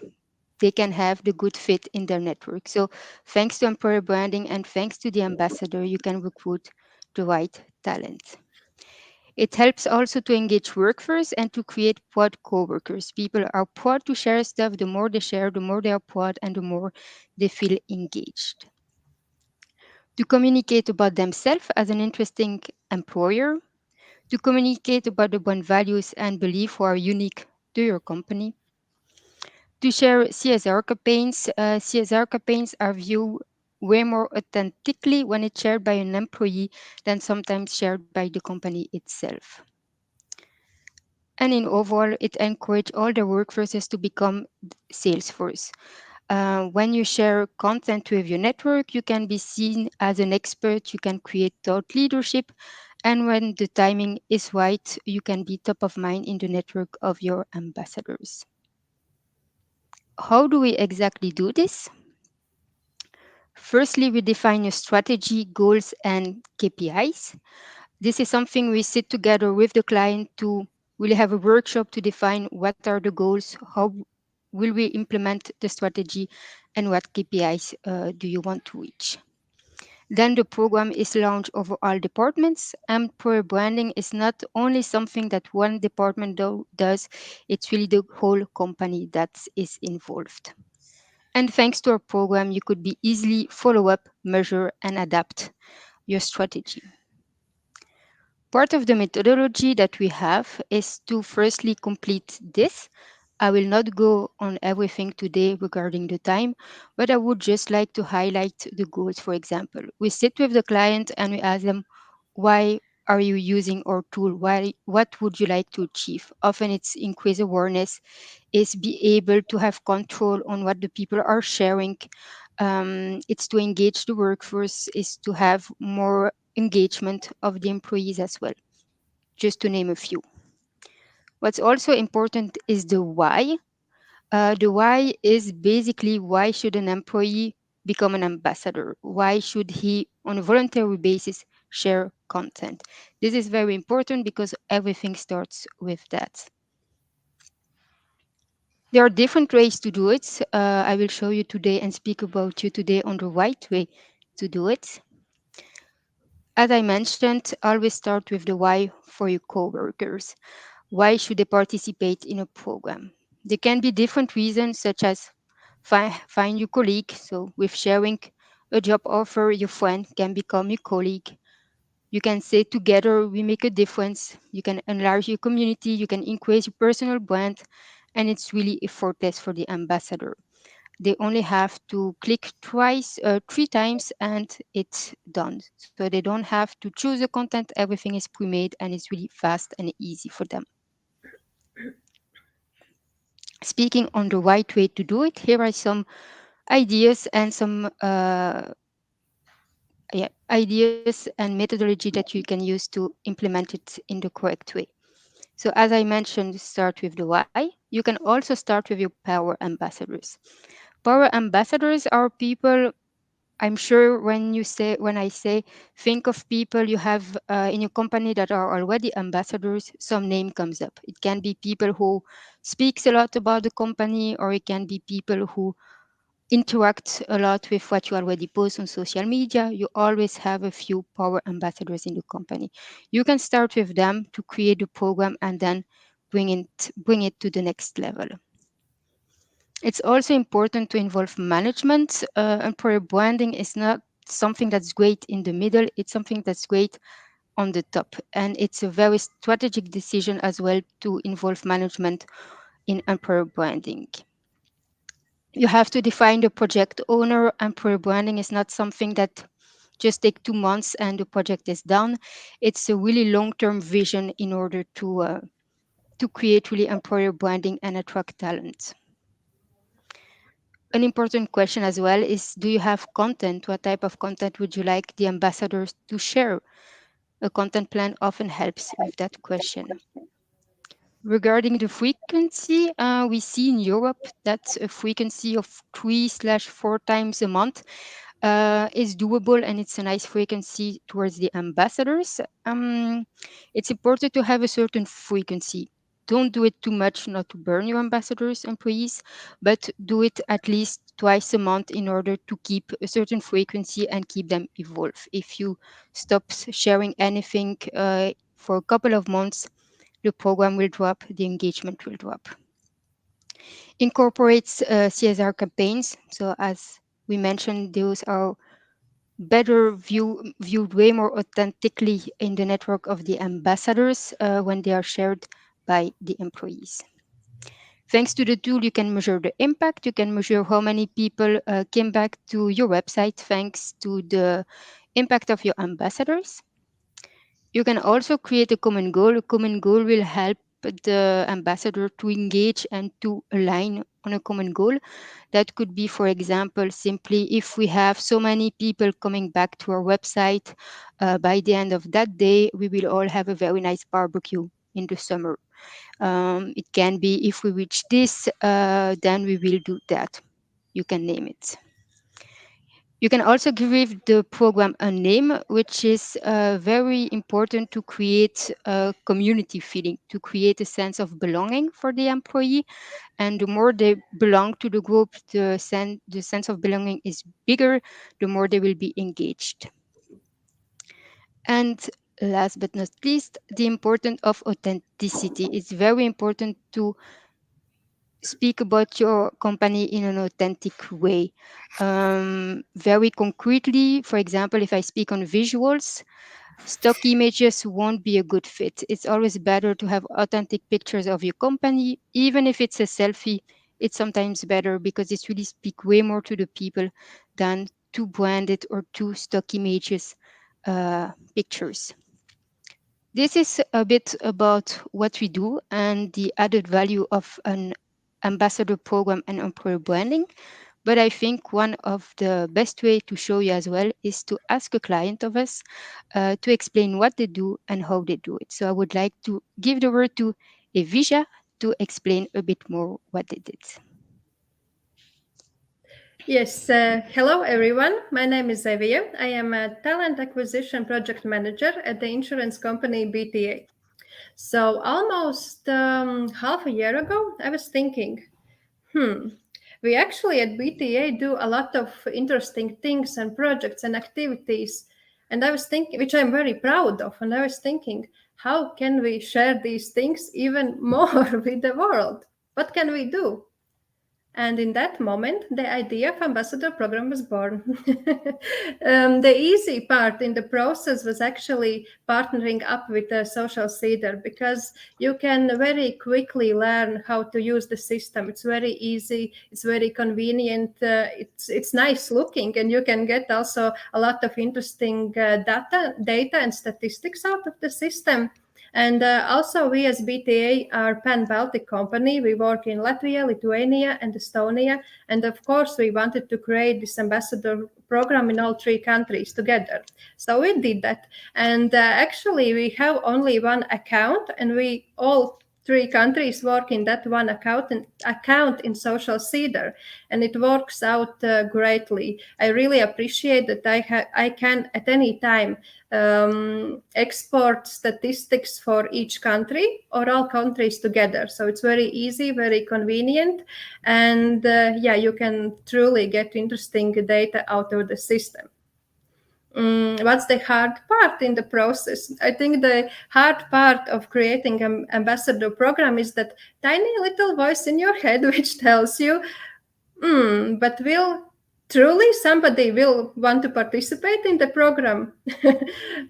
Because of course, I planned out the program, and I would say I would dare to say that I planned this out quite perfectly. I thought of the message, the slogan, the importance, the surprises, and all the fun things for our employees, next ambassadors. But still, will somebody want to participate? I don't know. There is always that fear, right? But yeah, I am actually from Latvia, and we in Latvia are kind of more shy, more reserved when it comes to sharing good and positive things which are important to us. There is even this expression that happiness loves silence, and we kind of believe that. So, did anyone apply it? Mary, please press the next slide. Thank you so much. So yes, it worked out amazingly. We have a total of 71 ambassadors in Baltics. In Latvia, we have 36 ambassadors. In Estonia, we have 16, and in Lithuania, 19. Even one ambassador brings out a lot of reach by sharing BTA posts on their social media.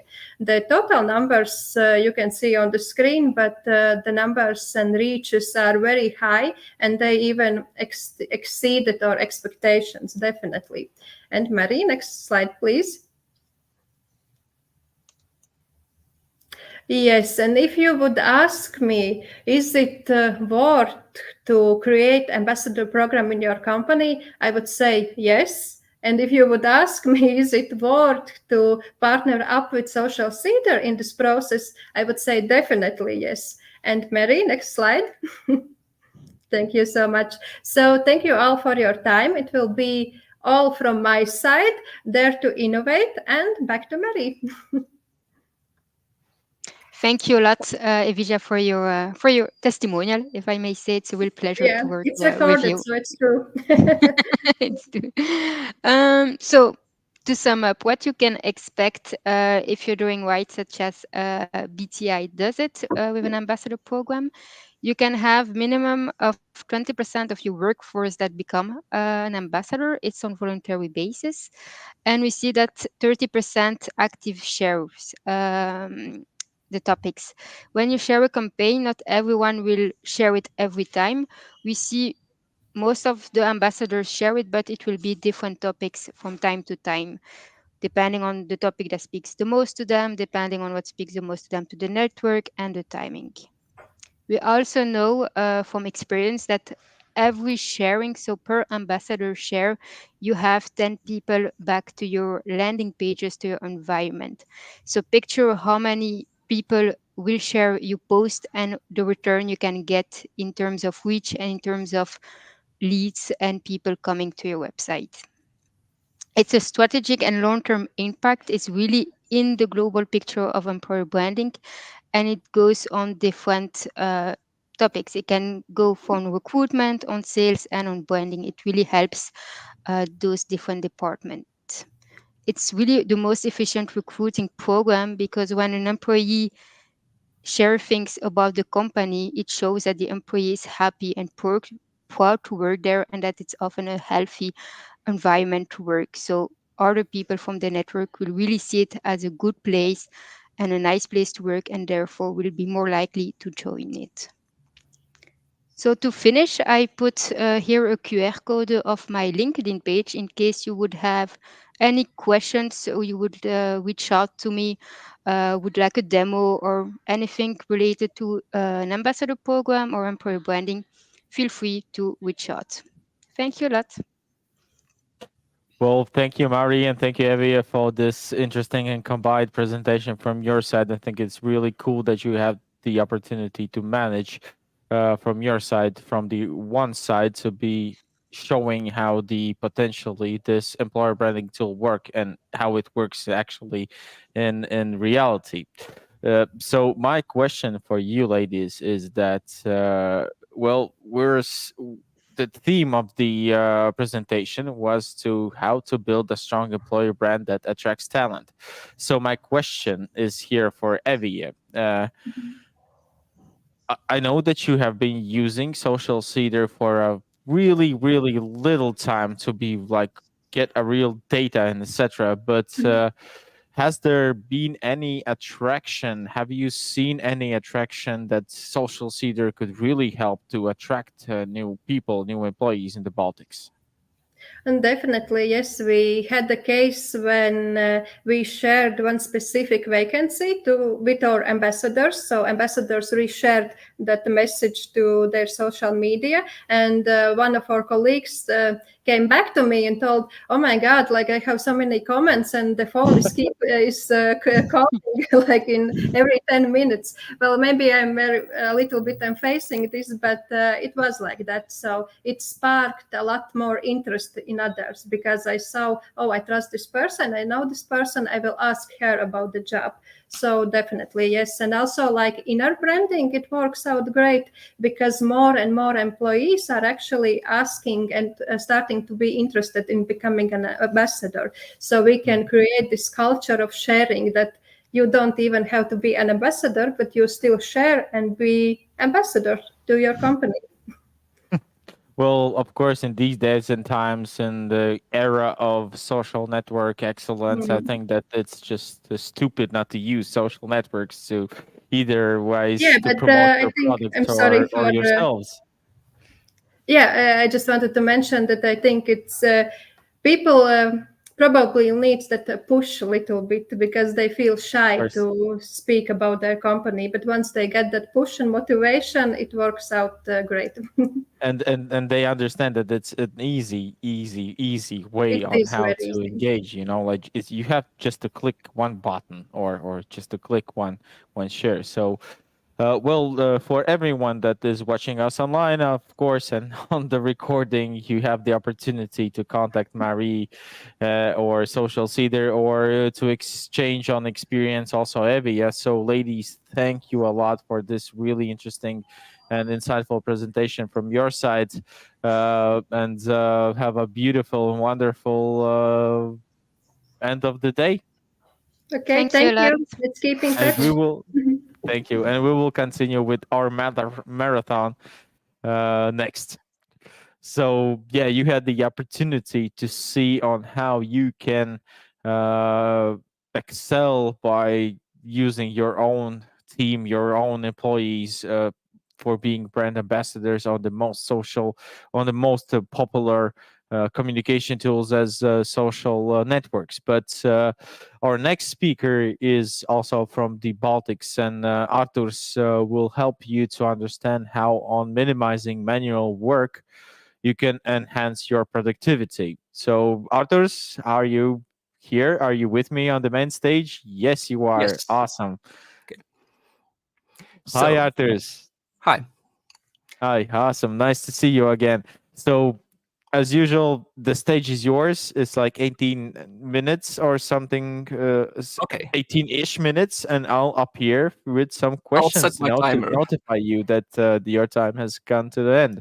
So, best of luck to you. Have a great and engaging presentation, and the stage is yours. So, thank you, Nauris. And then I'm Arturs, and I'm from a company called Elva. So, and I'm primarily involved in development of a employee self-service portal called Panorama 365. I'll get to our tool a little bit later on because it has a lot of features that you could actually use to minimize manual work and actually speed up your workflows. But since we're on the topic of how to do that, we should actually have a look at what the current landscape looks like. Because we use already a lot of different systems for different tasks. So let's have a look. So if I press the next slide. So currently, some of the things that we use are very old and quite rigid and inflexible. We use Excel a lot. And also we have a lot of new small tools that don't communicate particularly well with each other. So I'll dive a little bit deeper in each and every one of these categories. Now, on one hand, when it comes to big business, we have ERP systems, so enterprise resource management and planning systems. Those are very reliable. That's why we use them. But in most cases, they are pretty inflexible. It's kind of like, when you implement a system like that, it's almost like the developer carves out a specific statue for your company specifically. And then when you want to add new features to it, it's almost like a separate project. You need to contact your developer, please add some additional things. So it's highly inflexible, but we use it for reliability. On the other hand, we have a lot of us use Excel. Excel it's a powerful tool, but it has issues, especially when we get to a unified database, right? Because everyone has his own spreadsheet document. Not everyone is allowed to see all data. And once we want to actually distribute data, Excel is not that good of a tool. And it's not just Excel. Actually, oftentimes we use multiple smaller systems for specific tasks.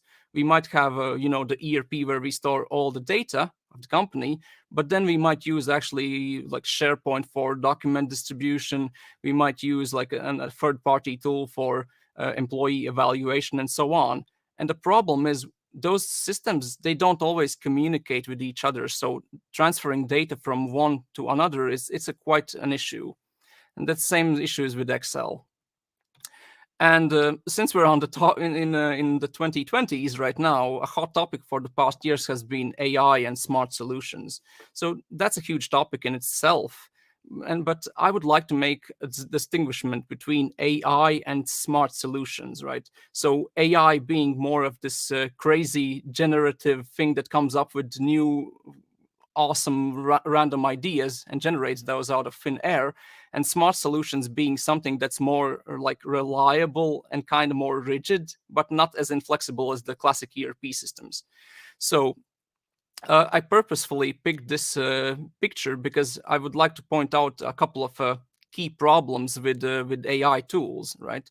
So if you look at the hand here with the pencil, so if you're following in a presentation, from a distance, it looks good, right? It looks perfectly fine, but once you actually start focusing in on it, you realize there's 3 extra fingers.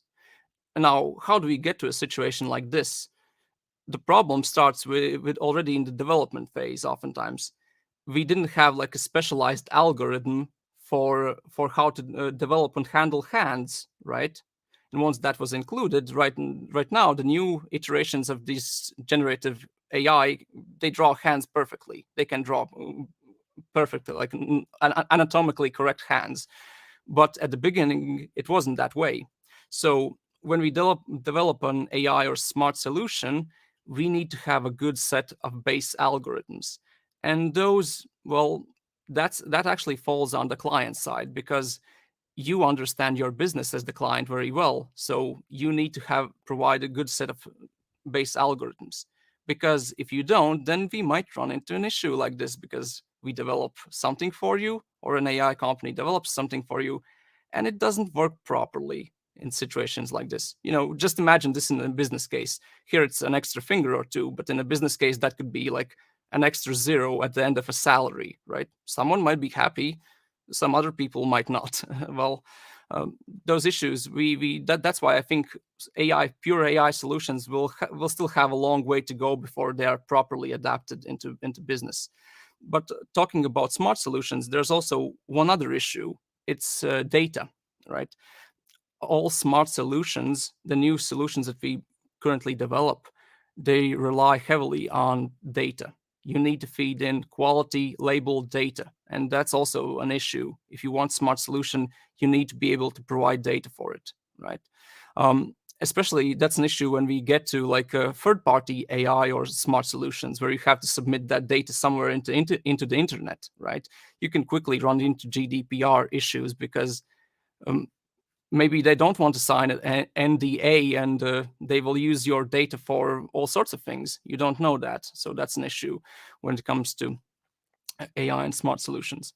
But enough with the problems. Let's actually have a look at how our product, and it's not just our product, it's basically a group of products that you would classify as employee self-service portals. It's not just Panorama that we have developed. There are also competitors who develop similar things.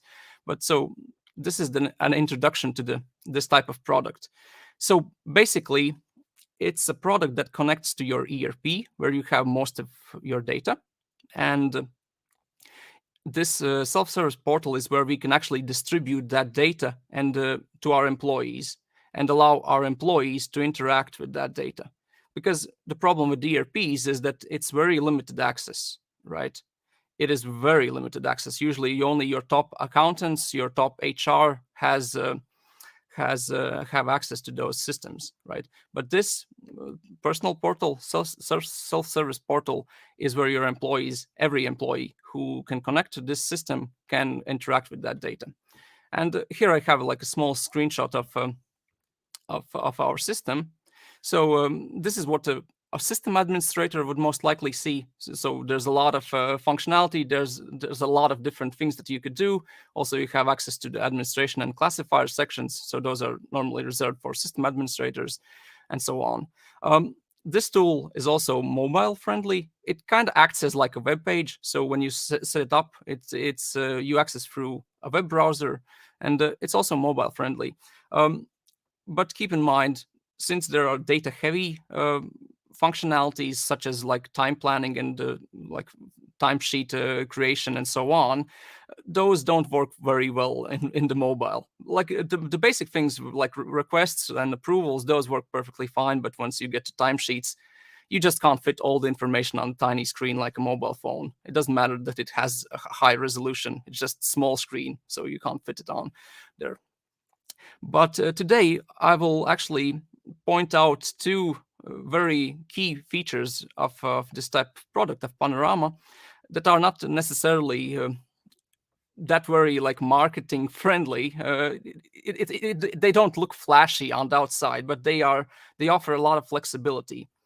So as I mentioned, we primarily get our data from your ERP system. So your enterprise resource management system provides the data about your employees, about your structure, about vacation accumulations, and so on. So there's a huge list of data that we get from your system. And then in Panorama side, we can create different roles and different access levels. So we can create a role. We usually start out with four levels of roles. So basically, it's the basic employee, which has the most restricted access to information. Then it's usually a manager level where they have additionally the ability to manage their teams, HR, who get to see all the personnel, and system administrators who perform setup. But also, you have the option to create your own roles as a client, right?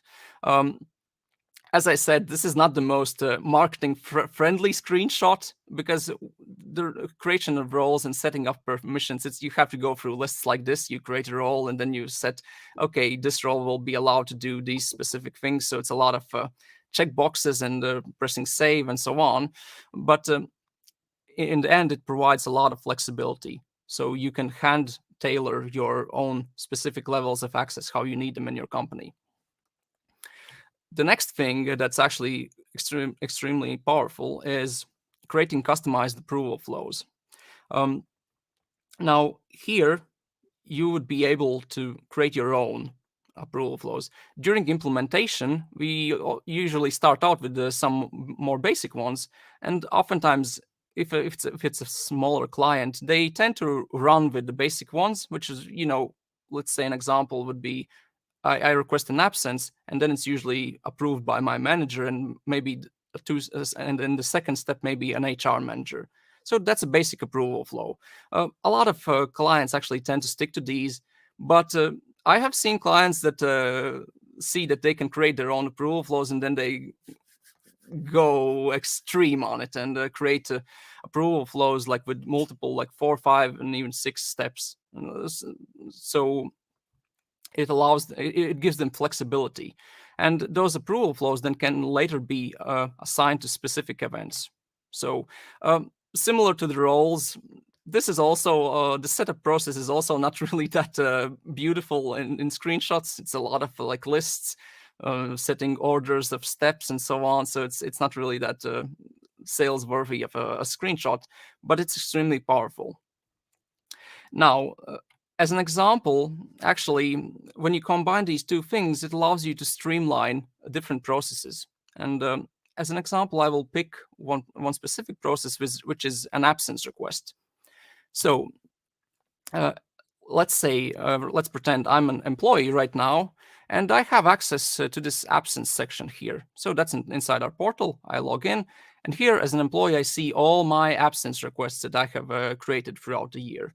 It also shows me in the calendar view where they fall into, in which months specifically, and so on. And I also get to see the request lists. If it's currently cancelled, if it's approved, or if it's waiting on approval. Now, when we create a request, the system checks what kind of approval flow is assigned to it, and it will deliver that request to those people. So here's as an example, let's say the first request here. Currently, I can see that it's waiting on 3 people. This specific request, and if this specific approval step is completed and it moves on to the next step, it will automatically update this field and show who are the next persons that need to approve. Now, traditionally, this is usually a big issue if you have like requests in emails, right?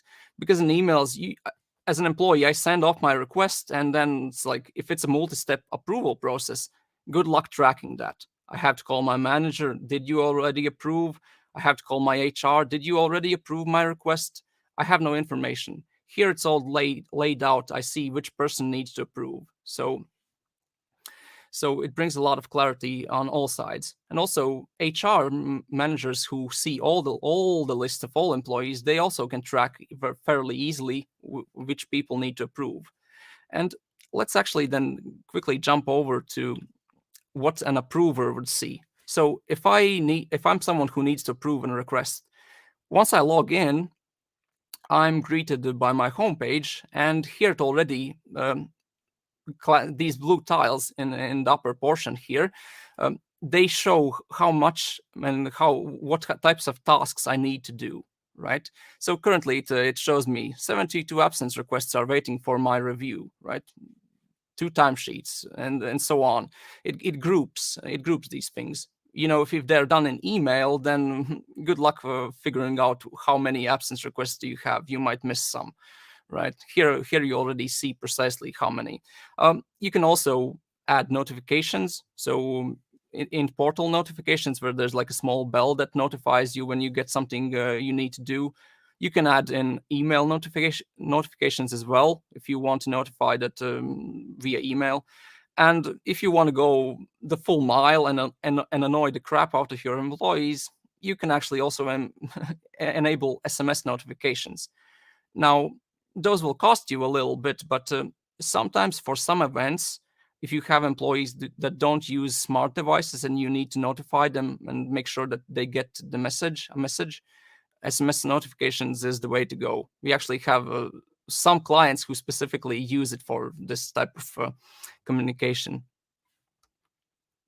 So, and let's pretend now I press on the absence tile and I'm brought to the approval page.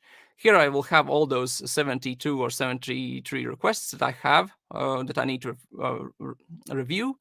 And as an approver, I get all the necessary information laid out for me here. So I get to see how many days the employee requested. I get to see how many days he has accumulation. So normally, historically, I would actually have to call my accountant so that he sends me the current accumulations, because those are normally stored in ERP, right? Here, since the ERP and portal communicate with each other, I have the most recent accumulations available ready for me to go. If we provide a replacer for the absence, if I request and I provide a replacer, I can also, as an approver, see if the replacer is actually available, because if he might be on a vacation himself. I also can check, if I would scroll down here lower, I would check what's happening with the team, right? I can see if half of the team is already on vacation, I might not approve this one because I need people to work, right? And so on. And also it keeps a history of approval. So if it's a multi-step process, you can actually check later on who approved at which point of time. And it's not just these calendars here. Actually, once we get to the system, once I make a request, that request gets put on in different parts of the Panorama portal, right? Here is an example. I made an absence request, and it goes directly to the shift plan. So the people who plan my shifts, if I'm a shift worker, they get to see my absence. currently it's striped here. That signifies that it's not currently approved. But once it's approved, it would be like full color, fully colored in. And I already have that data. I don't have to wait for an Excel file or some other system to notify me. I already have this data here for me, and I can make an informed decision. So that is like how we transfer data pretty much instantaneously throughout the portal. And if I have access to these, I see the updates.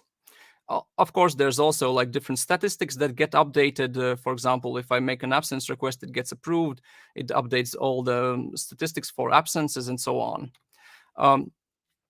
Also, a similar logic we have implemented in all the different other blocks that we have. Absences are the most fun to show because there's a lot of good screenshots that I can show. Not all of these like personal information changes. It follows the same logic, and but it's not as visually as impressive. So we have systems for onboarding, equipment and documents, registers, employee goals and evaluation, also the time tracking and registration as well.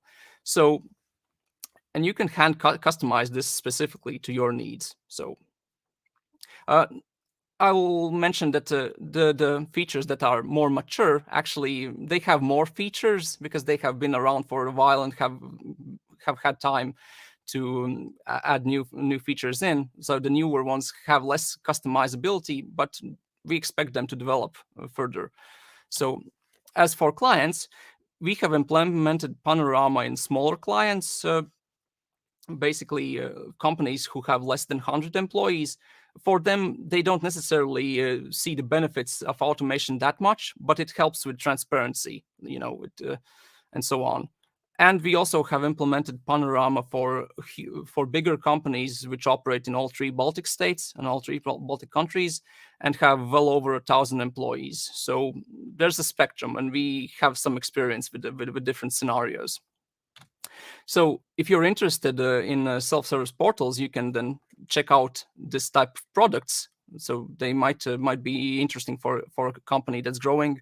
If you're interested in Panorama specifically, you can go to our website, elva.lv. There's a section with lots of information. If you want to request a personal demo for you, you can also contact our sales. And I think that's it for my presentation. So back to Nauris, and I think it's time for questions then.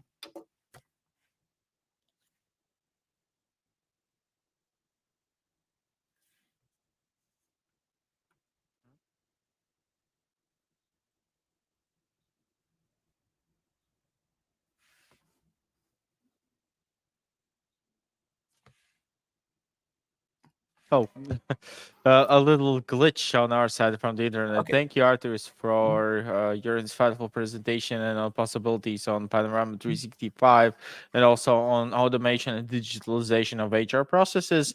And we have actually one question. And one question is that, well, you mentioned that you have a wide experience with clients ranging from thousands and a little bit smaller companies, but as you know, future of HR attendees are a vast of different kind of an organizations and sizes of organizations. So my question to you is that on your side, when do the companies or organizations or businesses have to start to think about automation, about self-service, about the minimizing of manual work and enhancing productivity using some core HR elements?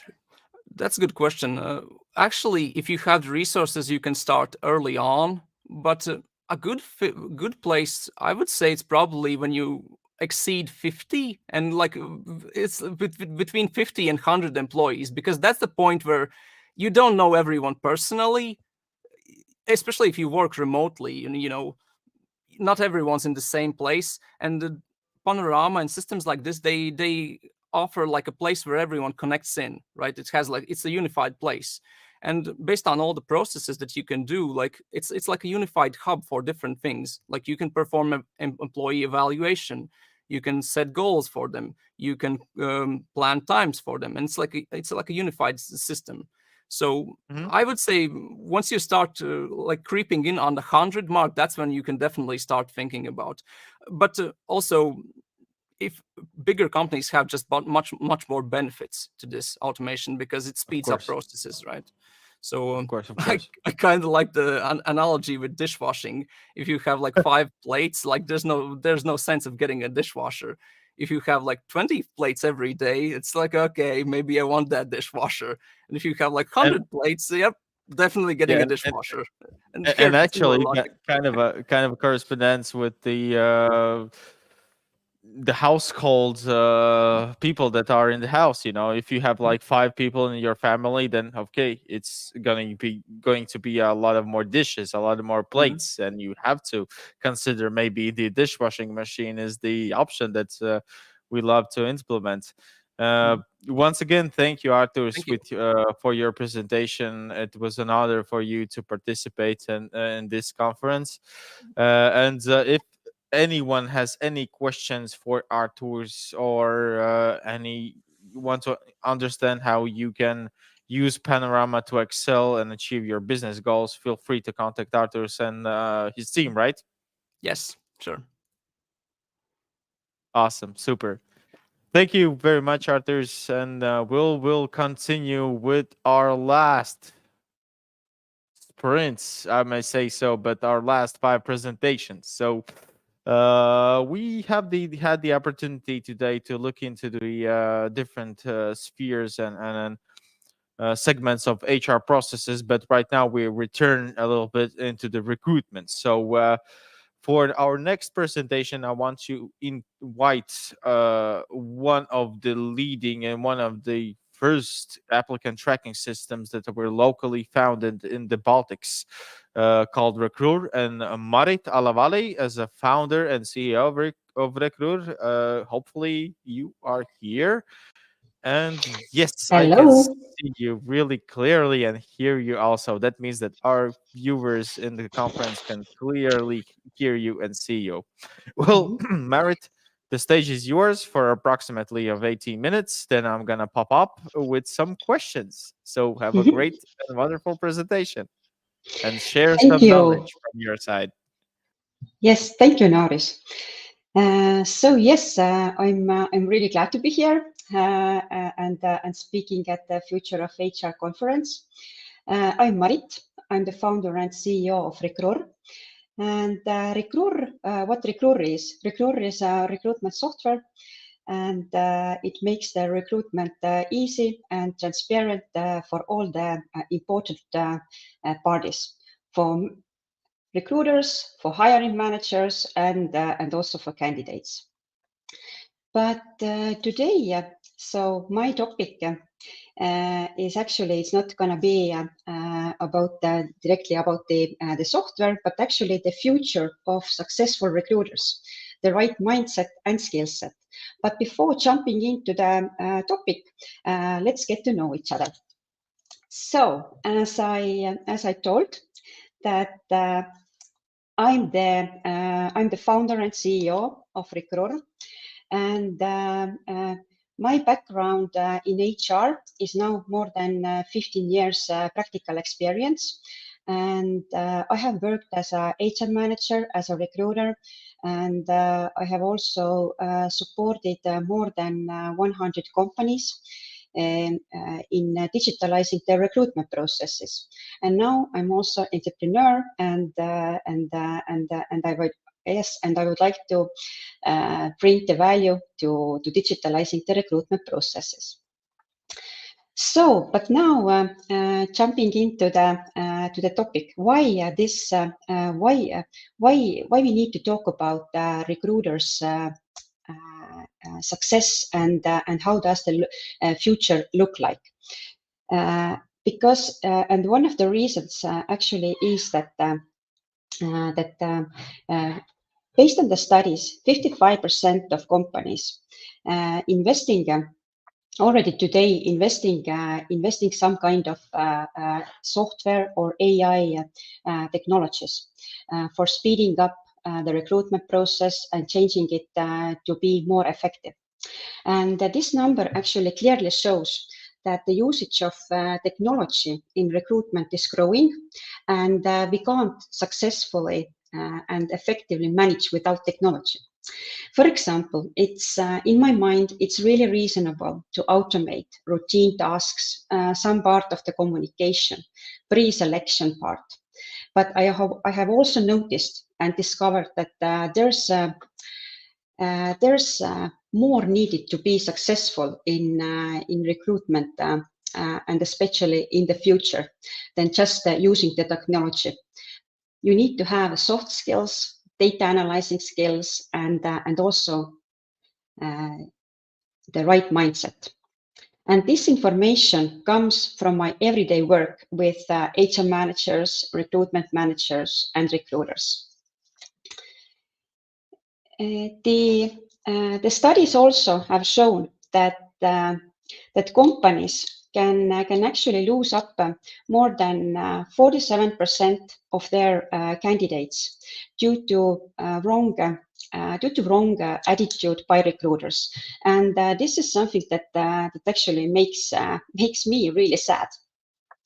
Because it's so important to have the candidates on your pipeline and actually to deal with the candidates. So, yes, sorry, just one technical issue here. So, and why I'm and yes, as I'm having the conversations with HR manager and recruiters quite often, then I have also discovered that sometimes when for example they don't receive the candidates from the traditional channels they have used to receive the candidates or the applicants, then I have also noticed that sometimes there's an attitude that okay, let's wait and see, let's do nothing, but this actually stops the progress and improvement of the recruitment process. And or for example, a few weeks ago, I had a chance to talk again with one of the biggest logistic companies. They are constantly hiring, but the candidates actually quit by end of the test week or before the trial period ends. And this is again the attitude, because the reason is that the candidates actually why they are quitting is that the salary calculation, for example, is not clear, and the HRs are also not capable to explain it to them how the salary is being calculated, because the system is too complex. So and they also. They say that yes, the HRs are saying that yes, we have the problem, but also I didn't see the proactiveness to do something about it. So, and of course, so the huge load of data that we manage every day. So we are living in the internet age, and the load of the data that we need to manage every day, this is very huge, and it makes us also a bit confused. So but why we need to actually collect data and analyze it in recruiting. So with the data, actually, we can do so much. We can actually get the information about the previous trends, the present trends, and we can also make a prognosis for the future. And here are also simple examples. What can we do with the data? For example, the same example about the channels that I brought previously. So if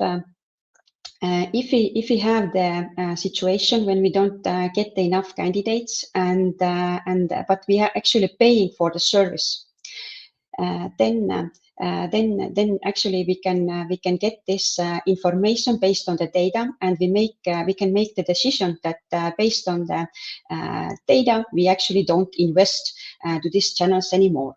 or we can also measure time to hire, time to fill the position, and based on that we can again make conclusions, we can make prognosis, and we can also make fact-based decisions how to actually make our recruitment better.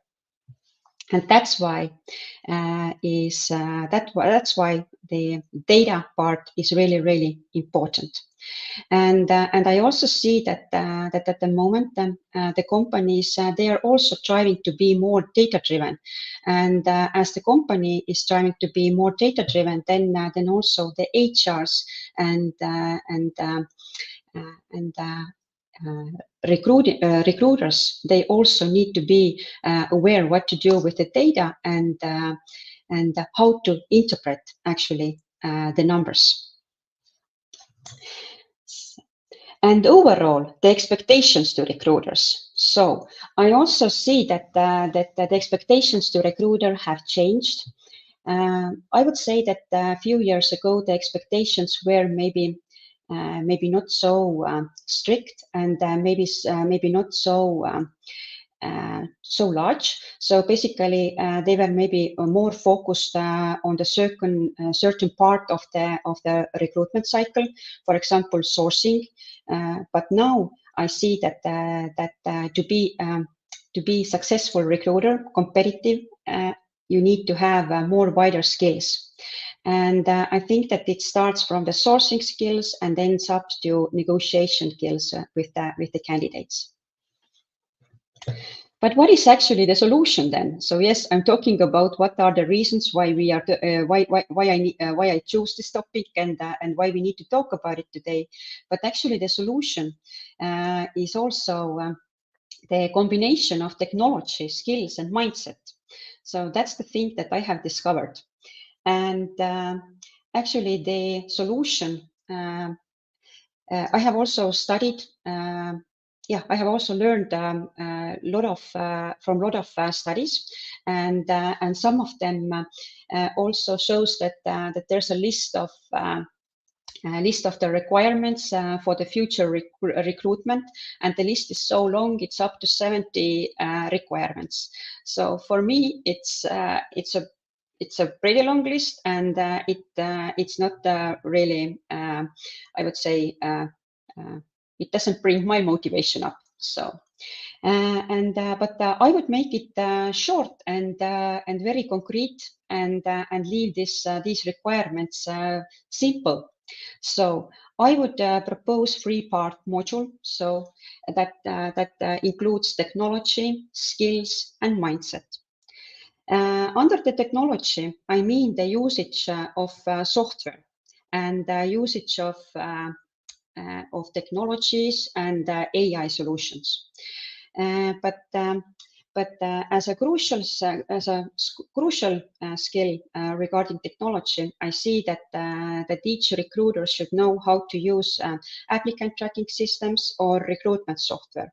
And in addition to that, so basically, it's already bonus if the recruiter also could use some AI solutions.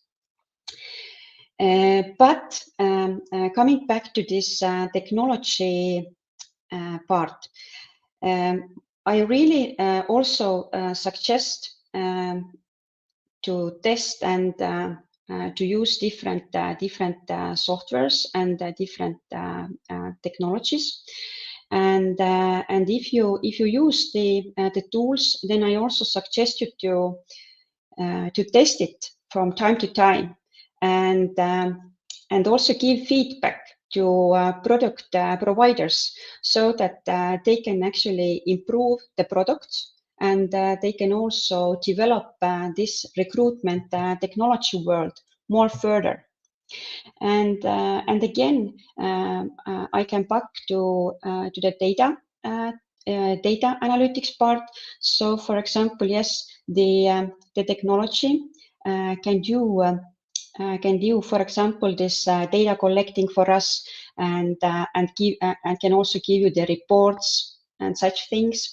But from time to time, it's also good to check it by yourself, and also to have the understanding how where this data came from, and if it's correct.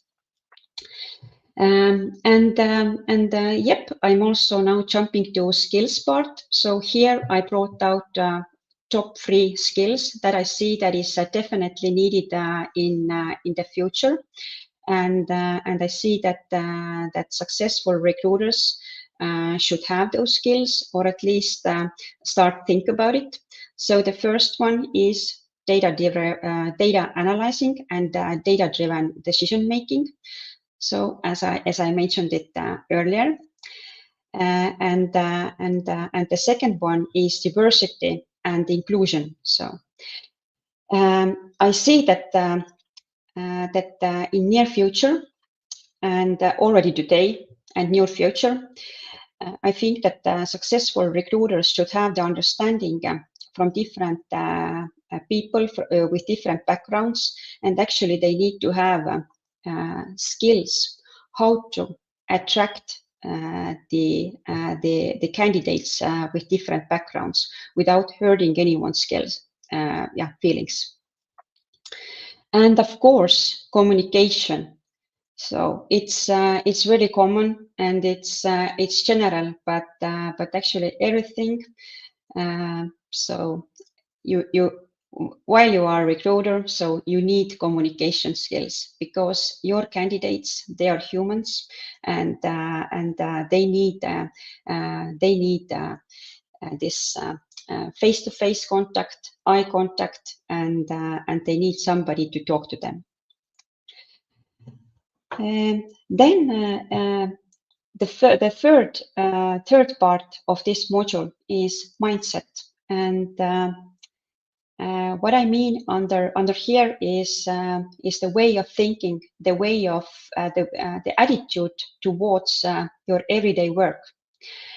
And I think that that some of those points that I have also mentioned here, they goes together with the skills, but I wanted to brought up here under the mindset, because I believe that that actually everything starts how we think and how proactive we actually are.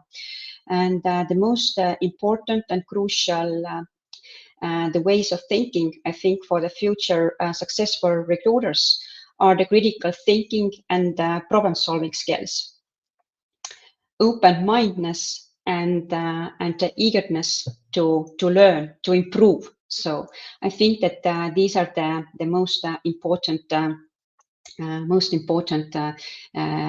ways of thinking that each recruiter should consider. And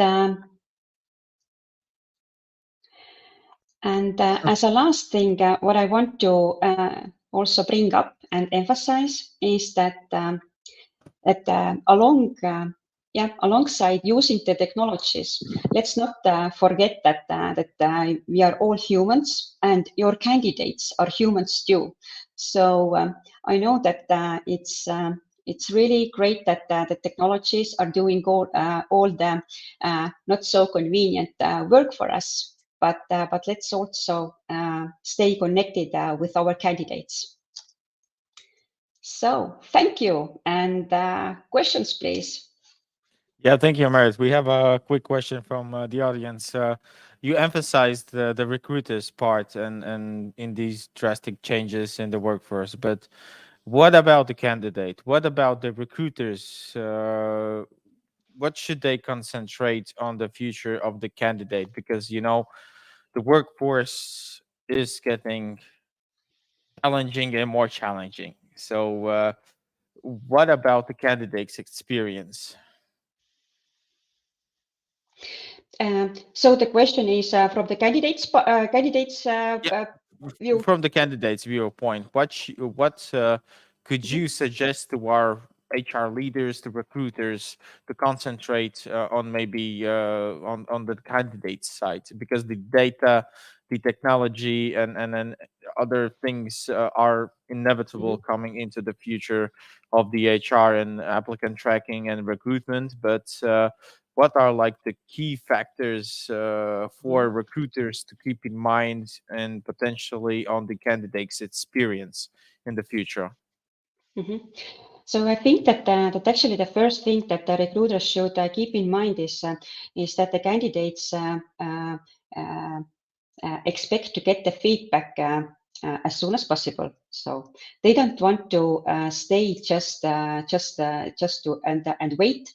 They would like to get the feedback immediately. It means that, for example, when they apply, they expect to get confirmation firstly that they have that thank you, I have received your CV. So that's the first thing. And the second one is actually that they also expect that the recruiters take them personally. So and also consider their different backgrounds. So this is again this diversity thing that goes into more.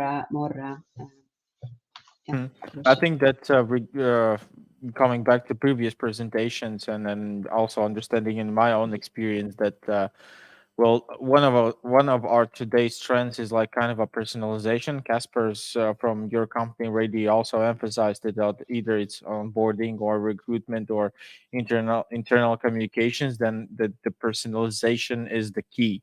So I think that maybe you can agree or disagree with this statement that the more personalized approach for the candidate, either it's like a done deal and it's your colleague, or it's mostly for maybe in the future, is the key for successful, like employer branding and also recruitment part.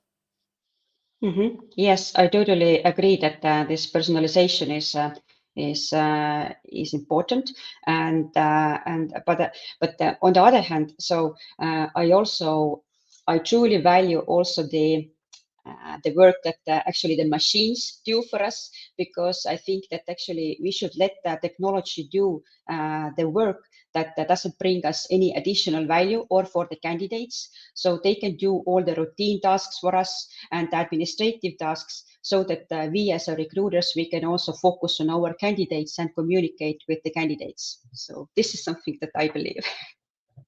And I also think that communication is the key, because everyone wants to hear news, either are bad news or they're good news, but Yes. no sometimes is a better answer than just like nothing, especially Yes. from the candidate standpoint.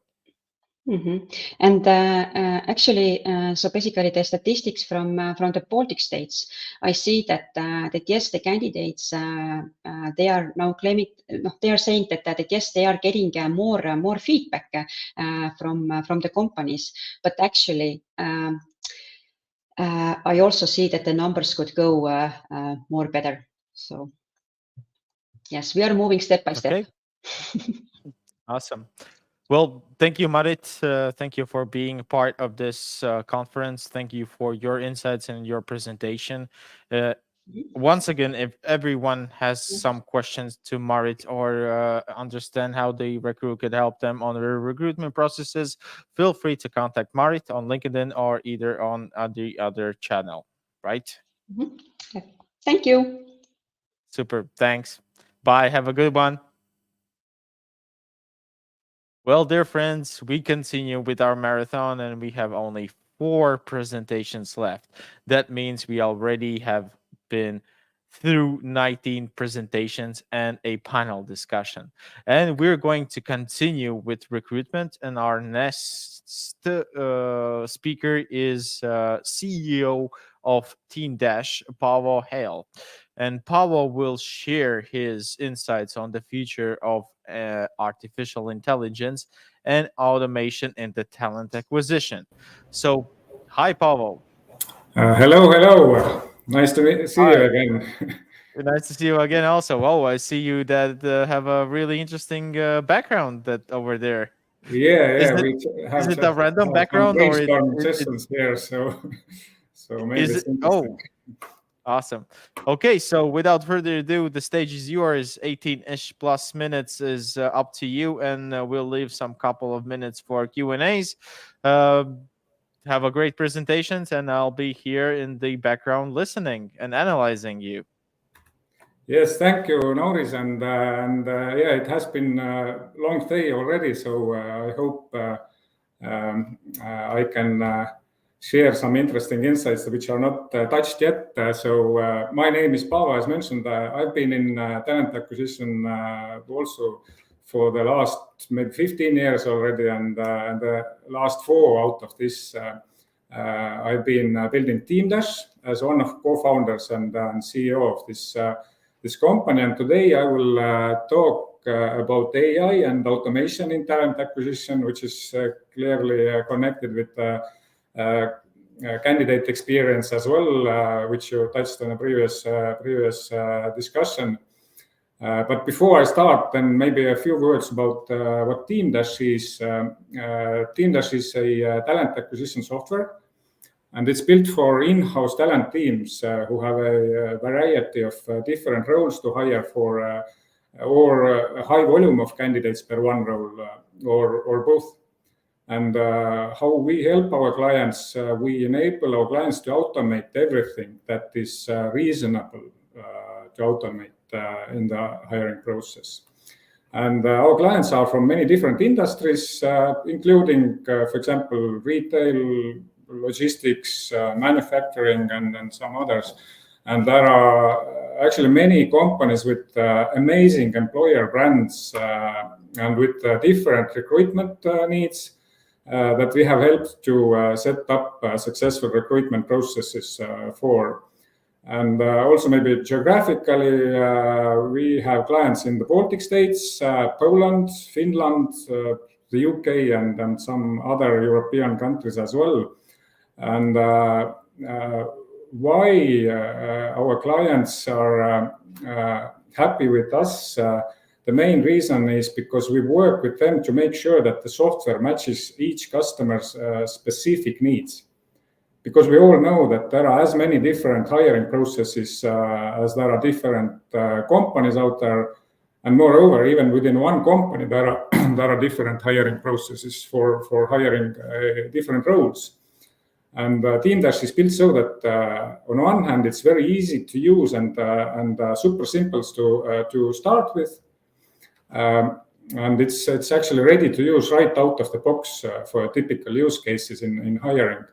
And there is not such a thing like implementation time in our case. But if you need to adapt it to your specific processes, you can customize the software, add automations, AI features, or even request custom features or custom integrations on the go.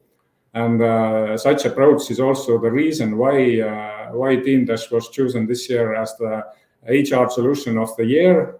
And we have been also the most recommended recruitment software on the software advice comparison platform.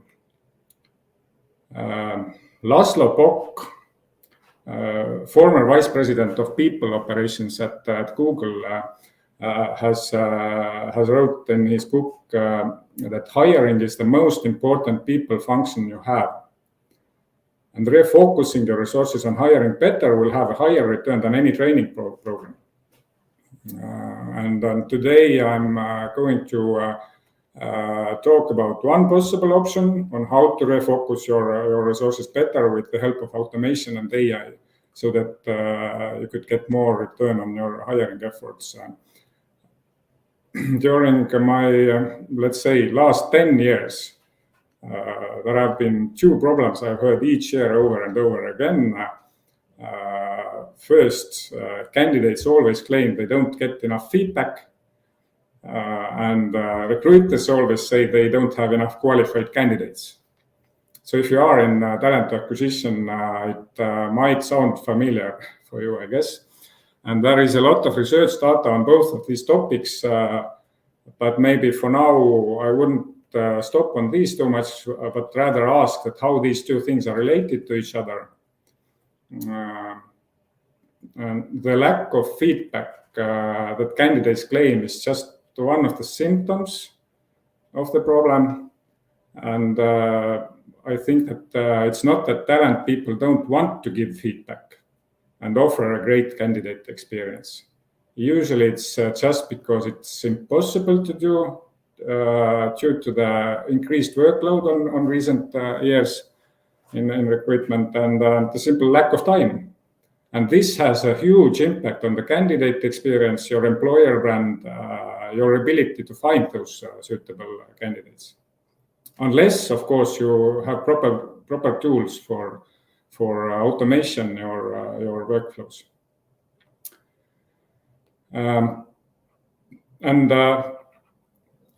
Sorry, maybe also then, just a second.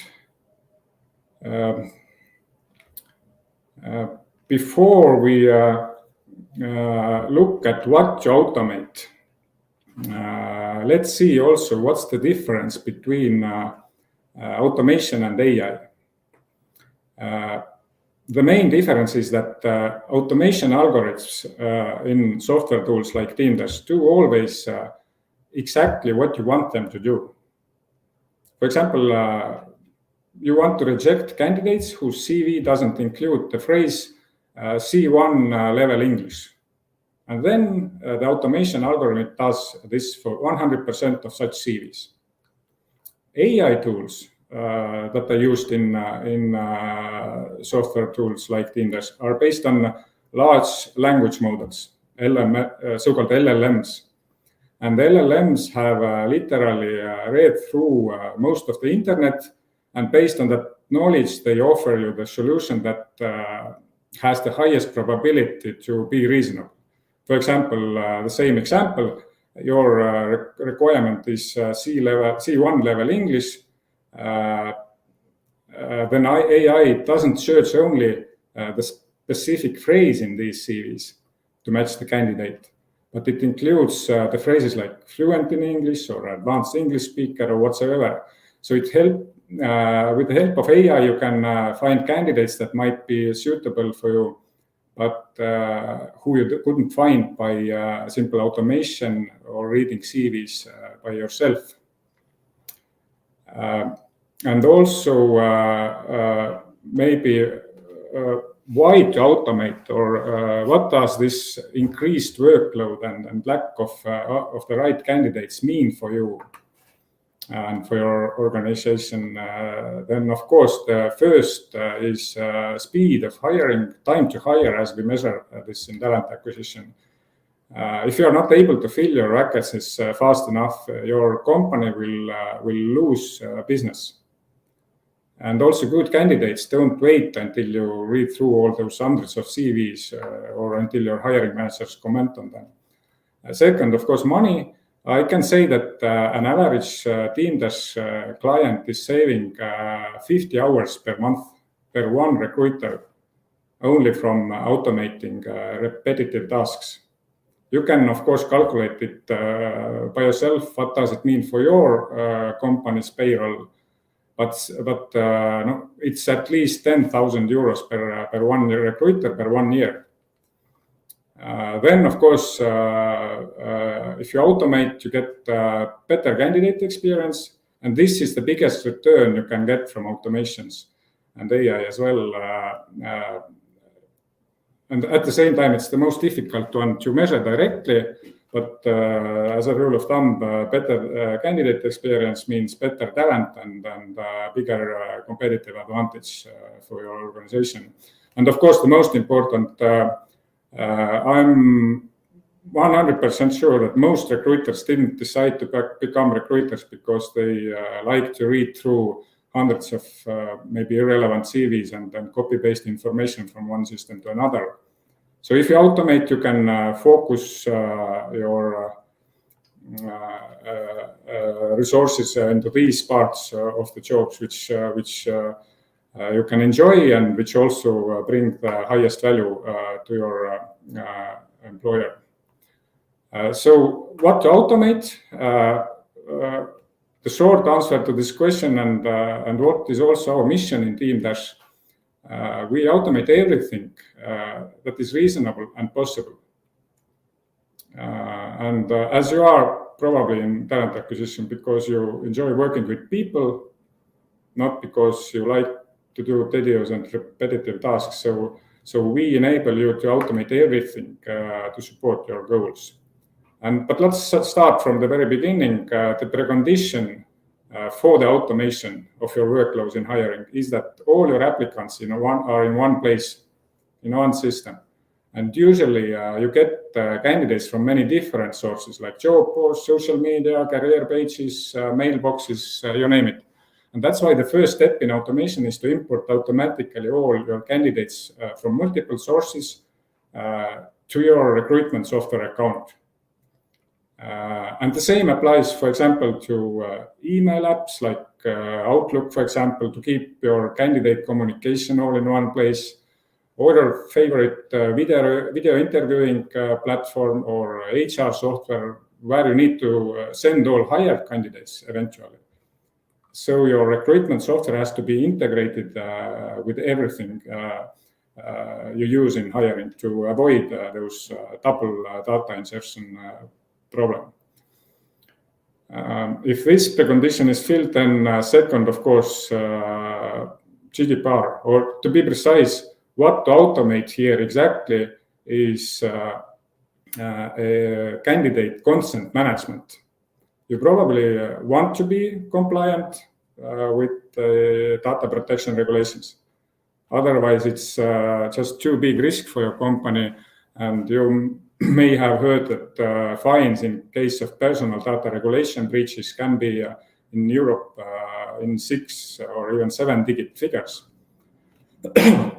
So you need to have control over what happens to your candidates' data, and I think it's not possible to follow that. For example, all your hiring managers delete all the candidates' CVs after they have reviewed them from their mailboxes. And I don't recommend to send CVs via email at all. So better use GDPR compliant talent acquisition software and automate this consent management. But what else you can automate? Copywriting, of course, really time consuming. And I've heard that not all recruiters enjoy writing. Luckily, this can be automated nowadays. Usually it's partly automated so that you ask AI to write a draft and then adjust the text if needed to give personality to your job ads or rejection letters or interview invites. Then publishing of job ads. You can post your job ads to many job boards with a few clicks at the same time. I'm sorry. Writing candidate summaries, interview scheduling. Our clients say it's 5 times faster to schedule interviews with a scheduler than without it. Recruitment statistics, of course, obvious. You don't have to count any of your KPIs manually or in Excel sheets. And automated workflows, of course. The logic here, what we follow in Teamdash is that talent teams and recruiters should deal only with qualified candidates. All the rest is taken care of by our smart robots. And of course, maybe the most important part or most interesting part of this is candidate screening and pre-selection function. And now here, actually, depending on the number of candidates, what we have heard from our clients, they save up to 10 hours per one recruitment project when using automations here. And how to do this? There are many ways to do it. There are different approaches in different applicant tracking systems. I can show you today only one really simple tool where you can have a full control over who to progress in your hiring pipeline and who not, but still take the maximum out of AI. And this is something actually that we have built recently, and it's announced in public first time now. No one has seen it yet, and at the moment it's also unique in our space. So at the moment, I know our competitors are following this presentation as well. So good luck with copying this, but it's extremely simple and powerful. And what it does is that if you select, for example, 1, 2, or 3 candidates, either from your talent pool or from those candidates who have applied to a specific role, or who you assume you are who have a perfect fit for the role, and then sort all your candidates, applied candidates, according to the similarity of the selected few candidates. So you'll reduce your workload in pre-selection in times. You don't have to read through all hundreds of CVs, but only those which are the most relevant, most higher similarity score, which you can see also on the screen in the percentages. And at the same time, you have full control over who you decide to qualify or who not. And this feature actually enables the recruiter also to adjust or prevent hiring bias by choosing multiple diverse candidates as an input, and then let AI to assess the other candidates based on this input. Actually, this has done a similar feature previously as well by our competitor, but the usual approach has been that the prompt is something like, does this candidate fit the position? And what it does then, the AI includes then all the bias that it's gathered in the process of LLM learning from the training data, which is not the case with this new feature. So yeah, my time is running up at the moment. So maybe last but not least, you may think that can I start using AI tomorrow or already today? Of course, my answer is yes, everyone can. There are already today thousands of recruiters like yourself, at least on Teamdesk platform, who already do most of their processes in an automated way. And actually, maybe there are 3 pieces of advice for you how to start. First, start simple and automate as you go. Teamdesk is built so that you can start with no automation at all and add automation step by step as you collect confidence that it works for you. Then second advice, automate activities, not decisions, hiring decisions.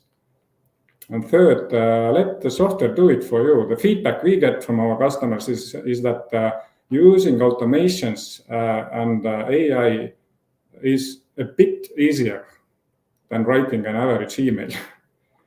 But of course, just in case in Teamdesk, we have a super fast and helpful customer success team to assist you also in every step you do. So unfortunately, my time is over for today, but if you are interested in how this all works in real life, then please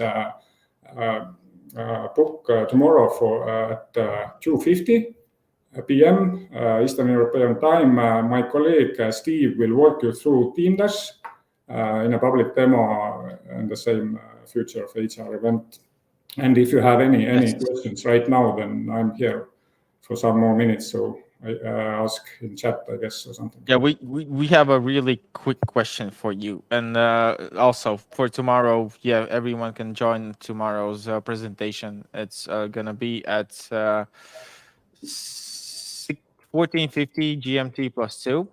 That's one thing for sure. And the second thing is that I know that you're on a everyday basis you connect with the different kind of companies with for the last 3 to 4 years, also in Europe, all across the globe. And I think today we also had the talks and insights on maybe one of the trends that are going from the last year to this year, and especially in the future, and what we see in the global companies and also in the region, in the Baltics and Central Eastern Europe, is that the previously there was like one HR budget, but nowadays companies do understand, and they are kind of transforming the HR budget for the core HR, and the other side of the budget is for the talent acquisition.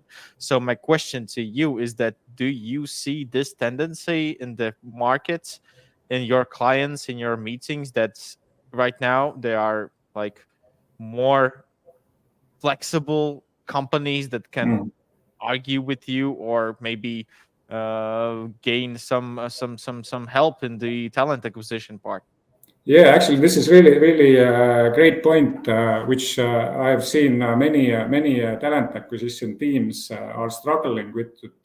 It's not difficult to sell this idea, also what I presented right now, to talent people, but then how to get buy-in from CEOs and CFOs. So this is a tricky one, and what I see that talent people are really creative in how to get budgets and buy-ins. So they sometimes they get budgets from IT budgets, sometimes they get from HR, sometimes they go with comparison of payroll.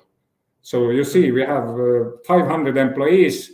Our payroll is I don't know how many millions. So now we are talking about 20,000 per year. So it's really really diverse in different organizations. But what I see, the trend is that really talent teams see the so huge value that they really find the ways how to finance this, because the financing is only in short term if you talk about technologies like this, because its ROI, return on investment, is it's around from 5 to 10 times already on the first year. So it's not a question at all. Well, Did I answer okay. your question? Thank you a lot, Pavel. So once again, if anyone who is watching us online or on recording, you have the opportunity to connect with Pavel or his team, and also join us tomorrow's demo session. From our side, thank you that you joined us today and made this conference more interesting. Have a great and blessed day and evening. Thank you, and for everyone, have a great spring, which started today. Yep. Also that. So thank you, Pavel. And we continue today's marathon. Thanks once again to Pavel Hill. And our next speaker is not going to be about artificial intelligence or about recruitment, but our next speaker is going to give us a little bit of insight on employee-centric learning. So I asked to join on the main stage our next speaker, Sergey Snegerov, the CEO of BranchTrack. Hi, Sergey. Hi, hello. Can you hear me, see me well? Can you see my screen? Yes, we can hear you and see you clearly. So, yep, the stage is yours. 18-ish minutes is on your sides, and I'm going to pop up back here with some questions. So, right, excellent. best of luck to you. Yes, I was following your program today, and I wanted to say it's amazing how many conversations are about AI, but frankly, really not amazing. Like, this is the hottest thing right now, and I've been talking so much about AI in the past year.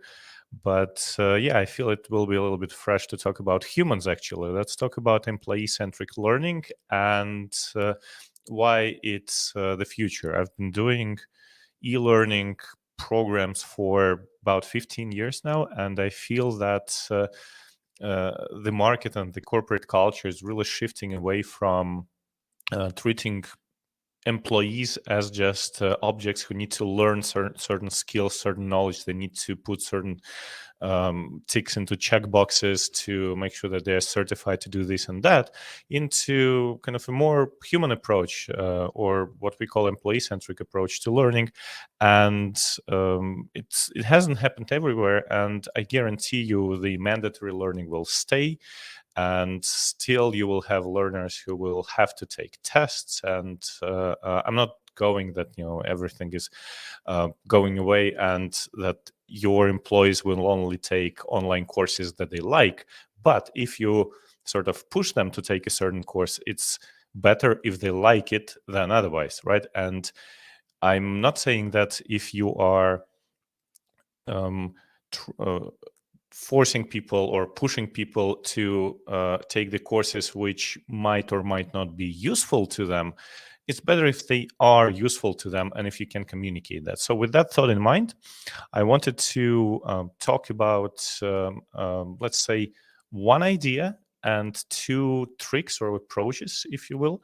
And we have been doing this for a very, very long time. We have 1,000, or maybe not 1,000, probably hundreds of cases with very famous companies here in the Baltic region and also beyond. We work in Germany, in pretty much every Scandinavian country, and currently we also have projects in Africa, for example. But so trust me, everything that I'm saying is not something that I've read about. It's something that we've been doing and successfully for years now. So you will have to help me because this is an interaction. What do you think these people are doing in this picture? Who they are, why they are, what are they trying to do, what is going on? So I'll give you like 10 seconds, find the chat and tell me. And since I cannot see the chat right now, this will have to help me. If there are any guesses, let me know. Notice you can also guess yourself as well. What do you think is yes, I'm trying to understand. Well, my first guess is that they are waiting for something. Yes, for they example, are the queuing newest up for iPhone. what? For example, the newest iPhone that is going Yes. to be launched next day, so people are getting on and looking. That is exactly what is happening. They are queuing for a new iPhone launch. And my question to everyone who has ever delivered an e-learning course in a corporate environment, have you seen people queuing up for your courses like that? Probably not. Typically, when we as corporate learning departments, we deliver something to people, we kind of don't expect like a lot of fuss about it. Typically an email goes out and then hopefully everyone joins over some time and so on. People are really not super excited about that. And if we want to get them excited, we need to employ the same strategies as Apple and other corporations who do that. So let's talk about those strategies first. I'll give you two, although I have about 10, but that would take about a couple of hours. And before that, we need to understand the mindset. So the mindset, and I saw a lot of people speaking about mindset before, so I think it's a good buzzword today. So the mindset is that, customer is always right. And if you treat your learners as customers, you will have to accept certain things, right? So you have to say that my learners are not like really employees who do what I say, but they are customers that need to essentially buy my product with their time, with their effort, with their energy. They will have to switch from whatever they are doing and would rather do to my e-learning and be trained. So if they are customers, I cannot push them. If as an Apple CEO, I wouldn't be able to like force everyone to buy stuff, although they try. And also, I will have to forget about something that comes up all the time, which is learner motivation, right? So learner motivation, employee motivation, there is no such thing as customer motivation, right? So what can we do if there is no such thing as this motivation? We need to assume that, it's up to us. We have the agency to do stuff. We cannot ask anything from learners. So what can we do? Tons of things, but I would suggest that you look in two places. One, you can learn from marketing right within your company. You can look at what your marketing does. And if you ever taken a course in marketing, typically starts with something that they call a marketing mix. It's a framework which allows you to look at your service, at your product or your e-learning course from 4 different perspectives, namely it's product, place, promotion, and price. I have a full, I'll share it with you in a sec. I'll have a full like an hour lecture on this specifically. I'll just do one excerpt right here for you. We'll talk about promotion, just one thing. And typically corporate people don't get promotion in terms of advertising of pretty much anything. So we launch a new course. We send out an email that now it's assigned to you. You have to go through this training until this date, or it's available to you for free on the system if you want at some point, and so on. And we don't really try and sell it. So we can look at advertising, right? We can think about, hey, we have those TVs in our bank's lobby. Can we run an advert on that, right? We have, let's say, poster space in halls. Can we put up posters? We can stimulate word of mouth. We can kind of just ask in the course, like, did you like it? Like, think of what YouTubers do. Did you like this course? If yes, share it with a friend. Here's a link, just email a friend, and so on, instead of just assuming that people will somehow find out about this. We can also build brands. Typically our e-learning is branded as our company, so it's like company X learning, or sometimes we call it an academy, like for example LMT, a phone operator in Latvia, they call I think LMT Skola, which is a school. Some banks call it academies, they like academies. I think there's Swedbank Academy. And what we can do, we can even do sub brands, right? We can do something like courses on work efficiency or negotiations or navigating work politics environment, workplace psychology, dynamics, well-being, this stuff as a separate brand under this, and build this brand so that people recognize courses that are produced there and flock to them even before they know what it's about. And to give you an example from the real world, it's I'm pretty sure everyone has read at least one of these books. I've read 2 or 3 maybe. So it's Dan Brown. Dan Brown is like a novelist. He writes adventure books. They're really exciting, mysterious, very, very cool, totally best-selling every time they come out. But if you see, no one is interested in what the book is about. Everyone is interested who is the book for. The biggest text on it is the name, right? So if people buy books based on the author rather than on what's inside and or what it's about because they trust the author, you can do the same with your corporate learning, right? You have to build this trust in authoring or trust in specific like as experts, or trust in specific topics that people will see, hey, this is another course on digital skills. The previous 4 were excellent. This one is obviously one of those. So I'll take it regardless of what it is about specifically. It's an easier sell. Again, push marketing and retargeting, there are like a little bit in-depth strategies, but generally, if you've noticed that, once you Google, let's say, I don't know, boots, and you look at, nice boots for the summer, then every website, wherever you go for the next week, will show you adverts for boots. And that's what retargeting is, for example. So can you do something similar with your learning platform? Can you do something similar with your internal communication? I'm pretty sure you can do that. So talk to your RT, employ this. If your marketing people can do that, then probably you can too. So that's one of the ideas. When we think about learners as subjects of learning, not just objects that we can push around, we need to sell to them. We need to employ marketing tools, and promotion is one of those tools. I'll show you where you can find more about this if you think this is useful. Now, a couple of really quick examples. What about 80 years ago, Hollywood knew how to promote movies, right? So it doesn't tell you what the movie is about. It just tells you in the biggest font that, hey, this guy that you like is in there. This girl that you like is in there. Actually, it won an award, so people who know about movies also appreciated it. So you should too. And if you look at any e-learning course cover, does it say anything like that? No, it just gives you the title and sometimes duration. And that's it, right? So instead, you can do this. You can say, hey, this course has been built by this guy. You love the course from this guy every time it comes out because he's a great trainer. Do this.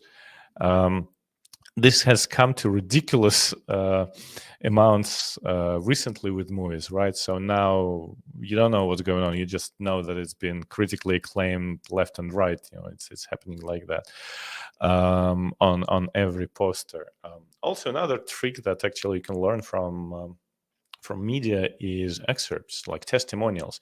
If you go to your company, especially if you work in a B2C segment, you'll probably find testimonials. You'll find someone saying, hey, I work with this company, I bought their product, I love the product, this is what I think. And we never do this with e-learning courses. We have 1,000 people going through an e-learning course, and they don't leave a trace. Instead, we can ask them for testimonials. We can ask experts, like, let's put our CEO of our company, of our bank, through an e-learning course, ask him what he thought, or her, and put it on the front page.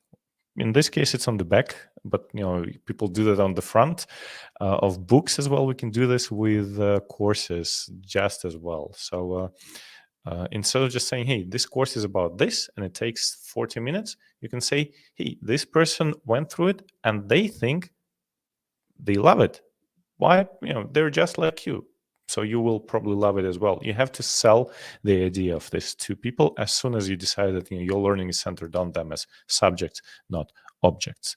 And this is just an example of what it typically looks in LMS, kind of boring, contrasted to like a movie poster. So I'm not saying that your e-learning and your corporate LMS should look like this on the right, but maybe you can move in that direction just a little bit. So that's idea number one. The idea number two is shorter, and it's taken from not from marketing, but mostly from like sales part. We'll talk about burgers. So there are two sales techniques that we can see all the time. One is cross-selling. It's when you buy something and they offer you something else which goes with it.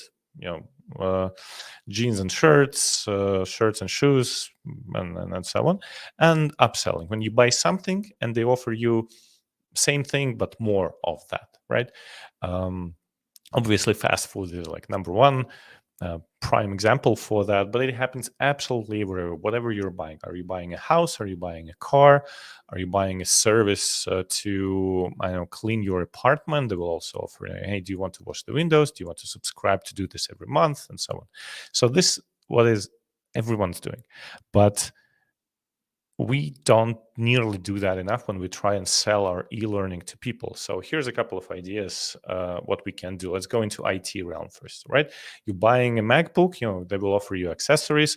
You're buying, and this is cross-selling, and you're buying a digital camera, and they're offering you accessories with it. So again, cross-selling. Here's IKEA. It's happening absolutely everywhere. But even in absolute digital realm, like on YouTube, if you watch something, then at the end they will tell you, hey, why don't you watch more? This is actually upselling. You watch this video, you probably liked it since you're here at the end. So here's more clips. Here's the best of what we do. Here's the full playlist, or subscribe to us. Like, get more and more and more. People do that. Do we do that with e-learning? Pretty much we don't.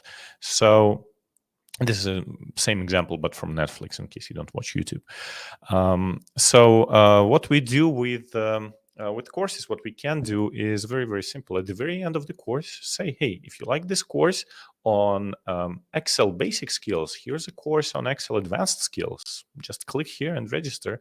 If you like this course on writing emails, you might want to look at this course of, let's say, using ChatGPT to help you write emails, or this course of business negotiations and negotiation tactics to do that. If you took this course on balancing life and work, you will like this course on managing your calendar efficiently, for example, and so on. It does not need any technical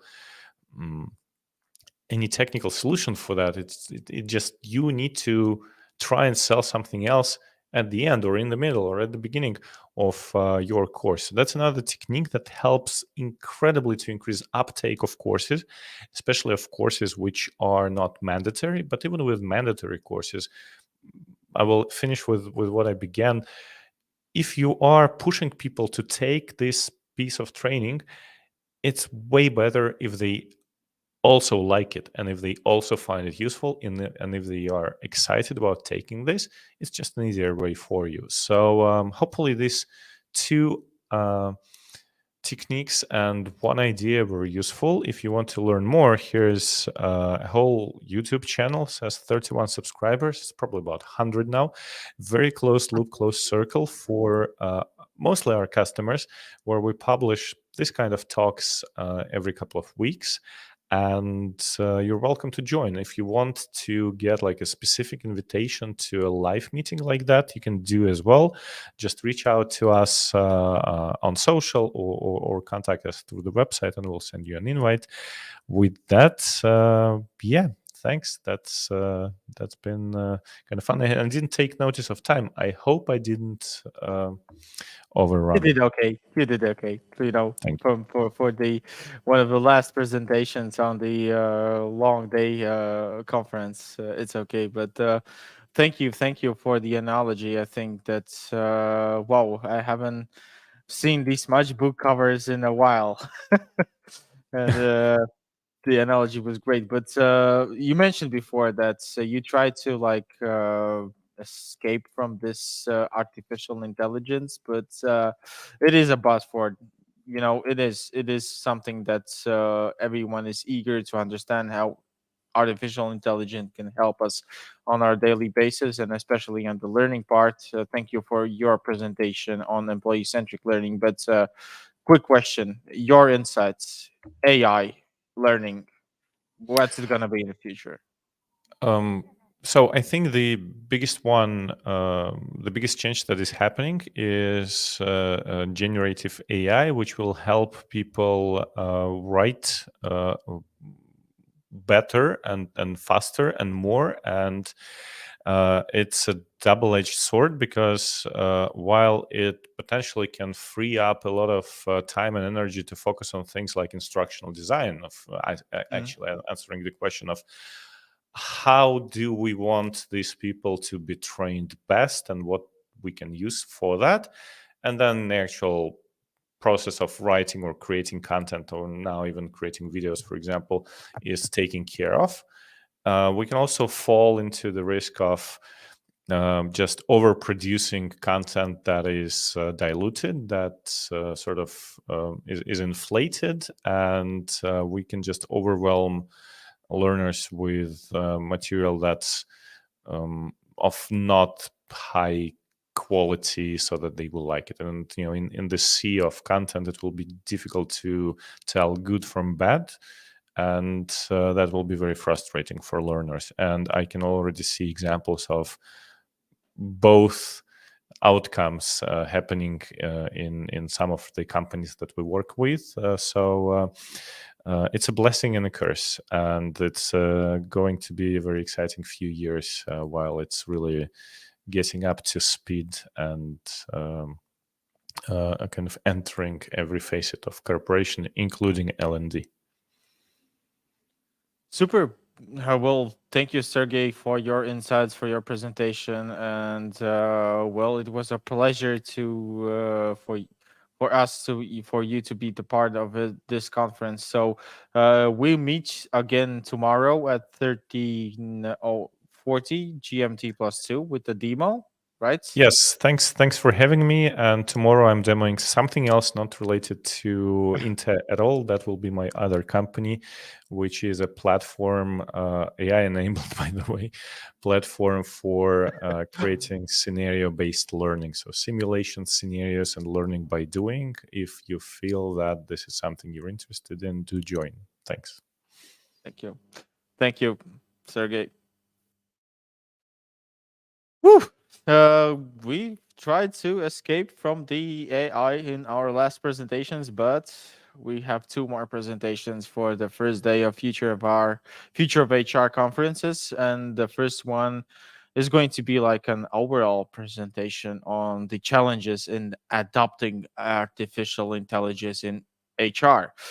We already talked with a lot of professionals today on the artificial intelligence and its trends and compatibility with HR, but I would like to ask to join on the main stage our next speaker, Yuri Solubgans from Zalaris. Hi, Hello, Yuri. everyone. Hi. Awesome. Thank you for So we having can me. hear you. We can hear you. We can see you really clearly and loudly. So yep, the stage is yours. 18-ish minutes and a couple of questions from my side. So yep, the mic is yours. Yeah, trying to share my presentation. So let me know when you can see it. Yeah, I think should be fine. Okay, so first of all, I should admit, actually, presenting in the end of the day is always a challenge, because a lot of the good thoughts and ideas you prepared already been mentioned. So, but as it's as we used to say, the repetition is the mother of learning. So let's do it together. And the first thing, maybe just a short intro from my side. So my name is Yuri Slubgans. I'm working for a company called Zalaris as IT manager for the past 17 years. And our main service is payroll, outsourced payroll. So we are owning the platform and dealing with a lot of different HR systems from these big vendors like SAP, Oracle, Microsoft, Workday, etc. So, and artificial intelligence is actually a very hot topic in Zalaris as well. How to utilize it to improve our services and let's say get some advantage of this technology. Yeah. Well, jumping into the slide, so the first one is actually just a short reminder, and I would really like to highlight maybe 3 things. So it's been for almost 7 decades with us, so it's not something that we invented yesterday. It's all started in 1950s with some few people doing something. And the second thing that actually I remember, it was 1997 when the computer or the program actually beat the world chess champion, the Garry Kasparov. And it was, for me, it was like, wow, how it's possible. So I never believed it's possible. And I would say the third thing is 2022 is like a release of ChatGPT and then similar solutions. Well, that's pretty interesting to see how it's developing. And I think the important part here is that speed is increasing. So we are really going full speed right now with this technology. But still, there is. I really like this slide because it's somehow describing or indicating the business today. So a lot of people talking. So, and even in this conference, so everyone is talking. So that's not an issue at all. So we all know what is AI. And we all know this, common things, but much less researching, implementing, or building AI, and only few are doing all of this above. So let's try to figure out then what is this generative AI and how it will shape our future work. In this regard, I would like to mention 2 things. It's first of all, it's understanding the reality, and second, having a plan. With the reality part, I would say that this is so-called a megatrend, and thanks to PwC reports where they are actually going through this megatrends, and it's it's been ranked number 2 after the climate change. So we know that the climate change is our existential question, and a lot of big forums and discussions around this topic. But actually, a second change is a technological change, and within this technological domain, then it's definitely number 1 topic is generative AI right now. So this is something that is going to be with us for the next, I would like to say 12 months and 12 years. So let's check if we have a plan. And the second point, having a plan basically means for me and maybe for us in Zalaris means 2 things. It's a short-term plan, so it's identifying some simple use cases, understanding AI limitations, start this upskilling, and etc.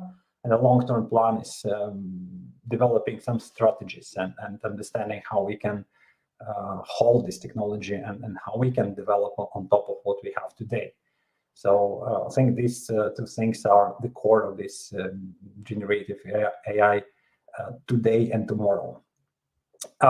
So now we are going into this main part of the presentation. And I would really like to highlight 3 main challenges that you are likely to face when adopting AI in HR.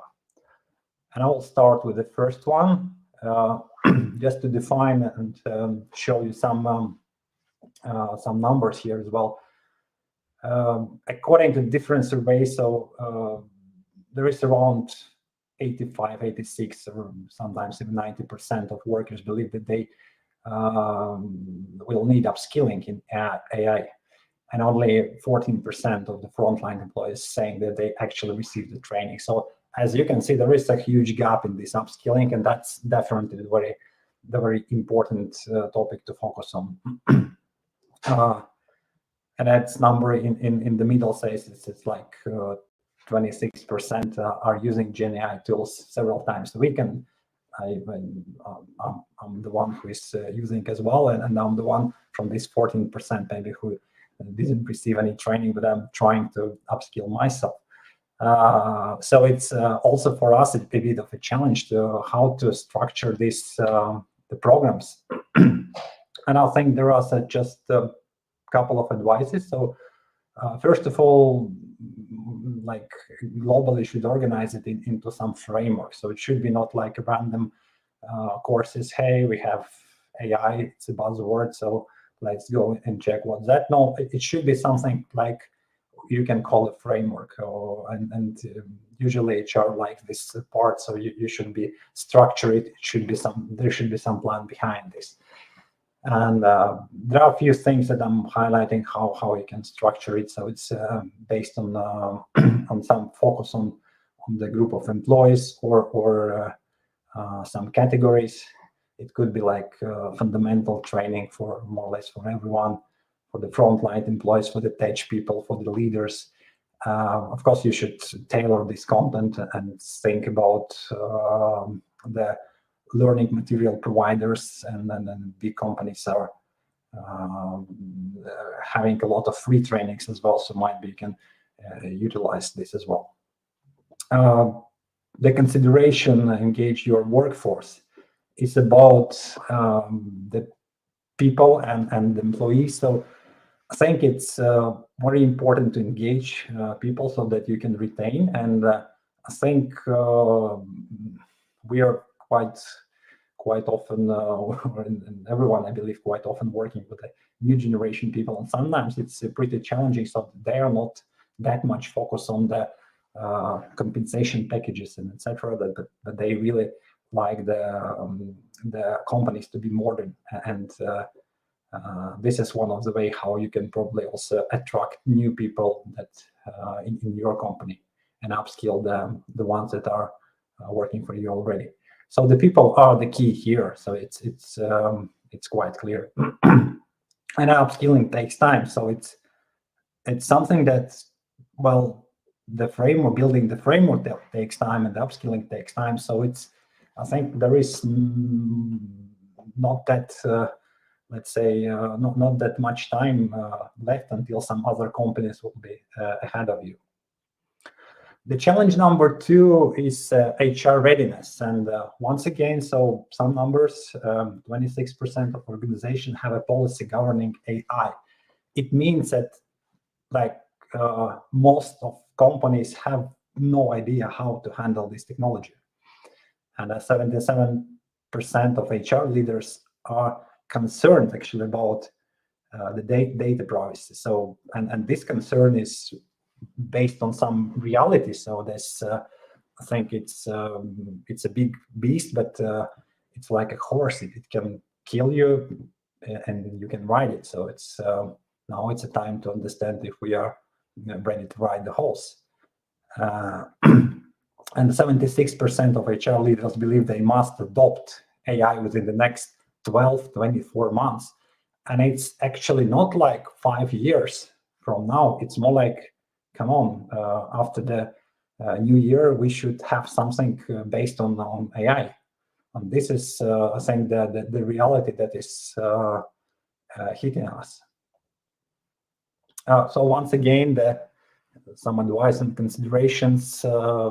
Advice is, of course, HR to partner with the business to build AI-driven strategy. So there are a lot of potential in this area, and I think this is also already the reality. And in 12 months, you might be behind other companies doing this. So, and again, I think it's important to put your people in the heart of this strategy And here I would say HR is having a very critical role to make a culture and environment which is fostering this, let's say, both upskilling and the technology itself as well. Guidance, HR guidance, and the policy. So it is very important that we instruct employees how we expect them to deal with the sensitive and confidential data and the prompts. And I think for the consideration part here is HR to partner with IT. It's not necessarily with your internal IT. It's more like with IT as such. And you can actually reduce your risk a lot by utilizing the known AI platforms and the solution from the big tech companies like Microsoft, Amazon, Google, etc. So they already have something for you, and it's more like just okay, if we trust, then we can start doing something. And of course, you can build on top of these technologies and even considering building your own solution. Defining HR scope, I think it's also very important and a must to do, so that you know what to explore, and you better understand what kind of tools you would need to implement. And today I've heard a lot of interesting solutions, and tomorrow you will have some demos. So, but again, it's like it's an ocean. There is a lot of offers, so you need to understand what actually you need. It's like buying a car, so you can run around and finally end up with not buying anything at all. But if you know the certain vendor, if you know what kind of needs you have in your company, what kind of tasks you're going to solve, that will be much easier. Challenge number 3 is AI governance, and I already mentioned that this is a very big agenda and big topic, and 68% of the leaders believe their organizations has a responsible AI program, which is quite interesting because only 29% of the front-end employees believe their organization has a responsible AI program.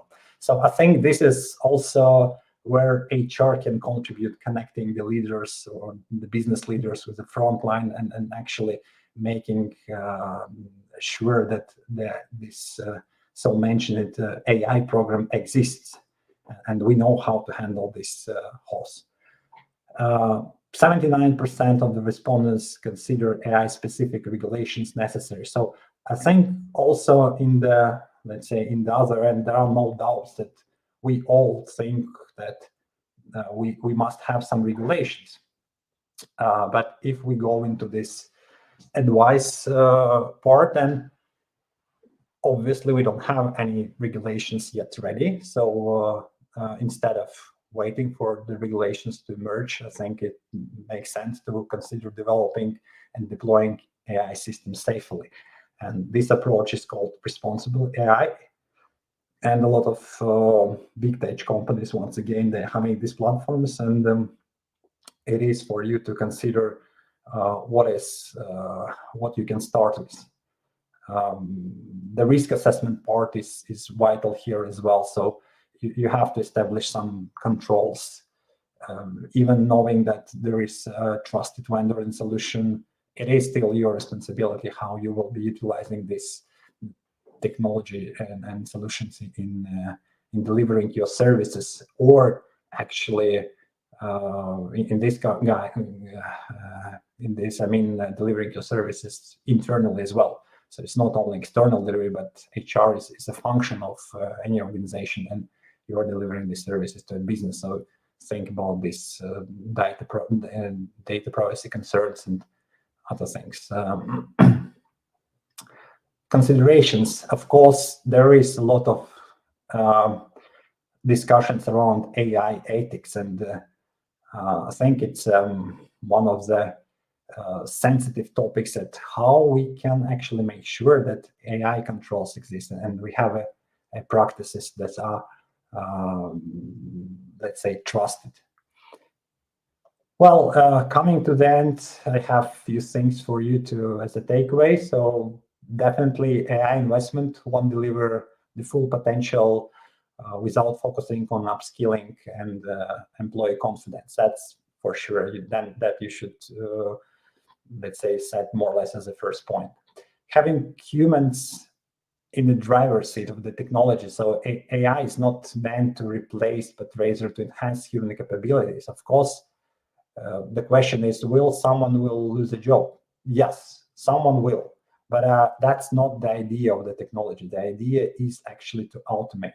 And with every automation wave, someone is losing a job. So imagine when the car was invented, how many people lost a job, and imagine how the world would look like if we would not have a car, electricity, or internet.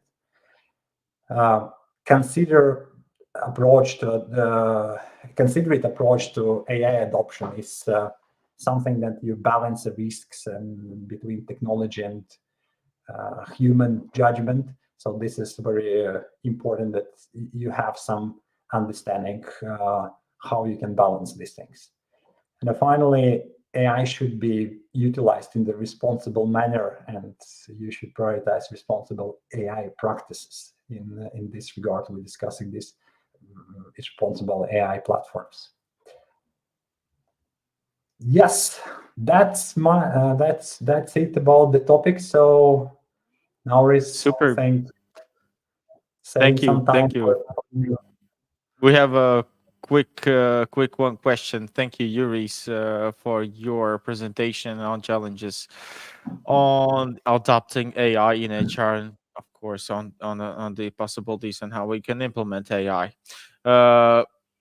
First thing I want to remark is that I also feel in my everyday life and everyday work in consultancy with different kind of organizations in HR is that it kind of feels that it's like a pushy thing right now. AI, you have to implement, you have to use AI no matter what on how but from your experience and maybe from your point of view, which are like the easiest ways in HR processes to test AI, to actually understand, to like play a little bit with artificial intelligence? Either it's recruitment or onboarding or development or core HR.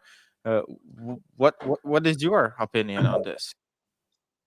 Well, first of all, I think the opinion will differ depending on the organization. So you really need to assess what are your primary needs. So I would say for us in Telarus, since we are delivering the outsourced payroll services, it's all about the automation, the task automation. So we have a recruitment part, and of course we would like to automate something there as well. So otherwise, I would say let's say that the next priorities are automating some routine tasks for the people working in the service delivery, and actually even in IT. So we are considering this as well as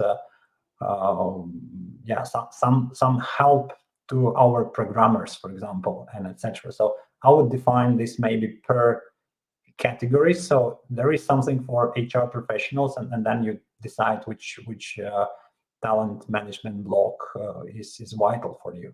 For us, it's mostly the recruitment part, I would say, at the moment. But if we let's say take a look at the IT, then it is something with programming and the code quality. Well, super. Thanks again for joining us today in the Future of HR conference. Thanks for your presentation, from your insights. And once again, after each and every presentation, I emphasize our viewers to connect with you if they have any other questions or maybe want to hear some more insights on adopting AI in HR. And for you, Yuris, I wish a great and successful day and evening. Thank you, Nauris, and thanks for having me. Super. Thank you, Yuri. And we have reached our today's last presentation, last but not least. Well, we have a lot of insights on artificial intelligence today in the field of HR and the trends and the topics of the future. And our last presentation is especially again on the manufacturing parts or retail or actually any organization. And it's about the safety, the health, occupational health and safety, and of course the onboarding perspective, and also from artificial intelligences on how it can help automate the occupational health and safety. Our next and last speakers, but at the least, once again, are Martins and Raivis from Sunstar Group, and I'll ask them to join me on the main stage. Hi, guys. Nice to Hello. see you. Hi. Hello. Yeah, we can consider us as like the main top cherries on cake. Yeah, like the cherry on the cake, you know. Awesome. So, guys, once again, 20 minutes, 20-ish, 18-ish minutes is up to you. And afterwards, I will join over here on the main stage for some couple of questions. So Okay, feel just free one to question. start your presentation. Okay, can you see our slides? Yes. Yes, we can see your slide. Okay, cool. Okay, great. Then yeah, hello all. I am Martin Schwaneks, the business development partner for Sunstar Group, and here's my colleague. Raivis, yes, I'm responsible for marketing and IT project management side of things. Yeah, and today we will try to share a little bit of what we have understood over the last 5 years. 5 years while actively working on our quite unique software solution in occupational health safety field, as well a bit from our experience in what are we currently doing. In our daily work, we have defined that despite the fact that there are very many different processes and technological equipment around each of us, the main value remains and will always remain that's the same person, their health and knowledge. And here I fully agree with this morning's one of the first speakers who mentioned that the world will not be overtaken by robots, but the people who will have the robots beside them. So to achieve our goals, we have created a group of companies with a centralized direction about values, if I can say this, some kind of vision, but still positively decentralized management. And here you can see the first our main core company like organization. It's Sunstar Group, and Sunstar Group is a leading company here in Latvia as health and safety experts. Yeah. The second is Sunstar Mimo. It's our unique tool, which we will talk a little bit deeper in further presentation. And of course, it's the creator of this software Mimo. We have our own learning center, our own academy, and we are able to provide our clients with full different kind of learnings, courses, and etc. And of course, last but not least, our latest company, which is named Sunstar Optil. And 2.5 years ago, we decided that we want to go full into this occupation but health safety part, and we created this company who can now provide our clients with mandatory health examinations. So yeah, here is like a little visual representation about how it looks and bands together. So obviously every service has their own color, and obviously these all services are interrelated and complement each other. But to go a little bit further, to say what we actually do and what are our visions, they are actually quite large. We are aiming to transform OHS meaning occupational health and safety processes across the world by offering MIMO AROC safety software. And this software actually is unique from that perspective that it combines safety managers, employees, and business owners for the first time in one solution. So actually, we are quite excited about this because not many softwares can offer something like that, because occupational health and safety is relevant for all of them, and each of them has their own interests and goals to achieve that. But nevertheless, the main goal is always the same for everyone: to create effectively creating a safe work environment. And yes, here. Yeah. And here we can see under this section lies, I think, this is the slide from the safety onboarding side, and this will be the main 4 tasks, which undoubtedly contain more and many problematic subsections. But the main challenge of these problems is either that the necessary data are not available at all, or and that they are not correctly recorded or preventively prepared in a way that is understandable to the people who need to work with specific data. And let's go a little bit deeper in each section. Let's start with the health. Under this section lies one of obligatories, and I want to underline this, that these all 4 sections is like obligatory, mandatory things for every company in every EU country. So yeah, under the health section lies one of the main tasks that affect human health. Correctly manage risk assessment, which leads to the creation of mandatory health examination lists, and the final document which the employees is sent to the doctor, as well as, of course, all the subsequent processes that follow, such as record keeping, the decisions, and etc.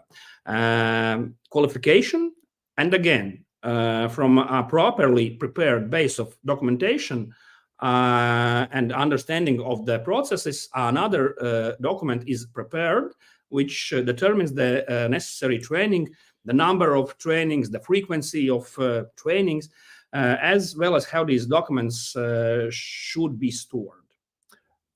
Yeah, before I continue with my section, I will just wanted to add that all these obligations are like tasks that you have to finish them and complete them before actually you give your employee some tasks to do. So this is like a really big challenge in many countries and in many organizations, that we see that technological solutions and AI can help us to actually get this work done before it actually is required.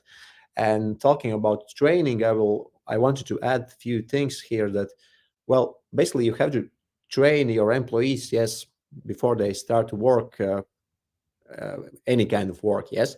So you give like proper safety training, introduction to basic risks and so on. And the main takeaway for this section is that in workplaces there are many generations, many people, they differ from each other, and actually latest research shows that we all require different kind of information, how it's actually delivered to us. For, let's say, for me, it's like more visual. I prefer like video instructions and so on, but it's not the same for all of them. Some prepare like face-to-face training, some prepare like documentation reading and so on. So our main point here is that you have to consider using different kind of technology to delivering your training to your employees. So don't just stick to one. Consider other options as well. You will only benefit from that. And the last one is personal protective equipment. Some work positions require these things like helmets, boots, and different type of other things to be around to use them actually when they perform their work duties. And again, just to conclude that these things you have to do it before they actually start to work. Yeah. And one thing to add, in the nearest 3 or 5 years, in our labor market, there will be at least 5 generations of employees. So obviously you need to find a way how to interact with them and how to actually get the precise that information what you want for that's correct person. So yeah, thanks for that. And actually, when we prepared for this presentation, we concluded that actually one of the main onboarding problems right now is information overload for any employee. Basically, we feel that each department compete with each other for limited resources, which is their employee capacity to get this information and so on. So actually, the solution for this problem is not to give more information more effectively, but actually to make this information available when it's necessary. So you don't have to give this information in the first day necessarily. Okay, mandatory things, okay, but not like too much of it. Okay, so the actually solution, one of them could be like this. Yeah. And here is one good example about our own solution feature, which is named QR code. And this module we are using actually not only to our clients, but in our own work life as well. And it's also one of the obligation that the manufacturer's instructions must be available at the equipment at that place where this thing is located, accessible when needed. So if you want to use this forklift, for example, you don't need to have this information at the first minute, but only when you actually need it. And of course, it's mandatory that you are trained for such work. So yeah, just to show you how it actually works, we filmed this video actually today. I hope you will hear it properly. If not, I don't know, please scream or something like that. But anyways, yeah, just.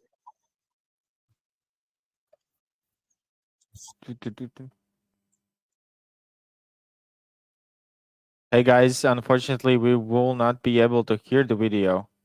Okay. Unfortunately, anyways, we are hearing that, but okay, we can skip this part. Okay, cool. Anyways, I will just briefly say what it was in that video. So you can define all your equipment that you are using in your organization. For example, it could be like car or dangerous equipment, and you can define for that equipment uploading basically safety instruction.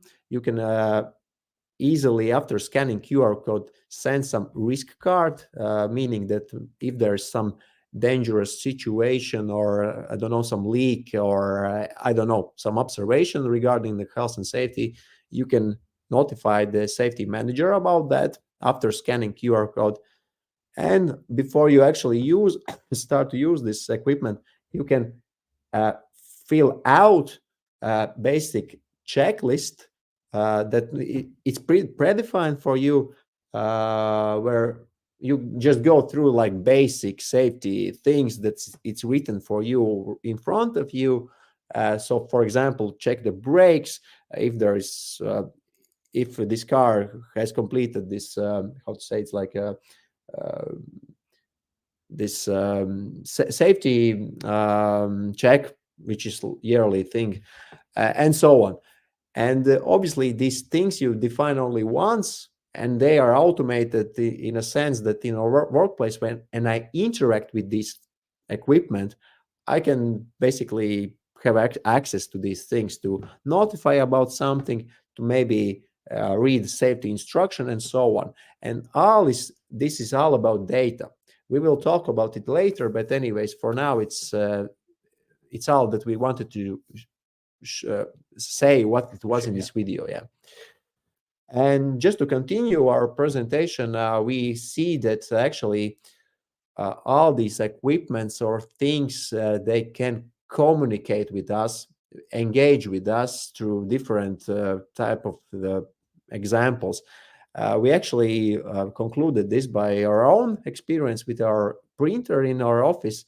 So basically, you don't have to train employee on their first day how to change toner, for example, or any part of it.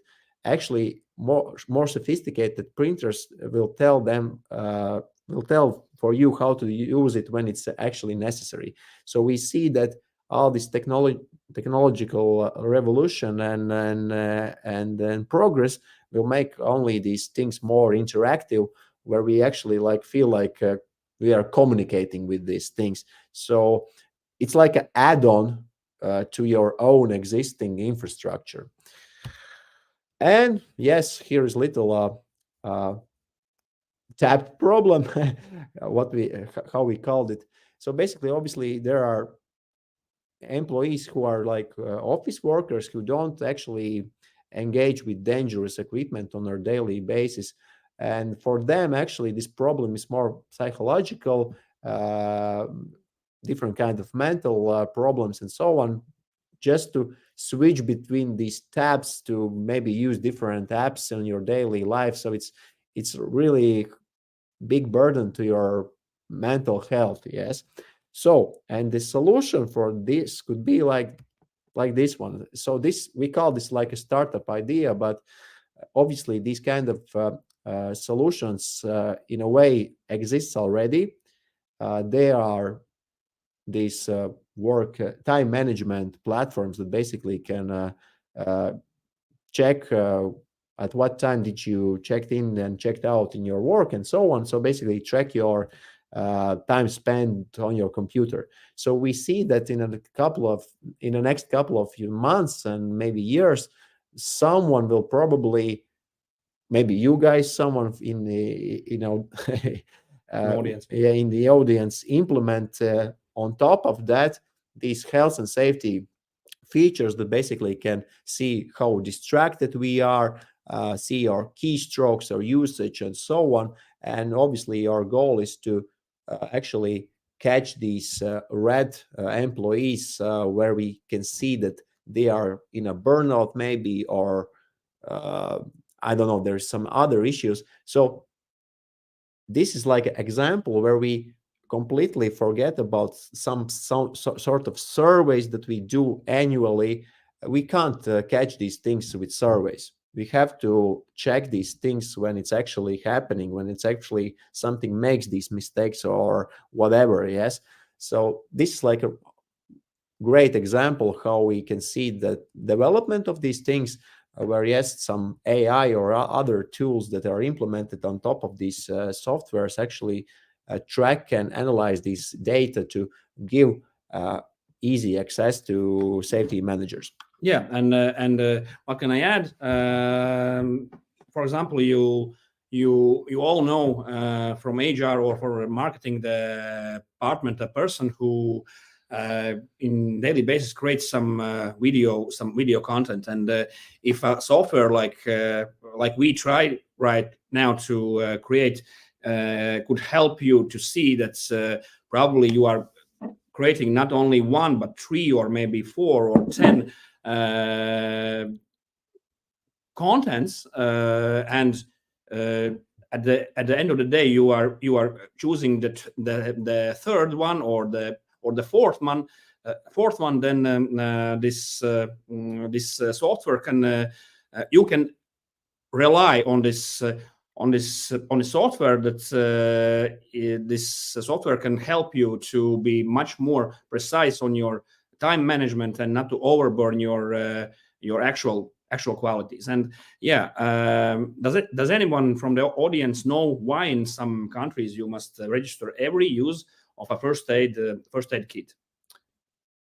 Probably there is no one left right now. No, we are joking. Probably there is, and we hope for that, and we know that this is recorded. So yes, maybe you can continue. Yeah, actually, this principle should be done by everyone. The goal from this regulatory perspective is to compel us at least a little bit to collect and analyze the actual data. Why these first aid kits has been used in the first place, and to actually analyze the cases where we have taken something out from this first aid. Yeah.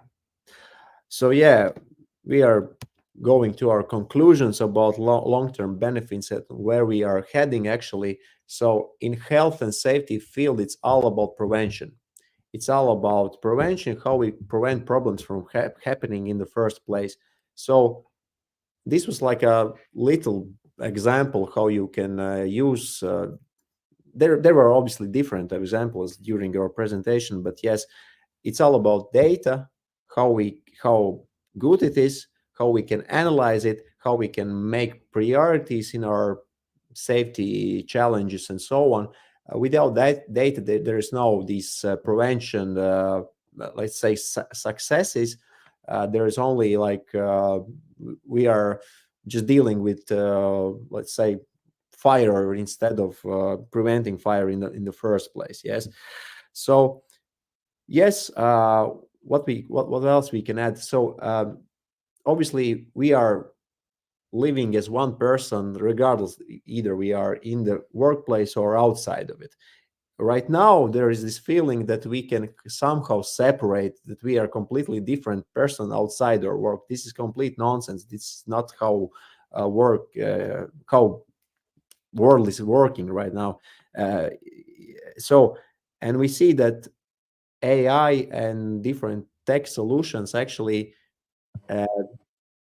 make go away this false assumption that we can somehow separate ourselves, that meaning that we are completely unhealthy in the workplace and we go outside the work environment and we are completely fine. No, it's not that's the case. So yeah, as we said, it's all about prevention. Yeah, and to summarize, this says entrepreneurs, we are the ones who change the world, and we only are uniquely capable of creating something from nothing, as I think, which also places upon us the greatest responsibility to provide people around us, not with the burden of processes that weigh them down, but with opportunities and solutions to see or to see or do significantly more at the same time. So thank you all. Nice ways to finish. Yeah.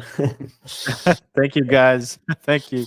First of all, no, we're not the ones that are only here. We have a couple of hundred people that are listening at us right now. And secondly, I think that tomorrow you will have the opportunity to show the video. You just have to adjust before entering our conference the volume or audio adjustment. Okay, cool. Yeah, the setting, but it's for tomorrow, so you can guys will show the video and your tomorrow's demo. First of all, thank you once again for the information. And I actually have one question from the audience. Is that you've talked about well.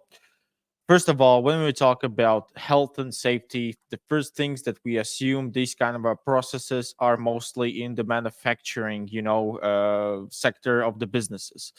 Does your solution help only in these kind of segments, or basically Sunstar Group onboarding solution is made for everyone? It's made for everyone, actually. Yes, we mentioned this.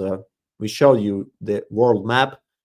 This was our goal, to actually create solution that can be adapted to many different countries and industries and so on. So actually, yes, it's something that Martin talked about when safety manager or responsible for these issues create this documentation and data in the software. he is actually responsible how he adapts this solution to that particular industry, and later on the processes are the same actually. Yeah. And the content obviously will be different for different organizations, different workplaces, and so on. So this is like a really important distinction between what happens in the implementation stage and how it's used on a daily basis. Usage is yes, as I said, it's same for everyone. Yeah, and to add something to that, right now we are working not only here in Latvia, but we have our franchise partner in Lithuania. We are right now in really good end terms talk with largest Polish occupational health company. So we are able to adapt the software practically for every country in Europe, and not only in Europe, actually, because as Ravis mentioned, the core of understanding what is safety is the same in every part of the world. We want to go to our job to learn something a little bit more and come home with the greater knowledge and with the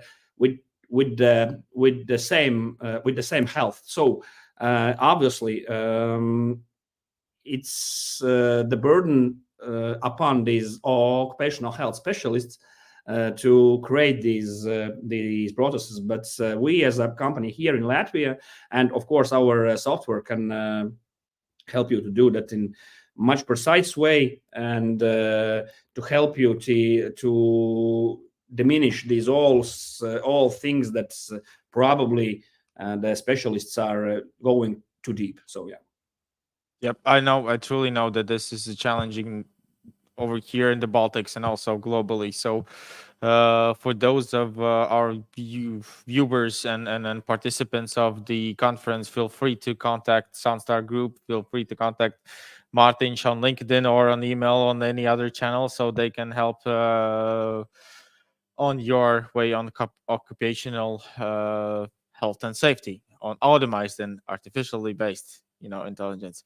So guys, thank you a lot for today's. You guys were the last and not the least. But also for those who are watching us today, you know that tomorrow at the GMT +2 time zone, you have the opportunity at 15:25 to join us also on the Sunstar Group demo, where you guys will go a little bit deeper on the possibilities of the product that you have.